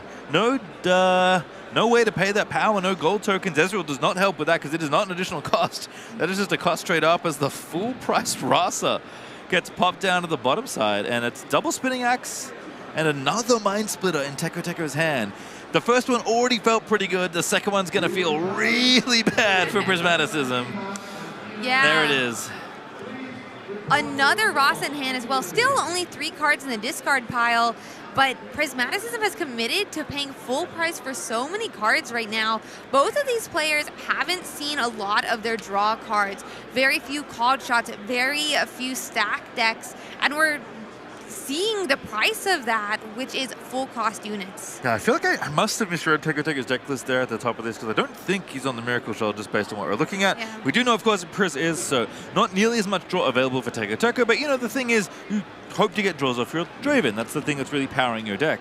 I mean, if you're holding and they're not fighting you, you're winning. And if they're holding you and fighting you and you're still winning combats, you're also winning. So kind of like, a lot of a good thing here for Draven. You don't get nearly the amount of digging power that Prismaticism has, but again, with no seals to speak of, everything's had to be done quite a bit more fairly in this game, and despite both players racing to the top with 1 point at a time, holding their respective battlefields, Mind Splitter is very disruptive and very big, and again, Prismaticism at some point is going to have to break, I guess we can call it a stalemate in some ways, where if players just want to hold on, then it's not going to go well for the player that's fallen behind in points, and I wonder if 2 Mind Splitter is enough disruption with a deck that is so good at looking through the top of its deck and finding key cards is enough to kind of knock Prismaticism off a perch, at least for a game. Yeah, we'll have to see. And Prismaticism finally does get that first called shot, starting to actually do what you said this deck does best. Looking at cards, procuring the best hand possible, and also getting those cards in an order that you know what's going to be coming next. Both these battlefields so interesting to be holding like this. Obviously, Obelisk of Power is kind of just a battlefield at this point since we're past the first turn, but Targon's Peak, when holding it, doesn't really do anything. Yeah, I think both players just like, you know what, the way these decks play is that you get on once and you keep reinforcing, because apart from Bushwhack, not many ways to really ready a bunch of units. So unlike, other decks maybe like Jinx from Origins, where it was in the same domains but wanted to have a lot of assault units where you wanted to go in and out of battlefields and really try and get your offensive pressure going. Really just playing units. It's funny, we're playing units at unfair cost, but in very fair ways, I feel like, in Draven. Yeah, I would say sometimes, a 10, invert timeline coming down here. This is going to be kind of painful. Each player is going to discard their hand, then draw 4. right now, Prismat's hand is only at 1, so he's actually going up 3 cards. But I think Teko was over 4, meaning we're actually going to be decreasing our hand size. Yeah, it was at 4, so I think it was neutral, but didn't have an opportunity to play another card. Had 2 spinning axes in hand, did not have 2 runes to maybe put one down, so not a bad little reset there for Prismaticism, digging through the deck, kind of getting back the card draw that kind of been missing otherwise, without being able to power out more Ezreals, more cold shots, especially missing the Seals of Discord. You can kind of see this game, the runes are much closer as far as total resources go, and I'm just so curious. Like, Teko is looking really good here. This top battlefield just looks kind of impenetrable, and yeah, the bottom side looks a bit problematic, we can say. It's 11 plus 8, that is 19 might, with a hidden card down at the Targon's Peak. But I feel like mid-range Draven has enough big units that you can find a way to break this, assuming you even need to, because again, you are still currently winning this game if you just hold on. Yeah, it'll be interesting to see what Teko does. It does seem like, I mean, obviously we did not want those 2 spinning axes to go to the discard pile at all, but we're starting to find more cards that we can actually use, it feels like, because before we were having to pay full costs versus getting a discount Noxus hopefuls, and now we're back to stack decking, finding the perfect cards for our hand here. Falling Star just spotted in the hand here. Draven's units are pretty big, so Ezreal is kind of the only obvious target. Ezreal and Fizz often meet the ire of the 3 damage spells. But Falling Star twice on the Rasa this time. Kick that one out of there. Does go down a decent amount on runes, but definitely worth it to trim down that battlefield, because can make it a 1-point game instead of a 2-point game, which when you've been holding this top side for quite a while, seems like a decent spot to be. As Teko going to exhaust a few more runes and maybe commit a little bit more to this board. Ooh, fight or flight, move to the top of the hand, kicking on out of there, get the battering ram out. I want to take this battlefield for myself. Yeah, it looks like we're slowly chipping away at all the cards that Prismaticism has slowly been bulking up this Targon's Peak with. I wonder if Teko is going to be able to successfully take Targon's Peak back. It is currently, equal might, but we're going to see Blood Rush come down here. You don't see the card offset at all, and it's just a Bushwhack. I forgot you could hide that card. That's actually just for a gold, really. That doesn't do anything. It was a buff almost for Prismaticism. All of a sudden, the Hopeful lives. The Assault off the Blood Rush looking good. No repeat needed. And Teko is 1 point away, holding both battlefields. That's going to be so nice for Teko. Also, even though we spent through all of our runes here, we will get 2 back at the end of our turn because of Targon's Peak. But, half this game is the mental battle. So playing that card face down hidden was so smart by Prismaticism. It smelled like a fight or flight, but it wasn't one. Was not. No, I'm trying to think about it. The bottom battlefield looks easy to take, and you need to take it. Teko did tap out, kind of, Targon's Peak, readying 2 runes at the end, but Battering Ram does get the job done in the bottom side. So what do you do now? Because Overzealous Fan was added to the top side of the map, and it is 14 plus 4, that is 8.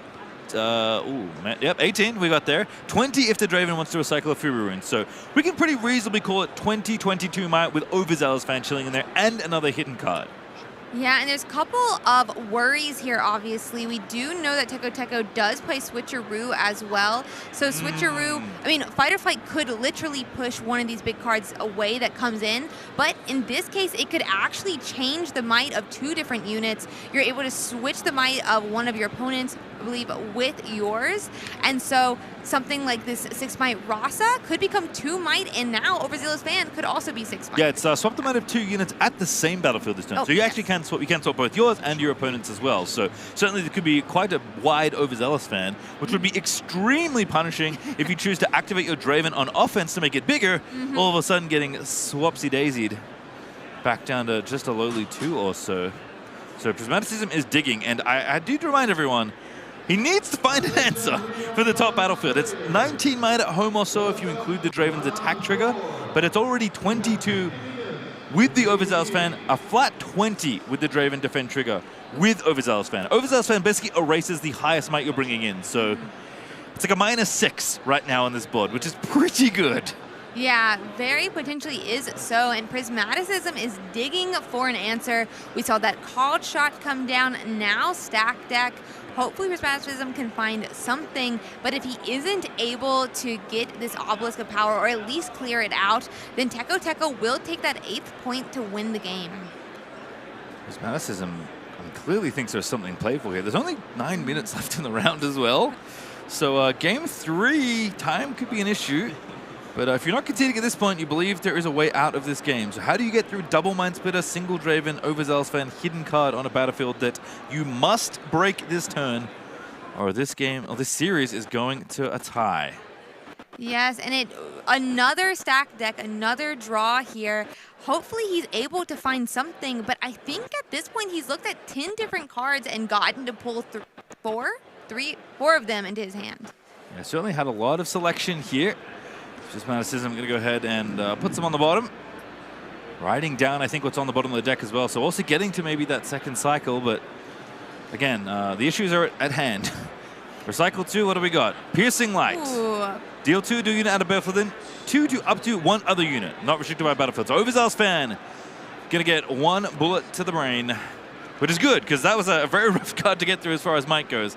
Feels a bit more even now, as 2 damage gonna be marked on another unit here. Piercing. Oh, it's repeated. It killed the Draven as well. That is going to be really nice for Prismaticism. Piercing Light is a new removal spell that we got to see in Spirit Forge. It is repeat 2 to a unit battlefield, as you said, and 2 to another, and you can repeat it. And so we are able to clear out 2 of those, but still 14 might at the battlefield and a hidden. Well, there's more might now for Prismaticism, because we've done the math already, and Teko is close to tapped out. I guess you just have to consider the fight or flight, but I think we're going in. Prismaticism charging on through. Recycling a rune because Draven's going to get a little bit bigger. 19 versus 14 right now. A hidden card and 2 runes up, but we do still have 3 up for Prismaticism. Yeah, 2 damage marked as well. Can't play hard bargain for the full. Actually, you can for the Ezreal fight or flight. Yeah. Going to try and kick, I believe, Draven out of there. Kind of Rasa and Draven are very similar cards here, so it doesn't matter too much. And that does indeed work, so Draven going to go back home. And now it's 13 might to 14, but 2 damage marked means we might just be trading it off here. So we need a little bit more. Rebuke now going to be the card for Teko. Take Rasa out of there, and now do we have the hard bargain? This Prismaticism played the patient game. Indeed he has. Rebuke not going to work, and now we're going to trade things off. Everything going to the graveyard. But that's fine for Prismaticism. That means you do not lose the game. Yeah, that is going to be really nice. To be said, we are still at only 7 points here for Teko versus 4 on Prismaticism. So Teko is in the lead, but Prismaticism has saved himself at least 1 more turn. That's so much patience, because Ezreal means the additional cost for repeat on hard bargain was reduced by 1. There were 3 runes up. Prismaticism could have chosen to fight over the fight or flight, but instead just waited. I think you have another spell. If you do, I can still win this combat. And I want to make sure I don't lose to Rebuke.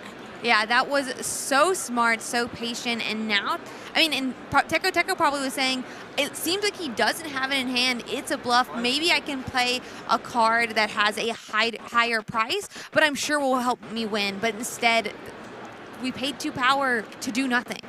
And now Darius coming down, but not going to be ready by another card, not going to contend with the battering ram, just says, you know what, at this point, my plan for holding is gone. I have to play for a double conquer here, which always feels a little rough when you're at 7 points and not 6. And Prismaticism just cleaned the battlefield up that he needed to, and is now kind of on the warpath here. Yeah, it looks like we're going to get another point by moving our Draven into Obelisk, and that's going to be, oh my god, an Ezreal as well. It's going to be difficult to get through, especially with just 1 Darius. Scrap Heap also doing the thing again. I think Prismaticism has discarded Scrap Heap 3 or 4 different times between Traveling Merchant and Ezreal that I've caught so far, I think in this game, not even just in this series. As Battering Ram going to join its twin down the bottom side. 10 might there, 7 might up top, and probably more because that's, again, what the Draven deck wants to do. There's another Battering Ram. And there's a Recycle, so that must be a Rasa. No, it's a hidden card. Ooh. 2 hidden cards. Battering Ram in base as well decides don't need the extra mind up top. The hidden cards are good enough. This is good enough to hold for 2 points, by the way. So now Prismaticism is in the point, where he's looking to hold for a win. This is looking really nice for Prismaticism. Just a moment ago, we thought he was going to lose. Thought Teko was going to hold that final point. But Prismaticism, it does look like it's going to be a double hold into a win here. These 2 hiddens are threatening a lot, though all of Prismaticism's runes have been exhausted. So Teko, if he has the correct cards, could still pull this off. What does the other Draven have in store? Counting it up.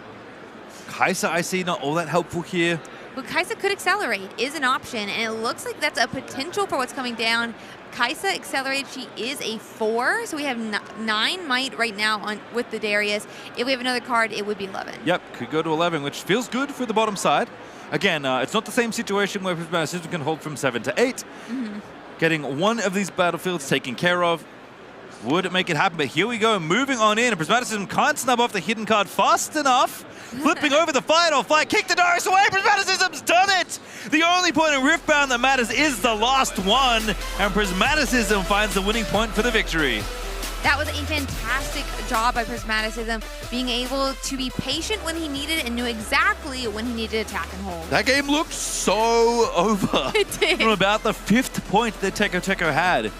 Just nothing, no seals, very awkward breakpoints in some cases for both players, right? We saw full value Battering Ram, full value Rasa, full value Noxus, full price Noxus Hopeful, I suppose. Just all these really efficient Draven units that both the players have looked way too expensive for what we've seen all weekend long.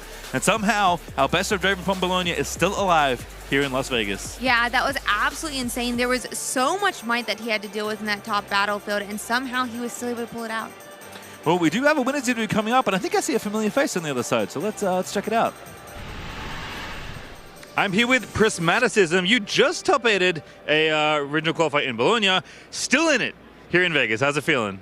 Oh, I mean, those games were crazy. I was on some really awkward early draws. Really was tough to navigate those, but I mean, I'll have to rewatch it, but right now I think I played perfectly.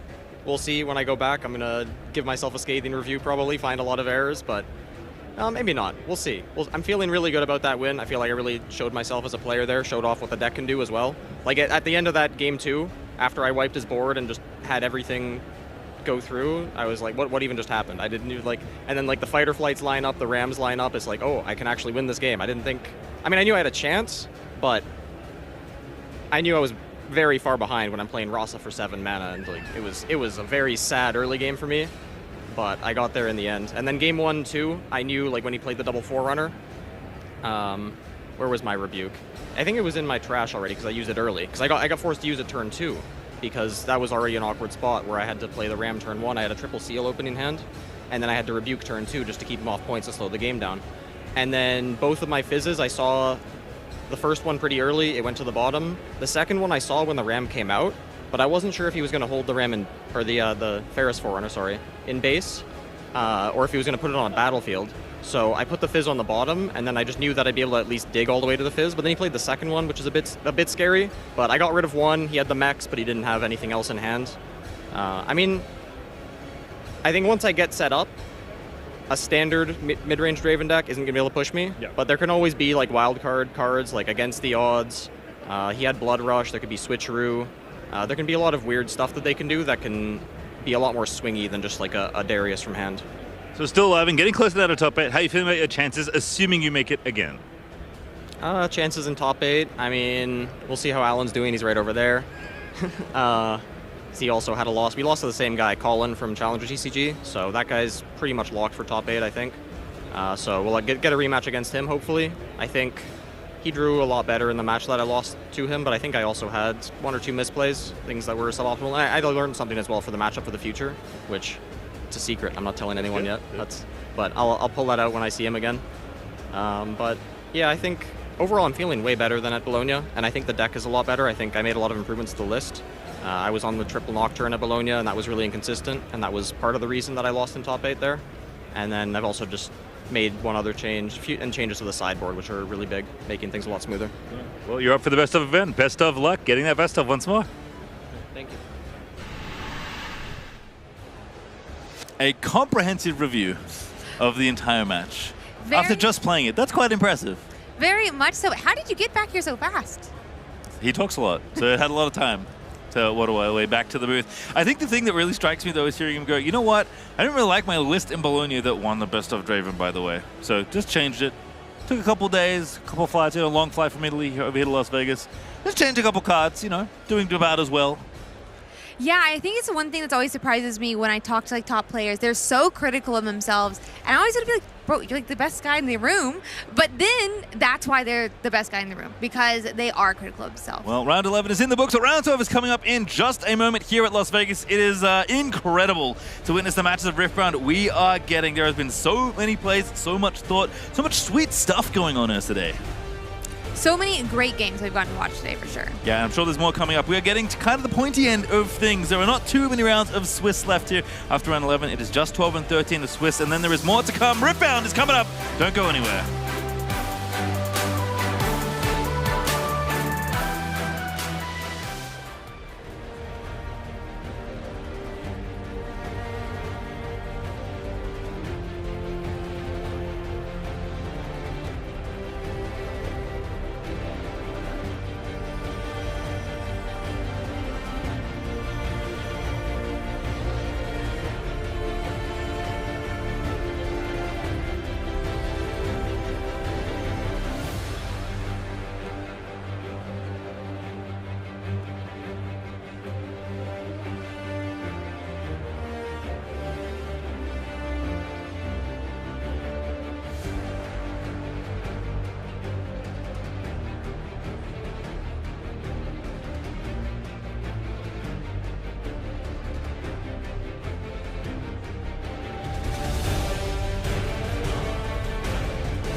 If you're enjoying Riftbound, maybe you want to go down to your local game store, your friendly local game store, and join the battle at Nexus Night, located at riftbound.uvsgames.com/events is where you should go. And I have to say, today I have a problem because I've been wanting to play lots of different decks, and I thought, Aurelia, was the one for me. And now when I go to my next Nexus night, I'm going to have too many choices to make. So what am I possibly going to do?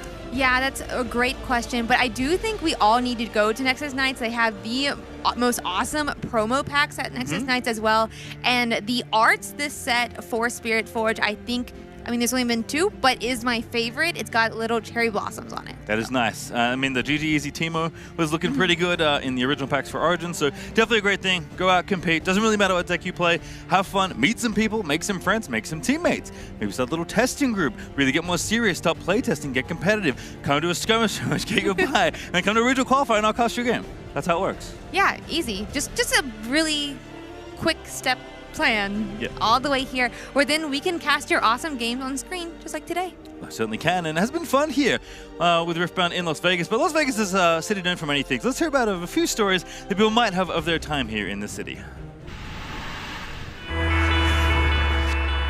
Do you have a best or worst Vegas experience that you can tell us about? My best experience in Vegas so far was definitely the first Vegas Open, and so since it's returning, I'm really looking forward to that, and hopefully this Riftbound stuff that I can do there as well.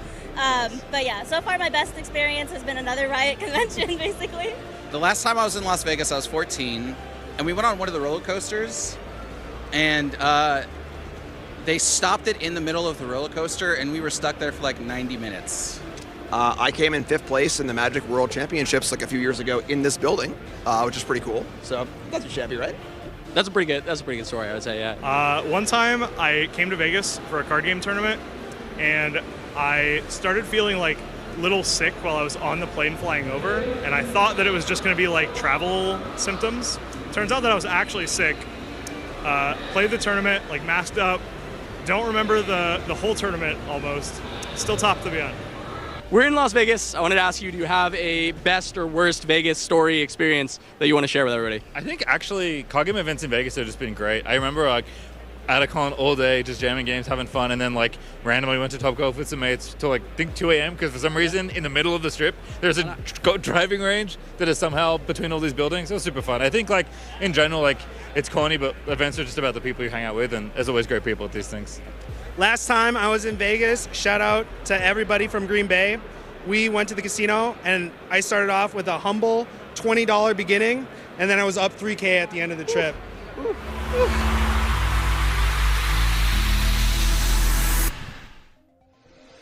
That is effectively the kind of experience someone at this tournament is going to have. Show up to Vegas, spend some money to enter into a thing, and then maybe win 3K. Yeah, that would be absolutely awesome. And there's so many different prizes you can win, from the 3K to the best of prizes as well. Certainly are. We'll have a look at who is kind of in the running for all these things, including our top 8, which is nearing closer round over round. Miru still undefeated at the top, 10-0-1. A draw is not a loss. Don't let anyone tell you otherwise. Other than that, that is actually the only undefeated player left. Colin losing the last round now at 10-1. Yeah, we'd seen him do so well on stream, but it does look like he did get his first loss of the day, or of the whole tournament here. But also, obviously, a lot of other great players as well. Prismaticism, who we just watched, Billionaire Randy, Min Wins is also another known name in the card game space as well. Yeah, I think the 5-9-1 ones are really interesting, right? Because X&1 is definitely the spot you want to be by the end of round 13. This is the end of round 11, so we have 2 more rounds of Swiss to go before we do cut to our final 8 players. And it does feel like X&1 is good, but how good is X1 going? We'll have to find out. As Houndsy Q picks up a second loss. Ouch. That does not feel good after going undefeated just in the way that he did, but I'm sure he'll be able to bring it back still. I think we did hear that some X and 2s will make it, so he's still in the running for it. I can tell you that X1 is guaranteed by the end of round 13. X2 is based on tiebreak. So we'll have to see how that all shakes out again. I am not going to be the person to tell you how the tiebreakers shake out. That is absolutely not my job, for very, very good reason. Yeah, that is very complicated math, and I won't try it either. I'll try to count might, but I'm not going to try to calculate tiebreakers. I think it's a fair thing we can guarantee on the stream. Might calculations only. As we have another feature match coming up. We'll have deck lists as soon as they're ready. And I'm very curious to see what happens here in the feature match area, and I spy a very familiar looking hoodie on the right side of the shot. Ooh, that is not who I thought we were going to see. Billionaire, great username by the way, playing Master Yi.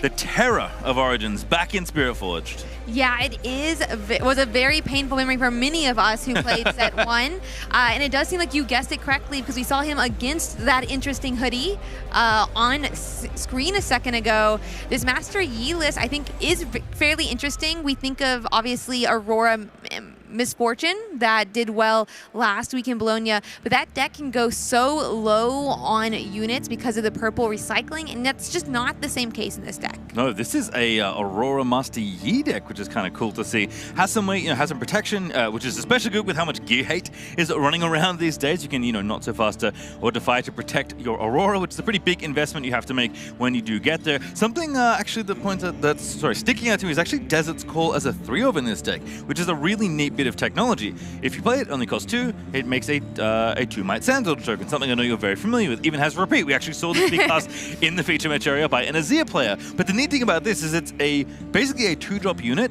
that isn't actually a unit. So when you go flipping through your deck for Aurora, you can never hit this 2-drop. Yeah, that's a great point. I was actually talking to Billionaire, I think, yesterday about this list, and he pointed out just this card. He said that it is, it's a 2-Might unit that you normally don't get to play, so you could do it your turn 1 if you need to go a little bit faster, and it doesn't cost power, so it doesn't stop you on that ramp up to Aurora either. It appears I've stolen your homework, because I knew someone else had told me that. It turns out that someone was Ursula. We'll go have a look at his opponent, though, as we did tease before. It is a familiar hoodie in the feature match once again. Really a familiar person in the feature match. Randy still here, still alive for top 8 here with Miracle Draven.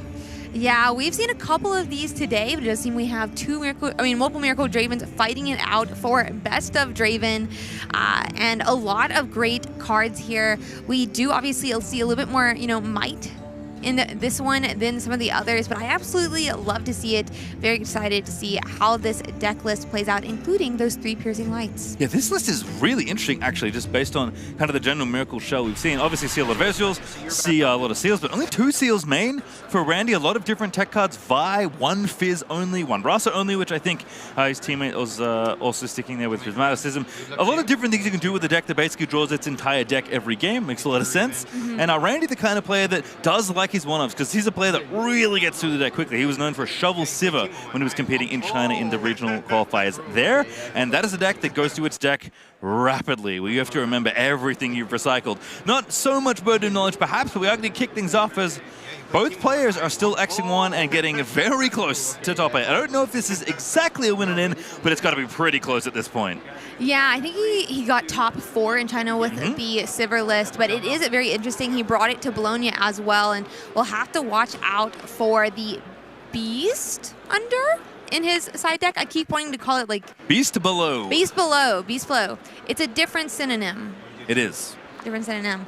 But we will be mulliganing here 2 fun battlefields. That Aspirant Climb is going to make us have to get to 9 points to win today. Makes sense for Master Yi, especially when you're playing a deck like Aurora that is trying to resolve a 9-drop as early as they can. Want the game to go a little bit longer, try and get your value, because the more turns that pass on, the better your Aurora gets, because it starts spitting units out of your deck. I think especially for this kind of Aurora, where there's quite a few units. We saw Volibear actually on day 1 with, I think, 15 units. I think there's only 12 in this list, if I'm remembering correctly. But, you have to go through 12 turns with 1 Aurora to get maximum value out of your cards. So 100%. And if you're interested in Nexus Knights, Randy is showing off those great Nexus Knights runes that I was talking about earlier. I thought the last set was my favorite, but this one is as well, and I'm debating buying some here today. Ooh. A classic era. In fact, I'm surprised we haven't seen this a little earlier. Billionaire trying to flip over the top cards of his rune deck, which is good. You're supposed to do that at the start of your turn. Picked the wrong deck, was flipping over the actual deck. So unfortunately revealed the charm off the top of the library. Judge is just sorting it out now. Randy, who I guess has been in this spot before, said, I believe the policy is just to shuffle and re-randomize and go from there. Maybe you get a caution, maybe you get a warning. Nothing too major going to be happening here. So Billionaire is, in fact, going to be shuffling up, shaking his head. Little nerves perhaps in the feature match era. It's late in the tournament. It's been a very long weekend so far. But it's the kind of thing you just shake it off. It happens. It's fine. It's a minor mistake. It's not going to affect the game in a major way. Just Random is Accept random. it and move on. Random is still random. That is correct. Yeah, but it is nice to see that Mobilize. Mobilize is the card that Billionaire is going to want to hit here because he needs to ramp up to Aurora Yi as fast as possible. He's making the game longer with Aspirant's Climb, but he still has to move fast. Actually, I might have been slightly wrong about what happened there, because that was a Mobilize. So could have maybe mobilized and tried to flip a card. Might have thought it was a... No, Catalyst doesn't draw cards either. Okay, so must have just been trying to channel a rune, accidentally flipped up the wrong deck. It does happen from time to time as Tide Turner makes its way onto the Aspirant's Climb and begins the journey upward to 9 points. 100%. Randy's got more of these smaller units, which does mean... Not again. He keeps stopping himself, it looks like, but it did seem to happen again. We are going to go on and get that first point from Randy, though, starting upwards to 9, hopefully, while Billionaire does hit Catalyst of Aeons, another one of those ramping cards that we mentioned. Mobilize a little bit smaller, but Catalyst of Aeons actually gets to do, I believe, 2. Okay, so it looks like I've figured out the issue. Billionaire, I suppose, is the player that plays with the rune deck on his left.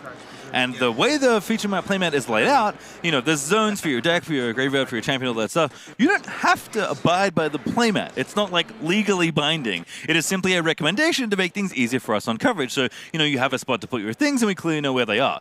Players have been playing, you know, one side or the other the entire weekend long. It is totally fine to play on the other side. But I guess Billionaire was just trying to be very courteous to the feature match area, put things in their proper places, quote unquote, and unfortunately has revealed 3 cards off the top of his deck as we go. But everything has been resolved. We have shifted the runes to the rightful place for Billionaire, and we're going to kick things off as, you know, despite some of the oopsies, we can say that is enough Aurora runes the next turn. So Billionaire off to the races if there is an Aurora in hand. Yes, that is what Billionaire is going to want, but Randy's going to be looking for some card here that could potentially try to... I don't know if he actually has card removal in his deck, but oftentimes you're going to want this turn to be the one that you try to check the hand if you're worried about Aurora at least. Yeah, no sabotage in this list, unlike the Shovel Sivir we mentioned.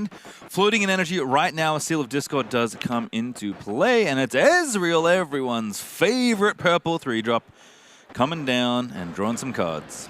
Yeah, Ezreal, as we know, is so strong for drawing more and more cards and also discounting cards that can draw us more cards. Shuffling through the hand, ride the wind, don't need that one right now. Let me draw 2 different cards.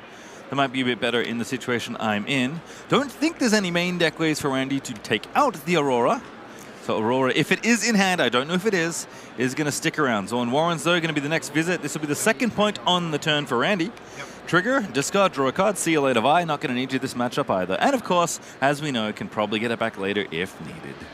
Yeah, and I think it's really interesting that Randy decided to go on and retreat back the Tide Turner. I do think it is correct, but one thing to note, because Billionaire is actually running Yi with this Aurora list, is if you have any units in any of these battlefields and he flips a Dead Bloom Predator, he can go on and play that Dead Bloom Predator into one of the battlefields immediately. So something we sometimes saw during set 1 when you come up to that like 8 rune, 9 rune mark is people would pull all their units out so that you couldn't capitalize on this 8 might Dead Bloom Predator with Deflect. Yeah, definitely trying to dodge that unit.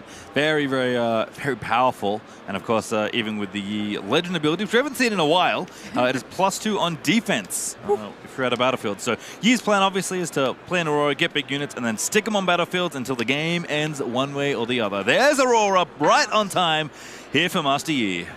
Yeah, he does hit it. Dazzling Aurora triggers at the end of your turn, just to note. So at the end of the turn, Billionaire will be able to flip through each of his cards. It does, you know, Randy can see them, so he'll know it's there. And look at that guy. I wonder if we know him. Dead Bloom Predator? Yeah. Certainly do. Lost a lot of games to that card in Origins. As have I. 8 might deflect. You may play me to an occupied enemy battlefield. Decides not to waddle over to the battlefield with 9 might at it already. An astute choice from Billionaire, because again, Master Yi, very good at giving you extra might, basically for free out of your Legend Zone, but only on defense, not when you're trying to get on the O. So Randy going to go ahead, awaken, and shuffle some units forward.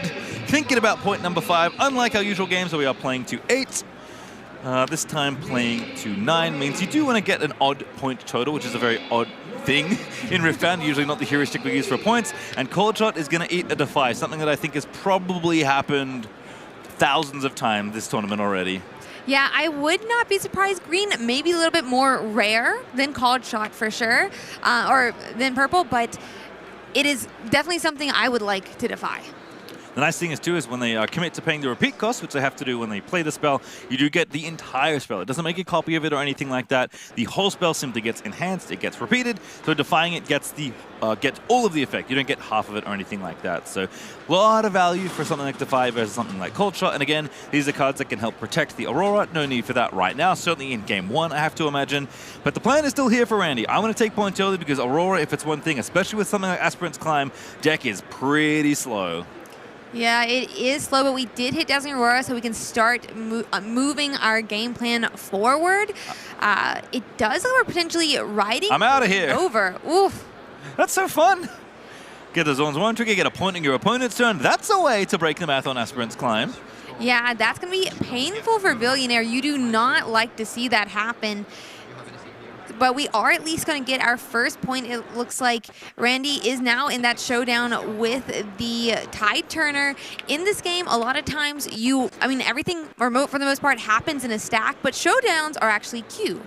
That's really interesting. I was actually wondering how that worked, but I'm glad you knew. Randy clearly did, by the way. He's like, yep, we do this one first, then do the other one. Everyone's waiting in line. Dead Bloom Predator's waiting in the hand.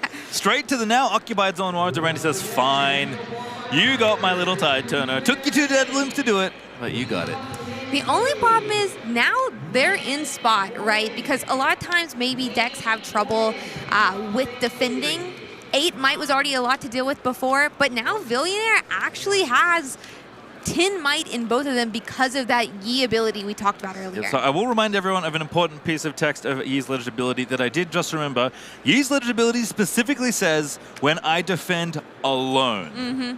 So stacking the battlefield there would give you 16 Might, but on its own it's just 10. So you lose a little bit of extra legend value if you go to stack more. So Billionaire deciding to leave one of the Dead Blooms at home. So now there's Dead Blooms in every possible area. I think it's the smart choice. It's not only because of the Yi keyword, like you mentioned, alone, but having more units in your base to be able to push up later. It's not like if Randy clears one battlefield or both of them, all of the units are gone now, because he'll still have to deal with that Dead Bloom that's in Billionaire's base. All right, so 5 plus 4, that's 9. Dead Bloom, as we noted, only 8, although it is 2 more, so Randy going to recycle a Fury Rune and make Draven up to 6. So that's 11 total versus the 10, thanks to the Yi Legend ability. And Billionaire says, yep, you got me. Randy up to 7 points, which in this game is very similar to 6 points, confusingly. Yeah, it's just slightly different because of that Aspirant's Climb. Billionaire did leave up 1 rune, but he decides not to use it here. It could be a bluff, but there are multiple cards in Yi's list between On Guard. Yep, you could, I guess, punch first as well. We're having some punching over here in the booth, but or even Defy.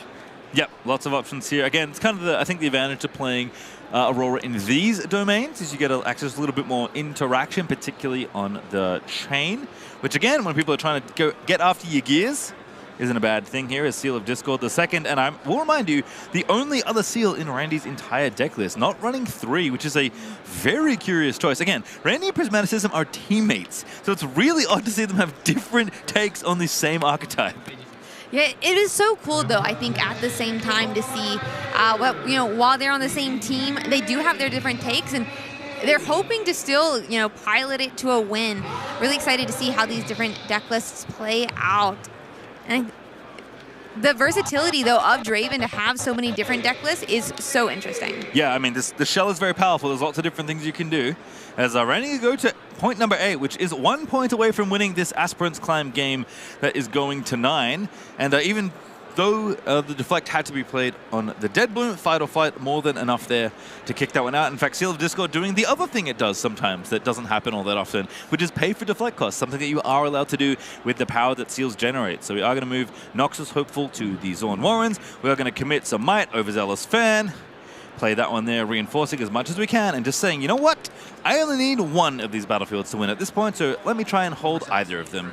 Yeah, I think normally you think of Miracle as the deck that comes from behind, but in this place, Billionaire has a slow start. That's how his deck is built, and Randy was still able to capitalize on that from the Tide Turner into the Draven. He was quick, and he's been making a lot of points, and now he's saying, try to take them both. Yeah, well, how big is Dublin Predator again? 8 might? 8, 16 if they both go into 1, but we actually have to take both. That seems tricky because there's 15 might at the Zone Warrens right now, and there's only 3 at the top, but again, with only 1 point needed, and holding is enough to win to claim that special point in Riftbound that you need to push the game over to a victory. So you have to feel like from this stage, unless there's a way for Billionaire to ready another unit, one of the Devlins is committed to the top side. So then the question is, what on earth do you do in the bottom? For sure. And I think there's like a couple options. We did see a lot of tasty Fae Folk in Billionaire's list. While Deadbloom Predator is the one that you really think of from the, Dazzling Aurora, it would be played directly in. Tasty Fae Folk has Accelerate, which means when you play him as an 8 instead of a 7 with 1 power, he can run into one of these battlefields. And also, if he dies, you still get a Death Knell. You get to channel 2 more runes, which you can't really use in this situation unless we clear both battlefields. But we also get to draw a card, which can just be so strong. Overzealous Fan going to make things tricky as well. That's the other piece of the puzzle here. I mean, it is 2 might on the battlefield, but realistically, it's just another copy of Fight or Flight sitting and waiting. So whatever units get pushed over there, I mean, as it is right now, this game is actually not winnable. So find your center. Going to be here for an extra draw. Channels a rune as well. Very cheap because Randy is very close to winning even the Aspirants Climb game.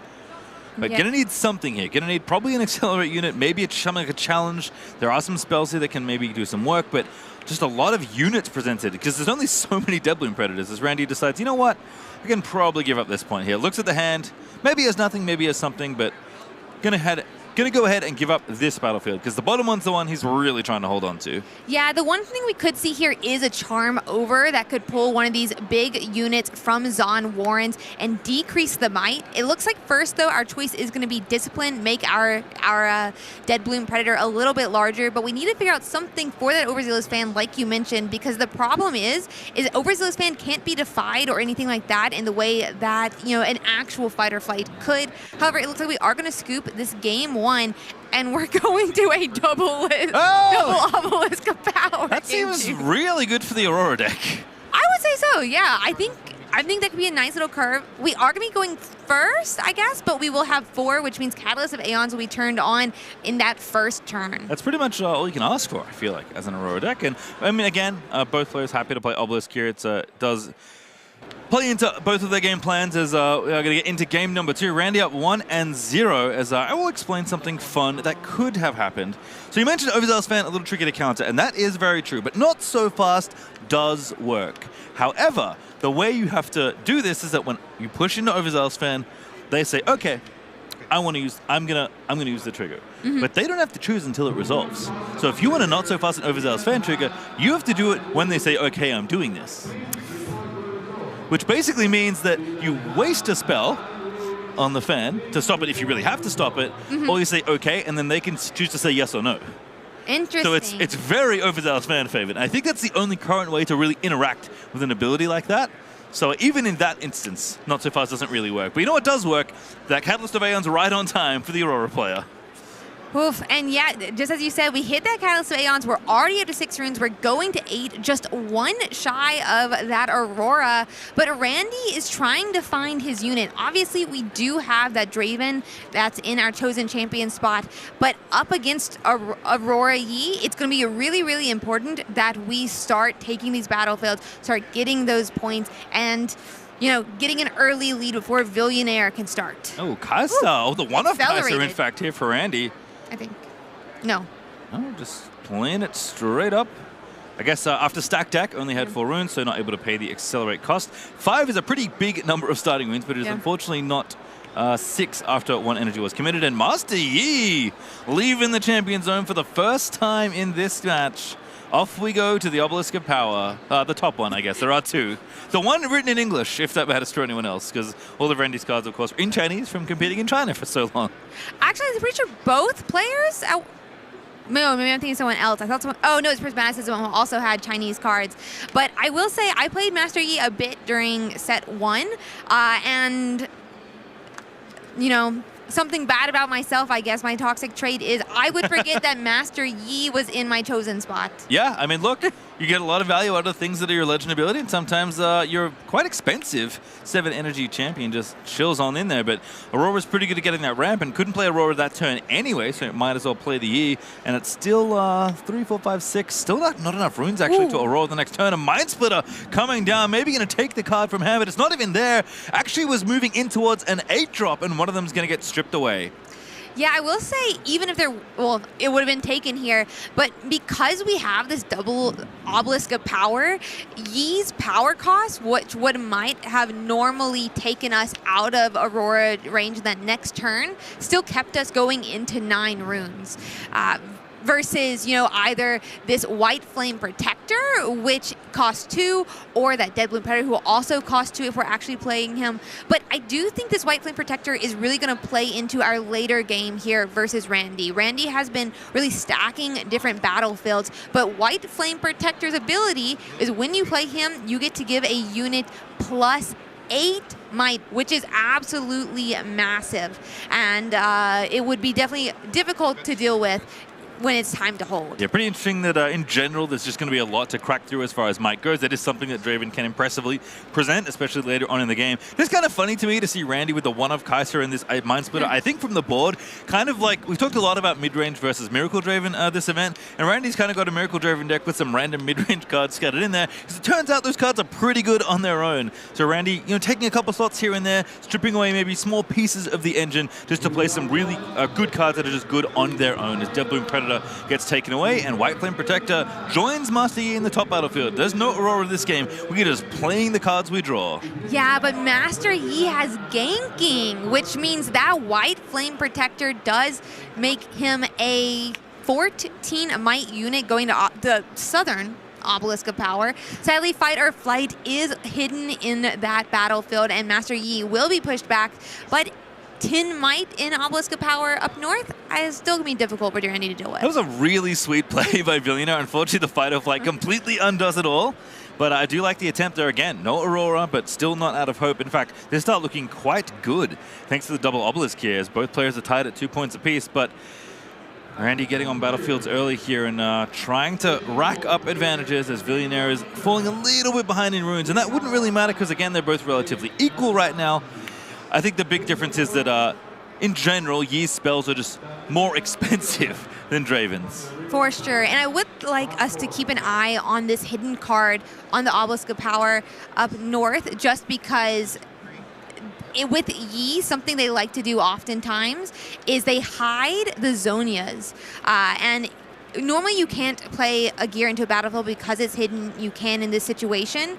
And normally Zonias, you don't get to decide who it kills. Or no, it kills, but saves. But in this case, when you flip it is when it would be able to save something.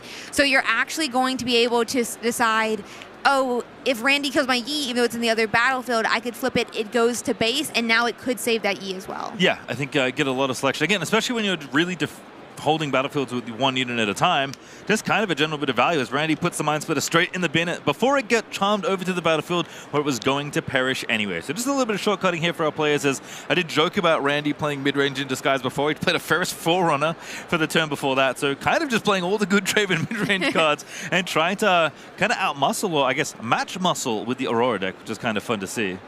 Mm-hmm. It is really nice to kill some of these, but yeah, Ferris Forerunner is not the card we would want to pull. Another Mind Splitter. I mean, Sabotage is looking pretty good here. There are 3 choices. Sabotage can only take non-unit cards, so gears and non-units are all available. It does get recycled, which isn't gone forever, but, you know, gone for probably long enough in this matchup. Rebuke pretty good against Aurora in general, so I have to think that one is maybe going to get taken away. Hard Bargain, not bad. Ride the Wind, pretty good, but maybe not so scary in this exact spot. I think you wish you could take the Mind Splitter. Unfortunately, the only thing in this spot that could take Mind Splitter is another Mind Splitter. Yeah, I think that's something I was always jealous of Mind Splitter when I was a Yi player. As I'm over here like, my Sabotage, why can't I take the units too? But it does look like, I mean, we will have to choose. I didn't see which one that was chosen by the sabotage, and it did get recycled. So it's not. Oh, it was Rebuke. It looks like.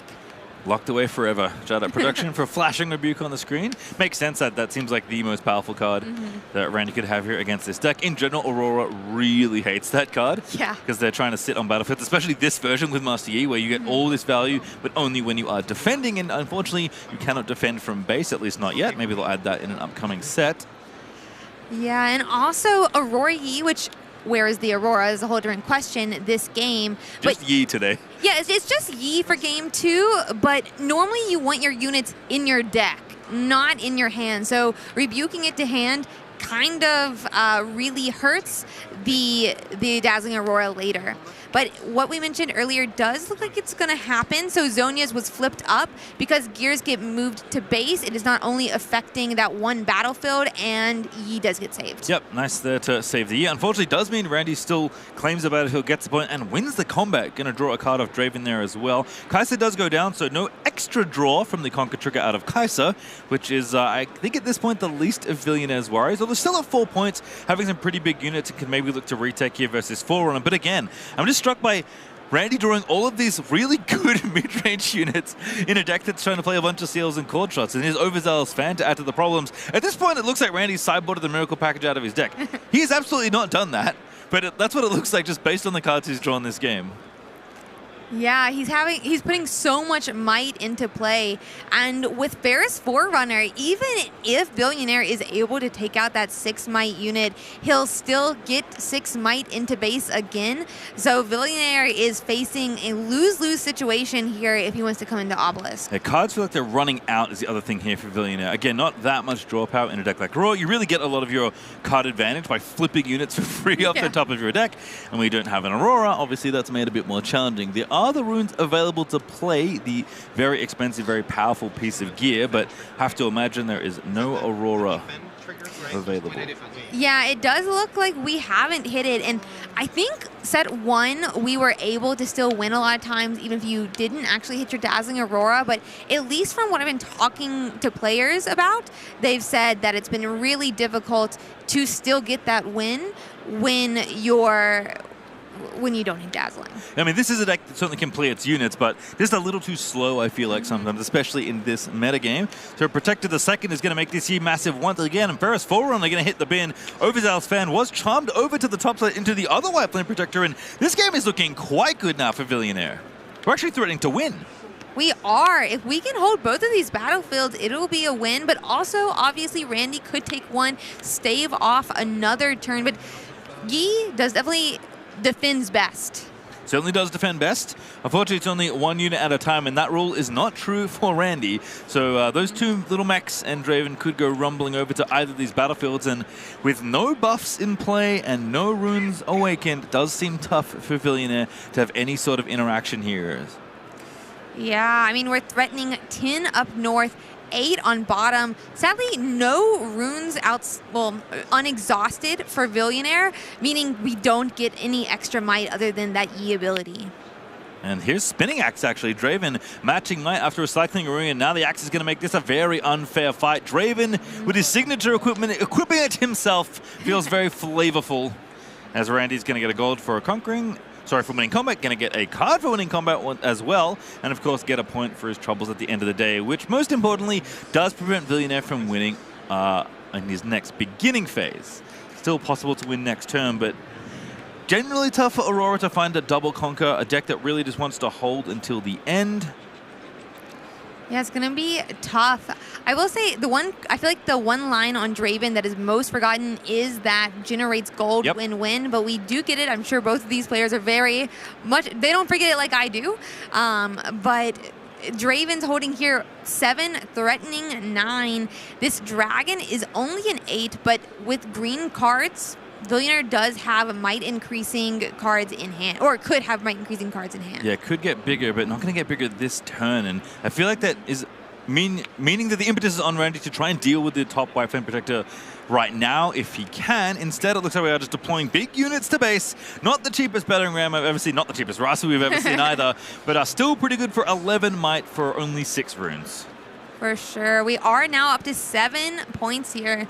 And I guess actually it does look a little spooky. You already scored one battlefield. If you score both battlefields, you can score the winning point. And White Flame Protector is an 8. Draven currently, I mean, you said it is a 9, so enough to stave off the White Flame Protector on its own, but I mean, another White Flame Protector might do it here.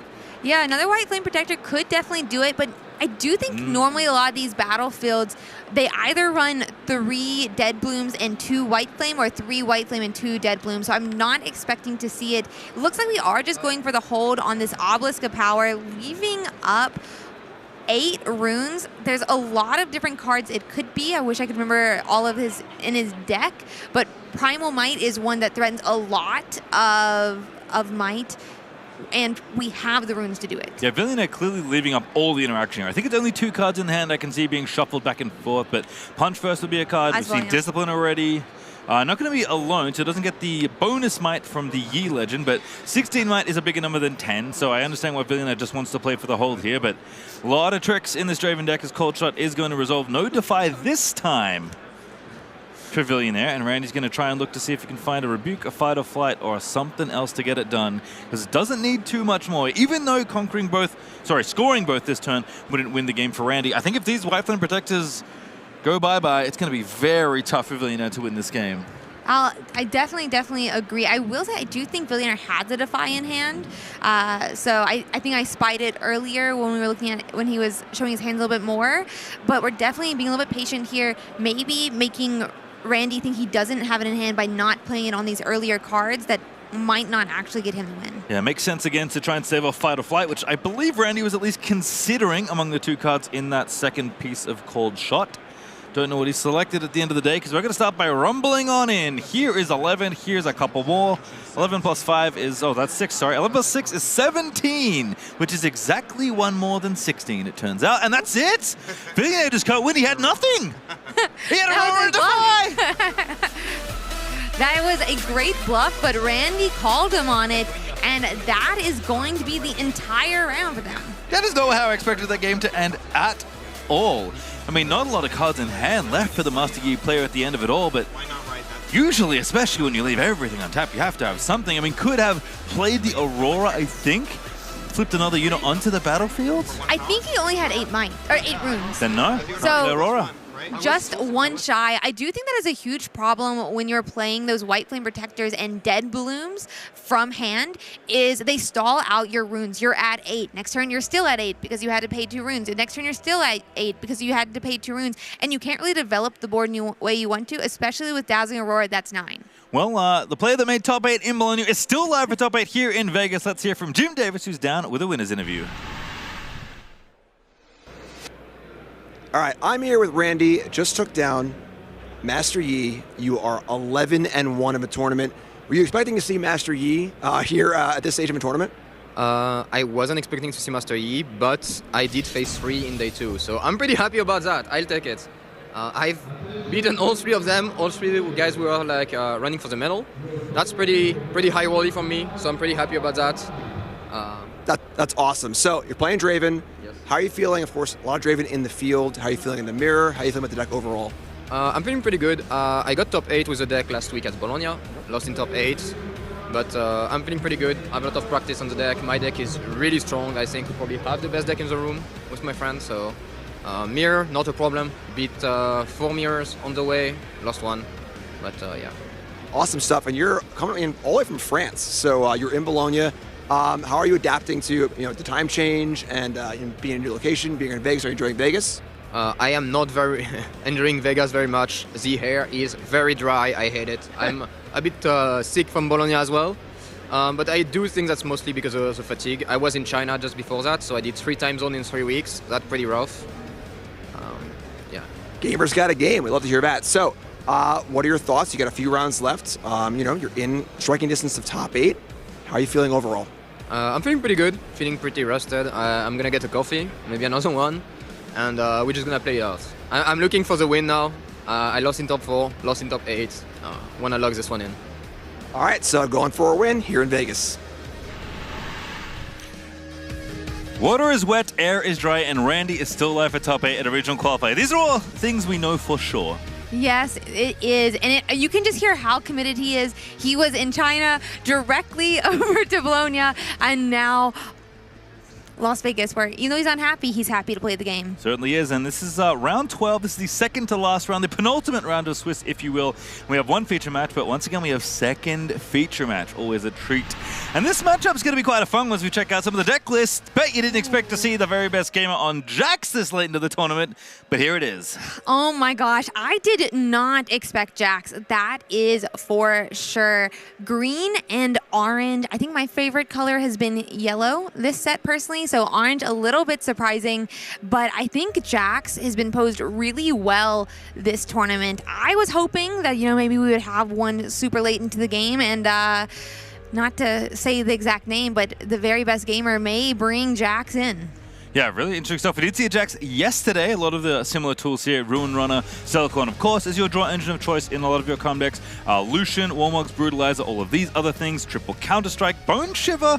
Not one I think we saw yesterday when we had Jax on stream. When I Conquer, Channel 1 and Exhausted. That's fun. It's also the promo for this event if you participated. So there's some fancy Bone Shivers lying out there potentially if you want to go buy them on the internet, because quite a few players participated in this event. So there's going to be quite a few of the promos given out. Yeah, I hope he's using the promo one. I certainly hope so. I hope they got two, because they got two in the deck. We'll have a look at the other deck list. It is, of course, a player that I know you are quite familiar with.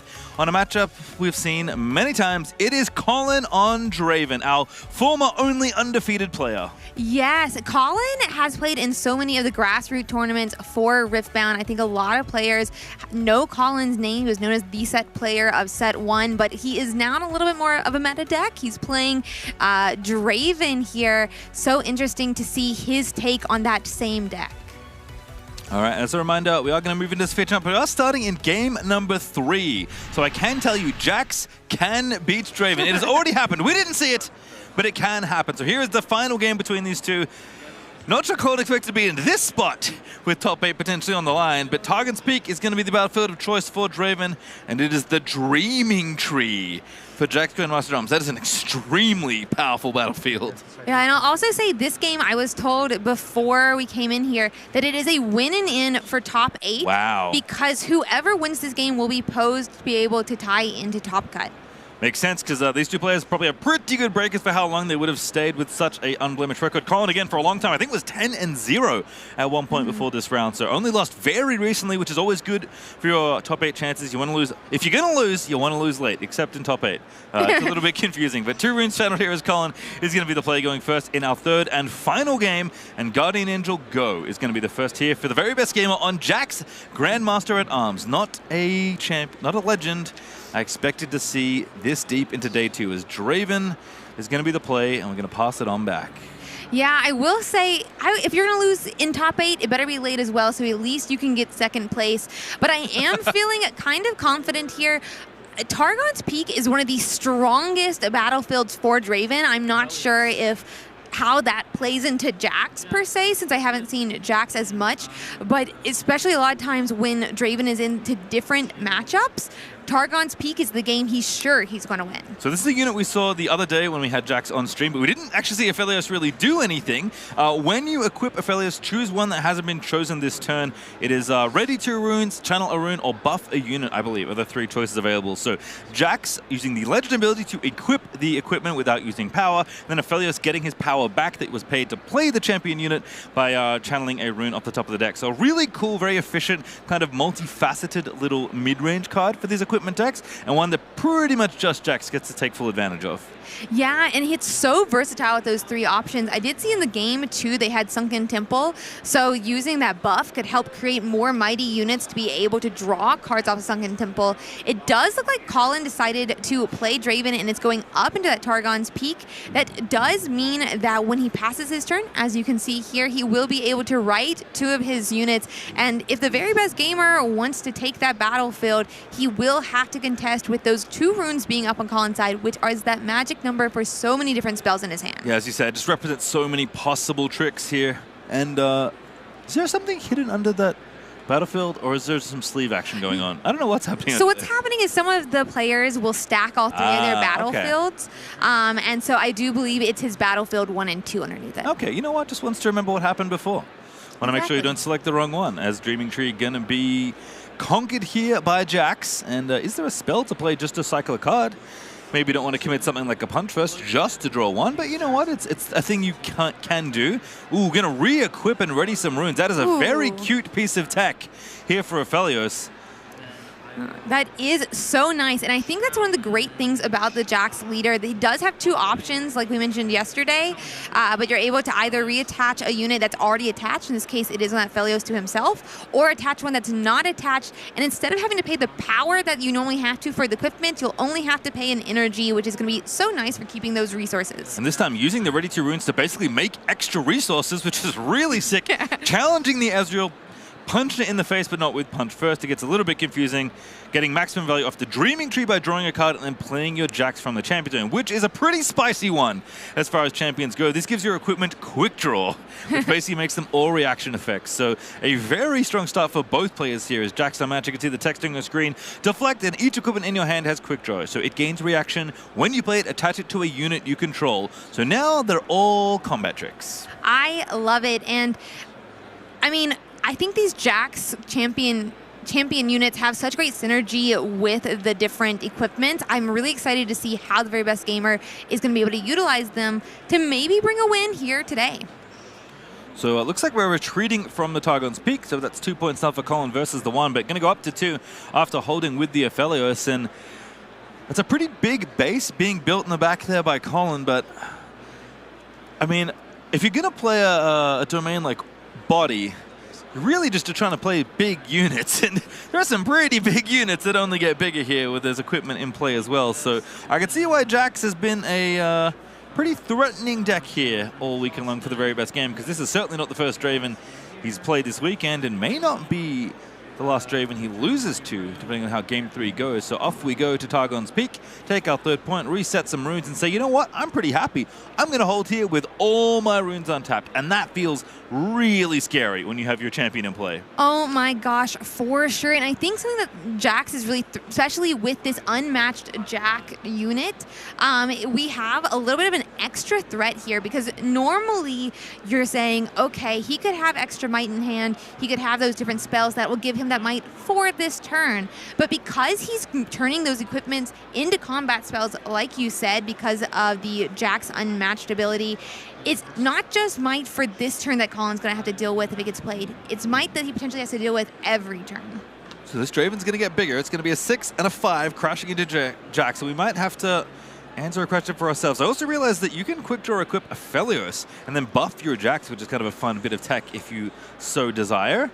But it looks like maybe just a Guardian Angel here going to make a trade happen. Oh, it's Counter-Strike instead. Ooh. And now, unfortunately, I have to ask myself a very important question, because I did not look this up before this match. And thankfully, Colin's going to save me by rebuking the Jax.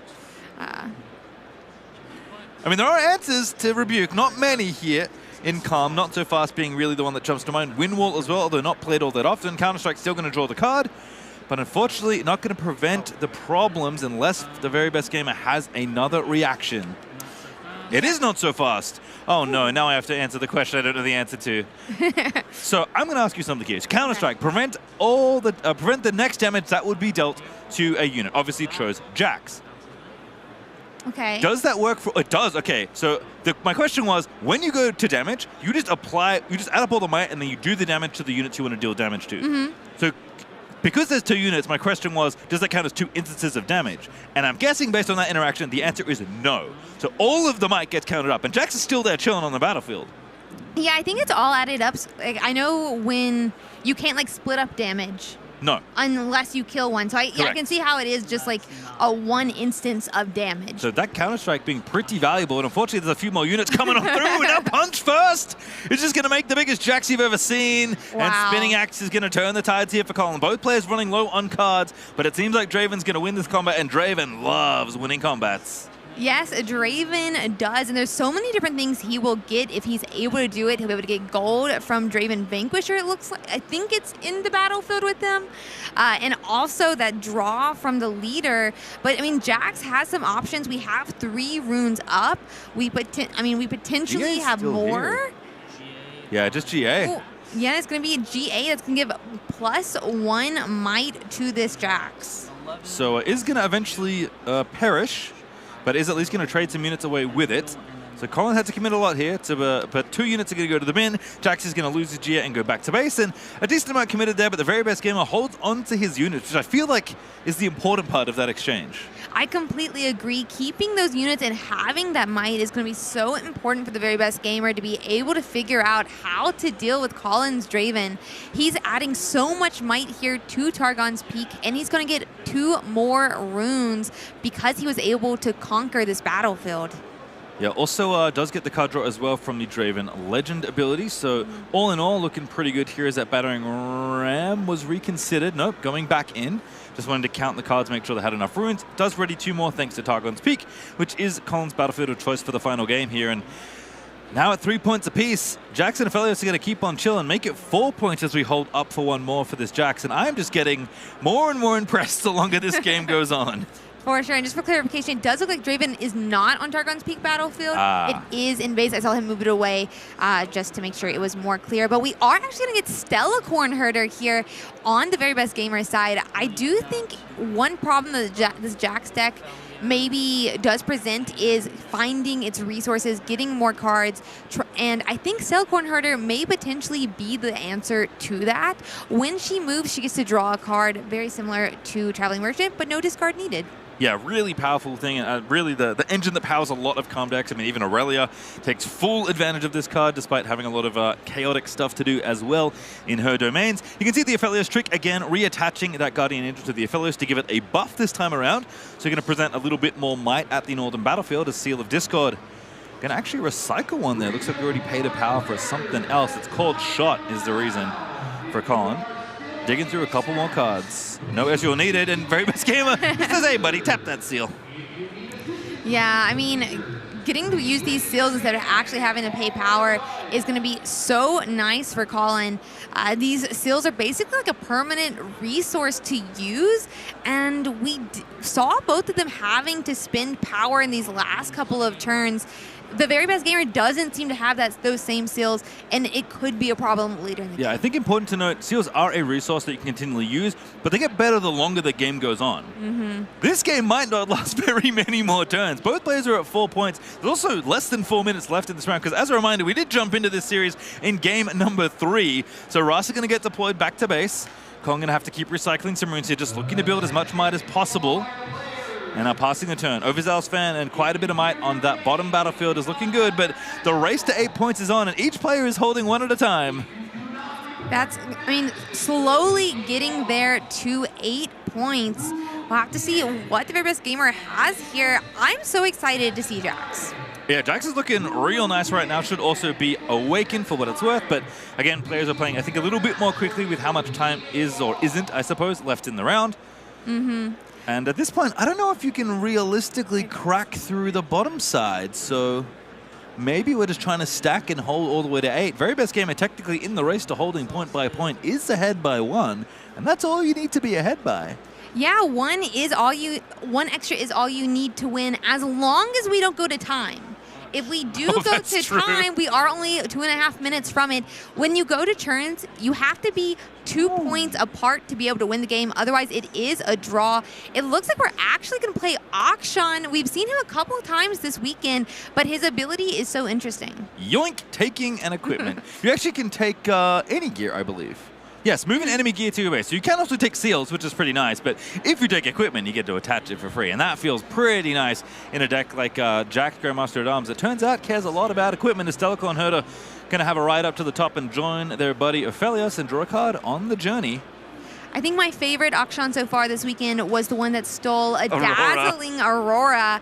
But yeah, the other option is also seals. But I think getting extra might right now is more important than denying Colin resources when it wouldn't help us as well. Yeah, absolutely. It feels like this game is just a race to stack as much might as possible. And Colin says, you know what, I can do it too. Cold Shot going to find a Nocturne on the top of the deck and continue to go through and build up the hand. Both players actually with a pretty full grip between the two of them, but we are going to challenge in the top side. Colin deciding, you know what, I'm going to break the stalemate. I'm the one technically a point behind, so I'm going to try and get ahead and knock you off this battlefield.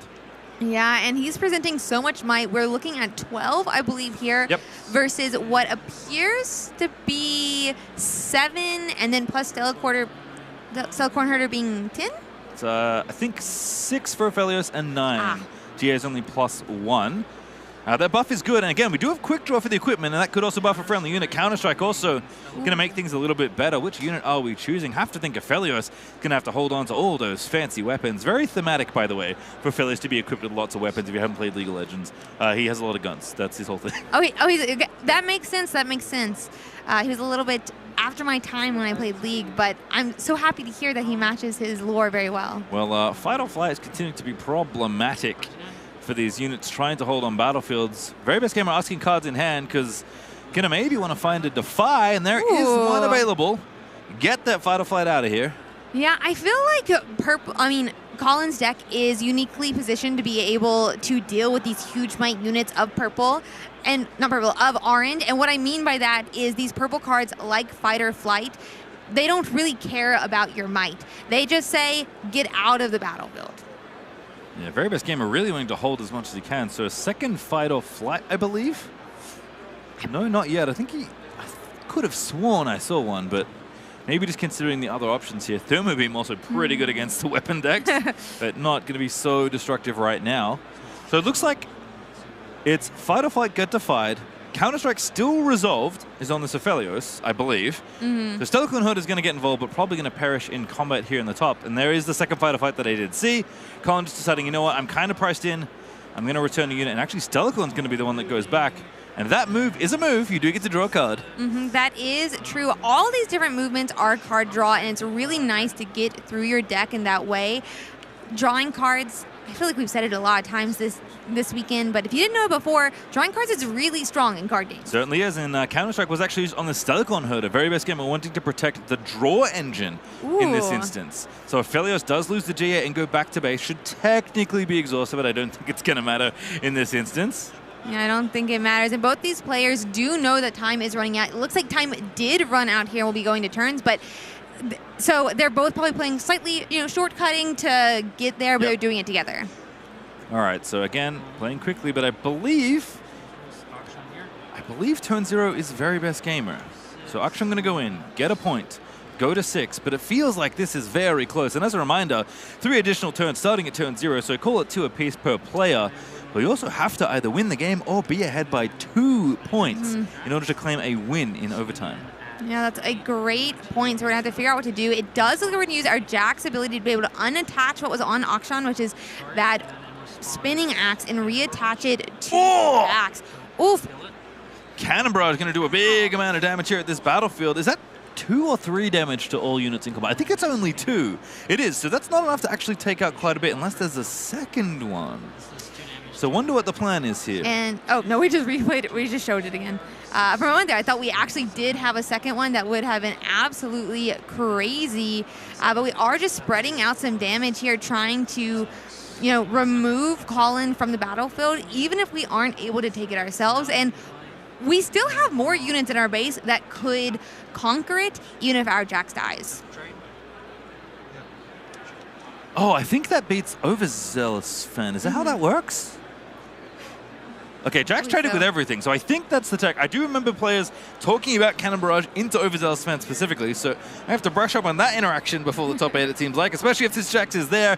And right now, very best gamer threatening to win by 2, also just straight up threatening to win. It does look like that threat is coming in. Is this at 7 points that we're at now, if this moves in? Yeah, at 7 right now for very best gamer. So threatening to win by holding. My brain is still trying to figure out the cannon brushing. It is a reaction. I think I know what happened, but I'm going to speculate later because Lucian's moving on in and very best gamer is going to steal more axes. It does belong to very best gamer. Still Akshan stole it, so wants to re-equip it. So weapon master from Lucian is going to pick it up. That is extraordinarily confusing, but we did figure it out.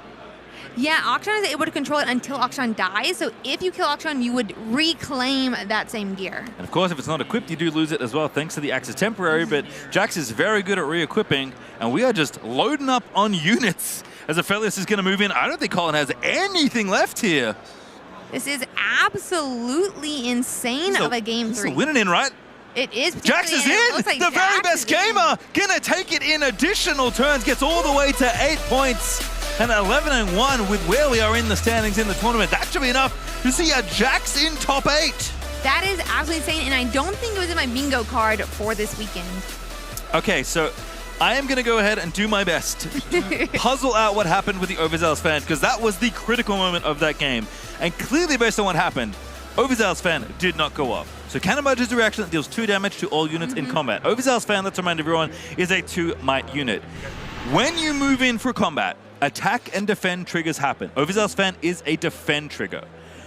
When Overzealous fan activates, you say, I want to use this trigger. I'm going to choose to use this, and it starts a chain.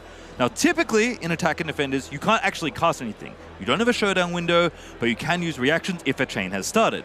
The Overzealous fan trigger is starting a chain. So because it's a reaction, you can Cannon Barrage to deal 2 damage to all units in combat. And because there's an attacker attacking, combat is happening. I believe Overzealous fan needs to be sacrificed in order to get the effect. So if Cannon Barrage is dealing with it, turns out you can't sacrifice a unit that's already dead. And that was enough to get Jax into top 8. That is absolutely insane, but I think that is just exactly what happened, killing the Overzealous fan before it was able to sacrifice. You know what's even better than me explaining it? The winner explained it. We have a winner's interview with that Jax, and I can't wait to hear what they have to say. All right, I'm here with the very best gamer, fresh off a win with Jax, going to X1, and that may be Jax in top 8. How are you feeling coming off that electric win over Colin? I mean, it's good. I didn't expect to win today, you know? A single game. Seriously, not a single game. So you didn't come in with expectations for Jax. Was this a best of pick that you've just non-stop kept winning? I had Jax. He was cheap, low rarity. We bailed him, brought him to here. So there's no even allegiance to this Grandmaster at Arms. Is there any draw towards Jax for you, or this was just the deck you had and you just are that good? I like Counter-Strike. Good card. That's about it. All right, well, if this is the lock on top 8, I mean, how are you feeling if that is what has happened here today? I'm feeling pretty good. Looking forward to playing top 8, you know? Just show people I live up to my username. Yeah, looking to prove that you are, in fact, the very best gamer. Well, thank you so much for the interview, and good luck in that top 8. We'll send it back over to the desk. I wish I had that kind of aura. Just showing up to a regional qualifier with the deck I bought because it was cheap, and yeah, turns out that's good enough to, I think, probably making a top 8 based on what we know. Yeah, actually insane. I wish I had that confidence for sure. I love that answer. I mean, it's a cheap deck, and you heard it here, folks. If you're interested in Jax, you could go buy it and take it to Nexus Night, or, you know, regionals coming up soon. If you do want to do that, by the way, do it right now. Right now, it's not going to stay cheap for very long after the game that we just witnessed. I mean, this is a deck that can take out Draven. Any deck that can take out Draven is going to have people's eyes on it. We are ready for the break, though. This round is in the books. We do not have very many rounds of Swiss to go, but top 8 is looming ever closer. Who is going to make it? Plenty of the Challenger TCT boys are ready and so close to those final 8 spots. We have former top 8, former champions, new faces, new heroes, all in the running to make top 8 here at Las Vegas. And whatever happens, I just saw a Jax win on camera, so I have no idea what to predict other than, you know what? It's going to be one hell of a ride to get there.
you want to get involved with the regional qualifier, your best stop is your local summoner skirmish, where you can win a buy for the event. You can get prepped, kind of get rated up, kind of your bridge between your Nexus night and then a large event like this one.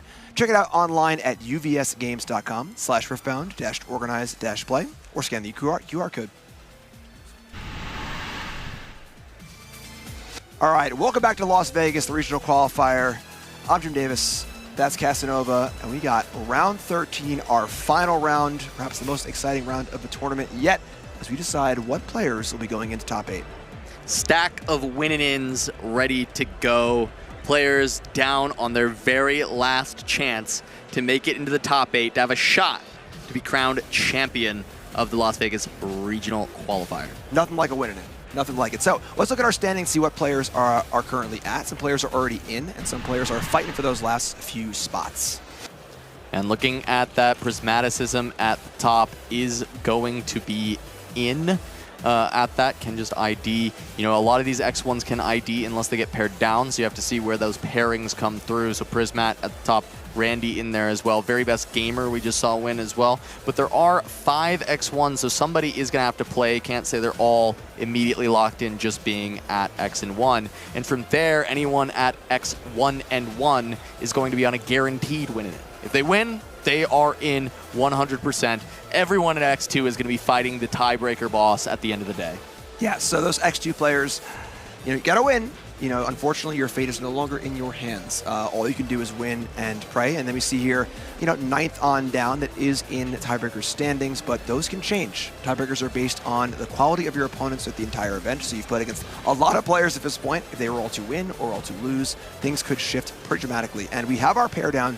Randy is the unlucky pair down at 11 and 1. So congrats to the other 4. Yes, so we most likely will see Prismaticism, Deluxe, TTA, and the very best gamer drawing in. You get to shake hands and take an hour off, a very well-earned hour off. And then Randy going to be in there battling with the X11s, trying to make it in.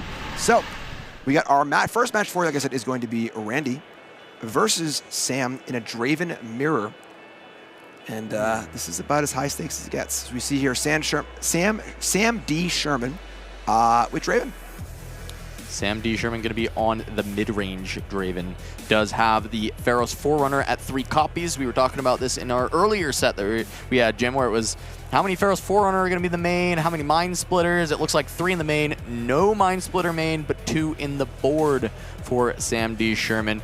This card is going to struggle a little bit more in the Draven mirror, which is what we've got here, Randy, also on Draven, due to purple being a struggle for Pharaoh's Forerunner. So we could see 3 copies of this actually being a hindrance in game 1, and then it can come back later as potential side-out fodder. But the rest of this very standard, very few 1-ofs. Often we're seeing a lot of 1 and 2-ofs in Riftbound, but this is a pretty collated deck for Sam D. Sherman for this mid-range Draven.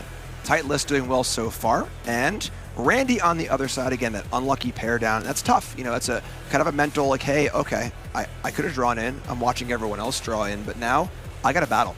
Yeah, Randy on the spicy middle of mid-range and Miracle. It's mirror range something. It's a mix of the two. It's only 2 copies of Seal, only a 1 of Rasa, and instead having the ability to be playing things like the 3x Piercing Light, which are really nice in the mirror to deal with the 2s and the 4s. Being able to play it on repeat to kill off something like a Hopeful plus a Draven or a Kaisa plus a Draven, and then also being able to deal with things like Overzealous Fan. So a really spicy list with a lot of 1-ofs included as well, having the Fizz in the list ready to copy any of these spells throughout. And yeah, as I said, I mean, the 2 Seals using the Vi to restack the deck and have a lot of might later on. So we're going to go right down to our feature match area. Randy on the right, starting off on Zon Warrens, and Sam on the left, starting on Reaver's Row. So Randy kind of Miracle, but not exactly, versus more mid-range. Who's that favorite? I think this does favor towards Randy's deck. It's actually very teched towards beating mid-range. The 3x Piercing Light is the big thing to look at as far as when it comes down to this matchup in particular. Mid-range Draven is going to be kind of playing that fair 2, 4, play another 4, play another 4, play another 2. And the Piercing Light actually starts to really pick those off. And Fizz can recur it as well. So there's actually just a lot of ways that you can clean up a lot of the board and then utilize your own might to overwhelm while having more draw without having to take combats than the mid-range does. So you can avoid combat, have the big card advantage, then take combat when you have the card advantage, and win from there. So I think Randy has a slight edge going into this. And just a reminder, this is a true win and in. Sam D. Sherman is one of our X1-and-1s, 10-1-and-1s. A win here immediately gets him in. A win for Randy, of course, at X1 will put him in. Yeah, and if Randy loses, there's still an outside shot as well. There is an outside shot for Randy to make it in. With tiebreakers, there will be some amount of X and 2s that get in. So it is not purely a lose and out for Randy. It is, however, for Sam D. Sherman. This is a must win for Sam D. Sherman. If Randy loses, there's a chance he still sneaks into that top 8. You want to control your own fate. So we see here Sam going first. Overzealous Fan comes in, takes these on Warrens. And then that double unit on turn 2 instead of a Draven. So Treasure Hunter, Nox Soulful coming down, just a Tide Turner on Randy's side. So Sam D currently ahead on board, and it's Randy's turn to make some moves. And gonna think it through. Tide Turner, of course, if you need to, it's serviceable, just on the first turn. Not particularly exciting. Yeah, and this is big for Randy, right? It's big for both players, but for Randy, he did top 32 in Houston. Was able to top 8 Bologna. Flew to China, top 4 at Dalian Regional Open. And then comes back here looking for yet another top, 1 game away from making it to top 8 at Vegas as well. And immediately we're going to see that first Piercing Light get a little bit of value. Yep. Clear up the chaff. Doesn't deal with the bigger unit, but got rid of the little stuff. Don't have to worry about that Overzealous Fan. Fantastic stuff here with also a Nox Soulful developed as well. So great turn as far as swinging the board. And now we go back Sam's way. And here comes Hopeful into Reaver's Row. Tide Turner backs out. There's a point. There's a card off Draven. Sam now up to 2. 2-1. A lot of runes available. And it's Sam's turn to try to affect this board. Noxious Opals everywhere. You get a Noxious Hopeful. You get a Noxious Hopeful. A lot of stats for a very low cost. Yeah. This is where that Piercing Light, tends to be very good as well, right? You're seeing all these 4s. So Piercing Light with Repeat gets to clear this up. Fizz can recur the one that's already there. So there's still 3 copies of Piercing Light in this deck to start dealing with this board state. And that's where you start to see why Randy's version is teched quite well for the mirror, for the matchup against Draven in particular, because of this 3 of in the main deck. All right, so we see Ezreal here, discarding Treasure Hunter. Draw 2. And now starting to set up that engine. Not the full Miracle package, but a lot of it. Yeah. The 2 seal's always funny, right? Because you want the consistency of finding it. But for Randy, is like, well, I need slots for some of these other things. And you actually kind of don't want all 3 seals out on the board. You do want to find one, but you don't want to find 3. Yep. And often you can discard, but for Randy, he says, you know what? I'll just play 2. And we'll see him when we see him. So, gut check. Here comes Hopeful into Hopeful Reaver's Row. Sam is exhausted and has to decide, do I want to back out or do I want to stay in and fight? He says he'll stay. Randy deciding if he's actually just kind of fine with the trade. Trade is reasonable. All right, so no Spinning Axe or Trick, just a little trade. And now Tide Turner, clear to go into either the row or the Warrens. Randy wants that second point, want to be on even points if possible.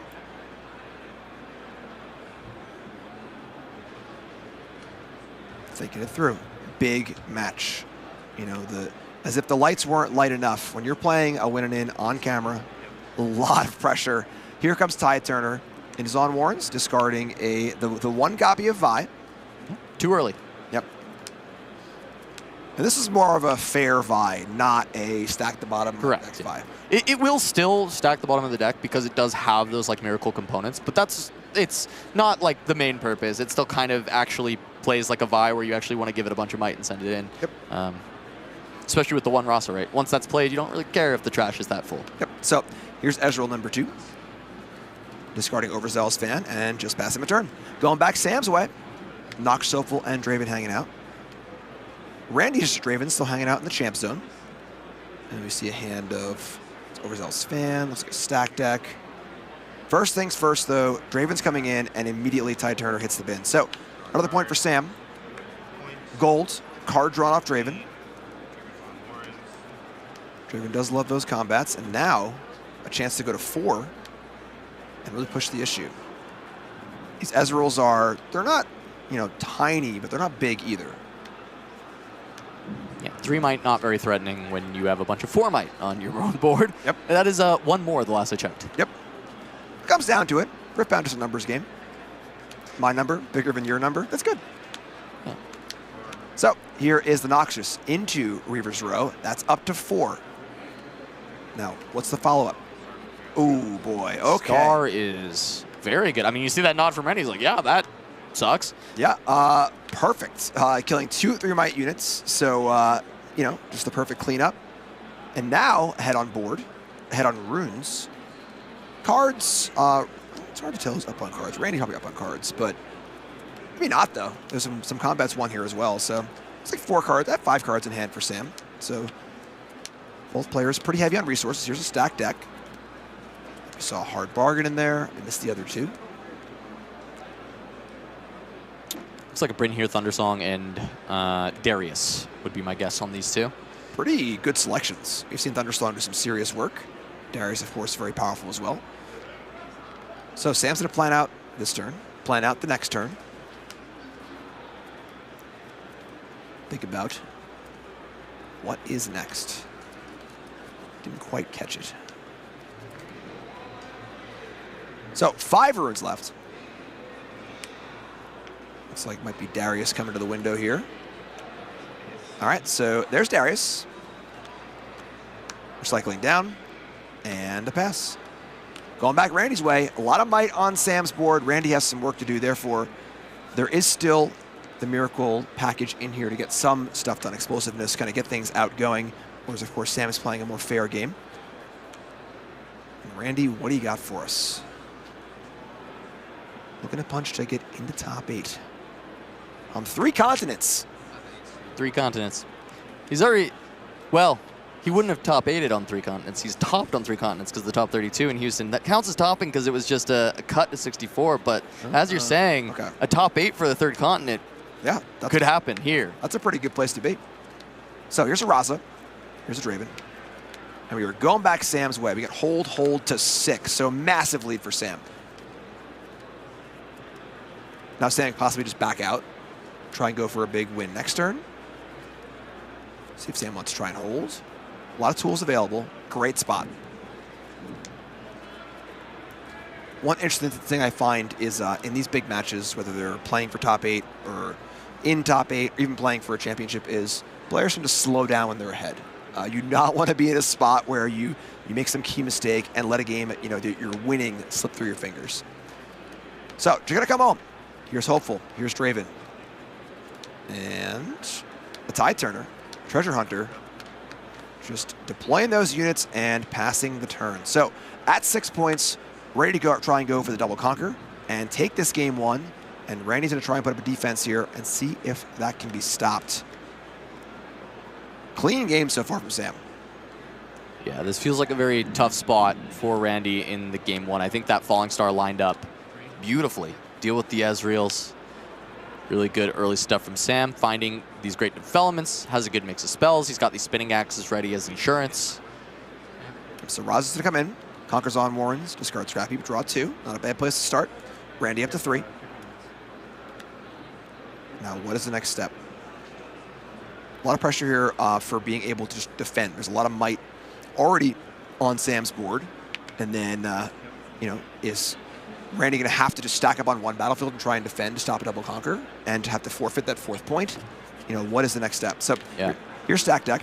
Quick take from Randy. I think he has to know what he wants at this point. I'm trying to actually think about what I want if I'm in Randy's shoes, right? Like, is Rebuke's not going to be enough on its own. You need Rebuke maybe plus something else. And there's exactly 2 purple runes available here for a single cast of Rebuke. And then we're looking at 3 more runes afterwards. I just recycled one for 2 bases. So we got Seal Down and Called Shot Down. So now off of Rebuke with only the 1 rune. And just clarifying, communication as far as was energy floated. Yep. Die indicates the energy. Fire in that seal, fire in the called shot. Just clarity, because he does need to pay 2 for this. So Randy was quickly going through and got rid of 2 immediately so that he could play the seal and then play the called shot. Yep. Sam was looking at his own board, missed it, wanted to clarify. Yep. Interesting that dynamic here too is that Randy would love a draw. Yeah. So Randy would have loved to have intentionally drawn in if players are paired up and they can just bolt draw and make top 8. Randy couldn't do that, but a draw would still work. Whereas Sam does not want to draw. 10, 1, and 2, not good enough. That'll be on the outside looking in. So we're going to see that reinforce. Here comes the Fan onto Vazon Warrens. Yep. Fan is a good card to pick up. That is essentially like picking up a fight or flight, but you get it on the board now. And here comes Draven into Reaper's Row. So on that 4th point, so at least maintaining, an even point total. That being said, defense is key here. I'm going to think through the next step. 4 energy available. So I played 1, 2, 3, 4. Counting the cards played so far this turn. Played 4. And here comes the Ram. So 1 energy for a Ram. And how about another Ram? The first one's nice. Second one's great too. And then the question is, where is it going? So playing, kind of having it back with the runes to say, I have not selected where I'm playing. Correct. Kind of saying it can't be with my runes, so I'm still deciding. And it's going to go onto Reaper's Row. So pretty good turn as far as just raw numbers. Another stacked. Maybe looking for the 3rd and final Ram and just putting numbers on the board, but just giving a math problem to Draven is not always the best. Sometimes you don't have a better option, though. We've seen this a couple of times throughout the tournament. Sometimes you just kind of have to put the cards on the table. Wow. Hope your opponent can't beat it. And it is the 3rd Ram that Randy is going to find on this turn. And a hidden card, too. I mean, listen, from the start of the turn to now, things are looking a lot more solid. But that being said, a ton of runes available for Sam next turn. A ton of cards in hand, so good chance to break. There is a lot of might in play. But for Sam this turn, a break means a win at 6 points. And this is what you're saying. Like, I mean, this is still a miracle list, right? We're still getting, we still played a Rasa, and there's a couple of these battering rams getting slammed down. That was 17 might on that turn. I think the Rasa was on the previous turn, so 17 might on this turn. But there's still a few more combat tricks, some removal spells, like a mid-range Draven would be playing. Oh, wow. I think I see 2 Axe and a Rebuke. Yeah, and I think that is likely to be able to clean up this board. I haven't gone through and checked it yet, but... Yeah, I mean, each Axe is 3. The Rebuke is the biggest 6. So, I mean... 12 might swing under this. Yeah. It's going to be pretty tough to beat. Yeah, so Sam needs to push through, and now noting that, we're in that sort of like, all right, Randy is all exhausted. This is now in that kind of math problem of, all right, final line. The one wrinkle here, of course, is that hidden card. So fight or flight, very likely. There are some corner case options as well. Could be a Tide Turner, Edge of Night. And you do need to play differently around all of those. So Sam going to plot out what is the first step. Where does this turn start? Sam knows how this turn wants to be finished, as of course scoring both battlefields. But first up is just Darius on its lonesome into Raza, Fan, and Ram. Yeah, the hope for Sam, I like this idea. You're just hoping that, the overzealous Fan will pop and send him home, so he'd be ready. But if I'm Randy on the other side, you just say no, because you know that this is the same thing that's going to happen. So instead, it's going to be double Axe onto the Darius, pumping him up to 13, which is exactly equal to what Randy has on the other side. All right, so is there one more step here? Trading is not really what Sam's looking for. Trading is actually the best because you want to drop the axes and, and be able to cascade and reattach. It's one of those rare occasions because as Draven, normally you never want to trade because you want to win the combat and draw the card, but this is just a unique spot where the double axe getting to go back to your base and re-equip. It's actually, I think, really flawless execution here from Sam D. Sherman on this attack for getting the most amount of possible might that he can out of these axes. Right, we counted the axes as 3s. They're actually 6 here. Yeah. So it's each axe is 6. And now the Rebuke would be a little bit less, targeting a 5 most likely. But yeah, great They can actually be even more because you can actually equip both of them onto a TIE Turner, ship it in, let it trade down, and then afterwards you re-equip them again and go again. So really these axes, I mean, this is the power of equipment in this set. When you are going for the win and your runes do not matter at all anymore, equipment has this very high potential based on the amount of units you have and the units your opponent has. All right, so Hunter gets to go in. So only one might to conquer Zon Warrens. Sam up to 7, and I mean, you can kind of see it in Randy's table demeanor at the moment. Not super thrilled because these axes represent, like you're saying, a ton. You can just kind of go in, pants up 1 unit, make a few trades, and it's a very, very large amount of might. So 1 axe on Turner. Turner comes in as a 5. Now saying, all right, Randy, what's up? Got a hidden card. Going to see the Draven trigger go off, put Draven up to 6. Now, important to note, every time you go in for a combat, you do give Draven the chance to get bigger and bigger. Randy has a cap of 3 for this one because he's got 2 more Fury runes ready to go. Yep. So there's Fight or Flight. Back it out. That does lock 1 axe onto the Turner. Yeah. And that seems to be what Sam was playing around in this instance, right? Instead of equipping both axes to the Turner and sending it in, recognizing, okay, that could be Fight or Flight, and if it is, then I don't want to lose both axes because then I actually can't push in with the Hopeful and the Draven to push over the top. All right, so with Rebuke here looking quite nice. Rebuke takes care of Draven. Now there's only 10 left, and I count more than 10 with Draven and Noxious and the axe. I count 13. So there's an axe coming in. Just gonna trade a Noxious for a Ram. And then pop it back on. Here comes Draven. Could have sent it all at once, doesn't matter. Still works. Either way, good stuff. Sam taking down game 1 in pretty dominating fashion. Yeah, definitely felt like the Falling Star closed this thing out, especially since a lot of the early stages, Sam still was able to keep developing. Just lost some of the early units, but still had some good developments. Was able to take a couple fights due to the Reaver's Row into Randy where he got some card draw. And I think because of that, being able to find those refills, not falling behind in cards, which tends to be the issue that mid-range can run into against Miracle, is they fall behind in cards because they're not being given combats while the Miracle player is continuing to draw. But that was not the case in this game. Sam was able to find a couple combats, draw some cards, stayed within that similar amount of cards, played a bunch of units out, and he was able to outmight in this case. All right, so Sam 1 win away from a top 8 spot. Randy has some work to do here. Starting off with Reaver's Row for Randy going first, and Obelisk of Power for Sam. So 3 runes to start. And for Randy, you know, the mental aspect of this is pretty huge as well. You're 11-1, and you watch all the other pairings, and you see that they can draw, and you kind of get that feeling like, oh, I got to play. You know, you really got to be ready to play. It can be easy to kind of tease up there, but there's a very important match to win here, and 2 games to do it in. Randy deciding on this turn 1. Sam with the Obelisk going second, able to play Draven on turn 1. Overzealous fan, and a pass, so going Sam's way. 4 runes, and Draven. Turn 1 Draven, not too shabby.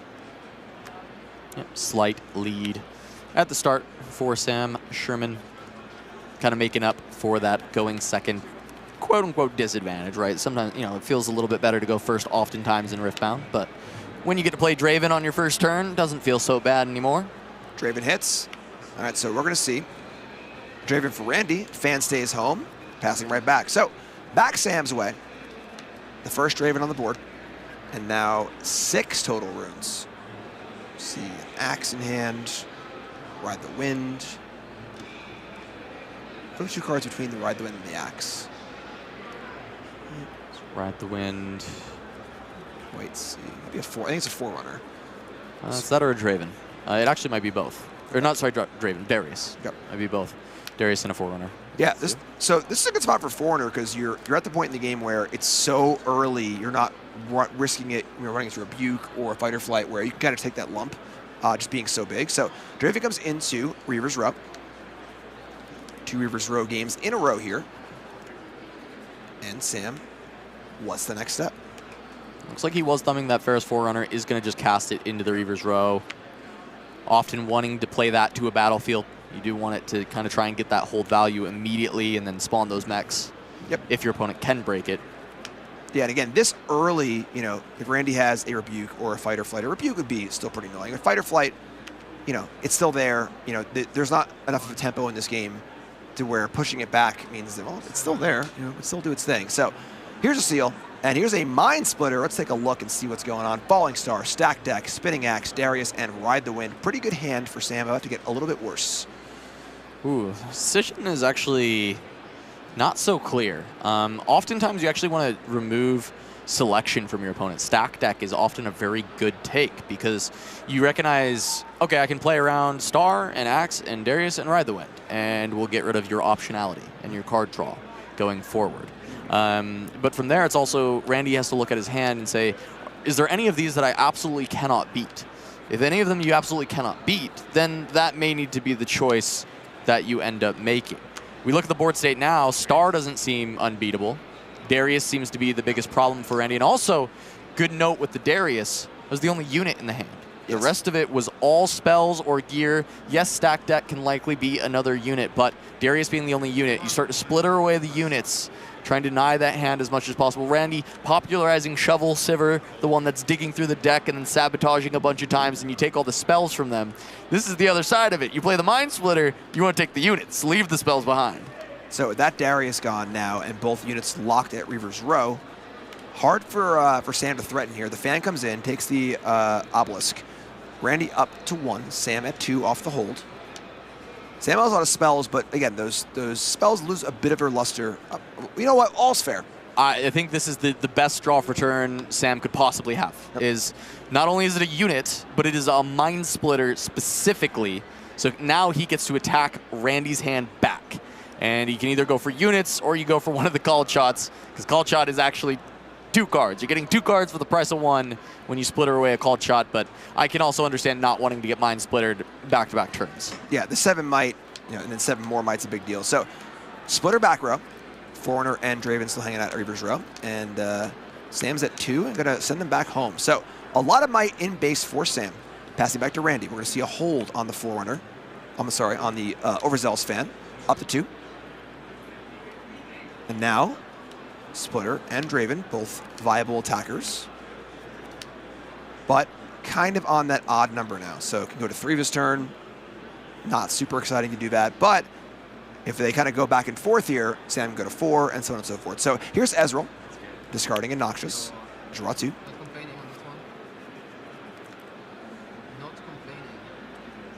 And now these call shots get to come out.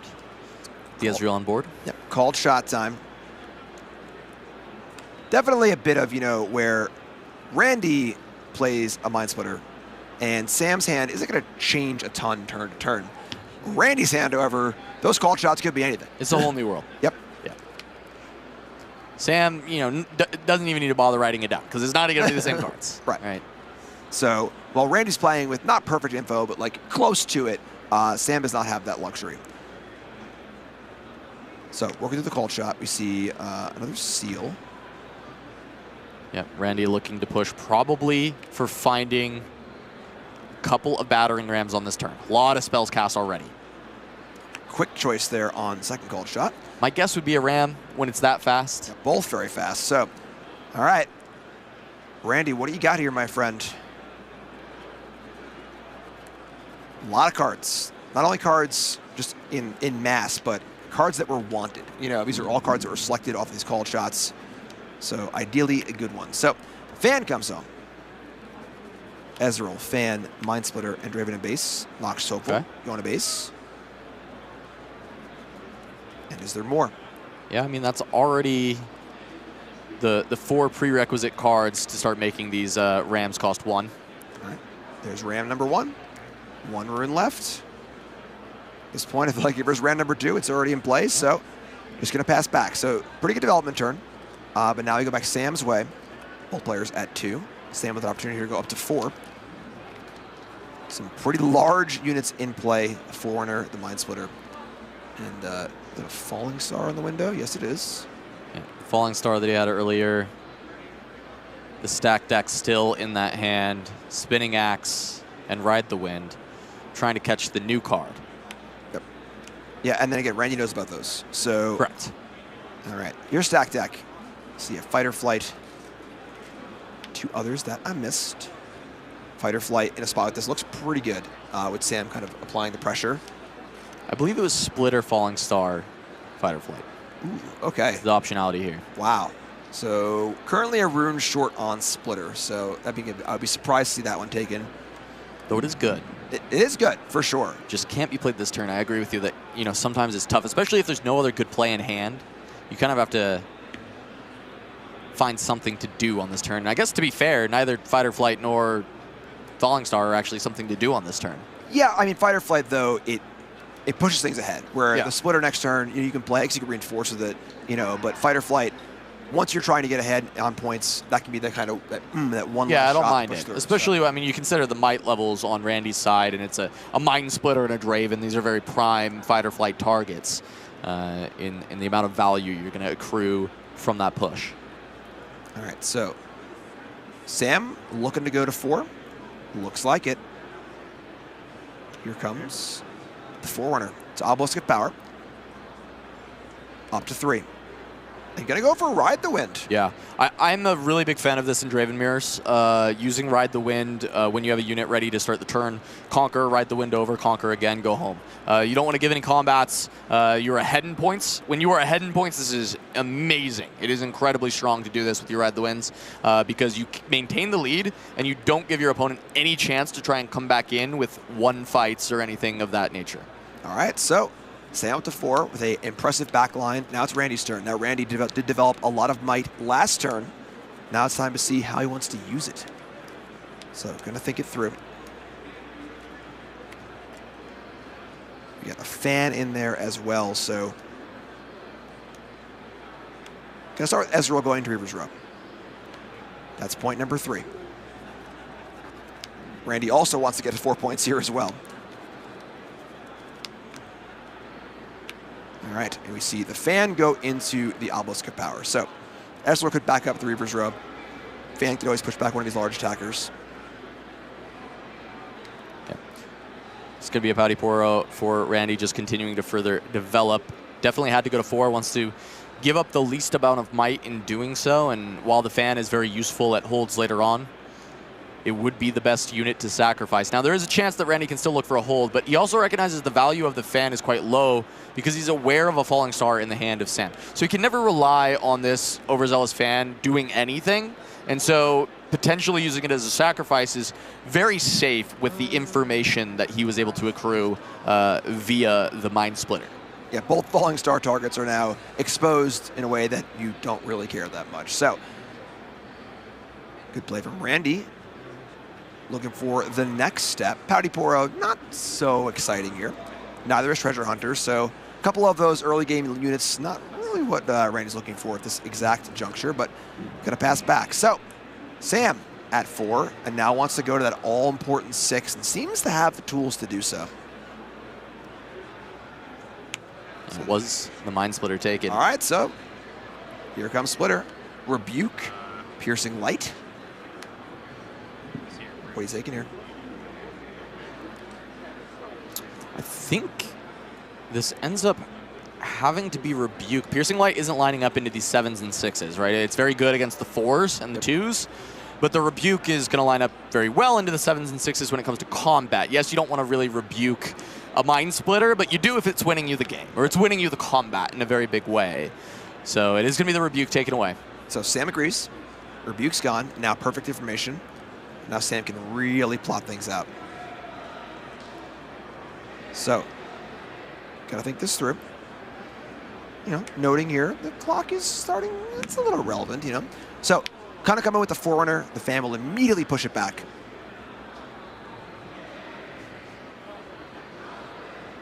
And it's time to see who's next. Sorry with the Forerunner, that's the one you feel like want to get pushed back the least almost. It's the one you most likely want to have on the battlefield. I'm fully with you there. Yeah, I think maybe that was not the most optimal choice out the gates to try and bait out that overzealous fan. But there is still consideration, I guess, at the end of the day, what Sam is achieving is the 2 lowest might units are on the battlefields now, of course. Draven is the same might as a Pharaoh's Forerunner, but he is on Reaver's Row, so he will get to run down. The only sacrifice here is going to be a Treasure Hunter. Sure. So, Hunter's in, Draven's in, and Sam is at 6 in striking distance of a top 8 berth. Randy, however, stands in his way. Still a lot of might on that back line. Now, here comes Mind Splitter in Reaver's Row. Draven backs up. That's a combat win. That's a point. That's a card. Up to 5. Splitter's also pretty huge as far as just defending. I mean, Randy's going to need to defend on this next turn. So thinking on the trigger for Draven still is what I heard from Sam. Oh, so okay. Accepting, ordered the triggers to allow the Reavers to happen, but still considering. I wonder where, pumping to 6 here to play around the Piercing Light, actually. It's a very reasonable idea for Sam, because he knows that Randy can just Piercing Light through either the Mind Splitter or through the Treasure Hunter and take out this Draven. And so the question is do you want to be at 6 instead of 4 in order to be safe around that Piercing Light? Okay, says yes. So Randy didn't need to start with a combat. Could have started. Correct. Could have started with Piercing Light, but Randy wanted to draw a card. Sure. And Piercing Light would deny his ability to draw a card. The question is, was Randy hoping that he could still Piercing Light this Draven, or is this all kind of by design? You just actually wanted to win 2 combats, and you're looking for other tools where the Piercing, because the Piercing Light is an expensive cast to kill it. Right. And you're really just getting the Draven. I mean, the Treasure Hunter that's not a real thing you're getting. Right. It was going to die no matter what. So I'm not sure the Piercing Light wanted to be in the plans for Draven on this turn. Okay, well, heads up play for Sam either way. Yeah, it still is, to recognize that that's an option. Yep, so now we have the Poro on the Obelisk and the Mind Splitter on the row. Randy's at 6, so both players at 6, both players threatening, but now, of course, Randy has to kind of batten down the hatches here and try and stop this double conquer on Sam's next turn. Sam has a lot of might in play, cards in hand, and resources. So we're going to see another Poro. These Poros, not looking awesome. So Poro, and then a fan at the Obelisk of Power. Mind Splitter at the Reaver's Row. We see Hunter going in as well. Yeah. Make a treasure. Just big reminder that this fan is kind of fake. Fake fan, after all. Because the Falling Star, we know, is still in hand for Sam Sherman. So are you calling Randy's card a poser right now? Yes, absolutely. Okay, yeah. just check. Not even Draven's biggest fan anymore. Yeah. This is the overzealous fan. Fake fan. Okay, so now the question is, what else will reinforce? So there's still a lot of power in that back line. Draven, Noxious Hopeful, the Ram, Ezreal. We're going to see Draven go to the Reaver's Row. Ezreal go to the Obelisk. Ram go to the Ram's going to the Obelisk, and the Noxious to Reaver's Row. And starting really fast there, like everything been mapped out. A little bit of pause, and now we see a whole pile of stuff on Obelisk of Power and 2 very large units on Reaver's Row. And now, Sam's turn to break. Yeah, so card knowledge for Randy is still that he's playing around that Falling Star. Other than that, I think everything else has been played that was in that hand. The Ride the Wind, the Stack Deck, the Darius was taken, Falling Star. Am I missing one spell? Maybe not. I feel like maybe. I feel like I am. I have a very bad memory, That's so. Okay. I should have wrote it down. Yeah, I write It's these all things good. in a game. Yeah, no, it's okay. Randy knows exactly 1 or 2 cards in this grip from Sam, and the rest is mystery information. So 4. It was the Axe. 11, 12. Ah, yes. The Axe. Yep. The +3. So a good one to know about, of course. Yeah.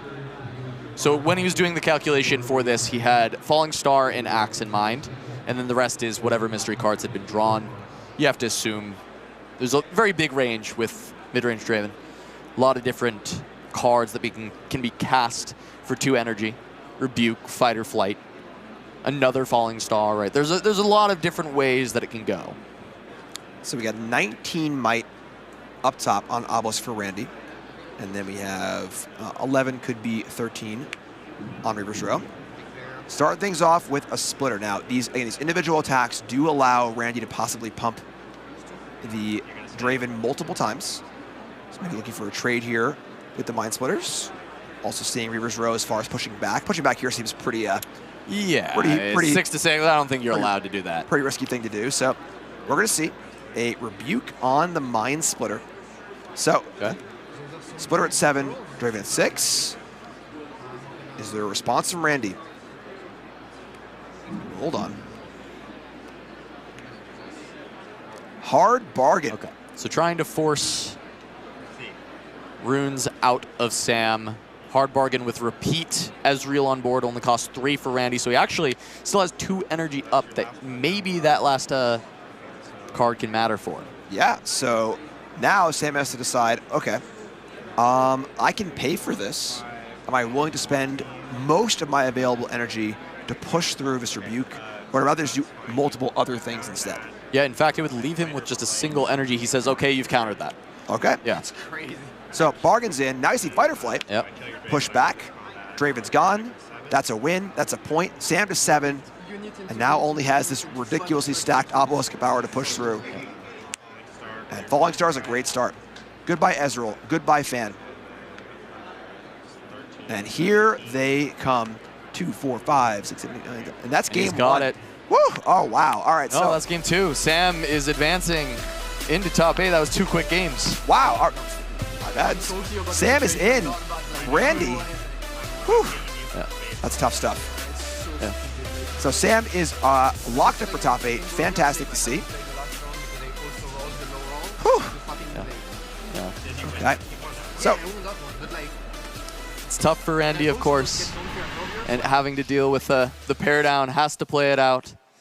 Ends up losing, but fate in his own hands to try and win that, make it finally for another top 8. Another marvelous run for Randy. I mean, insanity on the consistency that he's had so far.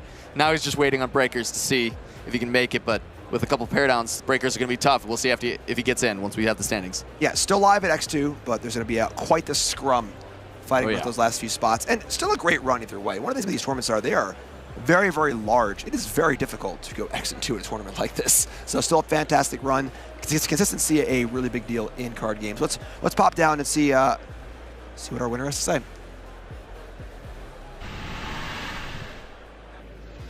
All right, Sam, I'm here. You just locked up your top 8 slot in a Draven mirror. How are you feeling? I am over the moon. I just cannot believe it. I'm so happy. So Draven mirror, kind of like a pseudo mirror. Obviously you're prepared for the mirror, but how comfortable do you feel playing the mirror overall? I think it's one of my worst matchups. Why?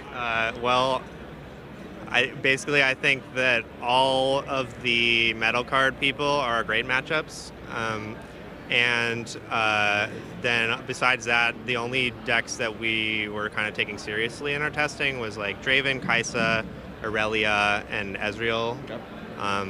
And of those, I think Aurelia is kind of a good matchup.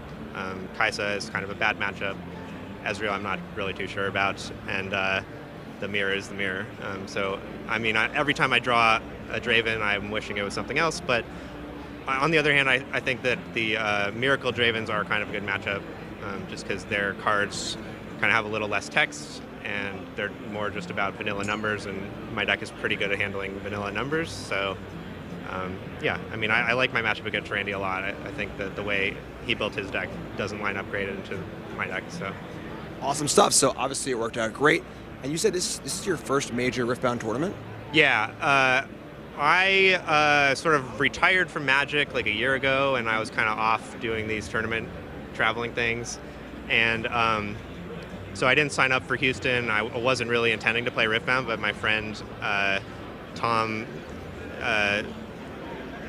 enlisted me to help him test for Houston, and I was just having so much fun. Riftbound is just such an awesome game that, you know, I'm kind of in now. So. Just when they thought you were out, they drag you back in. Absolutely. So that's awesome. So this being your first event, how are you enjoying it? Enjoying the game? Oh, the event. The event. I mean, I'm having a great time, obviously. Like, I mean, this is crazy that I'm doing so well. I think that the atmosphere here and, like, just kind of the hype around the game is just a totally different world from Magic events I've been to. And I mean, I played a $50 side event on Friday, and I went 4-2, and I won $1,000. Like, this is just absolutely insane. Awesome, great stuff. Well, you're going into top 8. How are you feeling in top 8? You're saying it's first major Riftbound event, first really big finish. Are you feel confident? Do you think you're playing loose? Do you feel any pressure? How are you feeling? I'm playing pretty good today. I played pretty well yesterday. Things are kind of coming up me in a lot of the. To be clear, I meant loose as in like relax, not badly. No. Like playing loose as in you're got nothing to prove. You're just here on your first big event. Yeah. I'm just taking it one game at a time. Just doing what I can. I've kind of been, a little. It's a long event. I'm a little tired, but I'll buck up to play the biggest Riftbound match I've ever played. So. And hopefully more than one. So good luck in top 8. Congratulations. Thank you. All right, we are back here in round 13. We have one more winning in, a true winning in. Nothing like it, sending a player into top 8. One player will, end up with a result that is very, very good, but not quite there. And top 8, playing for the trophy and playing for a lot of money and a whole lot more. Well, yeah, big congrats to Sam for making that top 8. That's so incredible that he's first big Riftbound event coming in. He, like you said, he was out and he's been roped back in Riftbound, grabbing everybody from every game and bringing them here so they can all compete at the very best of the best, and it's just so incredible. Really cool to see too. Is the genuine yeah, I'm here. I'm doing this. This is awesome. So really cool stuff. We got one more match to go, and we're gonna see Miru, more Draven, a little shovel Draven. Yeah, there's 3 Rek'Sais in this deck. Am I seeing that right? Yes, actually. This seems like so many cards. But yeah, Rek'Sai, I don't even know what to say about this. This is not something I expected to see in Draven. I have not seen Rek'Sai Breacher in a Draven build. So this is, that's some serious spice for that to be in here. But other than that, this is looking like a pretty classic Miracle build. All right, this is a Miracle Shell. You've got your Ezreals, you've got your call shots. Just everything that you're looking for in that. This few maybe spicier pickups, I guess. There's going to be the 2 of Fizz. And actually, no... why can I not remember the card? The ready everything. Oh, Bushwhack. Yeah, no Bushwhack. Yeah, that's the part that I'm very confused about, actually, because we've seen the power of Bushwhack in these kind of builds. Also, am I seeing no Rasa? Am I blind? No Rosses either. Yeah, this is kind of what is happening here? What is going on? The Chosen Champion variety pack. Rek'Sai Chosen Champion, Ezreal Chosen Champion, Darius Chosen Champion, Kai'Sa Chosen Champion.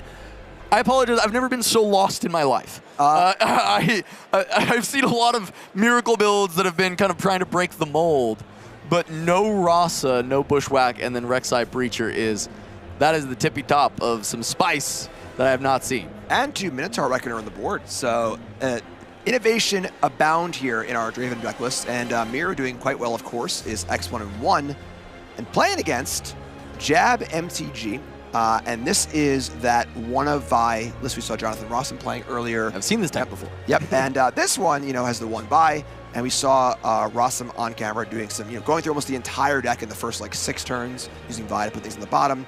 And this is really, really cool list. I was lost and now I'm found. I've been here. I go here. I don't go to the other one. I don't know anybody there, but I know the people here. I've met them before, and so I'm a little more comfortable here. I'm not good with new people. All right, so Rasa Asunder, Treasure Trove, and Detonate. Gonna try and detonate Jab's way into his top 8. Let's see, there's Rasa, of course. Gonna Sunder along. This Detonate package is quite awesome. Yeah, and Jab MTG here, this is Jacob Baugh, very accomplished Magic the Gathering player, but also very accomplished Flesh and Blood player, taking his talents to Riftbound. And a really fun fact about Jacob Baugh is he is on the same team as Sean Dollywall, and he was the player on that team that brewed up the Annie list first and brought it to the rest of the team and said, hey, this is going to win us the tournament. And, well, it did. Sean ended up winning that event in Houston. Yeah, really, really cool to see. And now Jab getting his own shot at top 8 glory. So we see the Draven Mirror, Veiled Temple on the side of Jab on the right, Candlelit Sanctum on Miru on the left. And these players are, of course, both X1-1, so there is no room to give here, As we saw Randy still has an outside shot, even with the loss at X2, but at X1-1, loser is out, and the winner is in. As this will be an absolute fight between the two of them. Top 8 berth on the line. Draven, Mirror, both Miracle variants in a sense. I am perplexed by the lack of Rasa. I can't wait to see how Miru plays this out. This is not something I have ever quite seen.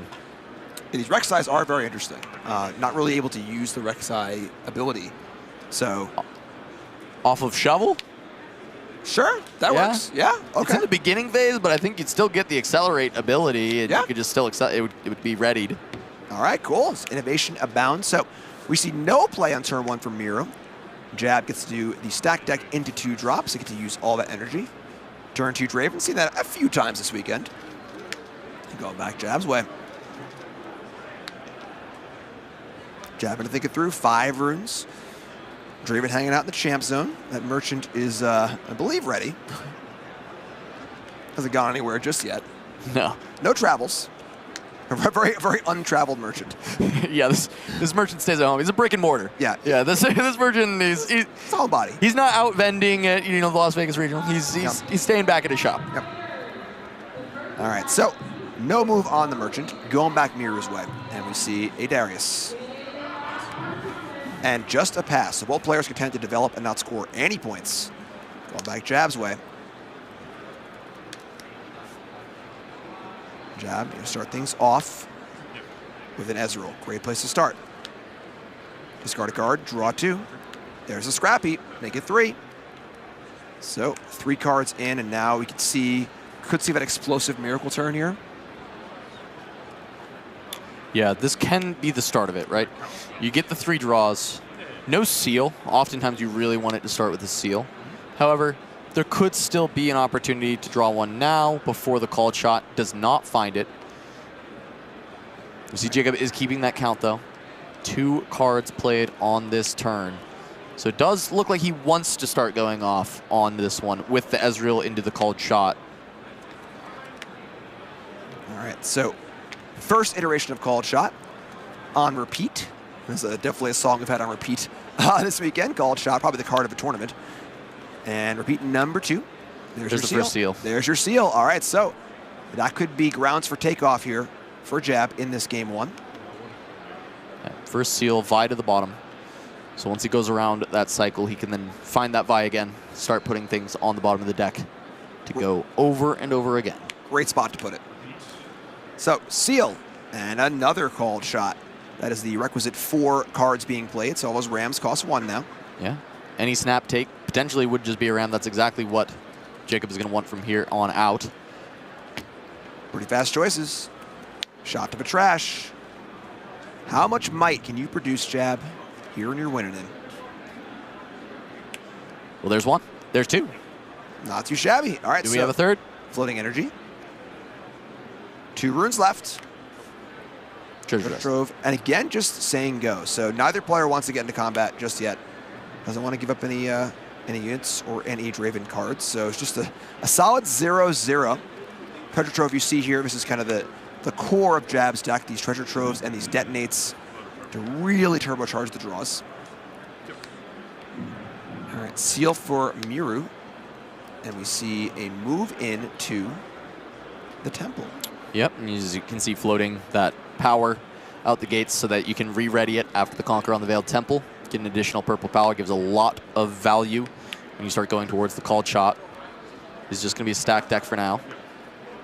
It does ready Darius. Another seal found. Can get second seal ready.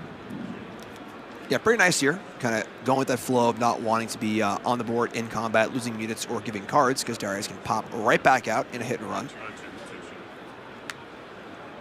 And here we go. So, stack deck. Coming home. That's the first point of the game. First blood here. And what's Miru's next step? Ezreal time. All right, so Ezreal on both sides. So both players getting very well set up to do their thing here. There's a Rek'Sai going to the bin. So that's the first time we've seen the Rek'Sai do something, and it was to go to the trash. Hey. So we'll see how they do later. I want to see what this card does for this deck. Everyone's got a job to do. No shame. So, called shot resolving. Fistful of cards for Miru. Here comes Noxious Hopeful, and perhaps a Ram as well. All right, so Ram, Hopeful, everything staying in the back. Both these players trying to avoid losing a combat and giving a free card off the Draven Legend. So, back Jab's way.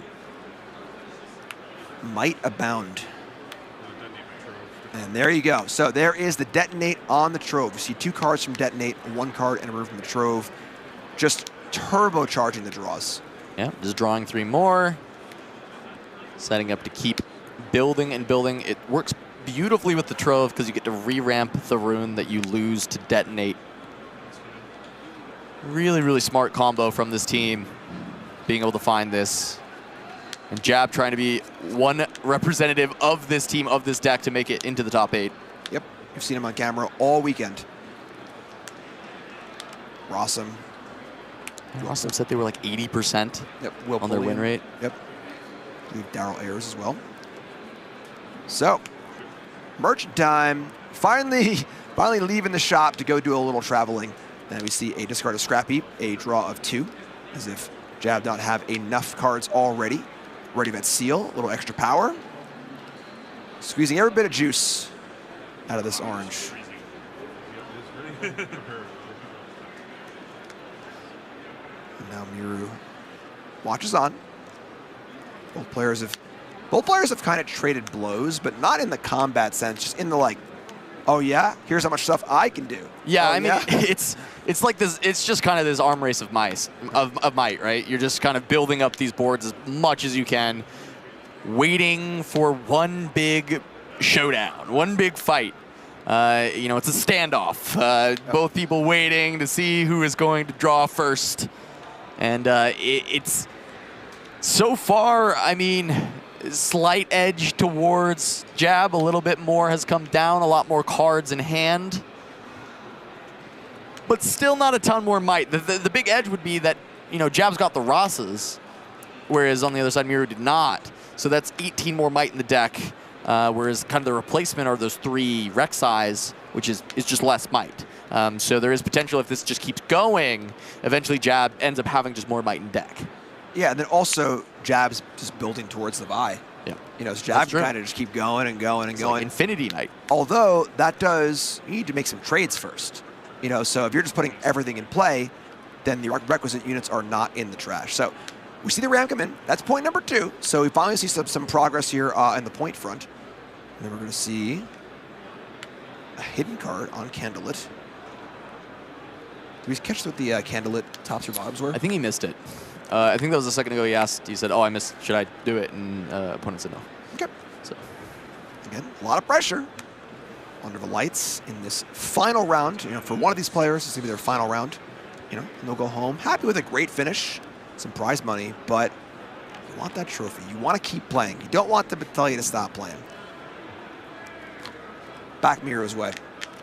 Now the question, of course, is now that Jab's kind of pushed the issue and put some units onto battlefields, I think we're going to be out of that standoff phase into more of a combat phase. yeah, Miru has a bit of a rune advantage going into this. Not, of course, Jab is tapped out, so that is obviously a big rune advantage, but it is 7-5 still coming into Miru's turn, so very slight, or 8-5, sorry. Very slight rune advantage for Miru. Will just be a few ahead each turn going on for the rest of this game, especially because there's less power cost overall for Miru, not having to worry about the Rosses in that way, right? Just bigger energy that you need to find for some of those units. All right, so looks like Draven's up first. Draven going to jump into the Candlelit Sanctum. We're going to see an energy floated and a Fury paid to make Draven a 6. Fight or flight, going right back home. So that's a combat win. Draw a card for Draven. The draw. However, that is all the responses that Jab can have this turn. Yeah, that it was trading a fight or flight for a card, but also trading a battering ram for a card, because realistically, now once Miru has played 2 cards, battering ram does get run over by Darius. Though I do think that maybe Miru wants the Darius to be able to run home. So we'll see how this exactly gets piloted for Miru, because if you send the Darius in to take out the battering ram, you've now stranded your Darius, right? Unless you can play the second card of the turn once you've already pushed Darius in. So ready at mid-combat, pump it to 7, and then bring it home. And so that really just depends if there's action speed stuff. If it has to be 2 units, then you're not going to be able to do this. But if you've got, you know, a unit plus an action speed spell, that can get there. And there's a good amount of cards. So you would think that that would be the case, that there would be some amount there. All right, so here is Darius, number 2. That is first card played. And now, how is the Ram going to be dealt with? I believe Mirrors also is at 3, right? Or is it 2? I think it is 2. It is 2 here. Okay, right. Sorry. Yeah. So going to 3 here is it's fine. You know, not incredible, but here's Darius. So entering the showdown, and there's the Axe. So okay, just like you were saying, Axe will go on to the Draven. Ready for Darius goes to 7. Oh, the Darius ready 2 technically, but not really that relevant. And we're going to see Candlelit go off. Top 2 cards can go top or bottom, setting up for next turn. And I mean, there is a lot of might in Mirror's back row with these 2 Darius, the Axe, the Draven, a lot going on. Yeah, finds an Ezreal, just going to continue further draw. Okay.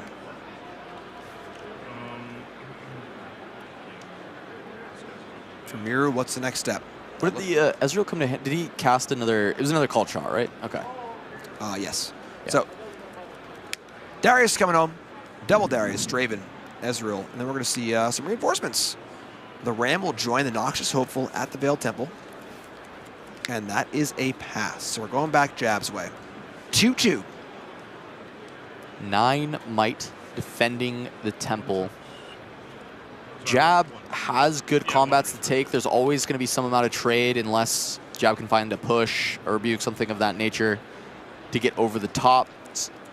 Axe will never do it. The highest amount of might that he currently has is 6, so Axe just ties with the 9 there. It takes 2.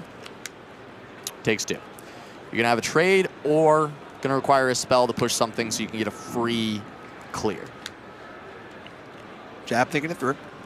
Kind of cool to see, like, we had the setup phase, and now we have, okay, now it's time to run some units into. So here's Ezreal coming into Candlelit Sanctum. That's a point, and that's 2 cards top. Look like a called shot and a seal. Called shot, seal. There's an argument to maybe just put the seal to the bottom because you already have 2 out. Maybe you don't quite want to draw it, but it is just going to be top. It makes me kind of think that Jab has some decent draw engines coming up. You do want the seal to be in play, realistically. You don't want to keep redrawing it as you're cycling through the deck over and over again. So as long as there's enough cards in hand that you're not worried about being kind of bricky on that, and it feels like this version with the detonates, it's almost impossible for it to kind of brick in that way, is just going to be fine finding that next seal. Okay, here is the shovel. So now, there's the cards in the bin. Yep. Trash goes to the bottom, gets recycled. We're going to see an equip onto Raza. Call shot. Going to the bottom. And now we see the engine starting to come in. So just Jab will just never run out of cards, and the recycling will choose whatever cards Jab wants to keep there will stay. Yeah. Here's an Axe. Yeah, and we said Axe alone, 3 + 6, that does not beat 9, but guess what? You add a shovel, that gets the job done. Oh boy. So Raz is in, that's a conquer. We got a ready here on a gear, and we have the last rights trigger. And a draw. There's also a draw off the combat first. So now, what's in the bin? Battering ram. Traveling. It's Ram or Merchant. If Ram is at cost 1, then he'd do it, but I think he's just declining here. Doesn't actually have the Shovel Conquer. The Shovel was just useful for getting a positive trade. Yep. There's a seal. There's a stack deck. Just keep the churn churning.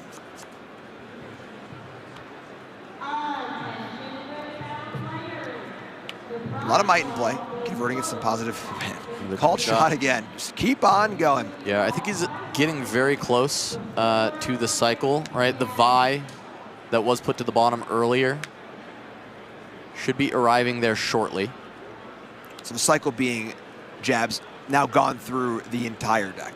Yeah. We saw Vi bottom earlier, and once that Vi is found now, with the deck size so small, Jab can just kind of put whatever he wants on the bottom and find it, and that infinite resource train begins. So a hidden card on the Veil Temple. And a pass. So good turn for Jab. Up to 4 points. Going back Miru's way. Kind of lost in all that is that Miru's board is still great. Double Darius. Draven with an axe. Ezreal for, getting the engine going. For moral support. That too. Hey guys, I'm here too. I'm also some might. Don't worry. You're doing great, Ezreal. You just keep doing what you're doing, all right? Okay. Yeah, I mean, this Ross is still pretty tough to move initially. It is just 11 might. Just 11. With the spinning axe on it, you really want to deal with that, but Miru has to kind of find a way to deal with the Rasa without trading too much might away.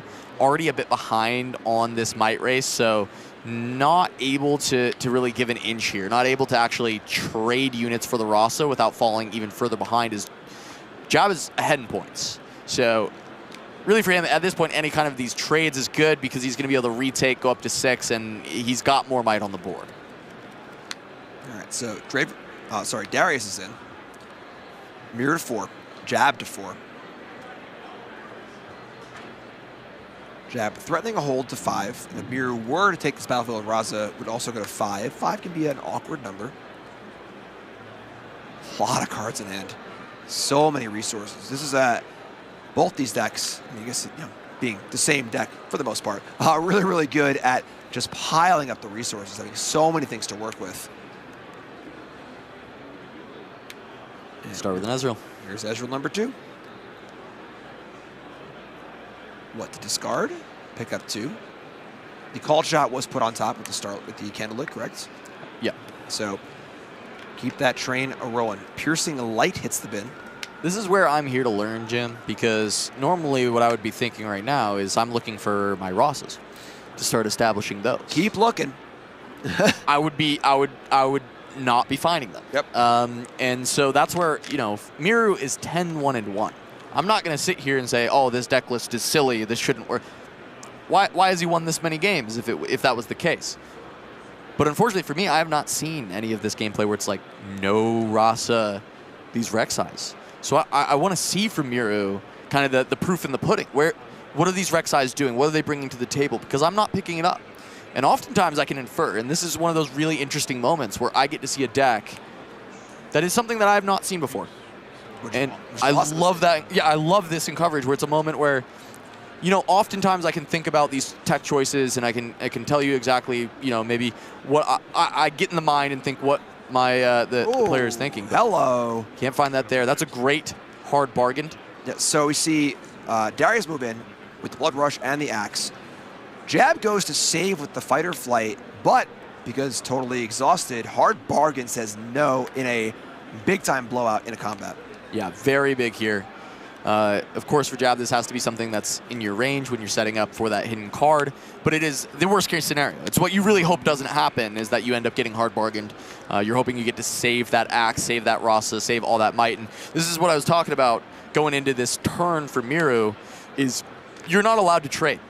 You need to be taking these kills essentially for free and force Jab to then do the same back to you, because you do not have enough might on this board to deal with Jab long term. More called shots. I think a Ram was the pickup for a little more might. Could be wrong. And there it is. All right, so Ram reinforces the Veil Temple. Ram and Draven are hanging out. Still 2 Darius in the back row. Now we're going Jab's way. Miru on 5, Jab on 4. With a good turn here, Jab could threaten to go to 6, but it will require a good amount of work to take down that Veil Temple. Yeah, I mean, Shovel's time to continue to pick up the Rasas. It's time to shine. Rasa being free, there's 3 seals on the board. You use 1 to equip. There's more than 10 in the bin. Rasa's just going to come back, and so this is really great. Start with Bushwhack. Oh boy. If you conquer onto the Candlelit with the Shovel, the Rasa's going to come in ready from the bin and be able to help this attack onto the Veil Temple. All right, so all units will enter ready for Jab this turn. And that really throws off the math. So, the Shovel can't go in by itself. Has to be attached to a unit. So, going to pick up the Rams, pick up a Shovel. Bushwhack going to hang out, remind everyone that, hey, yeah, all things coming in ready. So that Ram's ready to rock and roll. Deciding the other card to go to the bottom, it looks like he's going to take a Ram to the bottom, recognizing that Rasa is his play off of the shovel. He actually wants to redraw into this Ram. He put 2 called shots to the bottom earlier. That's going to be a really great way that you can find this Ram again. All right, so Ram comes in. You're going to see a Conquer, Candlelit, and the play from the Graveyard effect. Candlelit, more cards going to the bottom, just even turbocharging this. Yeah, he wants to find the call shots into the Ram that he just put back on the bottom. That's exactly what he's looking for as he finds some of these draws. So jab to 5. And now, still more work to be done. It's going to be detonate on the gold. So not the main plan, but certainly a fine plan. Just digging a little bit deeper. May have put some other spells to the bottom he was looking for. Finds one of the called shots that was sent earlier. So now he knows he's back. This should be called shot plus 1 more. That's called shot Rasa. Not exactly what he wants to see, but he could put the Rasa back down, called shot again, dig 4 more, re-find the Rasa that he just put back to the bottom. We'll see if that was the case or if just 1 Rasa was enough. So crazy to be in the spot where you're working with known information in your library. The zone is supposed to be hidden information. So Rasa comes in. It is ready, of course, because of Bushwhack. And still plenty of energy available for Jab.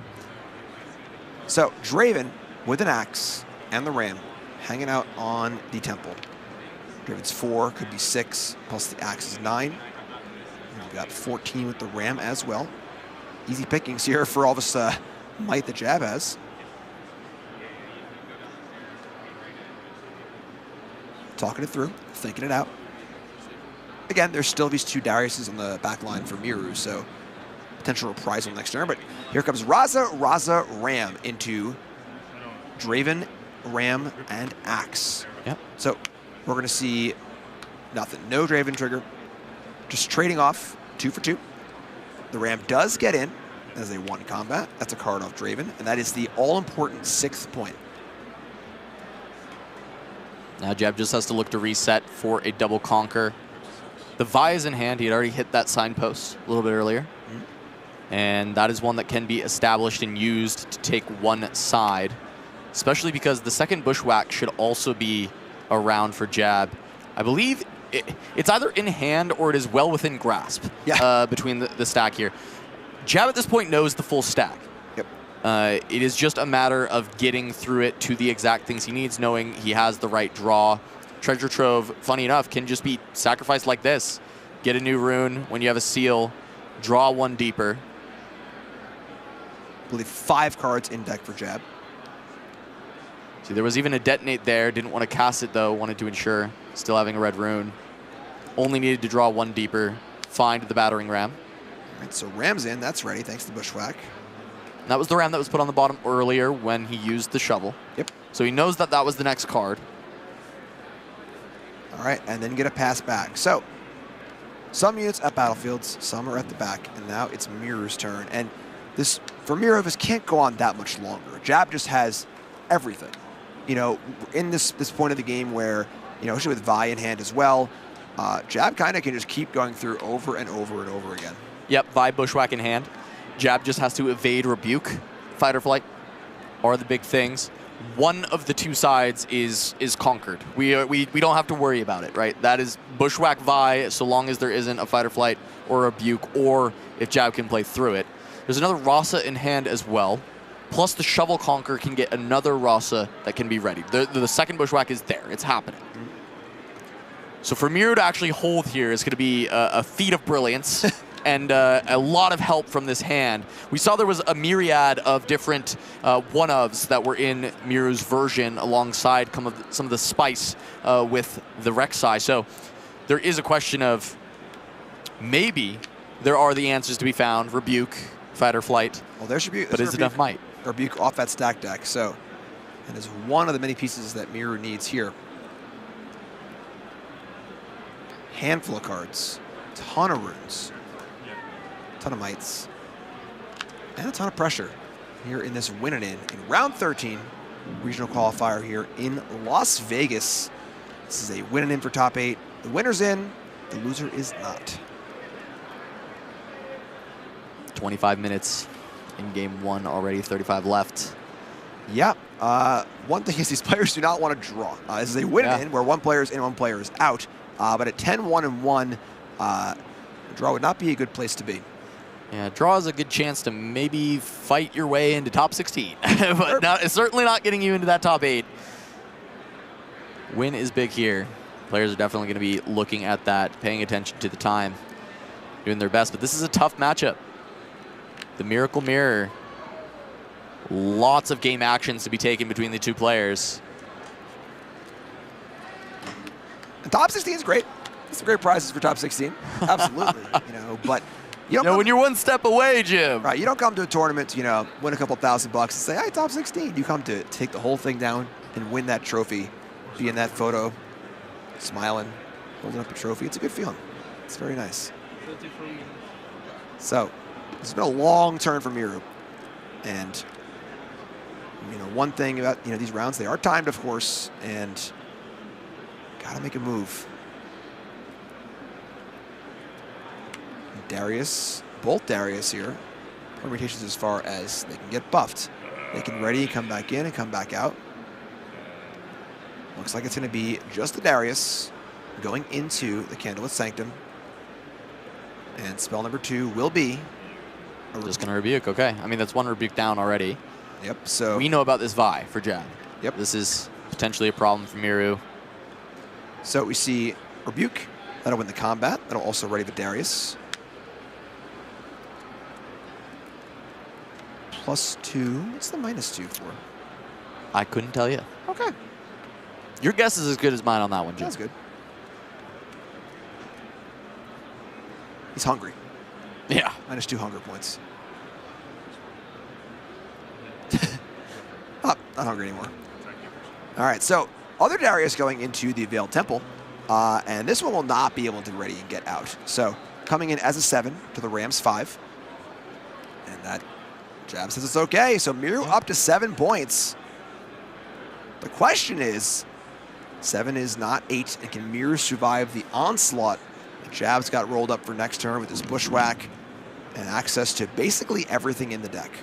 Yeah, my initial guess is no, right? I mean, we know the Vi is there with the Bushwhack, so that's already a might issue is just not going to happen for really either side, and it comes down to interaction, but we know it's, Vi, Rasa. Once one side gets conquered with Shovel, potentially, you just are able to play another Rasa. And these are all coming in ready because of the Bushwhack, so it starts to become very difficult to find a spot, and I think Miru must just have some amount of spells here that feels like maybe he has a shot to still win this, and he wants to stick through it, and he's got, he played the Rebuke already, maybe he's got another Rebuke. Looks like he's lining up a hidden card, and it looks like that was another Rebuke in hand. Rebuke in there, yep.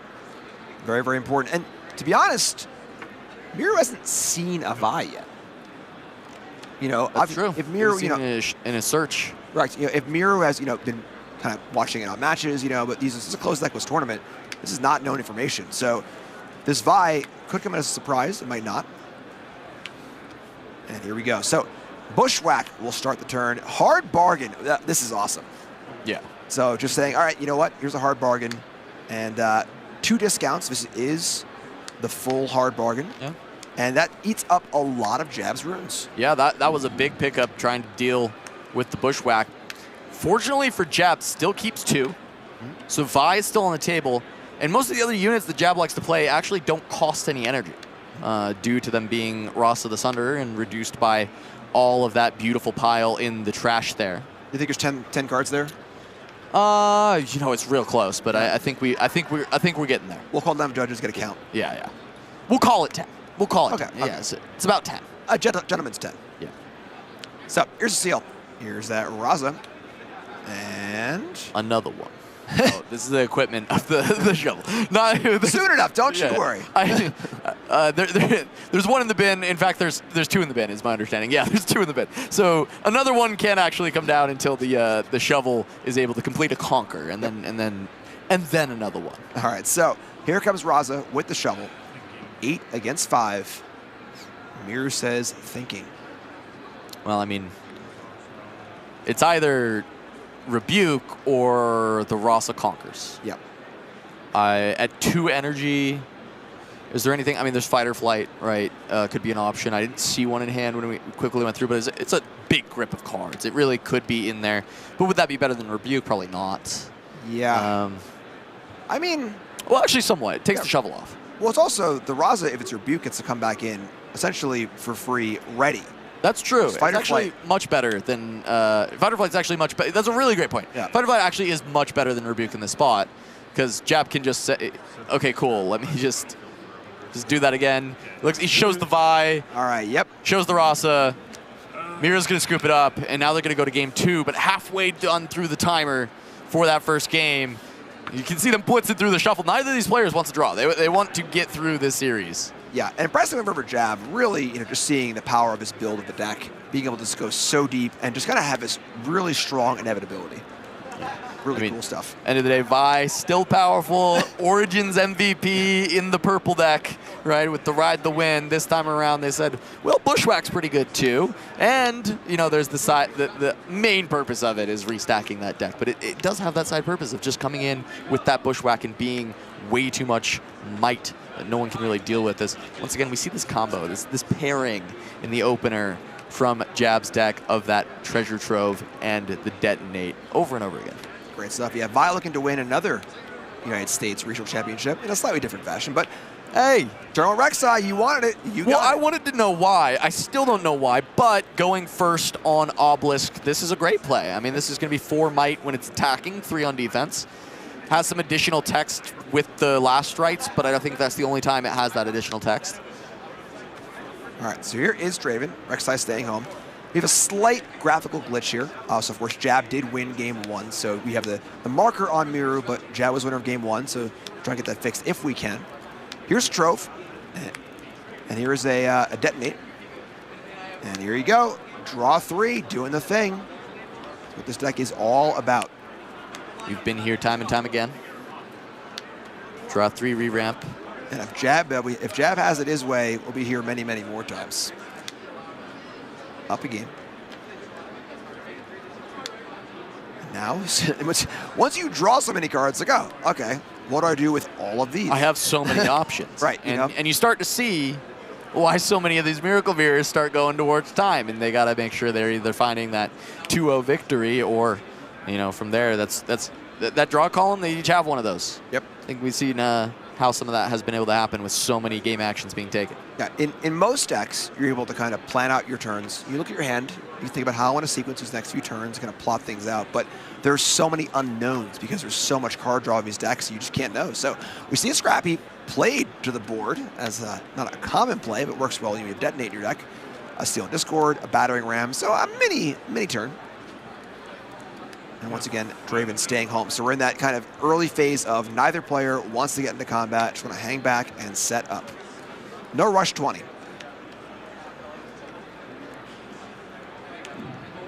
And here is a Darius. Just continually developing, as we've seen in the previous game, right? This is the play pattern of this mirror. Once you jump in first, it becomes a bit of an issue because it's on. Yeah, you're for most of these turns to develop, you're tapping out, right? You're just completely going out of runes. So if you push in to score, now your opponent full untap, and they're going to start taking some free trades, drawing some cards because they're Draven, drawing some cards because they're red-purple, and still, finding more from there. So you just can't move in until you're done. Until you're done putting units on the board, and then you're ready to fight. So Scrappy gets hit by another Detonate. That's 3 more cards.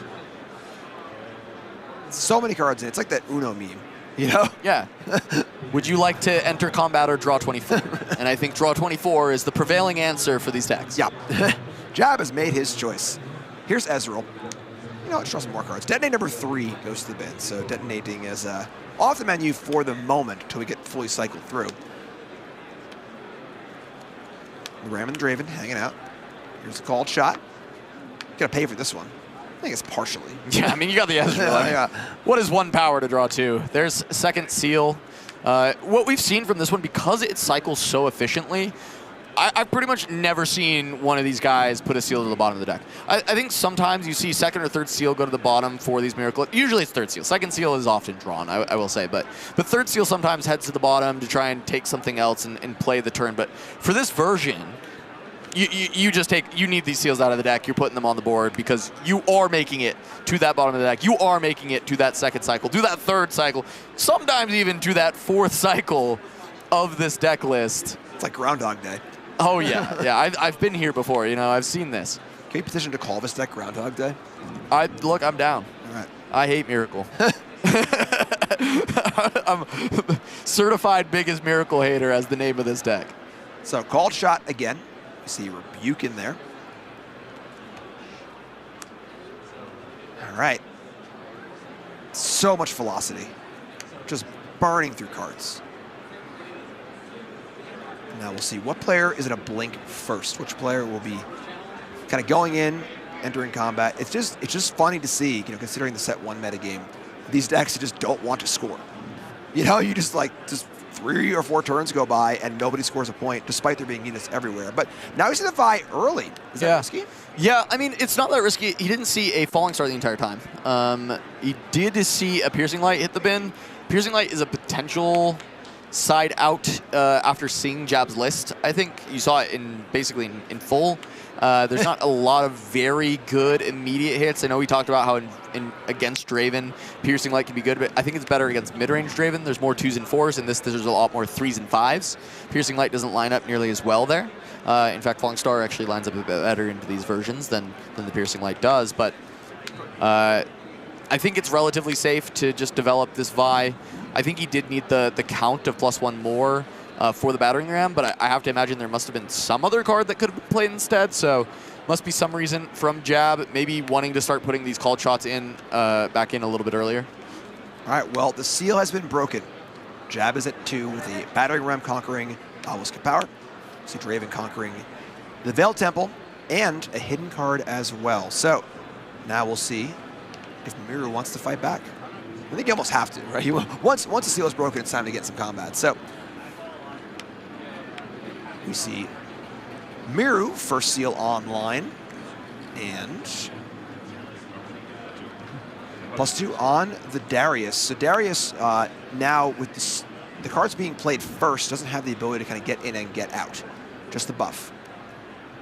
Yeah, the big thing, of course, anytime someone decides to break the seal, they're out of runs. Tapped out. You have to take this attack. You have to be able to punish when this happens. If you can't, Jab runs away with the game. The game is, if Miru cannot stop this now, Jab probably just wins.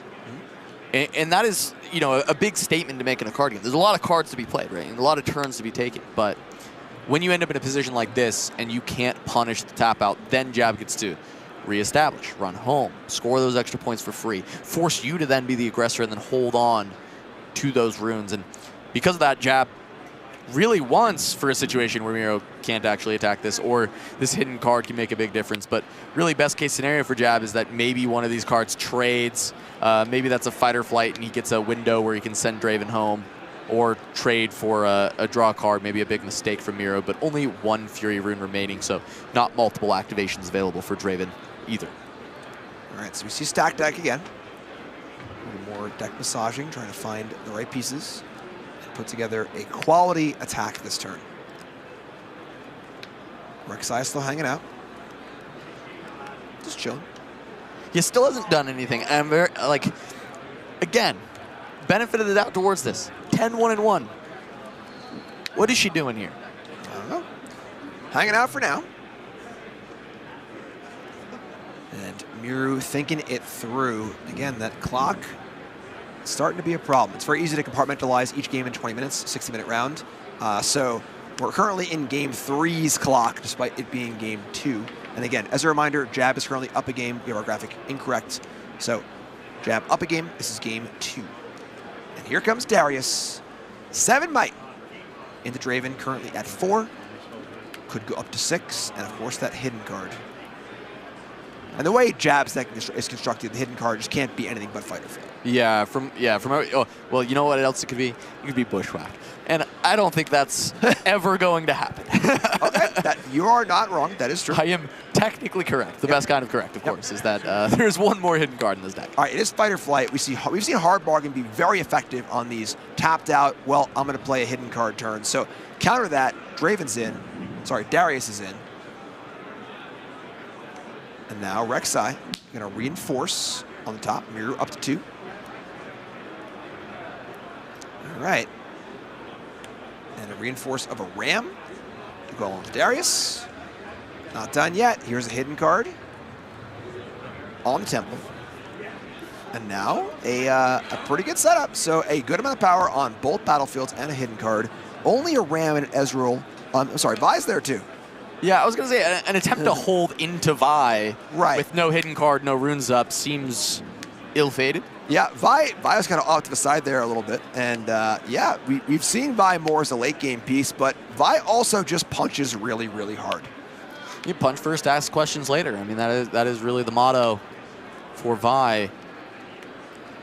Just to reiterate the stakes here, Jim, I mean, the winner of this is in the top 8 of the regional qualifier here in Las Vegas. And so they really want this to finish because a tie is not getting you there. A loss sends you out. Yeah, and both players with fairly innovative takes on Draven. Of course, Draven, the most played deck, had an amazing conversion rate into day 2. But 2 basic versions, the basic Miracle version, the basic mid-range version, cool, that's great, lots of those. But both players here on very innovative lists. So there's a Bushwhack. And now, what time is it, Jab? It's time for Rasa. Yeah, time to play the Rosas out with the Bushwhack. Now, after the Rosas are played, you can actually start using the viability as needed. Yeah, kind of a fun little side anti-synergy. 13 cards in the bin to my count, but there may be some off screen. If you go too deep with Vi, but that's pretty hard to do. So, Rosas are ready. Ram is ready. Ezreal's ready. And Mira's forces are lined up. Only 1 energy available. You know, that's mostly just that hidden card and the numbers on the table.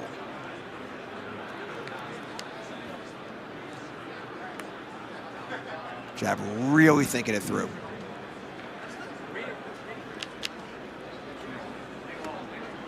There's battering to do. There's sundering. There he goes. All right, so these cards, of course, as a reminder, the viability, it is a single ability for a single card. It's like a 1 card from your trash to give me +1 might. And even though it's often done in 1 lump, each one's individual, therefore is not randomized like most mass recycles are. So Jab can put these cards back in any order he wants, making for a huge push. The thing is, for most decks, and especially in Origins, the order wouldn't matter. And when you were playing Annie and you went to Vi Ride the Wind, most people would just flip the whole thing over, shovel it up, throw it at the bottom of the deck, and end the game. But here, Jab is almost deterministically going to find this order once again, and will need to remember it and know exactly what it is, and also stack it in a way that's beneficial to him. Yeah, a huge amount of cognitive load here. So many cards, thinking about not just this turn, but the next turn, and then plotting out how we're going to get to all these cards. So, big bumps on the Vi. Now, it is important to note that both players are only at 2. Usually this kind of big Vi attack happens later in the game. So, bunch of cards at the bottom. That's a reload. 3 cards left in the trash. Vi is at, I assume that's 13. Yes. Not 1 and 3, so I guess there's no 13th 12-sided die. So Vi comes in and crushes, as she usually does. Up to 3 for Jab, taking over the Obelisk. And now, bigger question mark here is the other battlefield. With the hidden card, we see Rasa, Ram. Here's a switcheroo. Hello. Rek'Sai. Gonna do a little Rasa impression. You wanna know what Rek'Sai is gonna do? It's a Rasa impression. Yeah, so the Rek'Sai's best form that we've seen so far is form of Rasa.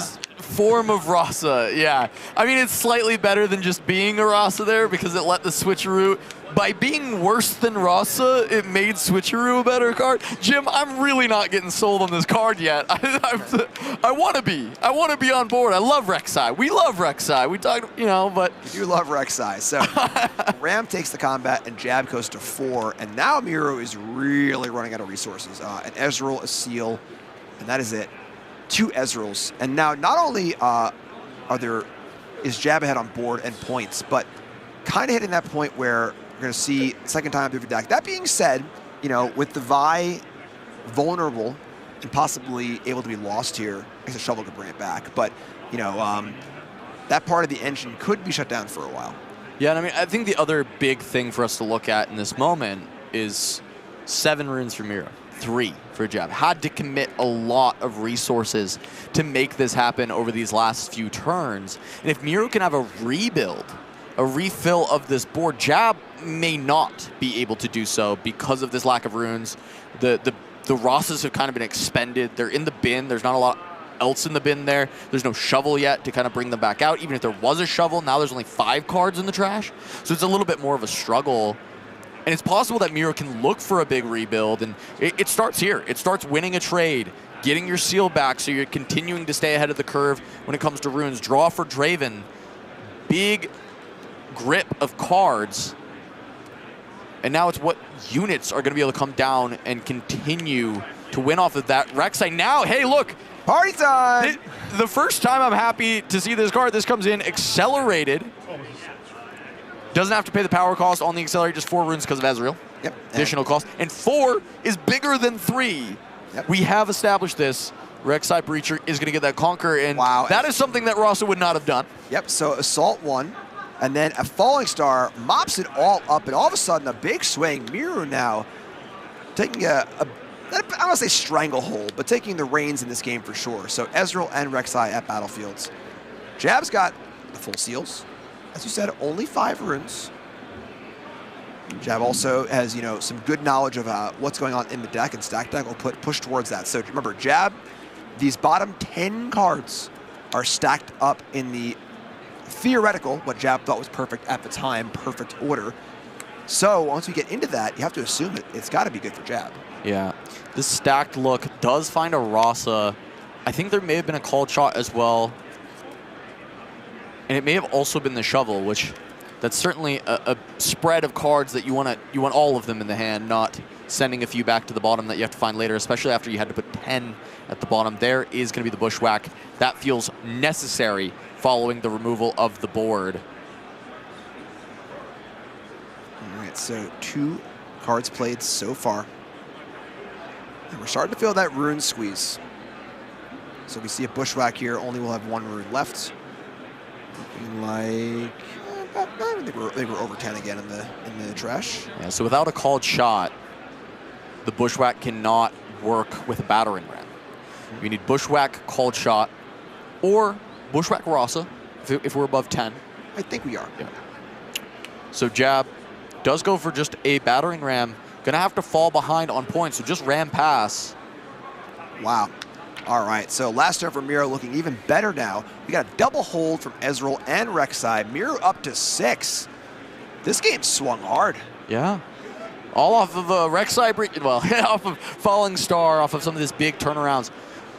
This is what we're talking about, the rune advantage actually maybe making a large difference here. That battering ram, if more things could be cast by Jab, if you add more runes, the battering ram becomes free, the Bushwhack maybe comes down, and Jab actually has an answer to Miro's tap out. But as we've said for this matchup before, if you can't answer the tap out develop and push, suddenly you're in big trouble, and sometimes the game is just over. And Miro gets the big swing, gets the units onto the board after responding to Jab's push.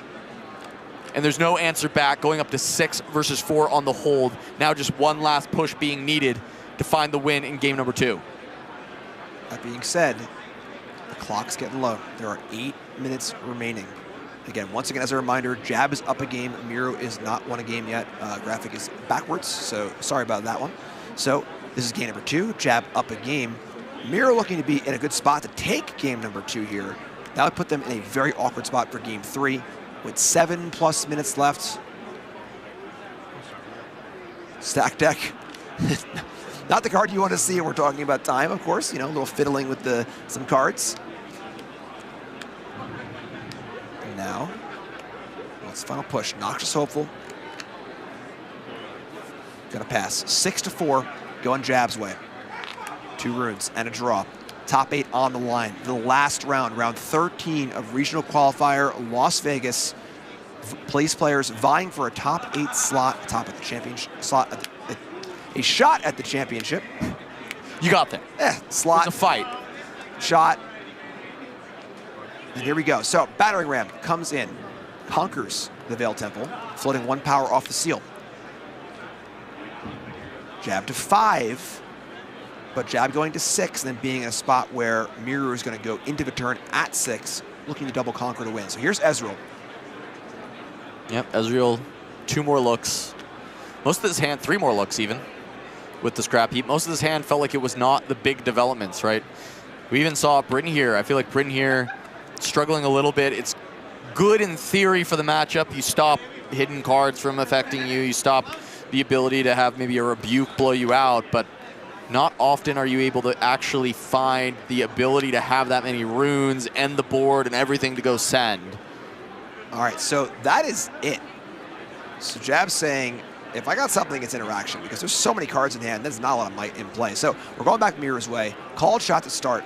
Miru looking to take this game at 6 points, looking for the double conquer. Now this is the spot where the Bryn here we saw in Jab's hand would actually be massive, as Jab looks for that soft hold, 8 and a hidden card, 4 runes remaining to try and fight back. This is 9 runes for Miru. Bryn here, Thundersong here probably would end the game.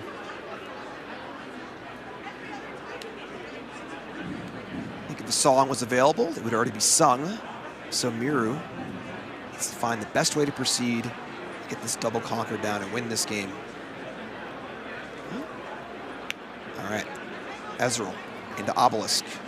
That's a point. That's 7 on game point. If Miru can conquer this last battlefield, Veiled Temple, that's where the defense is live for Jab. Rebuke. Rebuke on battering ram. That's a great place to start. Just gonna fight or flight it back, dodge the rebuke, but the effect is the same when it comes to this turn, this combat. Yeah, so that fight or flight could have been used defensively. Saving the ram is cool and all, but not cool if you don't get another turn. So here comes the party. Rek'Sai, Ezreal, Nox Soful coming in. Here's a rebuke. Rebuke targets. Just targets scoop it up, doesn't have enough. Packs it up. Oh boy. All right, so if our players getting ready for game number 3 here, and unfortunately, as they get all set up, going into game 3, there's not enough time. No, not enough time to do it. And these players, unfortunately, left. are going to draw, and that is a very, very tough result. A super hard-fought match, a super difficult match. We've seen these Draven mirrors just knock down, drag out battles. But so an unfortunate draw, still a great finish for both players. Yeah, I mean, a great finish. They're fighting maybe for top 16 berth at that point at the 10-1-2 stage, but in a pure winning in, losing out, tying out. Neither player is going to grab the win this time around, and opens up another slot for an X2 who is fighting tooth and nail in that final round to make it in. That is a big point. So of course, these X2 players might have room for 1, maybe 2 in top 8, but the ones with good breakers are chomping at the bit, because that's kind of the, oh man, I think I'm gonna come 9th, if only for some weird thing that happens that knocks one of these players out of the top 8. That draw is it. So 2 players in a win and producing only 1, in theory, actually producing 0. So for our X2 players, you got a little more of a shot there. So let's take a look. So we are taking a short break. We're gonna have final standings for you. We're gonna have top 8 for you. Do not go nowhere. Grab some popcorn, sit your butts down.